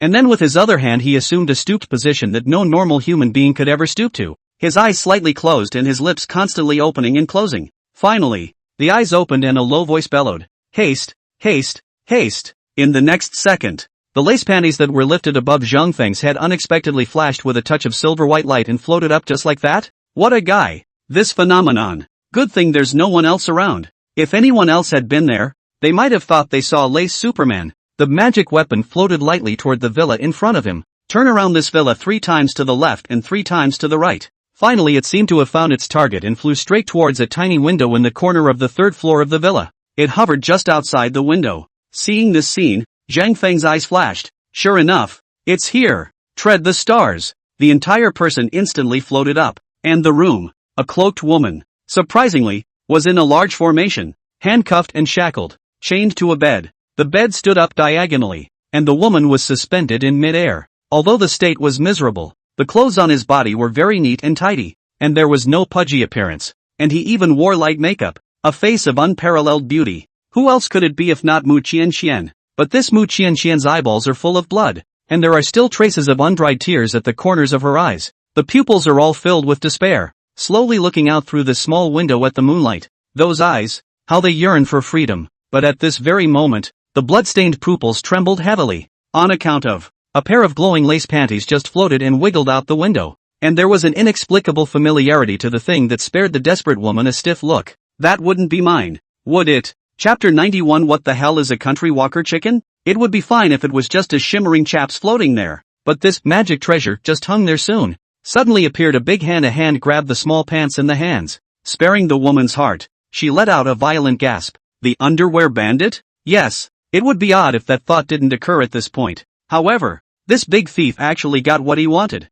and did not leave, but was actually behind him slowly. The small window opened, then the athletic figure of a man dropped into the middle of the room. When she saw this man, Mu Qian's gaze narrowed heavily, and this athletic figure was, of course, Zhang Feng. When he first entered the room, Zhang Feng even twitched his nose and frowned and whispered, "What is this smell? Why does it have the feel of a country walker? A country chicken farm? I can't say it stinks, but it doesn't smell good anyway." However, Zhang Feng still quickly searched inside the room. Although it was pitch black in the middle of the room, Zhang Feng's eyes could be absolutely extraordinary. At a glance, he saw the Mu Qian who was suspended by her limbs. Mu Qian is still alive? A flash of surprise appeared in Zhang Feng's heart. It's a godsend if you're not dead. He had already determined before that the Mu Qian who was now at the concert site was definitely a fake, a stand-in. Now that he saw Mu Qian who looked like this inside this pitch black room, plus the hints that the magic treasure brought to him, this Mu Qian is the real Mu Qian herself. Without hesitation, Zhang Feng took 3 steps to Mu Qian's face, and although he was already sure in his mind, he still asked, "You're Mu Qian, aren't you, the singing star?" Mu Qian looked at Zhang Feng in front of her and thought to herself, "People are so handsome, how come they like to do such perverted things?" Of course, none of that is the point. The point is that Mu Qian looked at Zhang Feng. The bottom of her eyes actually did not show any color, completely all ice cold, and then slowly spoke in a deep voice. "It's Su Koan who let you come, right?" Mu Qian's voice at this time was not very melodious, as if there was also a kind of hoarseness brought about by exhaustion. Su Koan? When he heard this name, Zhang Feng's eyes instantly appeared a thick flash of strangeness. Suddenly it seemed as if some realization had dawned on him. Oh, I see. The hell knows what this Zhang Feng actually understands. We don't dare to ask. We don't dare to tell. Anyway, Zhang Feng was saying to Mu Qianqian in front of him, that's Su Cohen. It wouldn't be that what's his name husband of yours, right? He's not my husband. I don't have a husband. Mu Qianqian's voice was hoarse and cut ice cold. I will never marry him in my life. You go back and tell Su Cohen that. Let him die of this heart. Looking at Mu Qianqian who had such a resolute attitude, Zhang Feng also spread his hands helplessly and said, I'm afraid I can't help you fulfill this request of yours. Just because. I'm here to save you. I have nothing to do with that Su Cohen. Save me? Upon hearing these words, Mu Qianqian's bloodstained pupils visibly froze, and without waiting for her to ask, Zhang Feng directly extended his palm towards the handcuffs and shackles that locked Mu Qianqian. Click, click, click, click, came a few crunching sounds. In Mu Qianqian's shocked pupils, this chain that trapped himself for an unknown number of days, was actually crushed by the other side in a raw. This caused Mu Qianqian's heart to let out a violent shock. Is this a power that humans can possess? However, it wasn't impossible in case the other Zhang Feng was Hercules. Wasn't Hercules still able to pull airplanes with his bare hands? But those Hercules are all big and thick. Why does this man in front of him look so? Why does this man in front of him look so coordinated and thin compared to them? Can it be possible that the chains are supposed to be of average quality? Su Cohen that deliberately wants this person to use power to make me yield? No way. Absolutely no way. Su Cohen, you're dead in the water. Mu Qianqian, who had been released by Zhang Feng and whose body sat limply on the ground, had the indignation in the bottom of her eyes intensified by a few points. Even this hateful gaze rested on Zhang Feng's body. This made Zhang Feng look helpless as well. But, people still need to be saved, because this was the agreement between himself and Mu Xuer. Therefore, Zhang Feng also asked, can you still walk? Mu Qianqian then looked at Zhang Feng with a deadpan expression and did not answer. Zhang Feng rolled his eyes and squatted down, stretching out his hand in preparation to assist Mu Qianqian while saying, it's better if I take you. However, when Zhang Feng's palm was close to Mu Qianqian went crazy as if she had a seizure and shouted, don't touch me, get away, get your filthy hands off me, go back and tell Su Cohen that I will never obey him. Looking at Mu Qianqian who was resisting so fiercely, Zhang Feng also understood, so Mu Qianqian still doesn't trust herself. It also made Zhang Feng even more curious. What exactly did this Su Cohen do to Mu Qianqian that actually made this Mu Qianqian so resistant? However, this time, this identity of his own was finally useful. Zhang Feng pulled out his ID as a forensic doctor of the Criminal Investigation Department of the B-City branch from among his own pockets and held it up in front of Mu Qianqian, saying, I'm a police officer. Do you see? I'm really here to save you. Hearing this, Mu Qianqian's pupils finally trembled gently, especially looking at the badge on Zhang Feng's ID that belonged exclusively to police officers. The light of hope actually burst back out among her originally gray eyes. But this light of hope existed only for a moment and then disappeared. It's as if Mu Qianqian doesn't even believe that she'll actually be rescued by a police officer in her lifetime.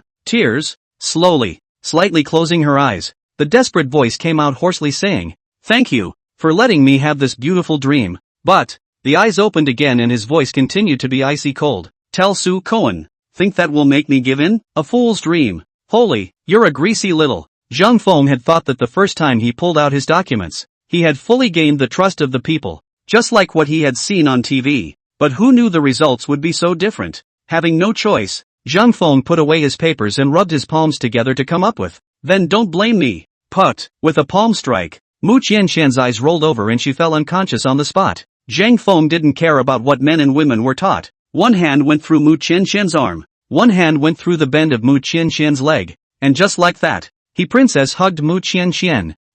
This woman is pretty light. While saying that, he also waited twice. After slightly feeling the warm touch, Zhang Feng turned around and was about to leave. But just as he was about to cross out of the window, a flash of red caught Zhang Feng's attention. It was at this time that Zhang Feng realized that inside the corner of the room, he actually assumed this camera. Zhang Feng, who originally did not think much about it, had his eyelids gently fluttered at this moment when he saw this VCR. Zhang Feng's eyelids jumped. That was proof that there was definitely something wrong with this thing. Thus, Zhang Feng also walked forward and took out the memory card from the camera, before taking Mu Qianqian to leap down from the window. Meanwhile, at the Grand Stadium in the center of D-City, Mu Qianqian's solo concert has officially begun. Chapter 92, Robbing People by Force in the Middle of the Night? Mu Qianqian on the stage. Oh, no, it should be Mu Qianqian. It's so radiant. She was wearing a tight wraparound dress in a pale gold color, just standing there with a microphone. A mountain of cheers went up from the whole place,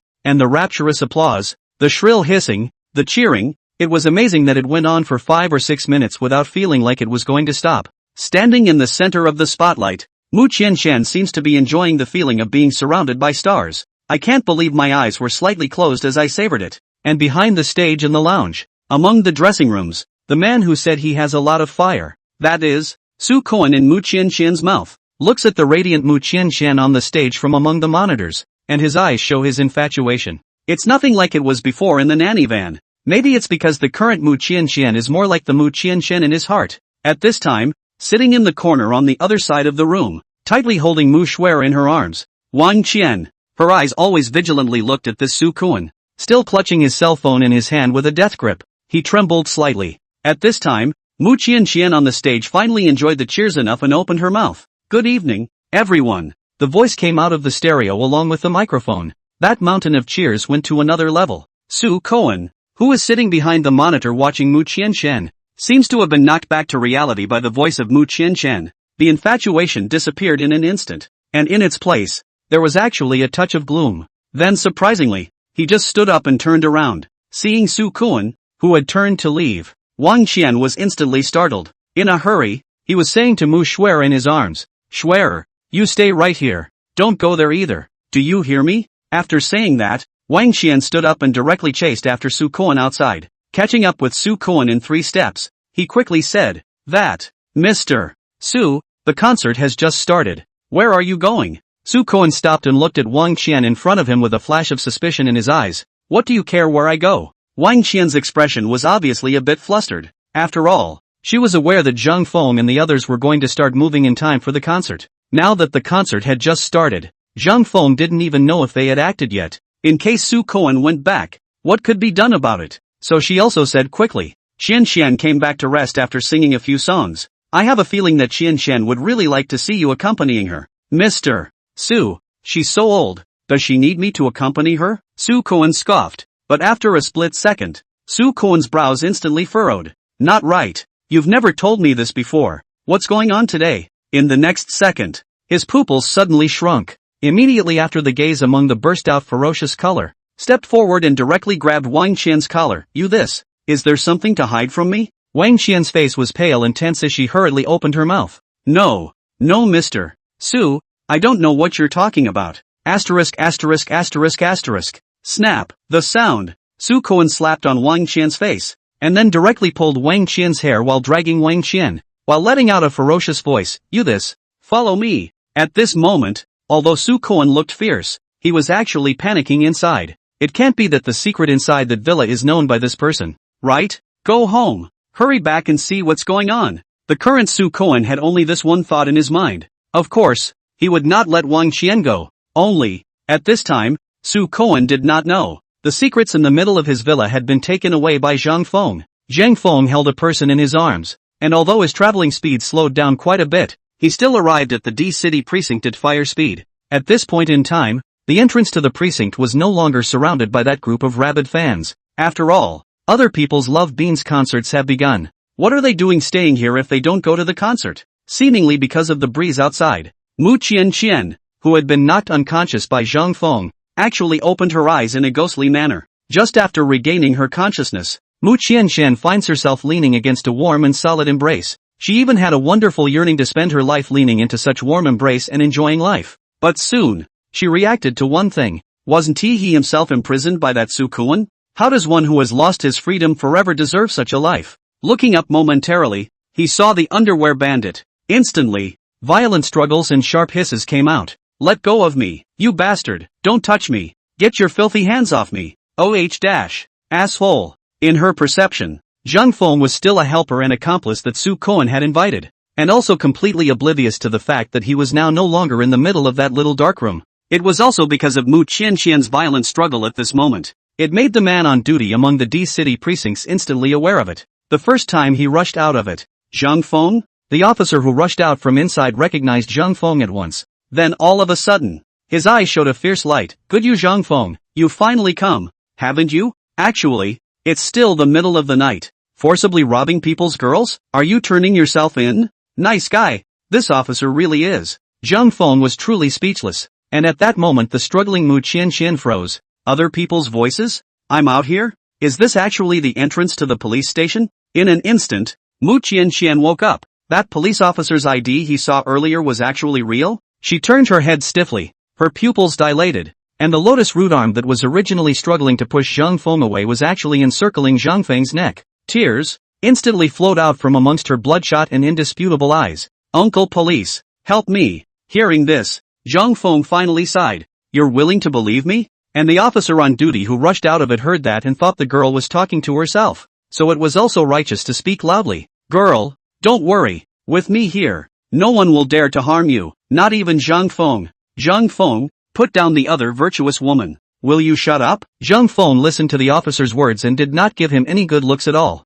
Speak directly and loudly. And then once he let go of his hand, letting Mu Qianqian's feet hit the ground, he said to the officer on duty, do you want to see? Who the hell is this person? The officer on duty froze, and in the next second, he suddenly drew a breath of cold air. Mu Qianqian? Immediately afterward, he once again glared at Zhang Feng. Good for you, Zhang Feng. You private student. You still can't get enough of it yesterday? You actually kidnapped the big star himself today? Zhang Feng looked at this police officer in front of him with a dumbfounded expression and slowly spoke. No. How did you get your police officer's license? The police officer on duty at this time seems to be gradually back to the taste of the general, not right. He quickly pulled out his cell phone and opened the live stream. If this is Mu Qianqian to you, then who is this person singing on the stage right now? You finally get it. Big Smart. This Big Smart instantly flinched, looked at Zhang Feng, and then at Mu Qianqian, who was relying on Zhang Feng's arms and not letting go of his hands. Ma! A shriek. Turning around,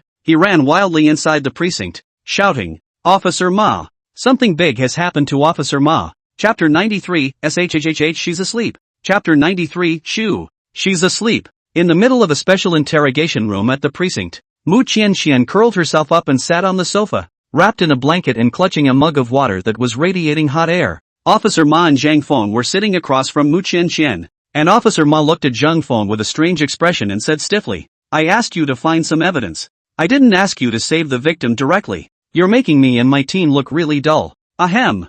Zhang Feng used his own cough to suppress his own heartfelt words, you are really dull, and then said, isn't this ironic? Reason. Indeed, that's what it is. Still, are you really just a forensic scientist? Officer Ma was finally asking the question that he had been squeezing in his heart for a long time. This made Zhang Feng also speechless. I can't tell him that I'm actually a celestial master, can I? Zhang Feng turned his head to Mu Qianqian and said, Officer Ma, let's consider this case first. You know, the suspect is still having a concert. Yeah. Officer Ma is also aware of the importance of the lesser of the two. Turning his head to Mu Qianqian, he said, Miss Mu Qianqian, now I want you to tell us what happened to you so we can do you justice. Mu Qianqian slowly raised her head and looked at Zhang Feng. It's obvious that the person who asked the question is Officer Ma, but it seems that Mu Qianqian, who has experienced great mental destruction, only seems to have absolute trust in the first police officer she meets in her heart. And Zhang Feng nodded slowly to Mu Qianqian and said, Don't be afraid. No one will be hurting you anymore. Zhang Feng's words were spoken gently. It made Mu Qianqian's beautiful eyes gradually condense with water vapor once again. Zhang Feng's voice always brought her an endless sense of security, and it was unknown why. She nodded slowly, clenching her teeth slightly as a look of remembrance appeared in her eyes. However, soon after, her cheeks suddenly turned white. A flash of struggle appeared in her eyes, and she couldn't stop the tears from flowing down her face. And then, surprisingly, he reached out and directly grabbed Zhang Feng's arm, got up and came to Zhang Feng's side, snuggling tightly against him. It's as if that's the way to claim security. This scene made Officer Ma look at it, and his eyes changed. Zhang Feng was also embarrassed and wanted to push Mu Qianqian away, but was worried that the woman would have a mental breakdown. In a low voice, he asked, Miss Mu Qianqian, what's wrong with you? I don't want to reminisce. I don't want to reminisce. Mu Qianqian's voice looked very painful. This makes Officer Ma and Zhang Feng even more curious about what Mu Qianqian has gone through. Officer Ma also said helplessly, but you have to tell us. If you don't tell me, how can we help you punish the bad guys? Don't you think it's the right thing to do? Wait, this time the person who spoke was not Mu Qianqian but Zhang Feng, who, as if he had thought of something, pulled out a memory card from inside his own pocket. Turning to Officer Ma, he said, by the way, Officer Ma, I found a video camera inside the room where she was rescued, and in here, there might be evidence, too. while shoving the memory card into Officer Ma's hand. He said, "I'm afraid that her mental state can't stand up to our questioning right now, so let's just get some clues from this first, shall we? That's the only way." Officer Ma nodded helplessly as he looked at Mu Qianxian, who was about to bury her head inside Zhang Feng's chest. Taking the memory card provided by Zhang Feng, Officer Ma turned around and immediately went to find his colleagues in the technology section, and Zhang Feng stayed with Mu Qianxian. Looking at the slightly trembling, pale and dazed Mu Qianxian, Zhang Feng also moved subconsciously, gently patting Mu Qianxian's back, as if he was coaxing a child to whisper, "Not afraid, not afraid. No one is going to hurt you anymore." It seemed that he really felt an unprecedented sense of security in Zhang Feng's body. It also seemed that the immense mental pressure and pain during this period of time had caused Mu Qianxian to fall into a deep sleep with a tear stain hanging from the corner of her eye in the midst of Zhang Feng's warm embrace. Looking at the sleeping Mu Qianxian, Zhang Feng also shook his head helplessly and gently picked up Mu Qianxian's light body and placed it on the sofa to cover the blanket up. Looking at that stunningly beautiful face, Zhang Feng also sighed. How the hell can someone be scum and lay hands on such a beautiful girl? Only, it's like scum picks on girls like that, right? But not for long. With that, an angry Officer Ma pushed his way in. Zhang Feng looked at Officer Ma, also in a hurry, before Officer Horse hissed out a cleanup said, "Shoo dash, she's asleep." Officer Ma's voice also braked momentarily, but apparently having discovered something big, Zhang Feng glanced at the sleeping Mu Qianxian before following Officer Ma out of the room. Just as he came out, he heard Officer Ma hiss furiously, "Mother asterisk asterisk asterisk asterisk error. That man is an asshole, scum, and an animal." Looking at Officer Ma's appearance, Zhang Feng's mind gradually sank as he asked, "What's wrong?" Officer Ma waved his hand. "You'd better come with me to the technical section and see for yourself." When he arrived at the technical section, Zhang Feng looked at the images that were constantly playing on the screen, and his fists were clenched tightly. In the middle of the picture, there is Mu Qianxian who is locked up. There is that man Su Cohen, and there is also Mu Qianxian. This pervert, Su Cohen, is in the presence of Mu Qianxian, and he does all kinds of violence to Mu Qianxian. None of the specific images could be described at all, and even Zhang Feng couldn't tell. In short, it's forcing Mu Qianxian to watch, and this Mu Qianxian is still wearing Mu Qianxian's clothes, saying the same words as Mu Qianxian, and singing the same songs as Mu Qianxian. Resist, resist, half push. Mu Qianxian grits her teeth and closes her eyes not to look, and that Su Cohen holds the lives of various innocent people hostage. And what a fancy way to do the same thing. Mu Qianxian looked at this scene as if she were looking in a mirror, so she could imagine just how much destruction her spirit had gone through. And what really made Zhang Feng's fists clench in anger was the man's words, "Open your eyes and watch properly, or else I'll make the lying hear your daughter." No, no, don't touch my daughter, please. Mu Qianxian's heartbreaking hiss touched everyone present. The colleagues in the technical section even had red eyes, and they were all gritting their teeth one by one as well. Mu Shuer is only 5 years old. This is an asshole, scum, sick to the core pervert. However, from this, Zhang Feng and the others also learned, just this scumbag pervert is actually a principal pervert. Even though he used all sorts of disgusting ways to force Mu Qianxian to submit to himself, he didn't do anything to Mu Qianxian. Instead, he was expecting Mu Qianxian to willingly obey himself. At that point, would it be hard to satisfy his perverted vanity? Even, this video file records inside why the devastated Mu Qianxian is still wearing clean and tidy clothes and light makeup. This was all done by Su Cohen, who asked Mu Qianxian to do it, and even left the room very politely when he changed Mu Qianxian's clothes. Good lord, this person's perverted realm had already reached this level, which was something that even Zhang Feng had not expected. But just then, ding, a message tone came from amongst Zhang Feng's cell phone, and Zhang Feng pulled out his cell phone to take a look. Not only did he suddenly shrink, not good. Officer Ma, we need to move right now. Chapter 94, how could there be two Mu Qianxians? What came from Zhang Feng's cell phone was a message from Wang Qian. Just 2 short words, help me. With just these 2 words, Zhang Feng instantly understood what had happened. Officer Ma also understood the seriousness of the matter as he looked at Zhang Feng's serious expression. Immediately, he turned and stormed out of the technical section,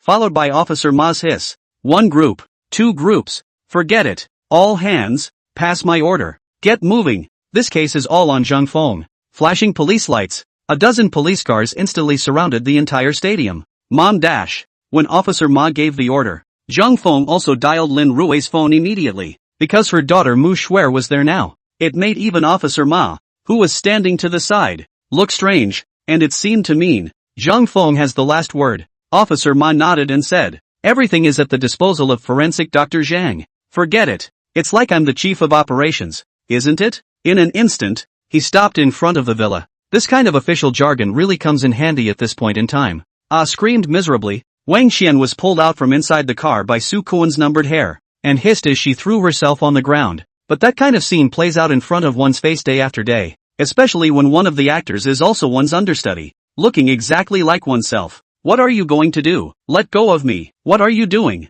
A slightly raspy voice came out from among the speakers, but not before they fired a warning shot. A thick surprise appeared under Wang Qian's eyes, while Su Kuan's face went white and the expression on his face became even more vicious. Asshole, you, go to hell. Soldiers split in two. Let go of our Qian. What's going on here? What the hell is going on? The piercing sound of sirens suddenly rang out from outside the villa. It was only because the sound of the music in the stadium muffled the sound of the sirens. No, which of the two of them is real? Zhang Feng's voice came out from inside. Mom is back. Someone realized something in general and instantly hissed. No, do you guys remember that whole forensic bastardization thing? Controlling Wang Qian, he walked towards the upstairs of the villa at a fiery speed. Get off! Let go of our Qian. Let go of our Qian. Major criminal cases? A brainwashed fan is a brainwashed fan after all. The tears of reunion between mother and daughter are reflected in the paralyzed and pale Mu Qian. However, in the middle of the corridor, they ran into Mu Qian,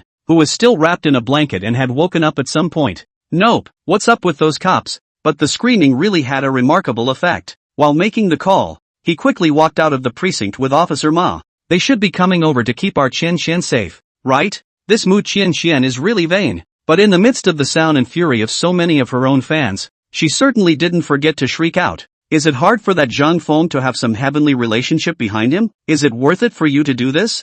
I haven't seen my daughter in a long time, and I don't know how she's doing. So, how is that possible? The two women looked at each other, turned and squeezed through the crowd and ran down the passageway in one direction, picking up the phone as they ran. The entire scene instantly became silent. On the other hand, Zhang Feng and Officer Ma followed the members of Group 1 and Group 2 and quickly traveled to that villa in the southern suburbs. Mu Qian, however, looked at Zhang Feng and said with struggling eyes, the entire stadium, nearly 100,000 people, instantly rioted. Let go of our Qian. Why are you arresting Qian? Though those things weren't directly violent towards Mu Qian. While saying that, a figure slowly walked towards the front from the depths of the stage, and the sound of Mu Qian came from the stereo. Only, all these people inside the corridor stopped their steps and looked at Mu Qian with sympathy in their eyes. No, it's not right. They actually rushed the stage? Are you guys trying to harbor that forensic scientist called Zhang Feng? Southern suburbs. Mu Qian followed the members of Group 3 and Group 4 and traveled to the concert site at a rapid pace. This hissing sound immediately stirred up 1,000 waves with a single stone, and the whole scene of raging voices instantly came to an abrupt end. As if he had grabbed some kind of life preserver, he kept screaming. In the midst of the noise, a surprised, childish squeal came. This riot of fans is getting out of control. They're even about to rush the stage and fight these officers. The police officers on the scene, seeing that the situation was getting out of control, pulled out the sidearms on their belts. Dear fans, they must have felt that public opinion couldn't be suppressed. That's why they made a move on our Qian. Please, everyone must keep your wits about you and not be taken advantage of by the bad guys. But Mu Qian still said quickly. Immediately afterward, there was an uproar. How are there two Qian? What's with all the cops? Is it hard to believe that something has happened? A spotlight landed on it as if by negotiation. Share, my share. Only just as they had stepped into the second floor. Although it was said that Lin Rue and Hu Huixin were at the concert. Finally, Zhang Feng's coming point arrived. Say, did you go in there? Did you go in? Dogs, tumors, you're all a tumor on society. How could their goddess Qian be involved in such a thing? It must be because of your own daughter. Officer Ma stepped forward and said to Mu Qian, Ms. Mu Qian, don't worry, we will definitely bring the bad guys to justice. Because the concert was at a big stadium near the center of town, the cell phone was always gripped inside his hand, afraid that he wouldn't hear it ringing. Go check on Mu Shuer's condition. In a moment colleagues from the precinct will arrive at the concert site. You guys remember to cooperate with the arrest and make sure to protect Mu Shuer. But their minds weren't on listening to the song. Hearing this voice and looking at the petite figure dashing towards her, Mu Qian could no longer hold back her hot tears and opened her arms. But, there were still sharp-eyed people who noticed the problem. I'm wrongly accused. Fans, save me, I was wrongly accused. Can I come along? Saying that, he dragged Wang Qian's hair again and dragged her from the ground into the middle of the villa. Yes, without saying a word, Zhang Feng directly nodded his head in agreement. What's going on? It's all nerves. The anxiety and nervousness that existed in Mu Qianqian's eyes also disappeared when she saw Zhang Feng. A black sedan sped by. With tears in her eyes, Mu Shuer broke away from Hu Huixian's embrace and opened her arms to directly pounce on Mu Qianqian. Although the body has not been destroyed, the mental destruction can be really unimaginable. Two police officers directly control Mu Qianqian, and one of them pulls out a piece of paper with the word arrest order written on it to the starry-eyed Mu Qianqian. Fingers were still pointing frantically at the villa in front of him. I didn't. Wang Qian cried and struggled. These words in turn caused Zhang Feng and Officer Ma to freeze. It can't be. How does she look exactly like Qianqian? *******. Wait. We suspect you are involved in a major criminal case, so please cooperate with our investigation. This officer's unassuming voice traveled down the microphone in Mu Qianqian's hand and spread throughout the room. Get your ass in here. All the big screens on the set were also focused on the man's face at the same time. She's managed to last this long without being driven insane. So 3 sets of 4 are going to move faster. Whoosh! The sound of a pistol was actually pulled out directly from his own waist. The black hole of the gun was aimed at Wang Qian and pulled the trigger without mercy. Chapter 95, Sweating It Out. Ha! Older brother. Bang! Bang! Bang! Bang! Bang! A series of violent gunshots came. It made these officers, who had just gotten out of their cars, rush to get out of the way. Stay the away. A window on the 2nd floor of the villa. Su Cohen was surprisingly grim-faced, standing at the window. The pistol was in his hand, still smoldering faintly. Apparently, he was the one who made the gunshots earlier. The group under Officer Ma instantly pulled out their pistols. Each one stood at attention, casually awaiting the order for Sergeant Ma to make his move. At this point, Officer Ma was also hiding behind the car door. Eyes, however, looked anxious as he hissed, Zhang Feng, what are you doing? Dangerous. That's right. At this moment, Zhang Feng was actually standing on the ground in a big way, slightly raising his head and looking at Su Cohen, who was standing on the balcony of the 2nd floor. From afar, looking at Zhang Feng who was so calm, this Su Cohen had a hideous face and hissed, pointing his pistol at Zhang Feng, Kid, aren't you afraid to die? I said stay away. Zhang Feng looked at this Su Cohen in front of him, his heart burning with a blazing fire, partly because they actually had the audacity to discredit themselves on the bib, and partly, of course, because of that video. Someone who could do such a thing was not an evil cultivator. Better than an evil cultivator. Regarding this kind of person, Zhang Feng, who was the heir of the Heavenly Master, had absolutely zero tolerance. If it wasn't for the fact that Officer Ma and the others were all there, and that criminals still needed to be given justice in this world, Zhang Feng would have blasted him to cinders with a palm thunderbolt long ago. At this moment, he looked at Su Cohen and spoke faintly. Are you Su Cohen? Listening to Zhang Feng's voice, the corner of Su Cohen's eyes jumped wildly, thought of something for no reason, and hissed, could you be the forensic pathologist called Zhang Feng? Indeed. Now that the police are at the door, it's obvious that their business has been exposed. And the beginning of this exposure. The beginning is because Zhang Feng and the precinct blocked Mu Qianqian to take away Mu Shuer. He had expected a little coroner to be absolutely swept to his death by public opinion. But I didn't expect that it would actually bring him to my door. Zhang Feng was too lazy to explain himself to Su Cohen and directly said in a cold voice, where is Wang Qian? Earlier, on his way here, he had received a call from Lin Rui saying that Wang Qian was not at the concert. That is obviously being taken away by Su Cohen. This person. Otherwise, Wang Qian wouldn't have sent herself a message saying save me. Ha ha ha ha ha ha ha. This Su Cohen let out a hideous laugh and hissed at Zhang Feng. That woman, she really is your informant. Wang Qian is dead. You picked it, idol. What? After hearing these words, Zhang Feng's mind heaved. Although Wang Qian didn't have any relationship with herself, she was at least a righteous woman and had taken the risk of delivering news to herself. If you really die, you'll be the one who's harming people. This caused Zhang Feng to instantly lower his head and pinch his fingers with his right hand.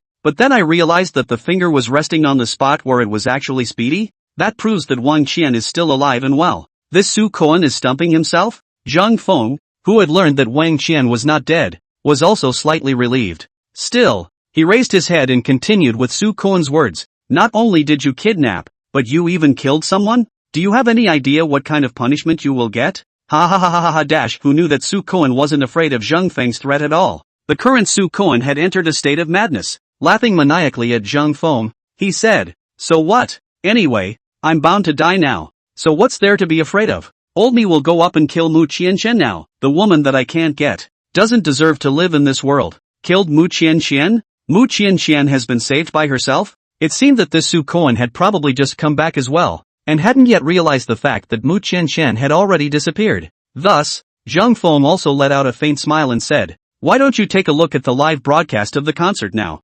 Concert? Su Koan was slightly stunned. What kind of concert am I supposed to see at this hour? Su Koan's eyes hung a touch of teasing and said, "Can it be that you guys think that the Mu Qianqian who was singing is Mu Qianqian herself? Plastic surgery. Do you understand? Do you know how much money I spent to make her into Mu Qianqian? Ha ha ha ha ha ha. I'm telling you, I'll eat Mu Qianqian. I'll say it. Jesus can't save her." Hearing Su Koan's words, Zhang Feng's expression was still a bit strange. I thought to myself, this guy has seen a lot of movies before, right? Still, he said, "I recommend you. It's better to look at it." Su Koan's eyes flickered. Why does this little coroner keep having to show himself this? Is it possible that? No way. Su Koan hissed and quickly pulled out his own cell phone, opening the live stream of the concert. And by now there was no song at all in the middle of the live feed. Instead, there were cries. The cries of Mu Qianqian and Mu Shui'er as mother and daughter meet. And the controlled Mu Qianqian. What? Su Koan's face instantly turned pale,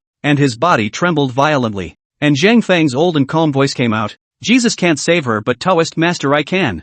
Bark! With a sound, the cell phone in Su Koan's hand slowly fell from the balcony on the second floor, shattering into pieces on the ground. Looking at Su Koan's lost in thought, Zhang Feng also added a fire and said, "Sweating, aren't you, older brother?" Su Koan, who was standing on the balcony, was trembling. The complexion of his face is getting whiter and whiter, and the pupils grew more and more hideous, more and more hideous. No way! Letting out a sound-breaking hiss, he dug right into the balcony. Fuming madly, he rushed towards the third floor, the room responsible for imprisoning Mu Qianqian. Crashing through the door of the room, where is Mu Qianqian's figure inside? Even the camera in that corner has been moved. This. Su Koan was completely dumbfounded. When did they come? When did you save Mu Qianqian? How come I don't know anything? I obviously set up an alarm system at the door. Why? Did the system fail? How was he to know that Zhang Feng had flown in directly through the window? And at this moment, Zhang Feng's voice came from outside again. "You know now, don't you? Come out early and confess. I can still barely count you as a surrender for a lenient treatment." When he said this, Zhang Feng was still gnashing his teeth a bit. For this kind of pervert, killing him 100 times wouldn't be too much. Zhang Feng is still thinking of teaching this person a good lesson through his own means. Listening to the voices outside, Su Koan's footsteps stumbled a little as he walked step by step towards that window where Zhang Feng had saved Mu Qianqian. The window was open, and the wind outside the window made Su Koan shiver. Looking at the moon in the sky, ha ha ha ha ha ha ha ha, a series of unexplained laughs came. Whoodash! With a loud bang, he was actually leaping straight out of this window in a single bound. Bang! Blood light collapsed. Surprisingly, it was a straight-up suicide jump. Holy! Seeing this scene, Zhang Feng, who had thought that he would still have to teach and educate this scum, instantly let out a shriek. The culprit dared to commit suicide instead of surrendering himself? What a bully! Chapter 96, Su Koan, what kind of sins have I created? It was too late. Officer Ma and the others haven't reacted yet. With a single stride, Zhang Feng rushed to the front of Su Koan's fallen and bleeding body. No one saw that a flash of light appeared amongst Zhang Feng's pupils. No one else could see it, but Zhang Feng could see it clearly. A soul's shadow was slowly emerging from amongst Su Koan's corpse. But one of Zhang Feng's large hands that emitted a shimmering light directly pressed down on this soul's head. Poof! With a sound, the soul was directly pressed back into Su Koan's corpse. 7 orifices bleeding. Su Koan instantly body a burst of all understand. The godless pupils suddenly seemed to pass the fluctuation again. I won't have a chance to clean you up later. So of course I have to clean you up now. But before he could fully float away, he found his feet tightening. I'm already dead. Pia. I want to think of a way to use my own means to torture Su Koan properly after arresting him. Isn't that deceptive? Zhang Feng became even more angry. But I saw with my own eyes. Zhang Feng, forensic doctor, encountered the strong resistance of the criminals, defiantly and bravely fought with the criminals. The criminals lost their footing and fell down the high building. Zhang Feng, forensic doctor, lucky to escape. But Su Koan froze. I'm not returning to the light. You. That's even so. That's even if it's not enough. Zhang Feng even stomped on his own face one after another. One didn't even have a chance to fight back. Why do you have to suffer this torture when you are clearly dead? What the hell have I done to deserve this? What sins have you actually created? Don't you know in your heart? Zhang Feng was already in a bad mood before, and it could be said that he was very angry. This cry of surprise was of course Zhang Feng's intentional act. Su Koan subconsciously blurted out. Su Koen felt like he was finally relieved. What did you all just see? Officer Ma, don't come over. Let me teach this violent resistance to the law a good lesson. It was outrageous enough to be able to hold his soul back inside his body just now. How could he still hold on to it now that his own soul had completely left his body? The wide-eyed spirit, waving frantically in the direction of Officer Ma's group of officers, hissed frantically, "Hey, look at him. You guys." Nonsense. Originally, I thought that this was the most satisfactory answer. But who knew that Officer Ma spoke up righteously? Look down. At this time he was also surprised to find that there was actually such a thing in this world, and that he could actually be reincarnated? I'm not dead? At least you're a police officer. You can't do it too badly, can you? It was also the moment Zhang Feng stopped his own movements. Is this the first time they've heard that you can actually come back to life before jumping off a building and falling to your death? However, the world was a big place, and flashbacks happen often enough anyway that it wasn't enough to make them think twice. Turning to these men behind him, he said, "And Su Koen is still completely unaware of what's going on right now. You guys control him. Is he still being reasonable? Don't you think it's outrageous? We saw it, Officer Ma." From a distance, Officer Ma and the others were baffled. A cloud of fishy-smelling dirt slammed right inside his mouth. I'm not a ham-proof dash. His own soul was finally leaving his body unhindered this time. Not to mention, he was actually a little touched. As for Zhang Feng, he stepped forward and raised his own feet, continuously stomping on Su Koen's head one foot after another frantically. But who knew that this Su Koen would actually kill himself first?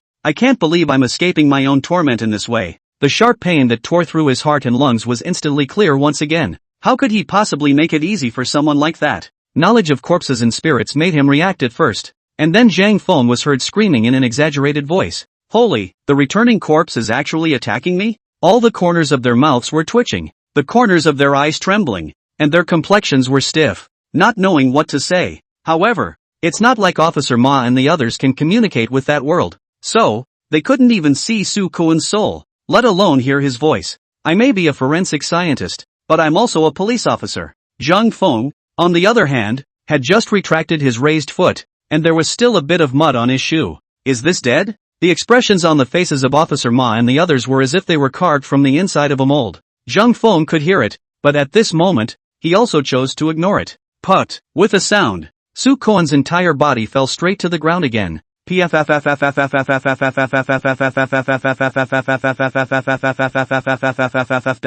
That feeling of severe pain all over the body from the fall was slowly losing contact because of the soul's departure from the body yet. However, before the soul could fully leave the body, he himself was forced by Zhang Feng to return his soul to its place. Jumping down himself, his body suffered the excruciating pain of a dead heart and lungs, and finally, the pain faded away, and he watched himself as his soul floated up. Who knew that this Su Koen's words had not yet been spoken? Have you not seen all this? Blatant assault on a police officer. You deserve to die. Help! He's not human. Scared the hell out of me. How can you guys pretend you didn't see what clearly happened? But not before his surprise had fully radiated. It was seen that Zhang Feng, that tiny forensic scientist, was actually able to press his soul back into his body with his bare hands. With a faint sigh, he turned his head to look at Officer Ma and the others and said, "Well, that's dead." However, it didn't take long before Zhang Feng stopped. Because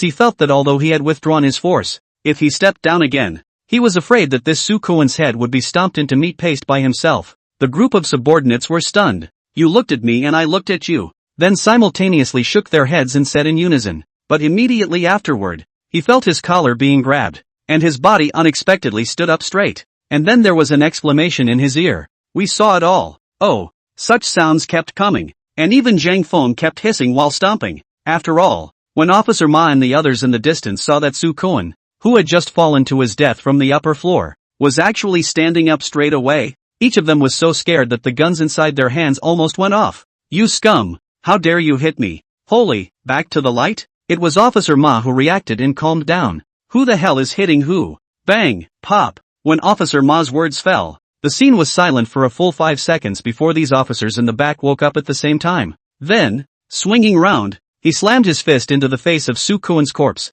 Before the little ghost that hooked the soul could hook Su Koen's soul away, he was forced to press it back into his body. Dr. Zhang's valiant and fearless spirit is worth learning from. We didn't see anything. Ahem. Su Koen, who had been forced by Zhang Feng to press his soul back into his body, tried his best to explain, but Zhang Feng's foot, the landing point, was always on his face, making it impossible for him to say a complete sentence at all. Holy, how did he even catch my soul? But, what's with this reaction from Dr. Zhang? Su Koan, who was being stomped by Zhang Feng, hissed while struggling, I didn't counter. Pooh, cough. Looking at each and every hot-blooded, positive and impartial police officers, Su Koan's soul, which was firmly controlled by Zhang Feng in midair and unable to escape, let out his most unpleasant ghostly cry. Is there any heavenly justice? Is there any king's law? Chapter 97, Cher wants a daddy? To be honest, Zhang Feng hadn't expected Officer Ma to actually be able to say something like this. It seems that because of the images in the memory card of the video camera that he brought back,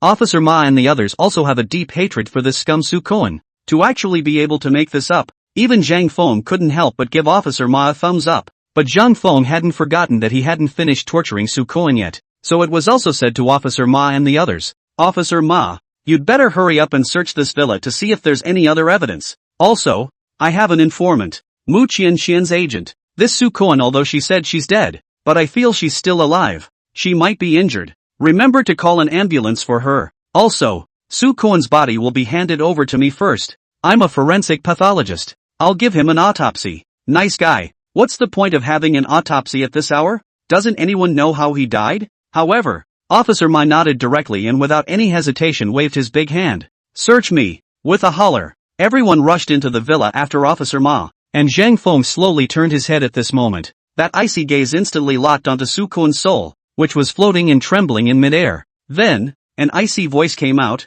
Now, only the two of us are left, right? Truly the soul has no tears. Otherwise at this time, Su Koan would have been scared to tears. Still, his voice was stiff and trembling with a sobbing tone. Big brother, I know it's wrong. I really know it's wrong. Just leave me alone, please. Too late. A cold light flashed in Zhang Feng's eyes. A fine light flashed under his eyes. Thunder law. Palm thunder. 5 thunderbolts. Boom heaven and earth Luosan thunder. Rushed into the villa in the middle of the police officer Ma crowd one by one have raised their heads, puzzled to look out of the window. This sunny day how to thunder? When Officer Ma and the others searched the villa inside and outside the villa, and by the way, they brought out Wang Qian, who was scared and palpitating. From inside the villa, Zhang Feng had already very carefully wrapped Su Koan's body in a body bag. Only, Su Koan's soul had long since gone up in smoke. If old brother Yan was present, he might have received a message. Your Taoist master Zhang Feng withdrew a soul. Queer, not withdrawn, but destroyed.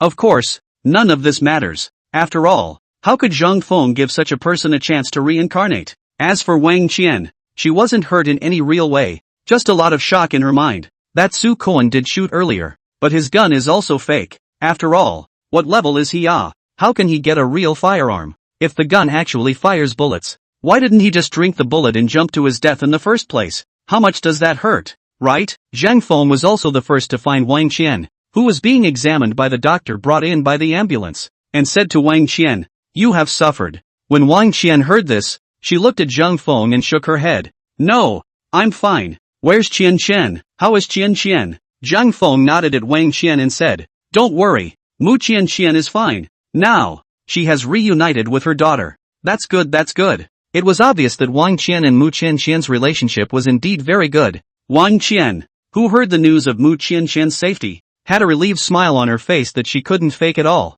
It was also at this time that the same feeling from before came back. The abundant aura actually had the feeling of being comparable to Cheng Bing's case. His own strength was now back to 1/10 of what it had once been. That's 15%. Cultivation becomes more difficult the further back you go, and it's the same with restoring your strength for a change. However, Zhang Feng also expressed great happiness at this supplement and gain of aura. At this rate, one's strength will really be restored someday. In this end of the world where aura was thin, if one possessed the strength one had before crossing over, then there were absolutely infinite possibilities.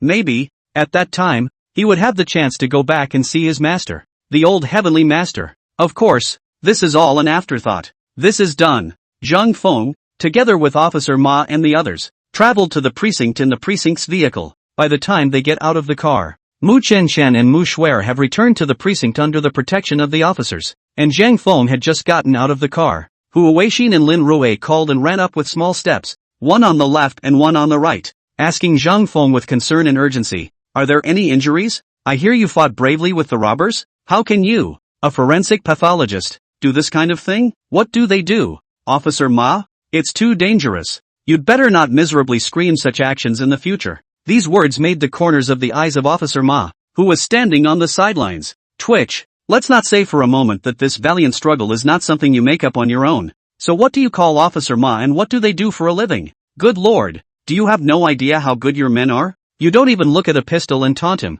Sweaty, aren't you, dude? Wait a minute. In the middle of the tirade, Officer Ma suddenly realized something. Why did I say, your men? Looking at Zhang Feng, who seemed to be embracing left and right, Officer Ma couldn't help but twitch the corner of his eye again, and gave a thumbs up at Zhang Feng, saying, Forensic pathologist Zhang, you really are blessed with a lot of sex. Holy, hearing this, Zhang Feng was instantly startled and directly said to Officer Ma, Officer Ma, you can't just open your mouth and pull it. Food can be eaten indiscriminately, but words can't be spoken indiscriminately. You're giving me a lifestyle problem. The corners of Officer Ma's mouth twitched madly. What the is called a TM open mouth pull? Uncle. And this time, a clear, childishly surprised voice rang out. Da da da da da da. The little crunchy step bought that crispness. It's Mu Shuer. Mu Shuer. The little girl still had a little teardrop hanging from the corner of her eye, but at this moment, seeing Zhang Feng also could not hold back his inner excitement, opened his arms and very adorably crashed directly into Zhang Feng's embrace.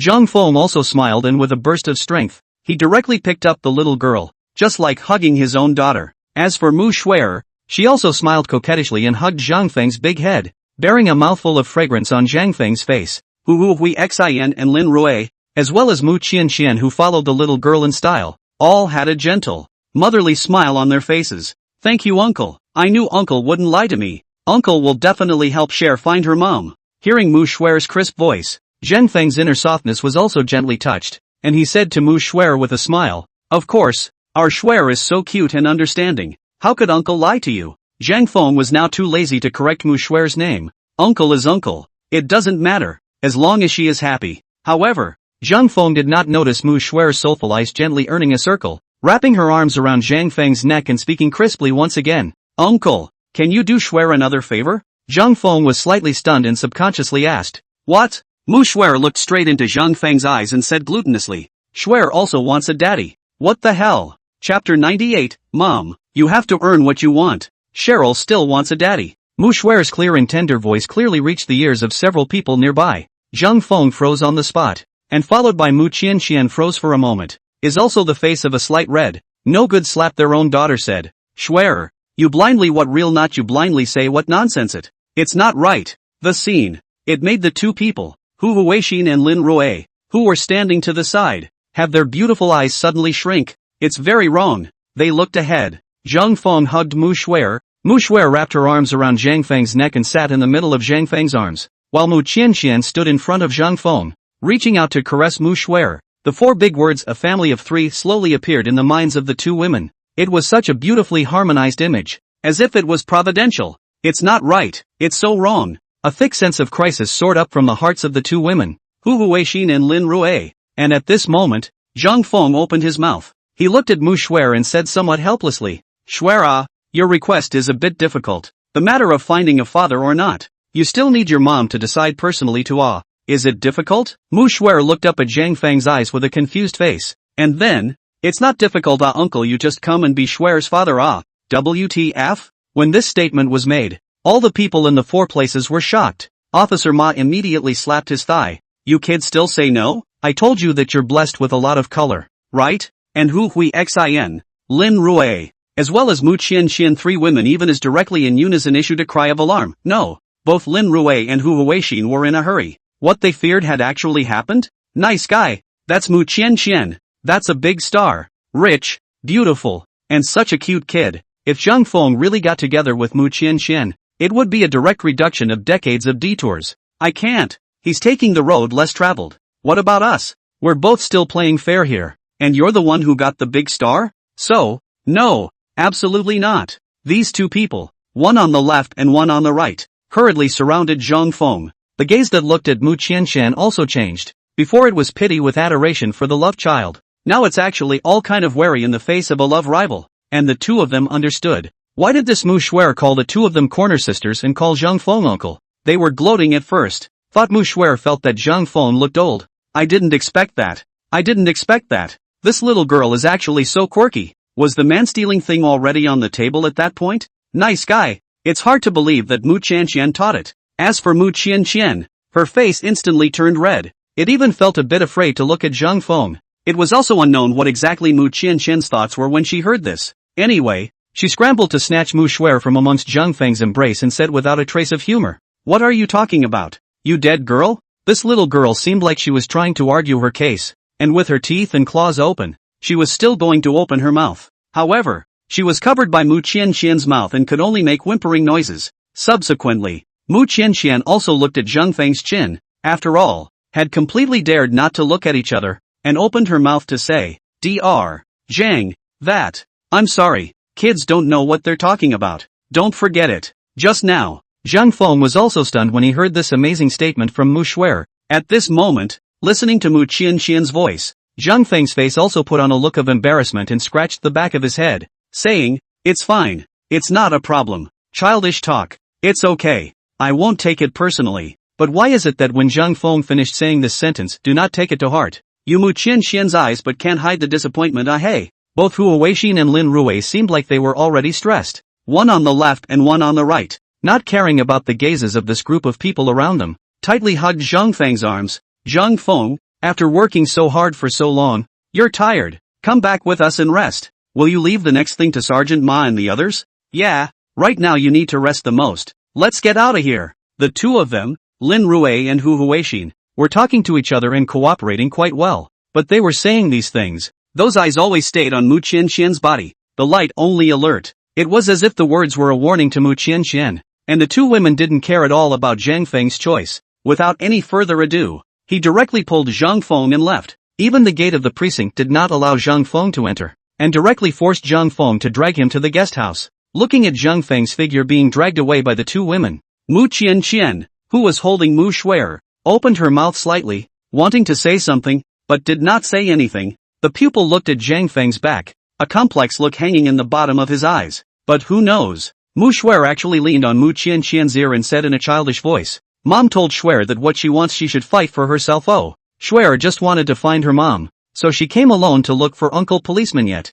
and found Uncle Zhang Feng. So oh, mommy has to fight for herself just like Yuki. You little girl. Mu Qianqian blushed at these two words from her own daughter. Stretching out her delicate fingers, she tapped on Mu Shuer's forehead. "Can you know what mom wants? How old are you? Why are you always thinking about these things inside your head?" And that's not what mom meant when she said that. Although the words were said so, a different light clearly appeared under Mu Qianqian's eyes. What happened after that was really not something that Zhang Feng had to deal with. After 2 days of hard work, he also endured the pressure of various public opinions. And although Zhang Feng didn't care, others cared for him. So, after returning to the guest house, it was an early night. Officer Ma naturally wants to interrogate Mu Qianqian, then organize the evidence gathered. As for Mu Qianqian herself, she has finally relogged into her own scarf number. After deleting the scarf that Mu Qianqian sent out yesterday to discredit Zhang Feng, she reissued a solemn statement. The crimes of Mu Qianqian and Su Kuan were selectively publicized. By the way, he also defended Zhang Feng,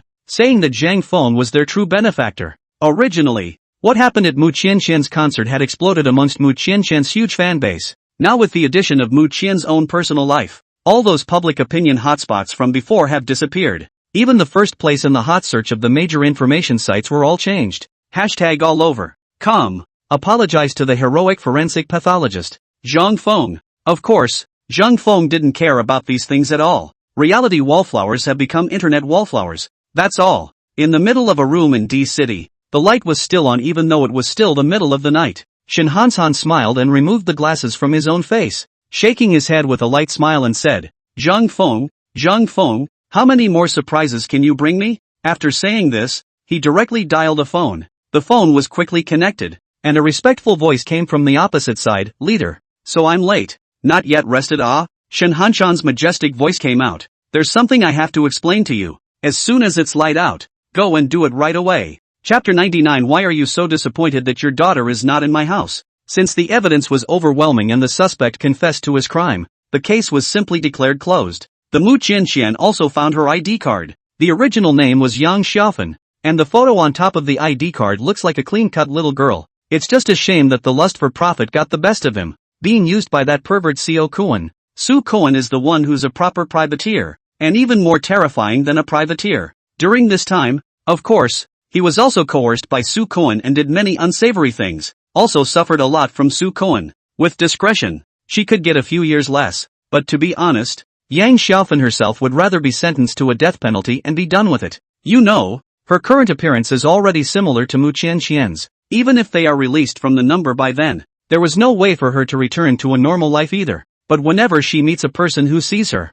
her first reaction is amazement. Wow, how do you look so much like the big star Mu Qianqian? It's practically the same. But soon, in less than 3 seconds, the person who said it would remember. You wouldn't be the scumbag imposter of a big star, would you? Released? Such a life is simply dark. Maybe, in time, she'll kill herself? But who can blame them? You've done it to yourself. The internet is becoming more and more apologetic about Zhang Feng. Of course, it also caused more people to be curious about Zhang Feng's identity. But for some reason, even those human bigots couldn't find any trace of Zhang Feng. The entire public safety system has been surprisingly protective of Zhang Feng. This, however, intensified the curiosity in these people's hearts. What kind of person was this Zhang Feng that he deserved such protection? But they guessed theirs. It has nothing to do with Zhang Feng either. Finally, this was the first time when Zhang Feng came to D City. No one knocked on the door in the morning to disturb Zhang Feng's sleep. Although it was said that Zhang Feng possessed cultivation and strength, sleeping and whatnot was completely unimportant. But again, there was nothing waiting for him to do. Why is he getting up? This sleep. Zhang Feng slept directly until sunset, and even got up when it was almost dark. And it still wasn't Zhang Feng's intention. Was woken up by a knock on the door. Opened the door to see. Actually, or police officer who? The moment officer who opened the door to Zhang Feng, his head kept poking inside the room. It was as if they were looking for something. And Zhang Feng, who saw this scene, helplessly spread his hands and said, "Don't look for it, officer who. Your daughter isn't here." "Ha? She's not here." Hearing officer who's voice, the corner of Zhang Feng's eye twitched a few times and said, "No. Why do I hear you sounding a little disappointed?" "Ahem." Officer who coughed awkwardly and said, "No way. What kind of words are these? What disappointment or not? She's really not there? Good man. You still ask?" Zhang Feng was completely speechless, propped up the door of his room with one hand,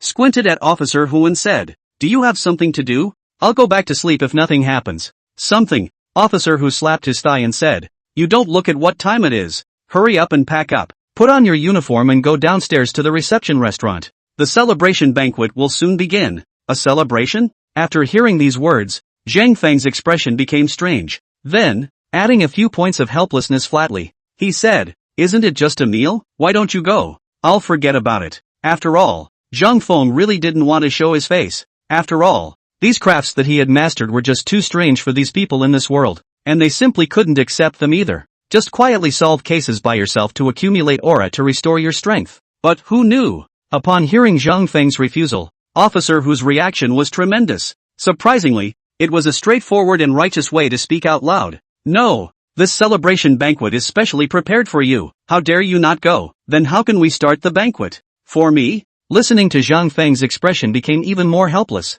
letting out a silent wail.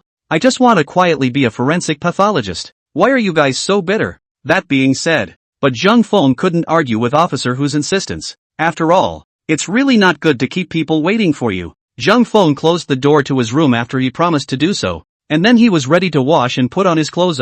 Officer Hu, who was standing in the middle of the corridor, just turned his head and saw Hu Huixin walking over. Officer Hu immediately widened his eyes. "You really weren't inside Zhang Feng's room?" Hu Huixin was stunned. "Why would I be inside his room?" Immediately afterward, Hu Huixin's expression also became strange. "No, I mean Dad, what the hell are you doing? What's with this disappointed look on your face, oi?" Lin Rui, who poked her head out on the other side, also let out a sharp popping sound. "The person who should be inside his room should be me." Achoo! Zhang Feng, who was taking a shower, sneezed for no reason. "Cold? It shouldn't be. This regression in my cultivation isn't this serious, is it?" In any case, Zhang Feng was finally fully dressed. The body was the uniform that Hu Huixin had given herself earlier. With a solid stride, he walked into the middle of the restaurant. As for why the celebration was chosen to be in the hospitality restaurant, that's so normal, because it's the official celebration of the group, so of course you can't go over the limit.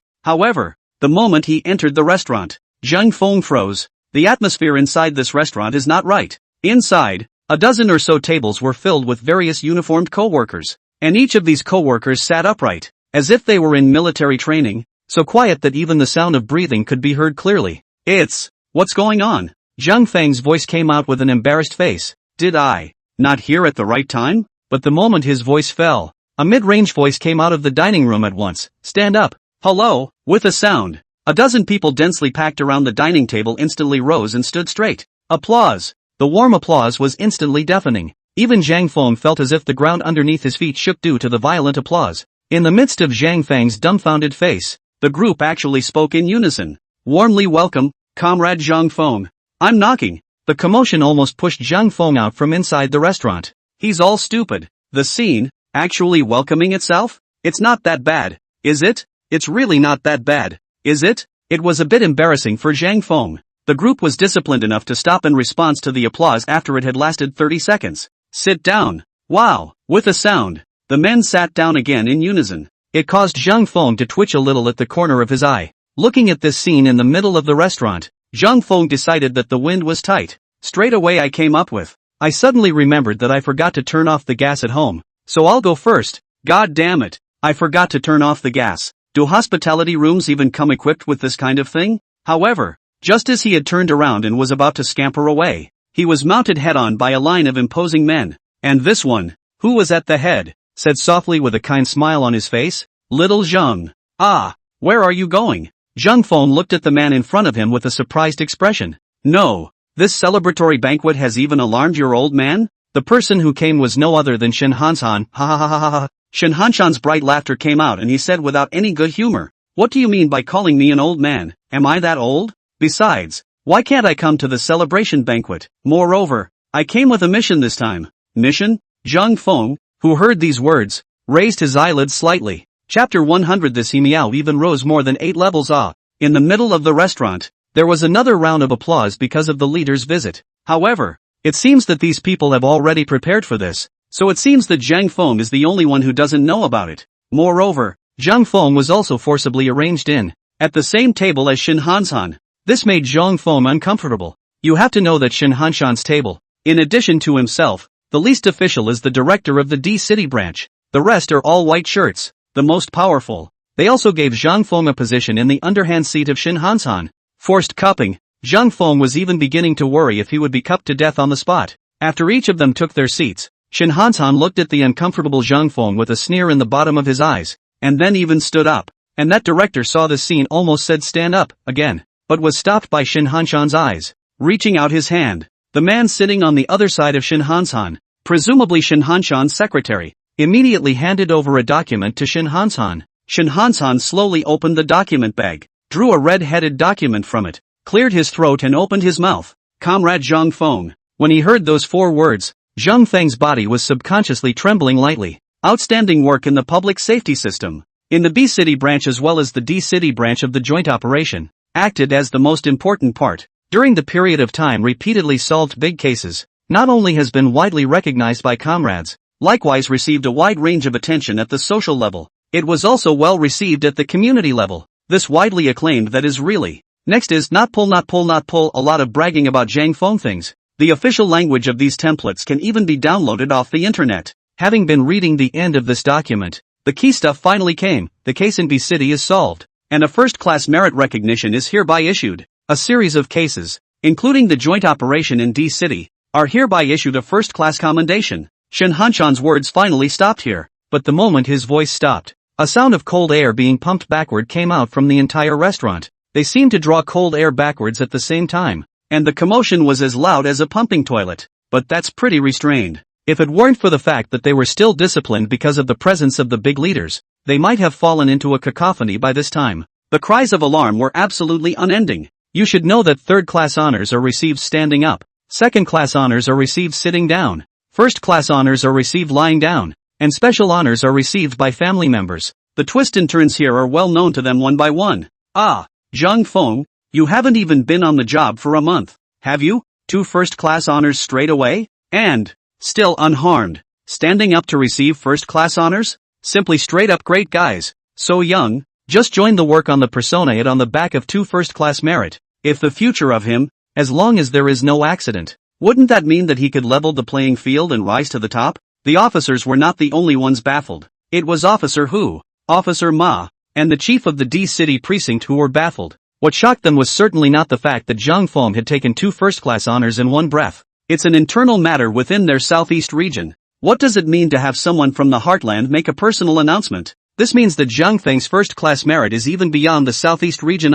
Nice guy. Zhang Feng, could this already be noticed by some people in the center ground? For a while, Officer Ma and Officer Hu were a little worried while shocked and admiring. Was this really a good thing for Zhang Feng? And Zhang Feng didn't know what they were thinking inside. Zhang Feng himself was confused. When Officer Hu told himself earlier that he was going to go to the top to take credit for himself, he said so. He really didn't want to take credit for it. He was merely trying to restore his cultivation. That's all. But who knew that this kind of thing could actually alarm the top? Even someone of Shin Hanshan's level. This is really not what Zhang Feng wants. That's a bit too ostentatious. But at this time, Shin Hanshan actually came back with, "Let's congratulate Comrade Zhang Feng." Whoa, whoa, whoa. That enthusiastic applause was like no money at all. And once again it rang out. On the contrary, Zhang Feng lowered his head with a helpless face. Can't wait to find a place to hide. This feeling of being in the spotlight is really uncomfortable. Like a man's back. Pushing himself to such a point before the eyes of the crowd. Then it will be all trouble when you do things yourself in the future. Because no matter what you do, someone is always watching you. Some people adore it. Some people have eyes for it. Especially in the midst of this system. Is this really a good position to be in? Of course not. He even had the feeling that he was not far from the day he would be exposed. The applause had already fallen. But Shin Hanshan actually hadn't sat down yet. He even turned his head to Zhang Feng, who was bowing his head in a helpless manner, and said, "Zhang Feng, now you can stand up." Stand up? Zhang Feng froze. There's not going to be any more medals for me to wear, is there? Just give it to me. There's no need to wear it now, is there? Although he said so many people were watching. So Zhang Feng stood up helplessly, looking at Shin Hanshan in front of him. Those eyes were filled with resentment. Shin Hanshan, on the other hand, directly ignored Zhang Feng's gaze. Turning his head, he actually brought another file from the secretary's hand. Not a medal? Zhang Feng froze. Shin Hanshan's voice followed. Because of Comrade Zhang Feng's outstanding performance, issue the appointment letter for the inspection team. What? This time, even Zhang Feng drew in a breath of cold air. Not to mention all the officers around. It was these white shirts at the same table as them. Each one of them had a flickering gaze and looked at Shin Hanshan with an unexpected face. Obviously, the 2 previous first-class honors, they were aware of. But the appointment letter of the inspection team, Shin Hanshan actually did it without their knowledge? Hereby appoint Comrade Zhang Feng is the center's inspection team, the Southeast region's resident special agent. Having been examined by the organization, the above person fully meets the conditions of the organization. And this letter of appointment is hereby issued. Issued by Shin Hanshan. After Shin Hanshan's name fell, Shin Hanshan himself raised his head to look at Zhang Feng, a smile hanging under his eyes, and said softly, "Comrade Zhang Feng, welcome you to join the roving inspection team." Snap, snap,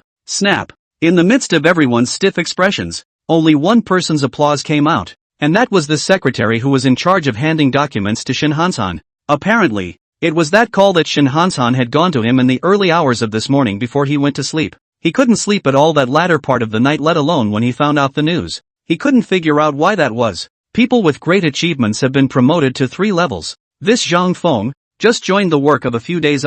Directly over how many levels? Into the inspection team? That's more than an 8-step upgrade in a row, isn't it? Why is this? But do not think. Then do not think. The leader, since so arranged, the leader is bound to have the leadership of their own reasons. Hearing his applause, the surrounding crowd, which was already as if they were demented, finally reacted. Wow, another round of enthusiastic applause. Only, Zhang Feng noticed, however, these white shirts at the same table as him and Shin Hanshan. The expressions on those faces, one after the other, are so unnatural. But no one was expecting it. Zhang Feng looked at the appointment letter that Shin Hanshan held up in front of him and actually spoke with a helpless face. That, older brother, this job, you'd better find someone else. Chapter 101, Right Eye Chrysanthemum Blossom, Peach Blossom in the Left Eye? When Zhang Feng said this, the restaurant was still silent. But one by one, the gazes they looked at Zhang Feng changed. One by one, they were even more surprised than when they heard this appointment letter just now.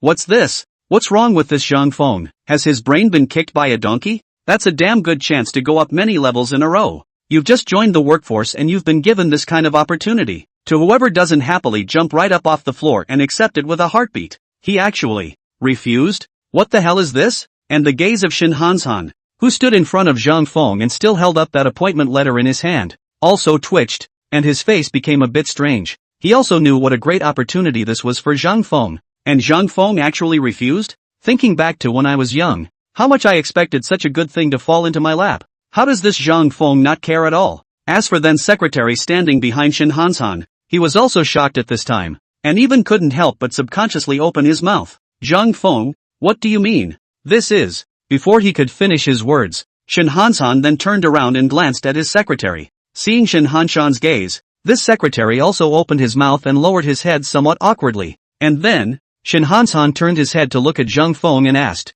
why? In fact, to be honest, Zhang Feng knew that such an opportunity was a once-in-a-lifetime one. Anyone who is in the system expects such an opportunity to fall in their lap. If, however, Zhang Feng was not a traveler or a Taoist priest, definitely will be gladly accepted. But now Zhang Feng, the biggest worry is that his fame is too big. Then no matter what he does when it is inconvenient, he wasn't even willing to come over for this celebration banquet, let alone rising so many levels in a row in front of so many people. So, he also said helplessly to Shin Hansan, I know, this is the higher-ups' recognition of my work. Zhang Feng can also speak in official jargon, but I'm too senior, and besides, I don't like doing work like inspection teams. I still prefer to be left alone to be an honest forensic scientist and just help the precinct solve cases. Zhang Feng's words made Officer Hu, Officer Ma, Lin Rui, and Hu Huaxin's eyes all anxious. There's even a sense of hatred. What kind of big tale are you playing at this time? What future could a little forensic scientist have,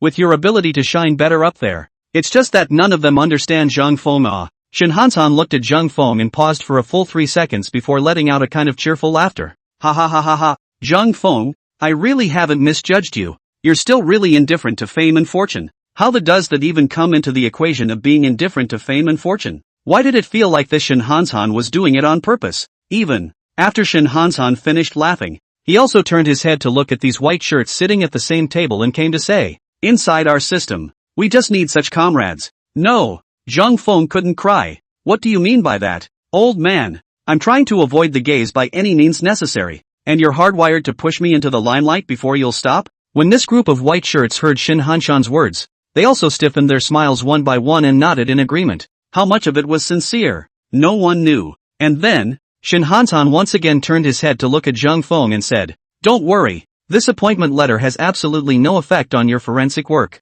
The inspection team side will not normally assign you work assignments, so you should just finish your job in your own original unit. Unless, of course, something special happens. At which point, I'll call you myself. Can you understand? Shin Hansan followed by this, can you understand, with an accent. After saying that, surprisingly, he was not allowed to say anything, pulled Zhang Feng's hand, and shoved the appointment letter in his hand into Zhang Feng's hand. Even, Zhang Feng felt that Shin Hansan shook his hand a little harder when he grabbed it. Shin Hanshan's gaze, in particular, hung with a serious look, as if he was trying to convey some kind of message to Zhang Feng. This scene caused Zhang Feng's mind to gradually sink. And he said in his heart, can it be that Shin Hansan still has ulterior motives for arranging this? For a while, it made Zhang Feng become a little less confident, but people have done so in front of so many people, and shoved the appointment letter into their hands, and their refusal is simply useless. The current him could only nod at Shin Hansan with a helpless expression on his face and said, alright then, thank you for your leadership. Snap snap snap snap snap dash. The moment Zhang Feng's words fell, a series of crisp applause rang out. At first it was just a few sporadic people, that is, Officer Hu and the 4 of them, and with them, inside the entire restaurant, the applause was thunderous. However, the emotion mixed amongst the applause was different. I don't know how many young people who were about the same age as Zhang Feng, but each of them looked at Zhang Feng with eyes that were filled with envy and jealousy. That's not true, just a few days into the job and so many levels in a row. Moreover, you have to be personally negotiated and coaxed into promotion by other people's leaders. Good man. When did a promotion actually have to be coaxed? They're envious. Why can't such a good thing fall into their laps? This Zhang Feng, he even got a bargain? What a jealousy. Feeling the sultry eye after sultry eye in the midst of the applause, Zhang Feng was also having a hard time with his body, but there was nothing he could do at all. Finally, when Shin Hansan handed over a brand new document to Zhang Feng, Shin Hanshan's task of coming here today was completed. At this point, if there was a host on stage, it would definitely be everyone. Eat and drink well. That's right, the table is open. Just between the seats. Zhang Feng looked at the documents on the center tour inspection team special assignment. This line of big words above their own small face on the photo ID is a mouthful of food cannot eat. The most annoying thing was that Shen Hanshan didn't eat much, so he patted Zhang Feng's shoulder to show that he was full and then left. As soon as he left, the remaining white shirts at the table where there was no reason to stay, and the only D-City precinct chief acted as an errand boy and chased him out. This large table of food basically didn't move, and then only Zhang Feng was left alone. That's a real social death on the spot, but it was good. Zhang Feng finally had a reason to slip away. Zhang Feng, who had left the restaurant, was finally getting a breather. This feeling of being stared at by so many people's eyes was really uncomfortable. However, before Zhang Feng could make a run for it, he ran into 4 acquaintances head-on. Lin Rui walked up first, smilingly took Zhang Feng's arm and said, "I knew you were definitely going to run." Hu Weixin also wanted to follow Lin Rui's example and come up, but she was in the way because her father was still present. She also looked at Lin Rui with an envious face. Officer Ma sighed and Officer Hu slightly exchanged glances, and then the two of them, with a bad smile hanging at the bottom of their eyes, walked side by side to Zhang Feng's front and came to a standstill. Snap! With a sound, they unexpectedly saluted Zhang Feng at the same time and spoke in unison. "Good day, leader." Put. Zhang Feng's mouthful of old blood almost spewed out from the middle of his own throat as he said grudgingly, "Officer Hu, Officer Ma, it's too much." Amidst the laughter of several people, a warm female voice suddenly came. "Good evening, Forensic Dr. Zhang." When they heard this voice, the crowd froze and subconsciously turned their heads, only to see the big star Mu Qianxian actually holding her own daughter Mu Shuer standing there with a little pink on her face. Why is Mu Qianxian here too? But for some reason, Zhang Feng's eyelids actually jumped gently when he saw Mu Qianxian. An unusual glint appeared at the bottom of his eyes.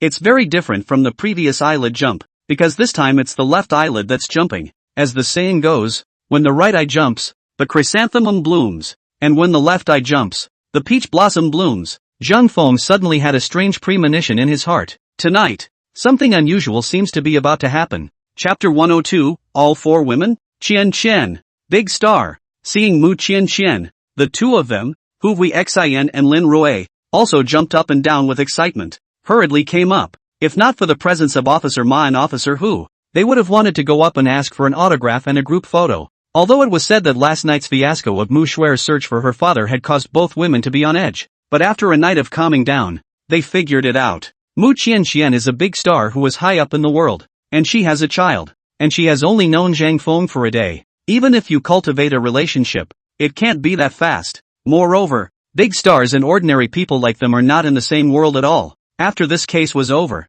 they went their separate ways. So, there is absolutely no need to worry about such issues. When I saw Mu Qianxian today, that star-crossed feeling came flooding back. And Mu Qianxian is also full of goodwill towards Lin Rui and Hu Weixin, the two female officers who cooperated with Zhang Feng's actions and protected her. I looked at them and asked, "What are you doing? What are you doing?" Hu Weixin's side waved her small hand and said, "The celebration banquet inside is deadly dull. Not interesting at all. And we also know that Zhang Feng, he definitely doesn't want to participate in this kind of activity. So, we're planning to come out and hold a small, private celebration banquet for Zhang Feng. And right now we're getting ready to change and head out." Looking at Hu Weixin's frown, Zhang Feng looked strange. "No, how is it that I don't know about this?" However, Officer Ma directly reached out and took Zhang Feng's shoulder head and said, "Don't you know now?" Officer Hu on the other side also looked at Zhang Feng with a smile and said, "The top has approved it. This time when we participated in the joint operation in D-City,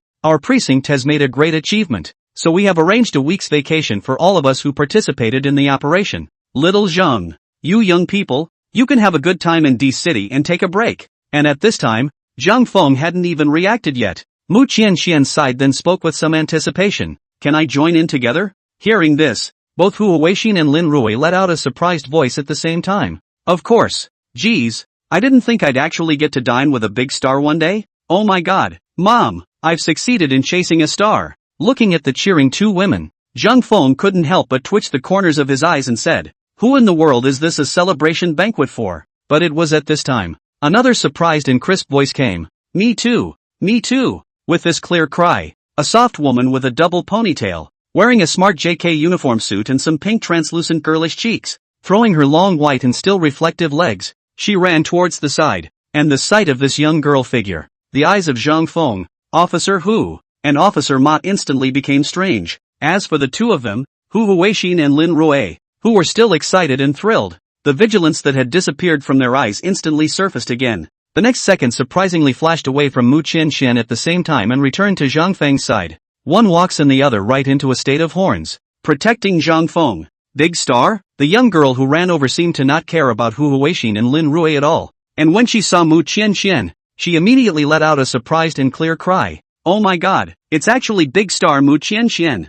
I didn't see it wrong, right? Qian, I'm your biggest fan. Can you sign an autograph for me, please? While saying that, this JK twin ponytail put on an expectant and somewhat pitifully cute look. It made Mu Qianxian feel like she couldn't help but look at it. Zhang Feng, on the other hand, had stiffened and spoke. Shen Xinger? What are you doing here? You're out of the hospital. That's right. This cute little double ponytail JK girl was Shin Hanshan's daughter. Shen Xinger, that girl who had previously said inside the hospital that she was a traditional girl who wanted to marry Zhang Feng as a youngster. Hu Huixin had of course heard about this matter, so at this time, she was once again on the same side as Lin Rui. The eyes that looked at Shen Xinger seemed to be saying, if you want to be a little one, it should also be me. Where is your share? What's this all about? Shen Xinger had already looked at Zhang Feng and nodded her head crisply. Yes, brother Zhang Feng, I've already been discharged from the hospital. Brother Zhang Feng? Dad told me you were here, so I came over to play with you on purpose. What are you guys going to do to go? Can you take me one? No. Zhang Feng's side was just about to open his mouth to refuse, but who knew that Officer Hu and Officer Ma actually spoke in unison at the same time? Of course. We're ready to go to dinner together. Stargirl, come alone. Zhang Feng looked at the two officers with a confused expression.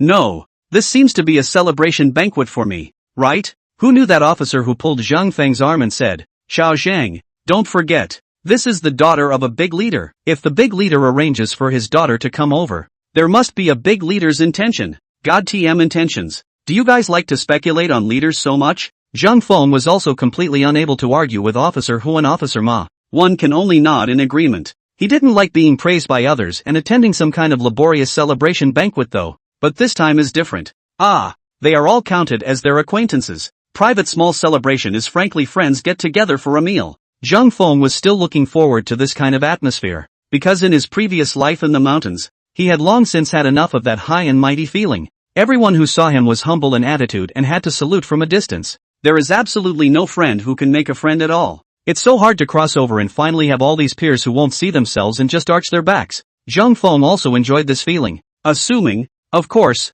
that one goes back to one's room to change one's clothes. After all, you a party between friends, all wearing police uniforms. Go wherever no matter what to do cannot let go. It was just that when he was changing his clothes, it seemed that it was because of Shen Xinger's sudden appearance that the frequency of Zhang Feng's left eyelid beating actually sped up a few more points. This made Zhang Feng curious. How the hell is it going to happen tonight? Officer Ma, being a local, naturally acted as a guide. An ordinary private dining room with a special box picked out. This time, the luck was pretty good. And finally, Zhang Feng did not find the corpse oil. With no police uniforms on them and in the middle of a vacation, the group was surprised that they weren't satisfied with just eating, and ordered 2 beers and just mingled. In his previous life, Zhang Feng was also looking forward to the opportunity he had to come out with his own friends to feast on meat and drink. This kind of dashing life was not expected to be experienced until after the crossing. Therefore, Zhang Feng was also very devoted to this kind of thing. However, what shocked Zhang Feng and even Officer Hu and Officer Ma together was, these 4 women can actually drink better than one another. Especially when he saw that Hu Huixin actually stepped on a stool and held up a bottle of wine and had to perform a dragon sucking water for his idol. That officer whose face had gone black. After 3 rounds of wine, the food is over. Originally, Zhang Feng felt that the celebration banquet prepared for no one tonight was going to end, and the sharp-eyed Shen Xinger actually discovered that there was a karaoke jukebox in the middle of the box. Good lord, with the added bonus of a big star present, they actually started the second half. Moreover, the 2 big men, Officer Hu and Officer Ma, actually left Zhang Feng behind in a very unrighteous manner, said he was too old to go through all that, so he left first, but Zhang Feng had to stay. Why? Because these 4 women plus 1 girl need a man to protect them. Amidst Zhang Feng's extremely furtive gaze, time quickly came to the latter part of the night. It wasn't until Mu Shuer fell asleep against Zhang Feng's embrace that the 4 women were relatively quiet. Finally, Zhang Feng slapped his head with a speechless face and slowly stood up while holding the sleeping Mu Shuer. Is it going to end? But at this point, the sound of a small, delicate hand but grabbed the waistband of Zhang Feng's pants. It made Zhang Feng instantly draw a breath of cold air. Chapter 103, This is into the Ponzi Cave. Zhang Feng turned his head with a slightly stiff expression. The owner of this small hand was found to be Mu Qianqian, who was slightly half leaning on the sofa, her cheeks flushed, her eyes a little wandering, and obviously the alcohol had already come up. The pair of gazes that lent themselves to the wine were filled with a kind of intoxication and infatuation, and there was even a kind of seductive feeling hidden in them. In conjunction with that light blue dress, the straight slender lengths were slightly separated. Gulp! Even Zhang Feng could not help but swallow a mouthful of saliva. Zhang Feng also drank a lot. Moreover, because it was his first time experiencing this feeling of getting together with friends to eat and talk nonsense, he also didn't even use his cultivation to take out the alcohol in his body. Seeing this kind of scene caused Zhang Feng to instantly feel a wave of turbid qi that instantly surged into his mind. Good on. Mu Shuer, who was only 5 years old in her arms, let out a cute dreamy murmur, causing Zhang Feng's brain to instantly clear. Backpedaling. Only Zhang Feng knew how horrible his thoughts were just now. He was still holding someone else's daughter in his arms, so how could he think of talking to someone else? It's better not to think about it. I wonder why this is getting more exciting the more I think about it. Whooping sound. Zhang Feng stabilized himself, looked down and carefully pushed away the small hand resting on the waistband of his pants with one hand, and said softly, What's wrong? Mu Qianqian exhaled like orchids, followed by a bit of drunkenness. Her voice became even softer. Zhang Feng, where are you going? This speaking soft voice made Zhang Feng even more a little bit unable to control himself, but he still endured. All by his arms, Mu Qianqian's daughter. Ahem. Clearing his throat slightly, he said, It's getting late, and you've had a lot to drink, so I'll take you home. And, as if there was some general afterthought, Zhang Feng added, Shuer has already fallen asleep. Upon hearing her daughter's name, Mu Qianqian's wandering gaze clearly cleared for a few moments. Slowly sitting up straight, he looked at his own daughter in Zhang Feng's arms and nodded. Yes, it's also been a long time since I've let my guard down and enjoyed life so easily. It's amazing that for a moment I didn't pay attention to the time. At this moment, Zhang Feng let out a slight sigh of relief and tightened Mu Shuer in his own arms. It's a good thing this little friend was there, or else there's no telling what might have happened. Over here, Mu Qianqian had already pulled out her own cell phone and dialed a number. Soon the door to the box was opened from the outside. The person who walked in was of course Mu Qianqian's manager, Wang Qian. Wang Qian was obviously also startled when she saw the scene in the private room. How did you drink like this? Yeah, why are you drinking like that? Hu Huixin and Lin Rui, both holding microphones in their hands, embraced each other and sat on their knees, half asleep, and Xin Xinger was directly lying on a stool, pouting her ass, and inside her mouth she kept repeating, I'm a traditional woman. God TM tradition. Traditionally you can wear JK to pose in this way, so that Zhang Feng came to a plunge on the spot? Luckily, Mu Qianqian was quite elegant at this point. Sin. Mu Qianqian spoke to Wang Qian. Send us back to the hotel first. Let Shuer sleep before sending forensic Dr. Zhang and the others back to the guest house. Good. Mu Qianqian was indeed quite sober, and this arrangement really couldn't be better. After all, as far as Hu Huixin and Lin Rui's two daughters were concerned, they couldn't carry one on one hand and walk back on the street, could they? Having a car to ride in, of course you choose to ride in the car. But, Zhang Feng could never have imagined that he would actually regret this decision of his. After a slight breeze from the cold wind outside, Lin Rui, Hu Huixin and the three girls, Xin Xinger, had surprisingly blown away quite a bit of the alcohol on their bodies and sobered up a few points, especially when they returned to the presidential suite of Mu Qianqian's hotel. These three women were actually staying put. A group of people pulled Mu Qianqian and actually directly opened the wine cabinet inside Mu Qianqian's suite, asking Mu Qianqian to have a third scene. This made Zhang Feng straighten up and call out what a great guy he was. But who had thought that Mu Qianqian was also alcohol-addled? Bang! The sound of it started the thousands of dollars bottle of red wine open. The four women hadn't sung enough inside the restaurant box and picked up the microphone inside the suite and started ghosting again. Zhang Feng looked at this scene with a pained face and made a secret resolution in his heart. Never let these women drink again. Wang Qian saw the scene as also a face of helplessness, but looking at in three women a piece of crazy play. Mu Qianqian, her eyes are also hung full of soft color, turned his head to Zhang Feng, said, Zhang forensic doctor, let Chen Chen they have a good venting it. This suite is big enough. If it's getting late, you guys can rest here. There are several rooms. Just pick one at random. Dr. Zheng. After saying that, he hugged Mu Shuer, who was still sleeping, and said, Shuer, just follow me. My room is right next door. After saying this, Wang Qian took Mu Shuer and exited the room. Only Zhang Feng was left inside the room, as well as four different, Big and small pretty girls. The 4 girls had finally discovered Zhang Feng, who was standing on the side, sticking his waist out with a helpless look on his face. Xin Xinger was the first to jump out. Brother Zhang Feng. And the drunken Hu Huixin and Lin Rui came up and said in unison. Brother Zhang Feng. Brother Zhang Feng. No. Mu Qian ah. What are you following to make a fuss? Looking at Mu Qian, who had a mesmerized face and slightly spat out her tongue, Zhang Feng was devastated. These 4 women pulled Zhang Feng at the same time. Come sing together. Brother Zhang Feng. Come drink together. Brother Zhang Feng. Why aren't you happy? Brother Zhang Feng. Do you need a kiss to be happy? Smile. Brother Zhang Feng. Brother Zhang Feng is so charming when he smiles. God TM is fascinating. It's a bitter smile. Can't you see the bitter smile? Zhang Feng suddenly realized that he seemed to have surprised the Ponzi cave. He wanted to jump up and shout, Demons! I can tell at a glance that you are not human. De Wei Tian Long. But he can't. Oh, my God. Destroy it. Tired. If you can't beat them, join them. Crazy, laughing, drinking. Zhang Feng didn't know how much time had passed. In the midst of the dizziness, it finally felt like the surroundings had quieted down. Slightly opening her eyes, which were already barely open,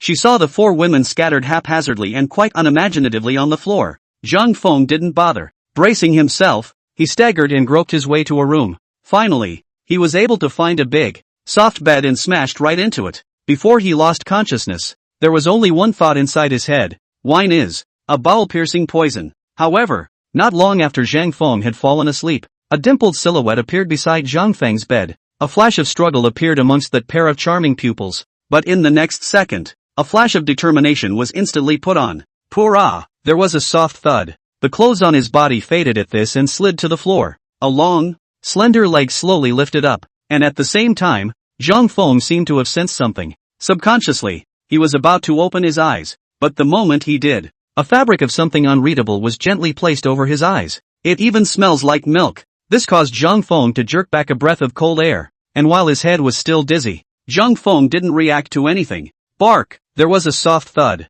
The waistband of his own pants just then, actually lightly, popped open, a touch of cold, wrapped in a package. Chapter 104, Braving the Ponzi Cave. Hiss! Zhang Feng instantly drew in a breath of cold air. It was this instant that he suddenly knew why his left eyelid had been throbbing this evening. Sure enough, the old saying is true. Left eye jumps. That peach blossom really bloomed but how can you do that with your eyes blocked? Zhang Feng, who had drawn a breath of cold air, subconsciously had to lift his hand to pull off the object covering his eyes. But, snap, 2 soft thuds. The 2 of soft little hands pressed tightly on Zhang Feng's wrist. Zhang Feng's entire body was instantly controlled on top of the sheet in a wooden shape. Feeling the movements of this strange person, Zhang Feng spoke in confusion.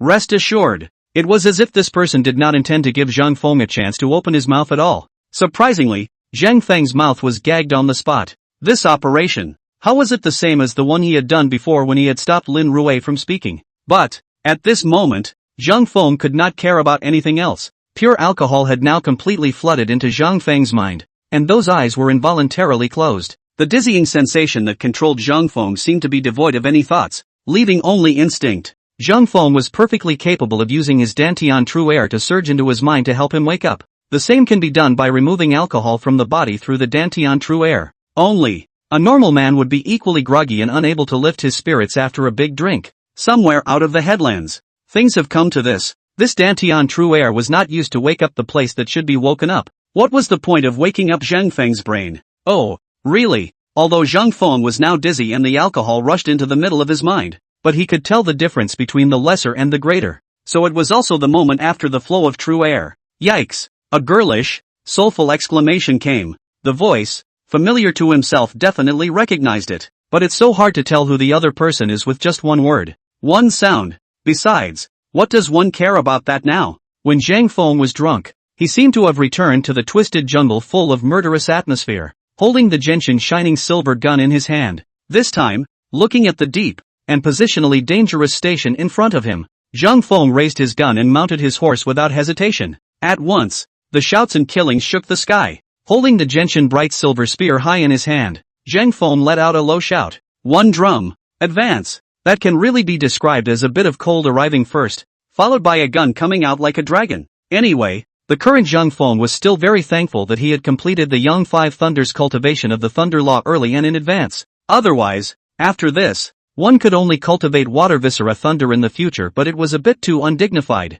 As time passed, Zhang Feng almost completely lost consciousness. Even the objects in front of me slipped away with them, and I don't even remember opening my eyes. After all, there's really nothing else to care about. This kind of real swords and stabbing battlefield. Zhang Feng had only seen it on the computer and TV. Never experienced it myself. Who could have known that this most primitive of battles could actually bring about such a sound and overpowering feeling? This actually made Zhang Feng develop new expectations for such a battlefield. I don't know how much time has passed. Zhang Feng was alone with a horse, galloping above the prairie. He triumphed. The opponent's defense was as good as papier-mâché in front of Zhang Feng, directly killing a piece of armor. However, Zhang Feng really looked like a great general returning from victory and let out a victory cry high above the ground. The dragon's guts bright silver gun in his hand. The blood on the tip of the gun highlighted Zhang Feng's valiant and fearless bloodbath. Laying flat on his back, he slightly wiped a handful of sweat from his forehead. Zhang Feng was speechless for a while, as if he seemed to be dreaming. Alcohol also fills the body with blood flow. Finally, Zhang Feng couldn't hold back any longer. This was a complete and utter slumber. When Zhang Feng woke up, realizing that he hadn't slept much, the sunlight now pouring in through the curtains seemed like the first sunrise. Just that, an intense headache struck, making Zhang Feng unable to resist frowning as he made his way up from the bed. Closing his eyes and concentrating, he mobilized the aura in his body, dispelling the sensation of a splitting headache, and subsequently also getting rid of the residual alcohol in his body. Essence is also basically fully restored. Although his own strength had not yet recovered, the gap between ordinary people and cultivators was also very obvious. The headache just now actually gave Zhang Feng a palpitating feeling. Whispering secretly, "Is this what a hangover feels like? You can't drink like that anymore." He kind of really and truly realized that this stuff is really a bowel-piercing poison. Just the next second, his complexion froze. Holy, where are my clothes? That's right. Zhang Feng lifted the quilt and realized that he was actually naked. What the is going on here? I remember last night, after sending Mu Qianshan back to the hotel, I let 4 women drag me to drink with them. Drinking too much, I just found a random bed to sleep on. How do I have time to take off my clothes? This is... Wait, a memory that was both clear and fuzzy surfaced in Zhang Feng's mind. The clarity is that hearty feeling. The blur is what happened last night. Holy, Zhang Feng's pupils dilated a bit. It seems like I've been attacked by night. Wow, a bang. At the thought of this, Zhang Feng instantly lifted the quilt, but there was only his own silhouette on top of this huge bed, and there was not another person at all, but the clear red marks on that sheet. But told Zhang Feng, his fuzzy and clear memories are not at all deceptive. That is what really happened. Holy, the women at the bottom of the hill are like tigers. Did you actually tackle a tigress after doing it yourself? But, who is that tigress? In an instant, Zhang Feng's face instantly turned strange. The person who attacked her last night didn't let herself know who that person's identity really was, and she got up even earlier than she did? Already left early? What does that mean? The conch girl? No way. Is there any chance of doing a good deed in this kind of thing? While Zhang Feng was sitting on the bed with a confused look on his face, the footsteps of slippers came. Subsequently, a slightly lethargic but as gentle as possible voice came from the doorway of the room. Zhang Feng, are you awake? You. The voice had just come in, and the words hadn't even finished. A low cry came out instantly. Zhang Feng, on the other hand, was instantly awakened and turned his head toward the doorway, only to see that the big star Mu Qianshan was wearing a thin nightgown at the moment, and was looking straight at Zhang Feng with slightly red cheeks. Gulp! Zhang Feng swallowed slightly before slowly bowing his head. Whoosh! With a sound on the ground, Zhang Feng instantly covered his body with the quilt that he had lifted. Ahem! Mu Qianshan, who was standing at the door, coughed. A flash of embarrassment appeared under her eyes, and instantly turned in place, quickly coming up with, "Quickly put on your clothes." After saying that, Mu Qianshan's figure left the doorway of the room as if she had fled. Zhang Feng nearly spat out a mouthful of old blood. I can't believe I've been exposed once again? I didn't see a single ing thing, and I ended up letting someone else look at me twice? Why am I so unlucky? Wait, however, very soon, the corner of Zhang Feng's eyes instantly twitched, and in his heart, he said, that girl from last night, it can't be Mu Qianshan, can it? Chapter 105. Who the hell is that? That girl last night was Mu Qianshan? Indeed, it's very possible, because, normally, a girl sees herself like this, that would definitely be the first sharp popping sound. Just like Rui Lin at home before, the effect should be the same, even though he was the one who saw Rui Lin. But this Mu Qianshan just whimpered and then blushed and looked straight at herself? This reaction is clearly not normal. Really big stars? The corner of Zhang Feng's mouth couldn't help but twitch. He himself was actually attacked by a big star at night last night? If this gets out, won't the whole network be? Nope. Zhang Feng's kind of weird thoughts hadn't fully arisen yet. A detail that directly interrupted Zhang Feng's speculation. Once again he lifted a corner of the sheet, looked at the marks on top of the sheet that hadn't disappeared yet. Zhang Feng's eyelids flicked. How can a big star still have this kind of thing? Her daughter is 5 years old. Rest assured, a big star whose daughter was already 5 years old would never be able to complete this kind of plum blossom embroidery for the bedsheet underneath Zhang Feng. Then it's not Mu Qianxian. Who the hell was that? Good lord. Zhang Feng was going crazy. He even regretted a little bit that he had controlled his true heir to awaken his imperial brother last night. It would be nice to clear my mind a little bit, or at least let myself see who it really is. What a guy. Isn't this going to be forced on you as a scumbag if you don't know who it is yourself? What can be done about this? Zhang Feng, who was sitting on the bed, had a chagrined look on his face. Not even wearing clothes, pulling at his hair. Who the hell is it? Who the hell is it? He closed his eyes and tried to remember the events of last night. Wanted to see if there were any particular details that I had overlooked in my fuzzy memory. Not to mention, it actually works. Zhang Feng, who was grasping his hair with both hands, suddenly gave a start, and then slowly, he placed his hands in front of his eyes, a look of excitement hanging in the bottom of his eyes. I remember. I think I grabbed a double ponytail last night. 2 ponytails? A traditional girl with a double ponytail and a JK suit and a doll face that was pure and cute slowly appeared in front of Zhang Feng's eyes. Gulp. Zhang Feng swallowed stiffly. It can't be. Shen Xinger, right? This is old brother Shen's daughter. Elder brother Shen is a big leader of the inspection team. Good lord. He actually had some weird stuff going on with the daughter of a big leader last night? What if the big boss gets mad and gives me a lifestyle problem? But why? Didn't she say she was a traditional girl? Can a traditional girl do such a thing? A night attack in the middle of the night? It shouldn't. Although Shen Xinger's earlier comment that she was willing to be small was indeed a bit too traditional. But even if traditional is over the top, you can't get away from the word traditional. Zhang Feng was going to collapse. Isn't Shen Xinger doing herself a disservice? No. I have to go ask her what this was all about last night. Zhang Feng panicked and picked up his clothes from the bed, quickly putting them on. As he landed, Zhang Feng also moved his lumbar disc,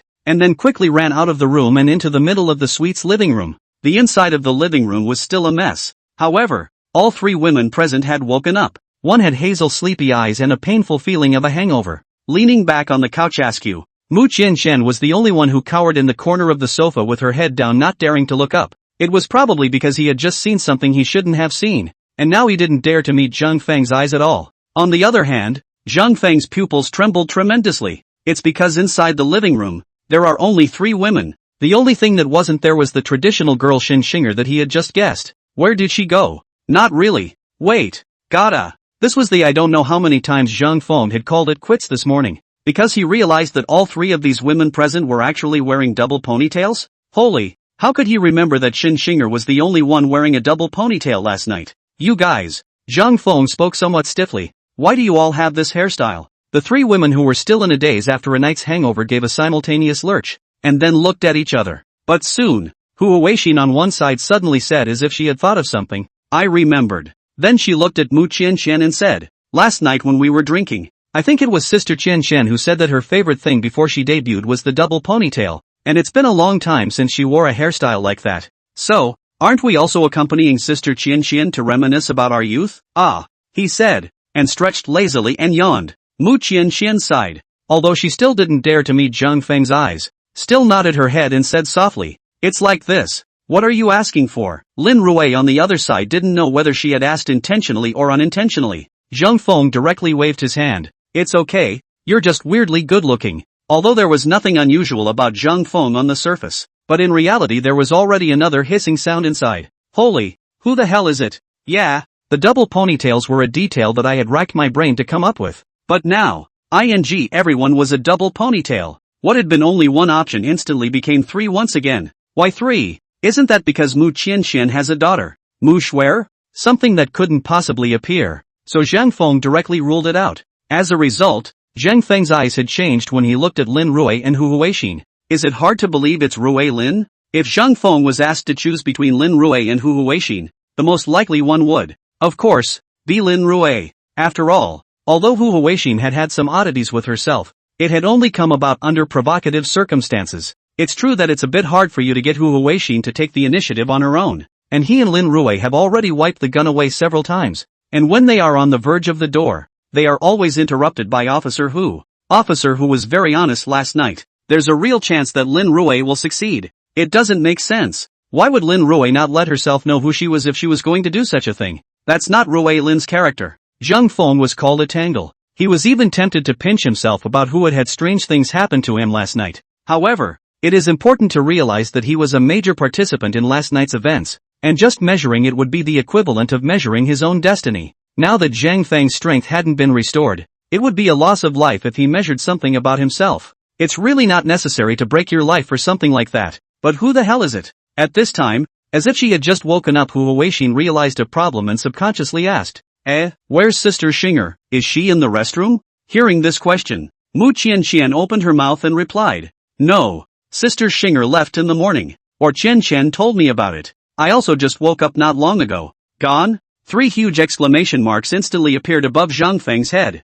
None of the 3 women left. Instead Xin Xinger gave away. Before she, and the others, woke up? Can it be possible that? Is it really Xin Xinger? Xin Xinger's likelihood instantly increased to 90%. And good grief. At this time, Zhang Feng's cell phone actually rang. Pulled out a look. Above the caller ID, actually wrote Shin Hansan 3 big words. Zhang Feng instantly blanched. It's over. The great leader is raising hell. Chapter 106. Of course you are responsible for my daughter. Originally, Xin Xinger's likelihood in Zhang Feng's mind had been raised to 90%. Now, this sudden phone call from Xin Xinger's father, Shen Hansan, made Zhang Feng basically think that it was 100%. It must be that people's big leaders found out that their daughters fooled around with you guys for a night, and then let a pig get the better of them? Moreover, there was only one man, Zhang Feng, that night. Then the pig's name is definitely Zhang. It's you, Zhang Feng. Shin Hansan as a father is of course furious without a doubt. Good man. You, Zhang Feng, what kind of a decent man are you pretending to be when you're in the hospital? Simply immoralizing. You even said you don't want to be your son-in-law, but you ended up sneaking up on my daughter behind my back? Zhang Feng could even visualize what kind of hissing would come out from Shin Hansan after connecting the call. However, this call, Zhang Feng had to answer. So, he connected the phone, even did not wait to hear Shin Hanshan's voice, took the lead and nervously opened his mouth. Older brother, this thing you have to listen to my explanation. It's not what you think it is. This kind of thing, too, happened completely without my knowledge. After all, I've also been so drunk that I can't even calculate how many 1 plus 1 equals. There's simply no way to control it even if you want to. Older brother, you must be calm. Results. Shin Hanshan on the other side of the phone was dumbfounded at the sound of Zhang Feng's voice. What the are you kids talking about? What the hell am I supposed to be cool with? What the are you doing behind my back? Hearing Shin Hanshan's rhetorical question, Zhang Feng's voice instantly came to an abrupt end. His face turned strange. Brother Shen, you don't know? Hardly. Shin Xinger didn't tell him. Or, Zhang Feng subconsciously asked, older brother, aren't you calling because of your daughter? It's because of my daughter. Shin Hanshan's certain voice made Zhang Feng instantly flinch, and a nervous look appeared on his face again, and with a bitter, aggrieved face, he came up with, I'll be responsible. You'll be in charge. Of course you have to be responsible. Shin Hanshan's voice in the middle of the phone was raised a few points, and then righteously said, don't you know that Xinger has recently had her physiological period? You also let her drink so much wine, and now she's dying of pain inside the bedroom. You've made me, as a father, heartbroken to death. Hearing Shin Hanshan's voice with a huff, Zhang Feng's face slowly stiffened. 3 huge exclamation points also appeared instantly above his head. What did you say? What did you say about your daughter she gave birth to? What the hell is going on? Shin Hanshan all but skimmed his lips and said, is your kid still not sober? Say TM, what nonsense. Alright, you now, immediately, come to my house. Didn't you say that forensic medicine is also medicine? Quickly show my daughter if there's any way to make her not hurt so much. Come quickly, I'll wait for you. Do. After saying that, Shin Hanshan directly hung up the phone. Listen to the busy signal inside the phone. Zhang Feng was completely dumbfounded. Shen Xinger recently, a relative came to see her? That proves that the girl from last night is definitely not Shin Xinger. In an instant, Shin Xinger's likelihood was instantly reduced from 100% to 0%. This, I don't know why. Zhang Feng's face was all slightly white. The pupils stiffened and slowly turned their heads to the 3 women sitting in the middle of the living room. For a while, All three women seemed to have transformed into demons as they floated in front of Zhang Feng. It's horrible. Zhang Feng was about to hiss out of fear in his heart. Master, I want to go home. The world below the mountain is too scary. It's horrible. Boys must protect themselves when they go out. Otherwise, you don't even know how you're gone. Zhang Feng was of course eager to figure out who that woman was last night. But the serious tone of Shin Hanshan's voice inside the phone had to make Zhang Feng immediately head to the address that Shin Hanshan had sent to him. Although Zhang Feng's mind was in a mess right now, Zhang Feng could still sense the purpose of Shin Hanshan making this call to himself. It's a stretch to hold herself responsible for her daughter's physical tummy ache. Pain relief is something that any random doctor can take care of. Why would you call yourself specifically by name to get yourself over there? This had to remind Zhang Feng of the quest that Shin Hanshan, who had promoted himself 8 levels in a row yesterday, had said. Shin Hanshan's purpose of calling himself to meet him was definitely not pure. For the time being, let's put the matter of the conch girl behind us. After all, it's not like these girls are going to run away, and they'll definitely have more contact with each other in the future. So it's good to investigate on the sidelines when the time comes. Turned his head and rushed to the presidential suite bathroom inside the wash-a-face. Then ran out of a woman explained, "Leader's looking for me. I will not accompany you." Then, it pulled open the door to the room and walked out. But just as he went out the door, a tender and clear voice instantly rang out. "Daddy!" Afterward, Mu Shuer's petite figure bounced and jumped directly into Zhang Feng's arms. Zhang Feng was instantly startled. "What did you call me?" Looking at the naive Mu Shuer, Zhang Feng was about to collapse. "Your father. I'm not your uncle. I'm about to be crushed by the 3 women in there. So don't add to the chaos, okay?" At this time, Wang Qian's voice came from the distance. "Dr. Zhang, it can be seen that Shuer likes you very much." Zhang Feng helplessly raised his head and said to Wang Qian, "Like it or not, but the name still can't be casual. How do you wear a double ponytail too?" Zhang Feng hadn't finished his words. His eyes went straight. There was an instant exclamation of surprise. "That's right. At this time, Wang Qian, wearing just a simple dress, but on the head is that innocent double ponytail."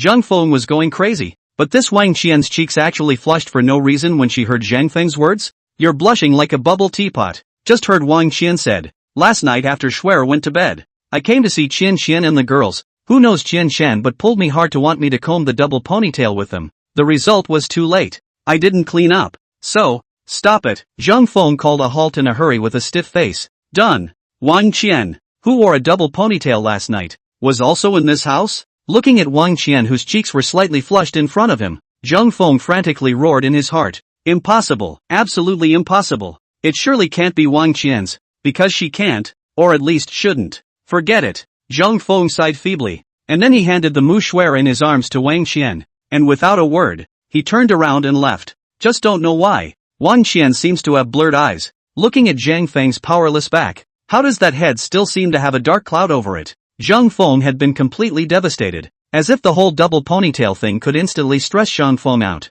It was a good thing that this hotel suite waitress was not this kind of head shape, otherwise, Zhang Feng might have had to vomit blood on the spot. This kind of thing can't be rationalized. Just ignore it. Anyway, the car to the mountain. Take a step to see a step. The most crucial thing now was still Shin Hanshan looking for himself. What exactly was it for? Chapter 107, a homicide ruled a suicide? Shin Hanshan himself was a big leader of the inspection team who had come from the imperial capital. His own house must be an imperial, only currently based in the southeast region. So a lodging apartment was arranged on the D-City side. Ding dong, the doorbell rang, and the one who opened the door was naturally Shin Hanshan. This house was originally inhabited only by Shin Hanshan. Isn't this because Shin Shinger ran away to D-City? So this father and daughter are dependent on each other now. Of course, Shin Hanshan was already considering whether or not to bring his wife to D-City. After all, this side of the job does seem a bit complicated. And Zhang Feng, who was invited into the house by Shin Hanshan, was still a bit nervous that he didn't dare to look at Shin Hanshan squarely. After all, in case Shin Shinger had only officially started her physiological period today, it was possible. On the way here, Zhang Feng had already adjusted Shin Shinger's likelihood from 0% back to 20%. Why 20? Because of Wang Qian's sudden appearance. Zhang Feng had to take Wang Qian into consideration. Although Wang Qian was the least likely one, it was one that could not be ignored. "My daughter is in there. You go in." Shin Hanshan's voice interrupted Zhang Feng's confused thoughts. However, it caused Zhang Feng's face to become even more rigid. Now, it seems to be because of what happened last night. Zhang Feng couldn't even bear to look at Shin Hanshan's words. Of course, he knew that Shin Hanshan's words were absolutely innocent. but he still raised his head and said stiffly to Shin Hansan, it's not good, is it? This lone man and woman. What's so bad about it? Where are the lone man and woman? Shin Hansan, however, said without caring, am I not still outside? What? Can't it be that my girl is in her physiological period and is still worried about what you boys will do to her? These words made Zhang Feng's heart jump out from inside his throat. It was almost a subconscious, and now I'm wondering what I did or didn't do to her. Of course, it's better not to say such things, but who knows? Shin Hanshan's next sentence almost made Zhang Feng's heart jump out directly from inside his throat. Besides, if you do it, what are you afraid of? It's just as well to be my son-in-law. It's also considered to be my daughter's heart's desire. It's not a bad idea to make it happen sooner rather than later. Cough. Zhang Feng hurriedly coughed violently before saying, your daughter, right? I'll go in, okay. Please old brother, you quickly stop. Zhang Feng was on the verge of crying. Turning his head, he directly left Shin Hansan behind and entered Shin Shinger's bedroom. Of course, the door to the room was not closed. I don't know if it was Zhang Feng who wanted to be with Shin Hansan and prove his innocence. Inside the comforter, Shin Shinger's cheeks were slightly white, curled up, her body trembling gently. You could tell she was really hurting. However, when she saw Zhang Feng, she instantly opened her eyes in surprise, struggling to sit up from the bed, and said crisply, Brother Zhang Feng, you came to see me? You came to care about me? I'm so happy. You'd better not be happy. Although Zhang Feng was speechless, Shin Shinger's appearance in front of herself didn't seem to be any different from before. Shin Shinger's likelihood was slightly reduced by a few more points. Lie still. Zhang Feng's voice came out, knowing that your relatives are here. You still drink so much. Afterward, Zhang Feng's right hand directly landed on Shin Shinger's belly position through the sheet. With a well sound, Shin Shinger's face blushed slightly. In the next second, instantly raising his head, the white color on his face gradually faded, and those pupils full of surprise looked at Zhang Feng. It doesn't hurt, I don't hurt anymore. Brother Zhang Feng, how did you do that? This is too amazing, right? Amazing indeed. Only Zhang Feng was internally entangled. If the ancestor master knew that he had used the aura he had cultivated to do such a thing, would he be expelled from the division? Zhang Feng definitely couldn't tell Shin Shinger the reason, so he just snorted and said, maybe it's your psychological reason. I actually don't know. That's it. Who knew that Shin Shinger smiled even more happily? Her eyes seemed to have turned into curved crescent moons. It must be that when I see Brother Zhang Feng, it doesn't hurt anymore. It seems like I'm destined to marry Brother Zhang Feng in this life. You can shut up, you. Zhang Feng left Shin Shinger behind and walked straight out of the bedroom, finding Shin Hansan straight away and said, say, old brother, what exactly did you find me over here for? Listening to Zhang Feng's voice, Shin Hansan smiled. There was also a touch of satisfaction amongst the eyes full of smiles, but instead of directly answering Zhang Feng's question, he said, still haven't had time to eat breakfast, right? Come, sit down and eat first. You can't skip breakfast. Look at the buns and cakes and donuts and soy milk on the table. Zhang Feng didn't say anything more, turned around and sat on the chair, picked up a bun and stuffed it into his mouth. Shin Hansan smiled as he carried a dinner plate and walked towards Shin Shinger's bedroom, obviously going to bring breakfast to his own daughter. Only after coming out of Shin Shinger's bedroom, Shin Hansan did not return to the restaurant. Instead, he turned his head and went into his room, and when he came out, there was an extra paper bag in his hand. He placed it in Zhang Feng's hand, and then sat himself down opposite Zhang Feng, picked up a donut, and started eating. Zhang Feng looked at Shin Hansan and then at this file bag. This bag of papers actually covered with a large red stamp written in two big words, top secret. It was also because of these two big words that caused Zhang Feng's gaze to shrink slightly. Looking up at Shin Hansan, the meaning in those eyes was clearly asking, is this something I can look at? Shin Hansan didn't say anything and instantly expressed his acquiescence. Zhang Feng also wiped his hands and opened this file bag, taking out the documents inside and viewing them. Soon, the corners of his eyes twitched, and he finally voiced his inner question and said, isn't this just an ordinary secret room murder case? Why does it still need to be top secret? Shin Hanshan's expression gradually became serious as he put down the donuts in his hands and looked into Zhang Feng's eyes. Because this case has been closed. Case closed? Zhang Feng was puzzled. Since the case is closed, what else do you want to give me? Because, Shin Hanshan said word for word, everyone who investigated this case couldn't find out exactly what the cause of the victim's death was. All conclusions are suicide. Shin Hanshan's words stopped here. Zhang Feng's eyebrows raised slightly. All conclusions are suicide. It's hard to believe, old brother, that you think this is a murder case? Shin Hanshan didn't nod his head, but just said to Zhang Feng, it's the people in charge of investigating this case that all agree that it's a murder case. Shen Hanshan's words caused a flash of light amongst Zhang Feng's pupils. That's a pretty contradictory statement. Didn't all the investigators conclude that it was a suicide? Why do they still all think it was murder? Why? Zhang Feng did not understand what caused this group of people to come to such contradictory conclusions. Shen Hanshan's voice came next. Because of this man, there's no way he would commit suicide. Zhang Feng's face was slightly strange. Are you guys the worms in the victim's stomach? How do you know that people don't have any suicidal tendencies? Shen Hanshan slowly shook his head. A touch of helplessness appeared in his eyes, and his voice still held a touch of sigh. Do you know who this victim is?